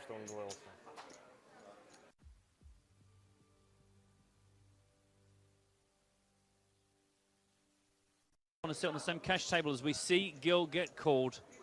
Denis Timofeyev. Here we go. It's a classic race. It's the small pocket pair, the sixes. Like, Sorry. like Kylo Ren versus Darth Maul, one of these two hands has a slight mathematical advantage. Nice.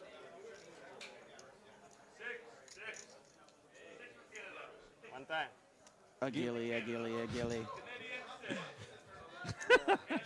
That's right. I'm just going to keep crashing into your verse noises. You fill your boots, love. Yeah. Clanker, clanker, clanker, clanker. Timofeyev, Timofeyev, Timofeyev. There's really not much to say. There's No, not really there any isn't analysis here.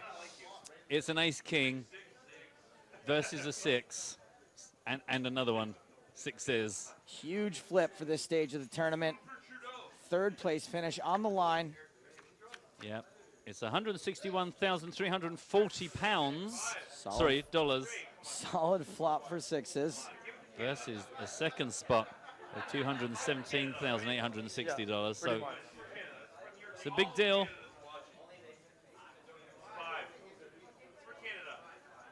Five for Canada. Harsh. I think I said okay long before he could have registered what that card actually was. He's just shouting. Ace or a king on the Intersport, the afternoon for Gil. My heart is racing right now. What have you been drinking? Safety. This guy can't lose. The guillotine. See, and this is where, once again, I wonder if he is going to be able to cope with 51 big blinds. And Denis Timofeyev down to 25 bigs, 30 minutes on the clock, 1.5 million now. James, does this have any kind of tune to it, or is it just spoken word? Such a thrill when Gil goes for the kill. I think he's going to mill around, so get your fill and hope he doesn't spill his drink till it's time to chill. I prefer this one. He does what he wants. He does what he wants. Harpreet Gill, he does what he wants. That's some classic English football chant that doesn't have any rhyme or reason to it.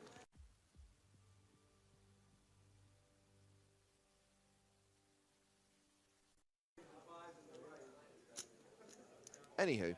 But yeah, like I said before, Swearen's got a point. Well, he's raised the button here with ace-7. Ooh, Timofeyev has him dominated with ace-9. They don't need to have hole card information to be able to help him. Just simple ICM dynamics, you know, they could influence his decisions that way. I don't think they have. And that is an all-in. What's Homeboy got? Queen 3 of hearts. Gil.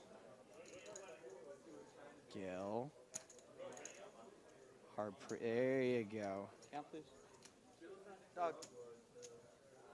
Count, please. I do think that Timofeyev would shove worse aces than ace-7.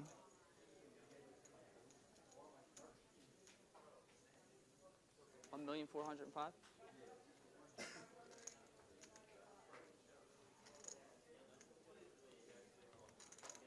Oh, you hate calling here with ace-7, though. He probably would shove ace-6 and ace-5. He is going to call dominated. So, Denis Timofeyev is at risk, but it is Domination Nation, and he is the dominator. 7-9.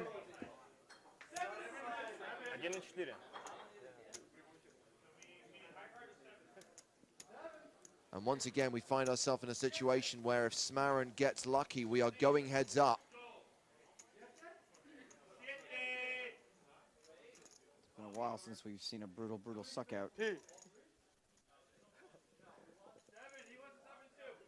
Pour some for the Penguin. No, I don't get it.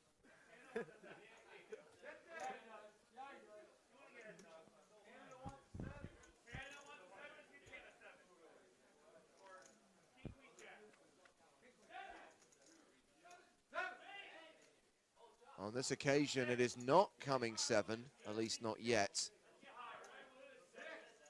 Timofeyev has to fade a 7 on the turn or river to survive.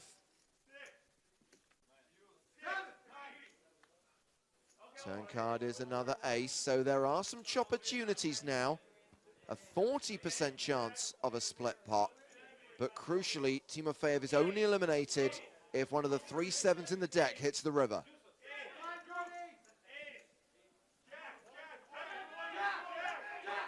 The river is a deuce. Ace-9 holds, and Timofeyev gets the double up. Well, the stacks have evened out now. Yeah, they have. Smarin is still the chip leader with 60 bigs. Gill's got 40 bigs. Timofeyev has 36 bigs.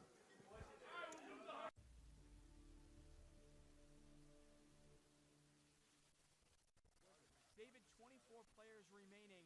What can we expect today? All these players have one goal in common. They all want to make the final table, which is the final 8 players. So I think you're going to see a mix of cautious play by the players who are less experienced and a lot of aggressive play from the ones who've been there before.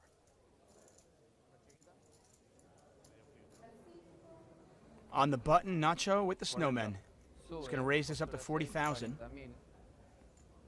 A lot of the times the players in the blinds won't give the button credit for having a real hand when they make a raise. Now this raise is 2.5 times the big blind. The blind's right now 8,000, 16,000 with an ante of 2. Carlo has a perfectly fine hand to call a raise from the button with in the big blind. Queen 10 suited.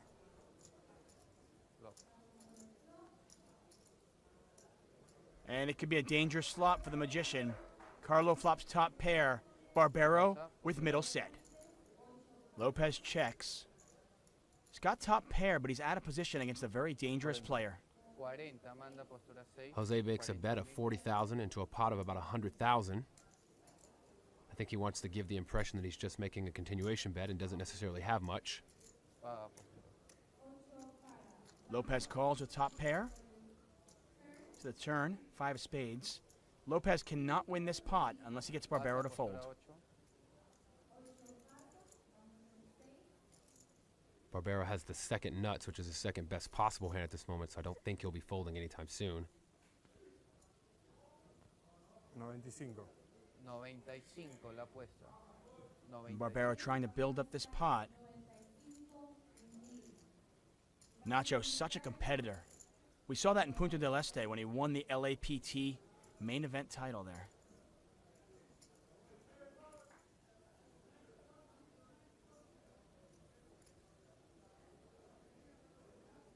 Carlo Lopez going to call again. Puts his 95,000 chips in the middle. And this pot, 374,000 chips now to the river. River's a deuce of clubs.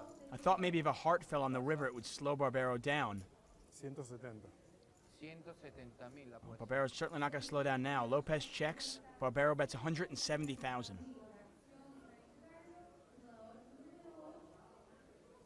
That deuce didn't change much from the turn, so if Carlo felt his hand was good then, he's probably going to think it's good now. And he does think it's good. He makes the call. Barbero shows a set. And Carlo Lopez, well, the only magic trick that he did there was make his chips disappear. 6 setup. Nacho looking at Carlo with a little bit of disbelief. With that monster pot, Nacho Barbero is now the chip leader. Action on Nacho. And forget about the cards. He's playing his position. Nacho's not going to wait around. He wants to make that final table with chips. And Conrad finds a hand that suited him well earlier, ace-queen. 55. How do you play the ace-queen offsuit out of position? Normally I would just call, see a flop if the stacks are deeper, but in this situation, especially with the bubble of the final table looming, I would probably re-raise and try and take it down now. Well, he re-raises it up to 448,000. The Venezuelan in the big blind, probably going to pick a better spot. Yeah, he does.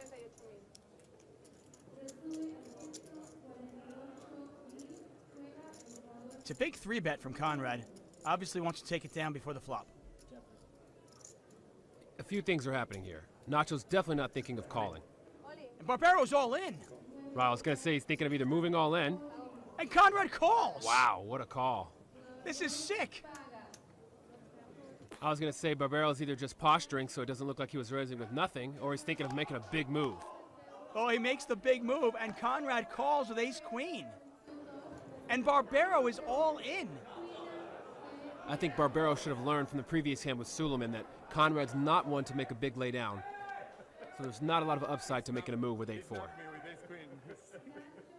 And the reigning LAPT champion.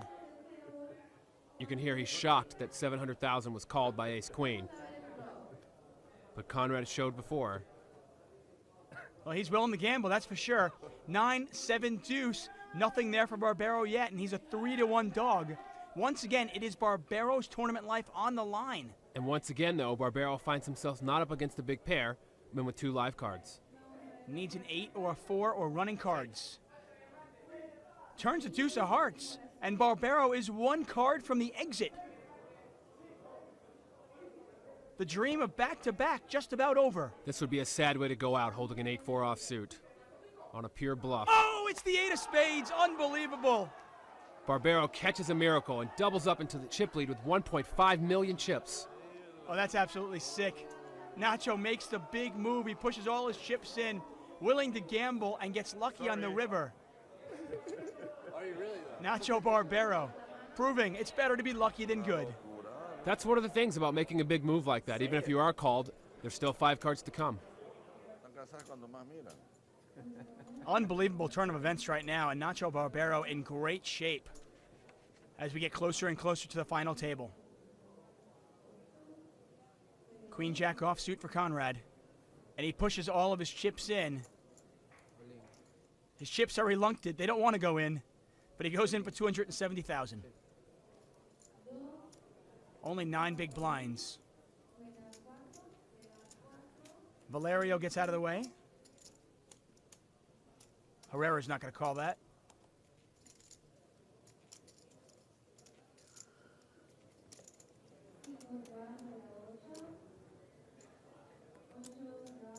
How much is it? 254. Our man Nacho has a pair of 4s, and it's only 255,000 to call. Is that only 254? Yeah. I'm all in. Nacho moves all in to make sure the Brazilian behind him can't come in. He doesn't want to play the pot 3 ways with a pair of 4s. Well, Martins in the big blind does fold, and it's heads up. Conrad's Queen Jack against Barbero's 4s. It's a classic coin flip to decide Conrad's fate. What, it wasn't enough for Nacho to take 80% of the guy's chips? He needs to knock him out now, huh?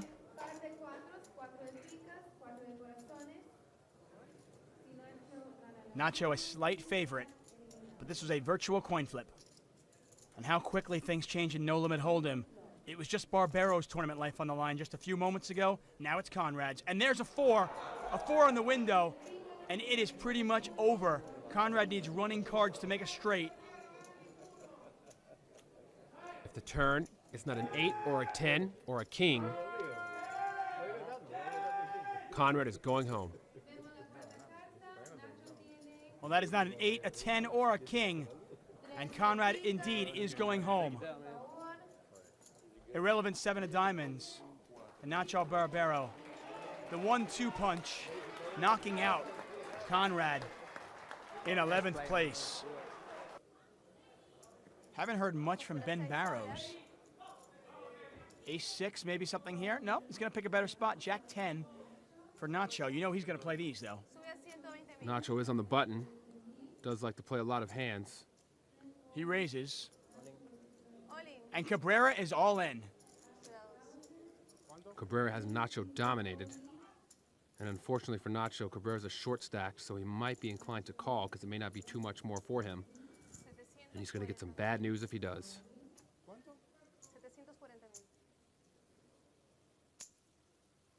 If Nacho makes this call, he'd be getting about 1.5 to 1. Also known as 3-2. Would you call if you're in Nacho's spot? Not likely, because I like the philosophy of when you've got a chip lead, I like to protect it, especially at a final table in marginal situations. You only have jack high, so even if you're getting raised all in by an ace-2 or something like that, it's just not a situation I like to put myself in. Well, Nacho is definitely not you. He calls, he gambles. And Cabrera's in great shape. This is the exact kind of situation you don't want to end up in, and one of the reasons not to make calls in these marginal situations. It's very easy to find yourself dominated. And they're going crazy here at the Atlantic City Casino, firmly behind their countryman, Eric Cabrera. I told 10 big lens and then he shows shots. Wow, that makes the odds really bad. Nacho being very observant. Says he's in a lot of trouble against the 2 jacks, having a jack in his hand and an undercard. The other reason why I might question this call from Nacho, Cabrera is probably the most dangerous player at this table besides you. Do you really want to double him up? Exactly. Ooh, what a nice flop. 4, 8, 9. Nacho has flopped an up and down straight draw. He can now win the pot with a 7 or a queen, which would be a terrible beat for Eric and his jacks. And pocket jacks against Jack 10. If you're Nacho Barbera, you can't ask for much better of a flop than that.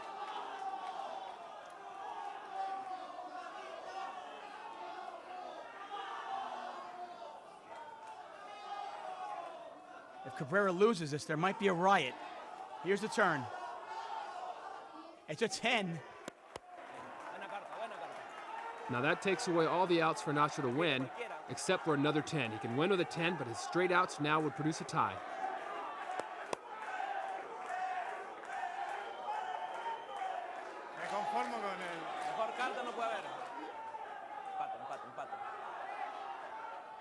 You gotta love how nationalistic they are.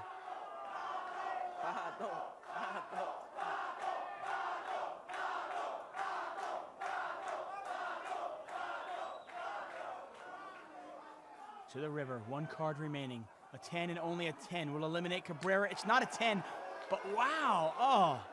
It's actually a really, really bad beat for Cabrera. It's a chop pot. Both players make the straight. Yes, Nacho's gotta love it. He got his money in as a huge underdog and gets to get all of his money back. Blind still 40,000, 80,000, the 10,000 ante. And the action has really been between Nacho and Cabrera. Ben Barrows almost seems content to glide into second place if he can get there. Well, I think he just wants to make it to heads up, and then perhaps he might be one of those heads-up specialists, and that's where he figures his play will shine. He wants to let these 2 guys battle it out. It's clear that they have something going on between them. Barbero, Cabrera, heads up. There was no raise. Barbero limped into for the small blind, just called. Cabrera checked, and Barbero flops a straight against top pair, top kicker for Cabrera. Barbero checks with his straight and allows Cabrera to take the lead. Cabrera does with his top pair, top kicker, betting 120,000 chips. He's got to feel good about this hand. And there's the check raise from Barbero. We saw it earlier. Barbero check raising when he has nothing, and he's bluffing, and here is check raising when he's got the nuts. Right, he's been playing very tricky, so it's going to be very hard for Cabrera to put him on having a real hand. And he just makes the call. 3-handed, and you're in a heads-up pot, and you've got top pair, top kicker. Really tough to get away from it. Pot is now 750,000 chips. And I'm just not sure if Cabrera can get away from it. Well, the turn is not going to help him. The 3 of spades is not going to be a scary card for Cabrera.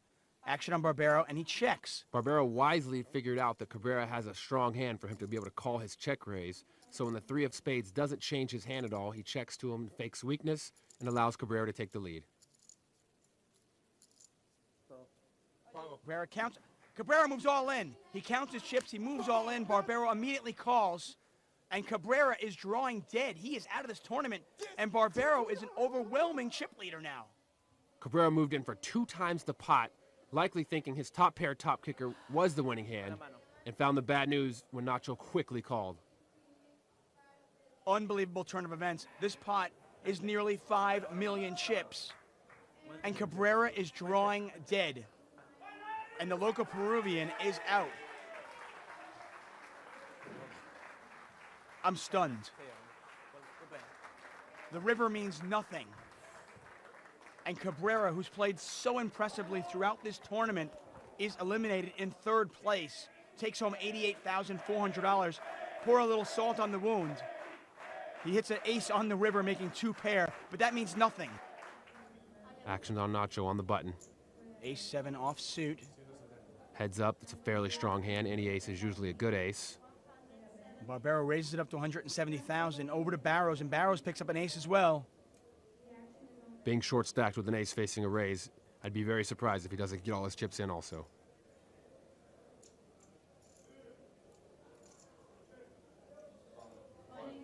And he does just that. Barrows all in. Barbero immediately calls.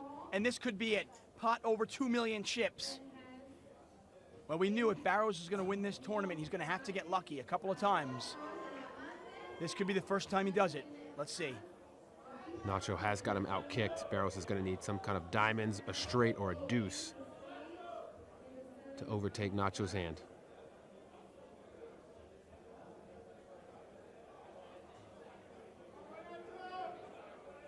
Ace-deuce of diamonds versus ace-7 offsuit. Barbero, a 3-2 favorite to win the hand and the tournament.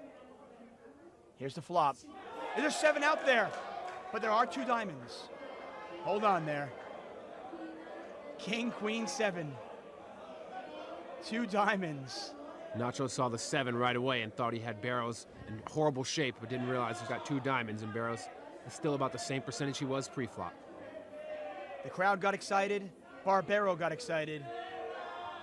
It's all a little bit. Barbero's got to fade 2 cards. Well, more outs for Barrows. This one's getting sticky. Barbero a 3-1 favorite to win the hand and the tournament right here. Barrows needs a diamond or a deuce.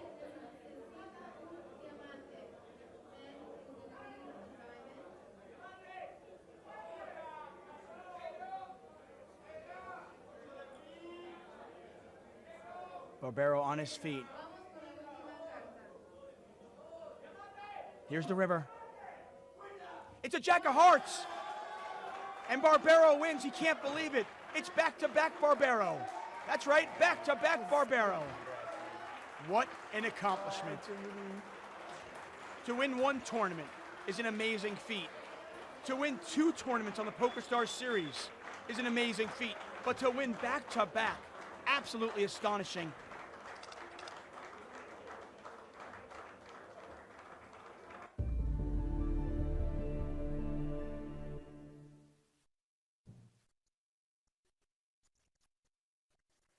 I'm not surprised where I am.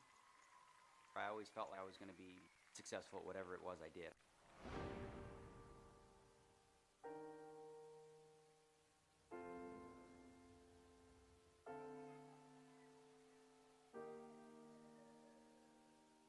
When you think of poker, most people think of Daniel Negreanu. When I met Daniel, he was already a legend. I think Daniel Negreanu is the most notable, most recognized, most famous poker player in the world. Okay, let's start from the beginning. Both my parents came to Canada with $5 in their pocket and really just worked their way up. My dad was my Superman. We just had a perfect, loving family. Oh my God. When he started having success, we knew that he was always going to be a winner. In Toronto, I was a bull. I just pushed people around. And then I'd go to Vegas, this big, cocky 21-year-old, like, yo, I'm gonna bust everybody here. And no. He ended up going broke. He learned a lot of lessons, having to start over again. I'd started down a path of self-discovery and introspection. You don't get to be the World Series Player of the Year without being astonishingly talented. There was just something about him. It's unexplainable. When I hear people saying, I can't do this, I can't do that, I'm like, oh, really? Oh, man, do I want to shove this in your face. He went through a phase where his kind of ego ran riot. I win! I love nothing more than being under the lights, on center stage. This is my comfort zone. Sometimes I say things where I do cross the line, and on major issues, I stood alone. I mean, did anybody buy that that's all I had to say? No, I got a lot to say. But I'd rather be that kind of person than someone who has no opinion at all. To avoid criticism, say nothing, do nothing, and be nothing. And that's not the way I live my life.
Poker School Online is the place to learn poker or improve your poker skills.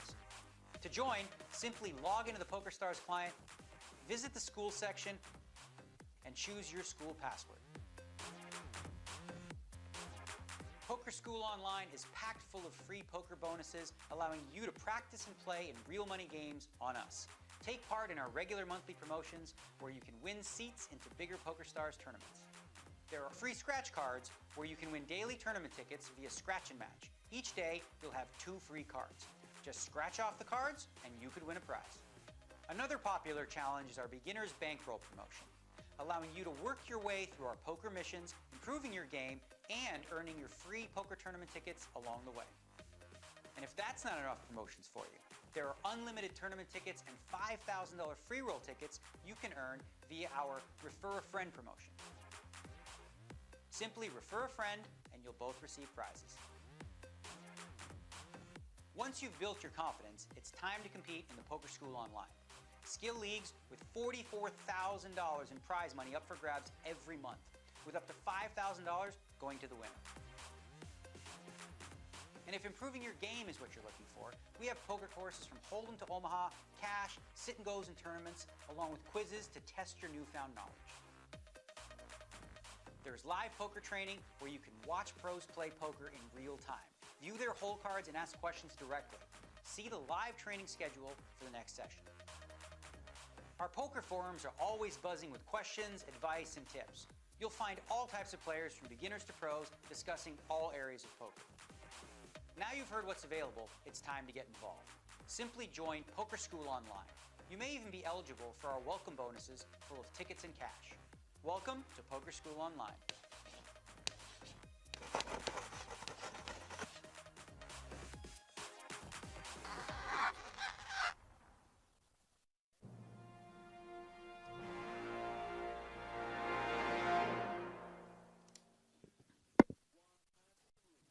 It's the final chapter of Panamania.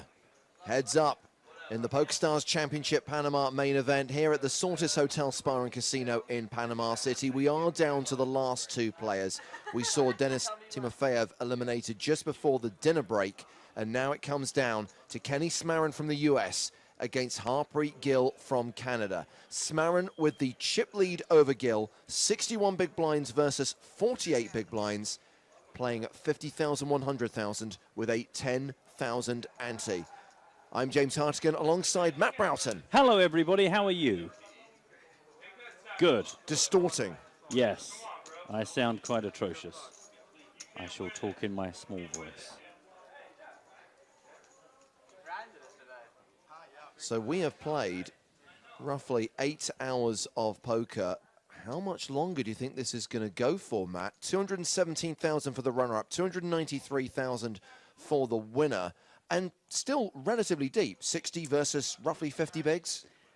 I mean, this is one of those really tricky ones to call because there is clearly a huge divide in the styles and experience of Ken Smarin and Harpreet Gill.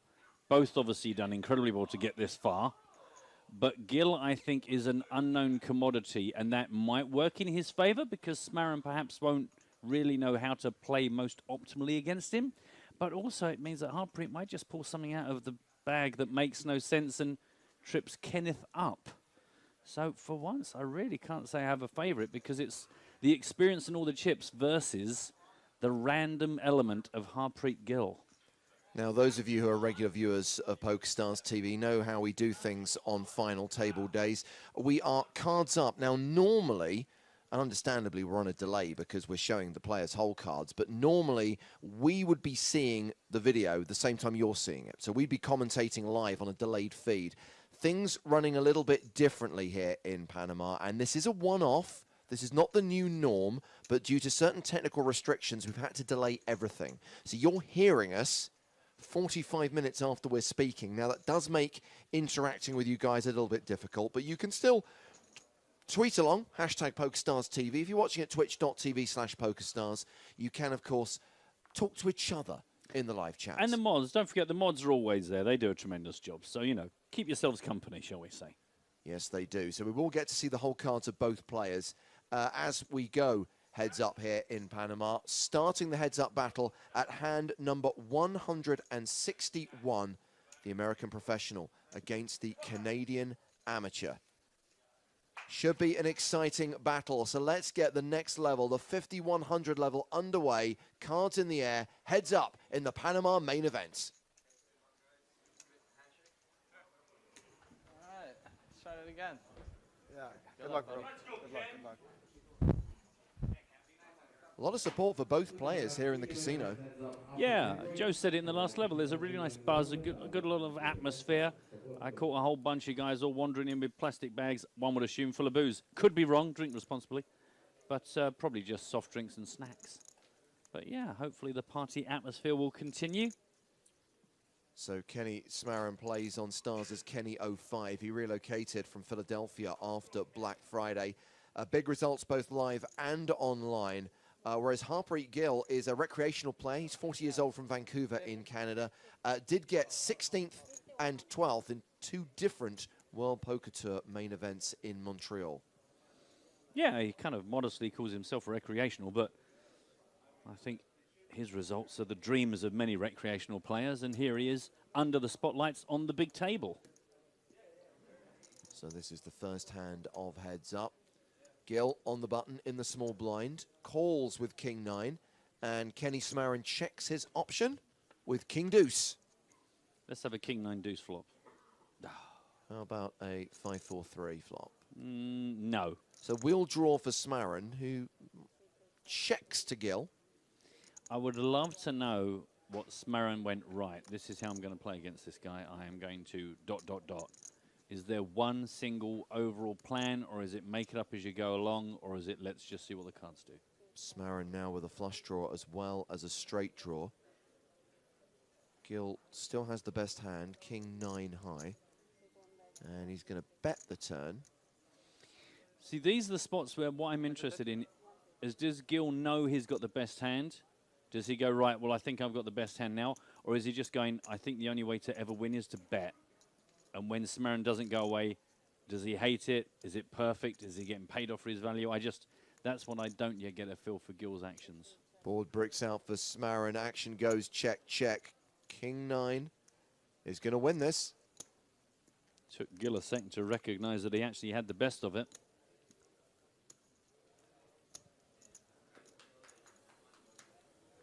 There was some talk on Twitter, Matt, during the dinner break from some members of the audience asking if there is likely to be any deal negotiations between the final two. I think it was Mitan who asked, do you think they've made a deal?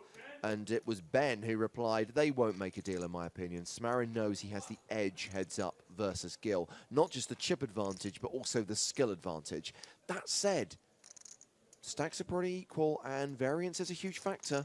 Yeah, and that's the thing, is that we know Ken Smarin's like, you know, expert, sit and go expert, tons of experience.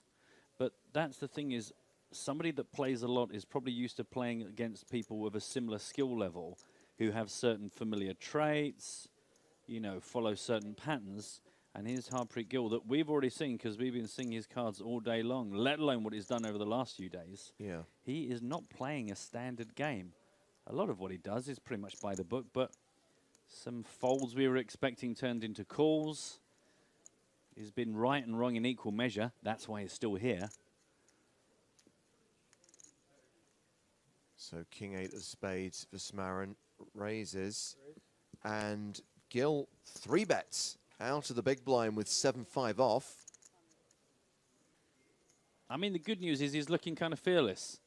I guess right now he's got nothing to prove. Well, remember, both these guys have locked up more than $200,000. There is still a small matter of the trophy and the title, of course. An ace, ace, 4 flop. So Smarin's still ahead. The thing is for Gill, I guess mostly the expectation is that he doesn't win this heads up. So if you go, right, everyone expects me to lose this. So if that's going to happen, it's going to happen with me being aggressive and trying to make something happen. Because otherwise you've got to sit back, wait for cards, get run over by the expert. So I hope he just kind of comes out here and puts his foot down. Well, he doesn't follow up on his 3-bet. He does not continue this flop. Action has been checked to Smarin, who checks behind. Turn card is a deuce. Smarin still best. Now 77% favorite. And here comes the delayed c-bet from Gil. There's 1.2 million in the middle. And I think he's betting roughly half pot here, around 600k. Sounded like it. 675k. Chip denominations as Smarin folds the best hand. The blues are 5k, the yellows are 25k, the whites are 100k, and Gil has now taken the chip lead. 5.6 million plays 5.1 million. Both players around 50 bigs.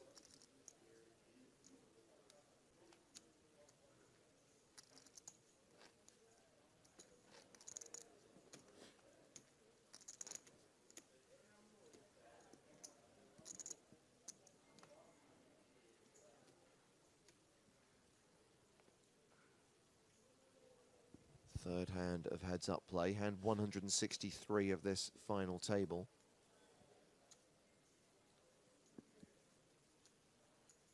I think Gil has to be careful not to get carried away. Well, here's a good spot. You see 9-3, a pretty ugly hand, decides just let it go. Yep. Yeah, I mean, that's the thing, is you've got to have a bit of selectivity to it. Not sure that's a reward. But in the same way you don't want to get run over, you also don't want to run yourself over. You don't want to just go so to town. Yes. That you end up going, you know, you don't want to look back on this and go, do you know what, I kind of did this to myself if things do go south. I mean, the other thing is if Gil can keep himself ahead of Smarin in chips, and that's going to be a big advantage if he starts playing big and heavy and hard. A pair for Smarin, raising with the 10s. He's made it 250,000. And Gil does not have a bad hand. Jack 10 suited. No, I will happily take that heads up all day long. Did he just 3-bet? Man. Re-raises to 800,000. I wonder if we might see a fourth bet.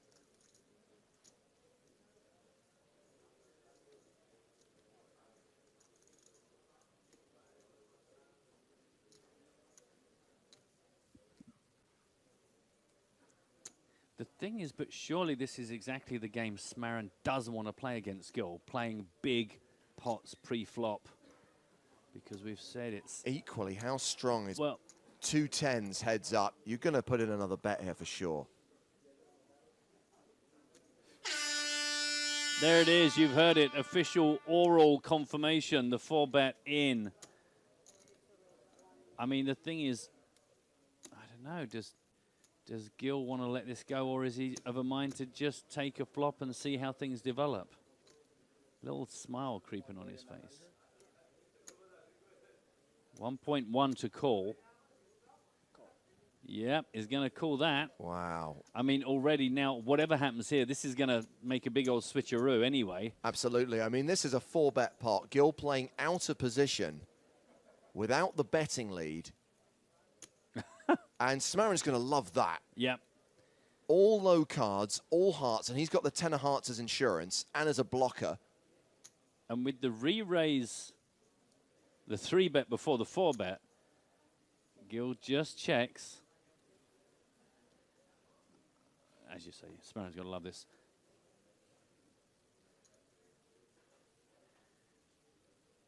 Can't afford to play it cute.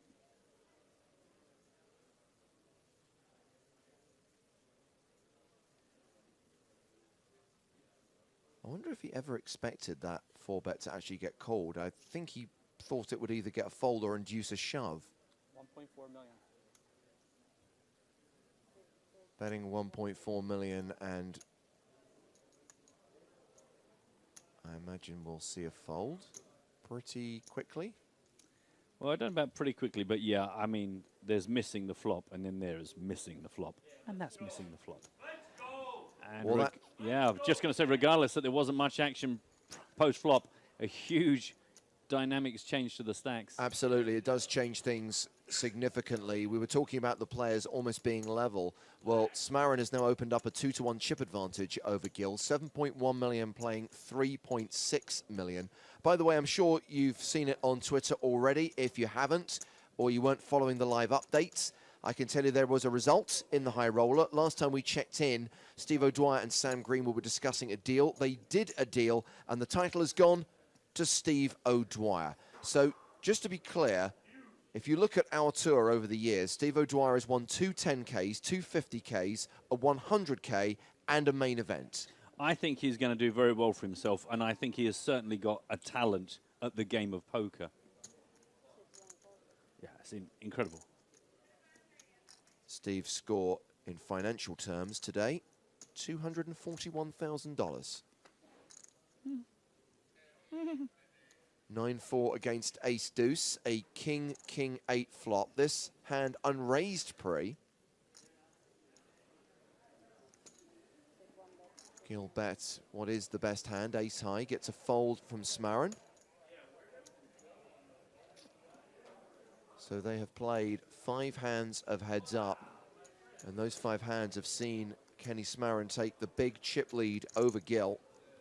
The hand that really changed everything was the 10s against Jack 10.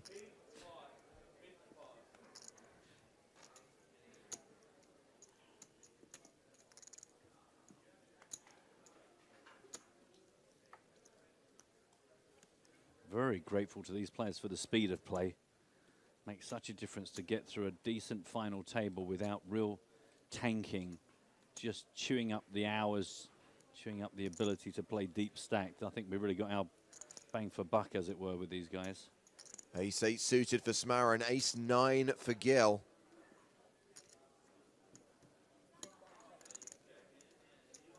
Interesting, both slow playing. Smarin completes, Gill checks. The flop is 7-5-3.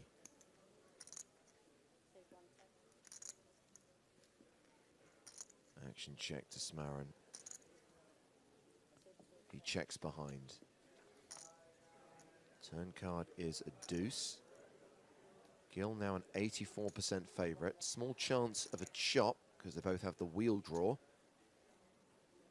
100,000 called. The river card is the 8.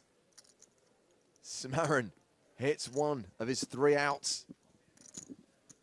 Ouch.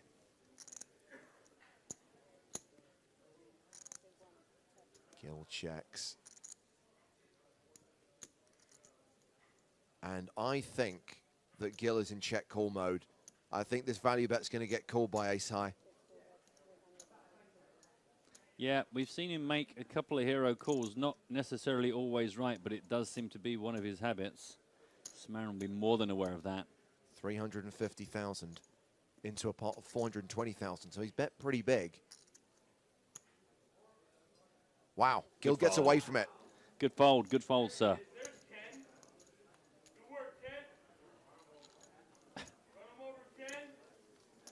I'm not sure Ken is enjoying the antics of his rail.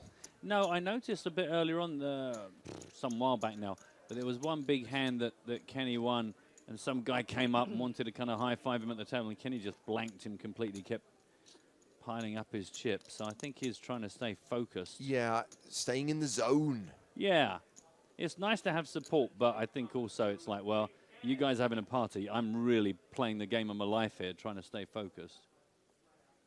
Luckily, it doesn't look like it's actually getting anywhere to him. Gill with Ace 10. Seeing some worthwhile starting hands here, heads up. Very attractive on the button. Anything for Smarin. King 5. Yep, entirely lovely heads up.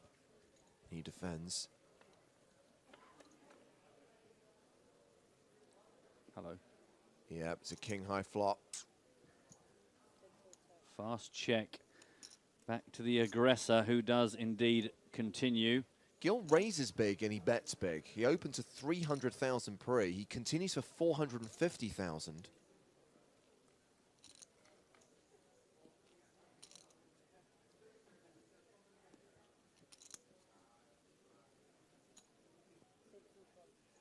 Smarin calls.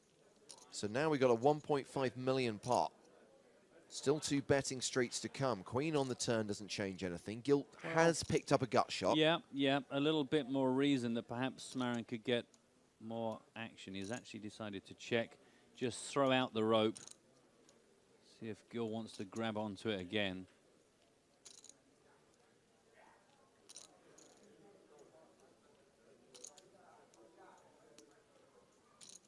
As you say, he always seems to bet pretty big, so you know that if he does fire another bullet, no, lets the opportunity go. Checks behind, and Smarin improves to trip kings on the river. Gil does love an ace-high hero call. Yeah, but he got away from it the last time.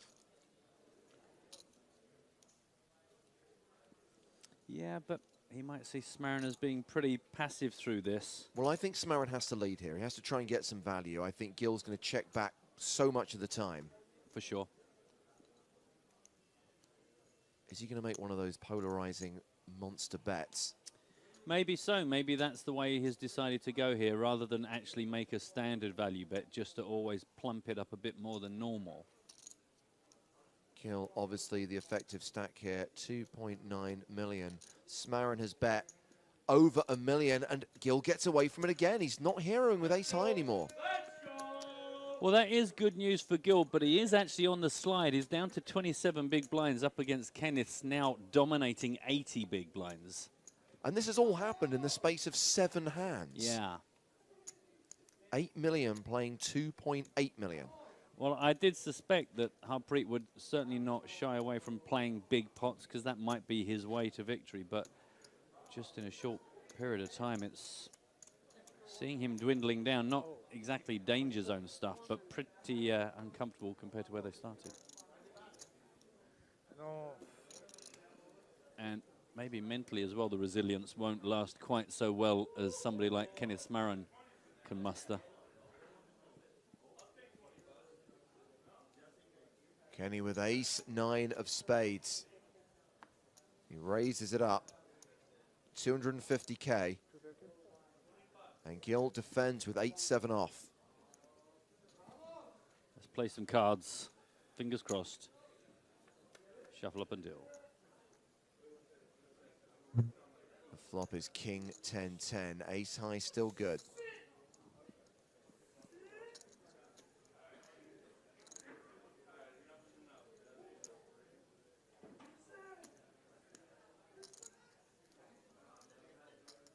No, they look like a lot of fun.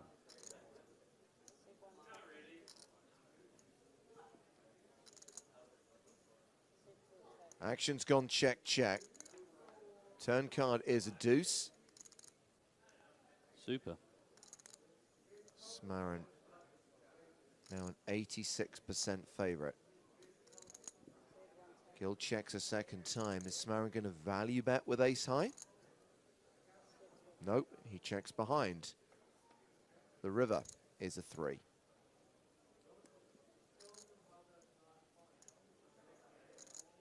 Gil decides not to bluff. Smarin is going to go for value, gets a fold, wins the pot. I think also there's a lot of value in pounding on Gil, who might be feeling a bit under the pressure of it. Sure. You know, to check and win is one thing. To bet and get the fold and the win, you have that additional mental output. So just to be clear, at the start of this heads-up battle, they were pretty even. After 8 hands, Smarin has opened up near enough a 4-1 advantage over Harpreet Gill. Still an hour and 11 minutes to play at this level. It's level 29 of the main event. Blinds are 50,000, 100,000 with a 10,000 ante. We would go to 61.20 if we were to get to the end of level 29.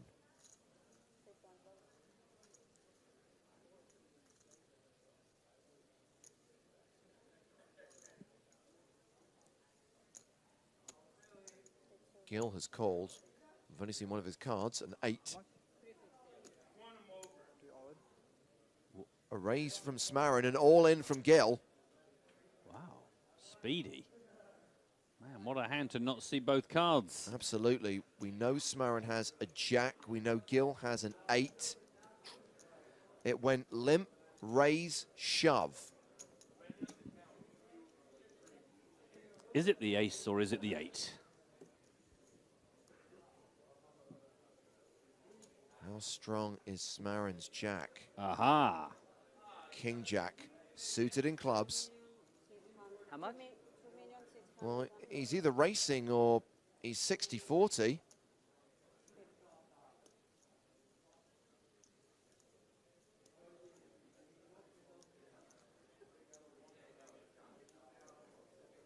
It's good old-fashioned tournament decisions. Do you just try and finish it here, or do you live to fight another day with the big chip advantage that you're already enjoying? He's gone calls. for it. Gill has 8-10. Did not expect that. Tilt shove alert. Trying to make something happen and he's walked into a monster. So we thought Smarin would either be racing or have 40%. Actually, he's the favorite here. Gill does have live cards. It's worth pointing out he's not that far behind. But as things stand, Smarin is a 2-1 favorite to eliminate Heartbreak Gill in this hand and win the Panama main event title. Wow, this is only the 9th hand of heads-up play. With the way the chips were when we came into this, did not expect to get here so quickly. Keep it cool. Could still go the distance if we see an 8 or a 10. Still 5 cards to come that will decide.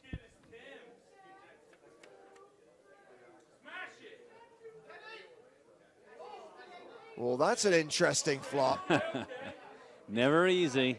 2 clubs out there, which could see Gill drawing dead on the turn if we see a 3rd club on the board. Right now, his immediate outs are jacks and 8s.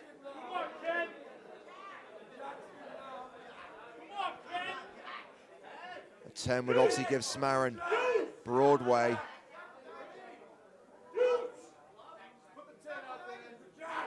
The turn card is another 9. Smarin now a 4-1 favorite to win the PokerStars Championship Panama main event. Unless it's a jack or an 8 on the river, it's all over.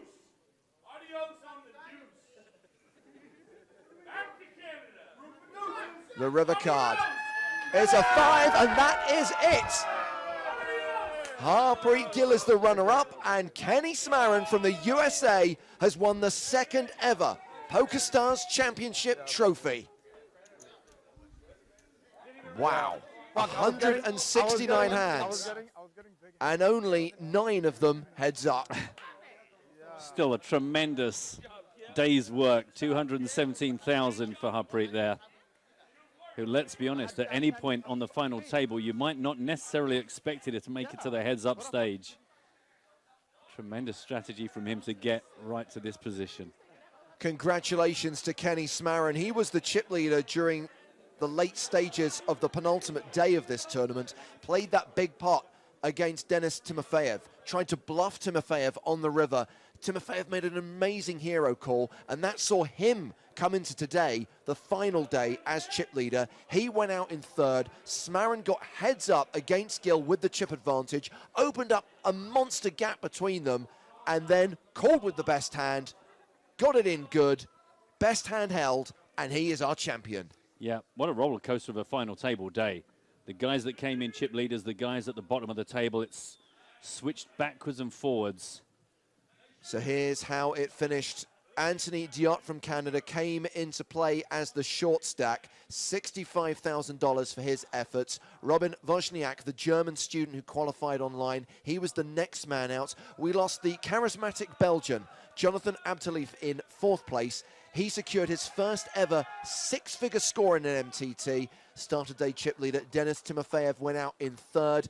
And then a very short heads-up battle, straight back from dinner. Heartbreak Gill eliminated in 2nd. Kenny Smarin. Kenny 05 Online is our champion. He is the winner of PokerStars Championship Panama. $293,860. No deals even discussed, Matt. We didn't even see those really kind of painful negotiations that break down. It was never even mooted at any point. No, well, our viewer, Ben Jones-Groves, did say, unlikely to do a deal. Kenny must feel that he has the big edge. A lot of experience. Already at the top of the day when we interviewed him, said, you know, this is where I live. This is the sit-and-go zone. And he's certainly made short work of the heads-up section. But a good showing from Harpreet Gill. Nothing to be ashamed about that. And he came and sat down and tried to make stuff happen. Didn't avoid the big pots. Tried to get creative, just timing a bit off. I have to say, it's been a very entertaining final table. We've obviously followed this tournament from day 2, and it is incredible when we have these smaller, more select fields, shall we say. You do see really talented players rise to the surface, and we've seen some exceptional play from all these guys over the last few days, and especially from today's final table. It's been very interesting for us to finally see some of the hands they've been playing. Cards Up coverage obviously normally makes the difference. Yeah, and I think that's the thing, is you can't help but be curious, because apart from Harpreet, we'd pretty much seen all these guys come to and from our feature tables over the days leading up to yesterday, and then Harpreet came onto our radar. So it is just very satisfying to finally get a bit of an insight into the kind of hands they've been playing, how aggressive people like Robin Wozniacek was being, because he came to the table and just was very aggressive, very creative. Sometimes we got to see it, sometimes we didn't. So nice to see their games unraveled and to a certain degree explained. So stick around. Obviously, we're going to have the winners interview with Joe Stapleton. We'll have the winners presentation. Thank you very much for your company over the last 5 days. And apologies once again that we had to do things a bit differently here in Panama, that we were delayed as well as the video being delayed. We do love talking to you guys. And to be honest with you, your tweets kind of get us through the day. Yeah. We were blessed in the sense that we had some really fun poker today, which kept us going. But we did miss being able to run simultaneous competitions with you. I assure you that when we get to Monte Carlo at the beginning of May, it'll be back to normal, and we'll do our delayed final table the usual way. And I think, retrospectively, would you have rather not seen those hands but chatted to us? I know it's a tough one, but I'm pretty sure we made the best decision in bringing you some of that play, because there were some pretty exciting hands there. I think we would like to have seen as many of those as possible. Okay, well, let's head down to the tournament floor. Let's hear from our champion, Kenny Smarin. He is down on the main stage with Joe Stapleton. Kenny, was it as much of an emotional roller coaster today as it seemed for us watching? Was it that emotional for you?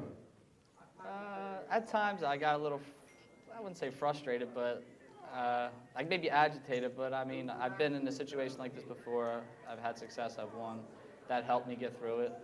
And I stayed focused. I'm a short-handed pro, so that helped going in. And I just stayed the course and worked out for me. And what about your state of emotion right now? How are you feeling? I mean, it always feels good to win, but I'm still hungry for more, so I guess on to the next one from here, but tonight we'll celebrate. You're going to take one night off, then it's more tournaments tomorrow? Oh, no. I'm going to take a few days off, but we're going to celebrate this one tonight, and then I'm going to fly back to Costa Rica tomorrow. And maybe celebrate there. We'll see what happens. All right, speaking of celebrating, now your rail was a little rowdy at various points. It seemed like you wanted them to quiet down just a little. How about we unleash the beast right now? Sounds great. Let him do it. All right, guys, let's get a big round of applause for your champion, Kenny Smarin.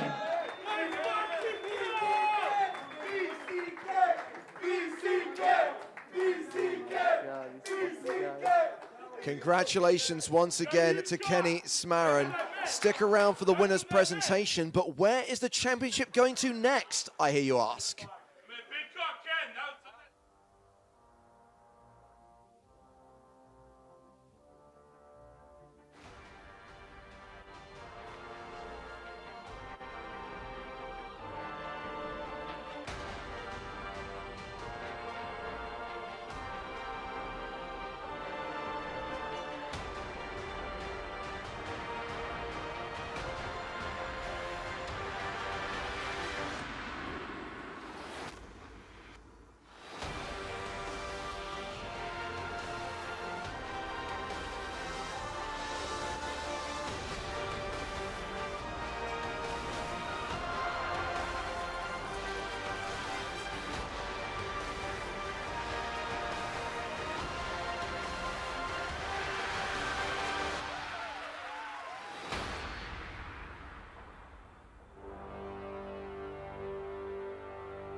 and welcome to the winner's presentation for the 2017 PokerStars Championship Panama main event. Before we hand over the trophy, I would just like to introduce our presentation party.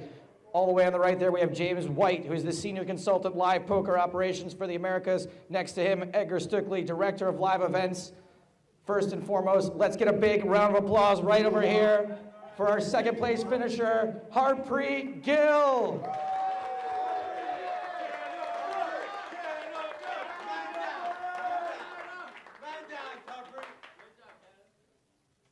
Now there's only one thing left to do. Give that man his trophy. Kenny Smarin, everybody.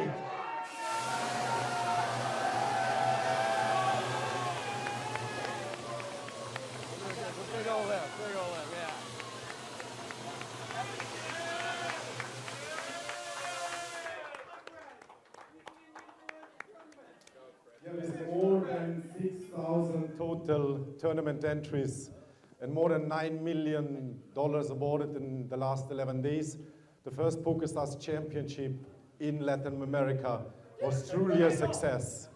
We are excited and thankful that we were able to bring world-class poker experience to new audiences and to a new region. And first and foremost, I would like to thank the players for joining and supporting this event. I want to extend my warmest thanks to our partner, media, staff, and press. And I'm looking forward to see you all at the next stop of the PokerStars Championship as we are heading east in 2 weeks in Magic, Macau. Thanks again, and safe travels home.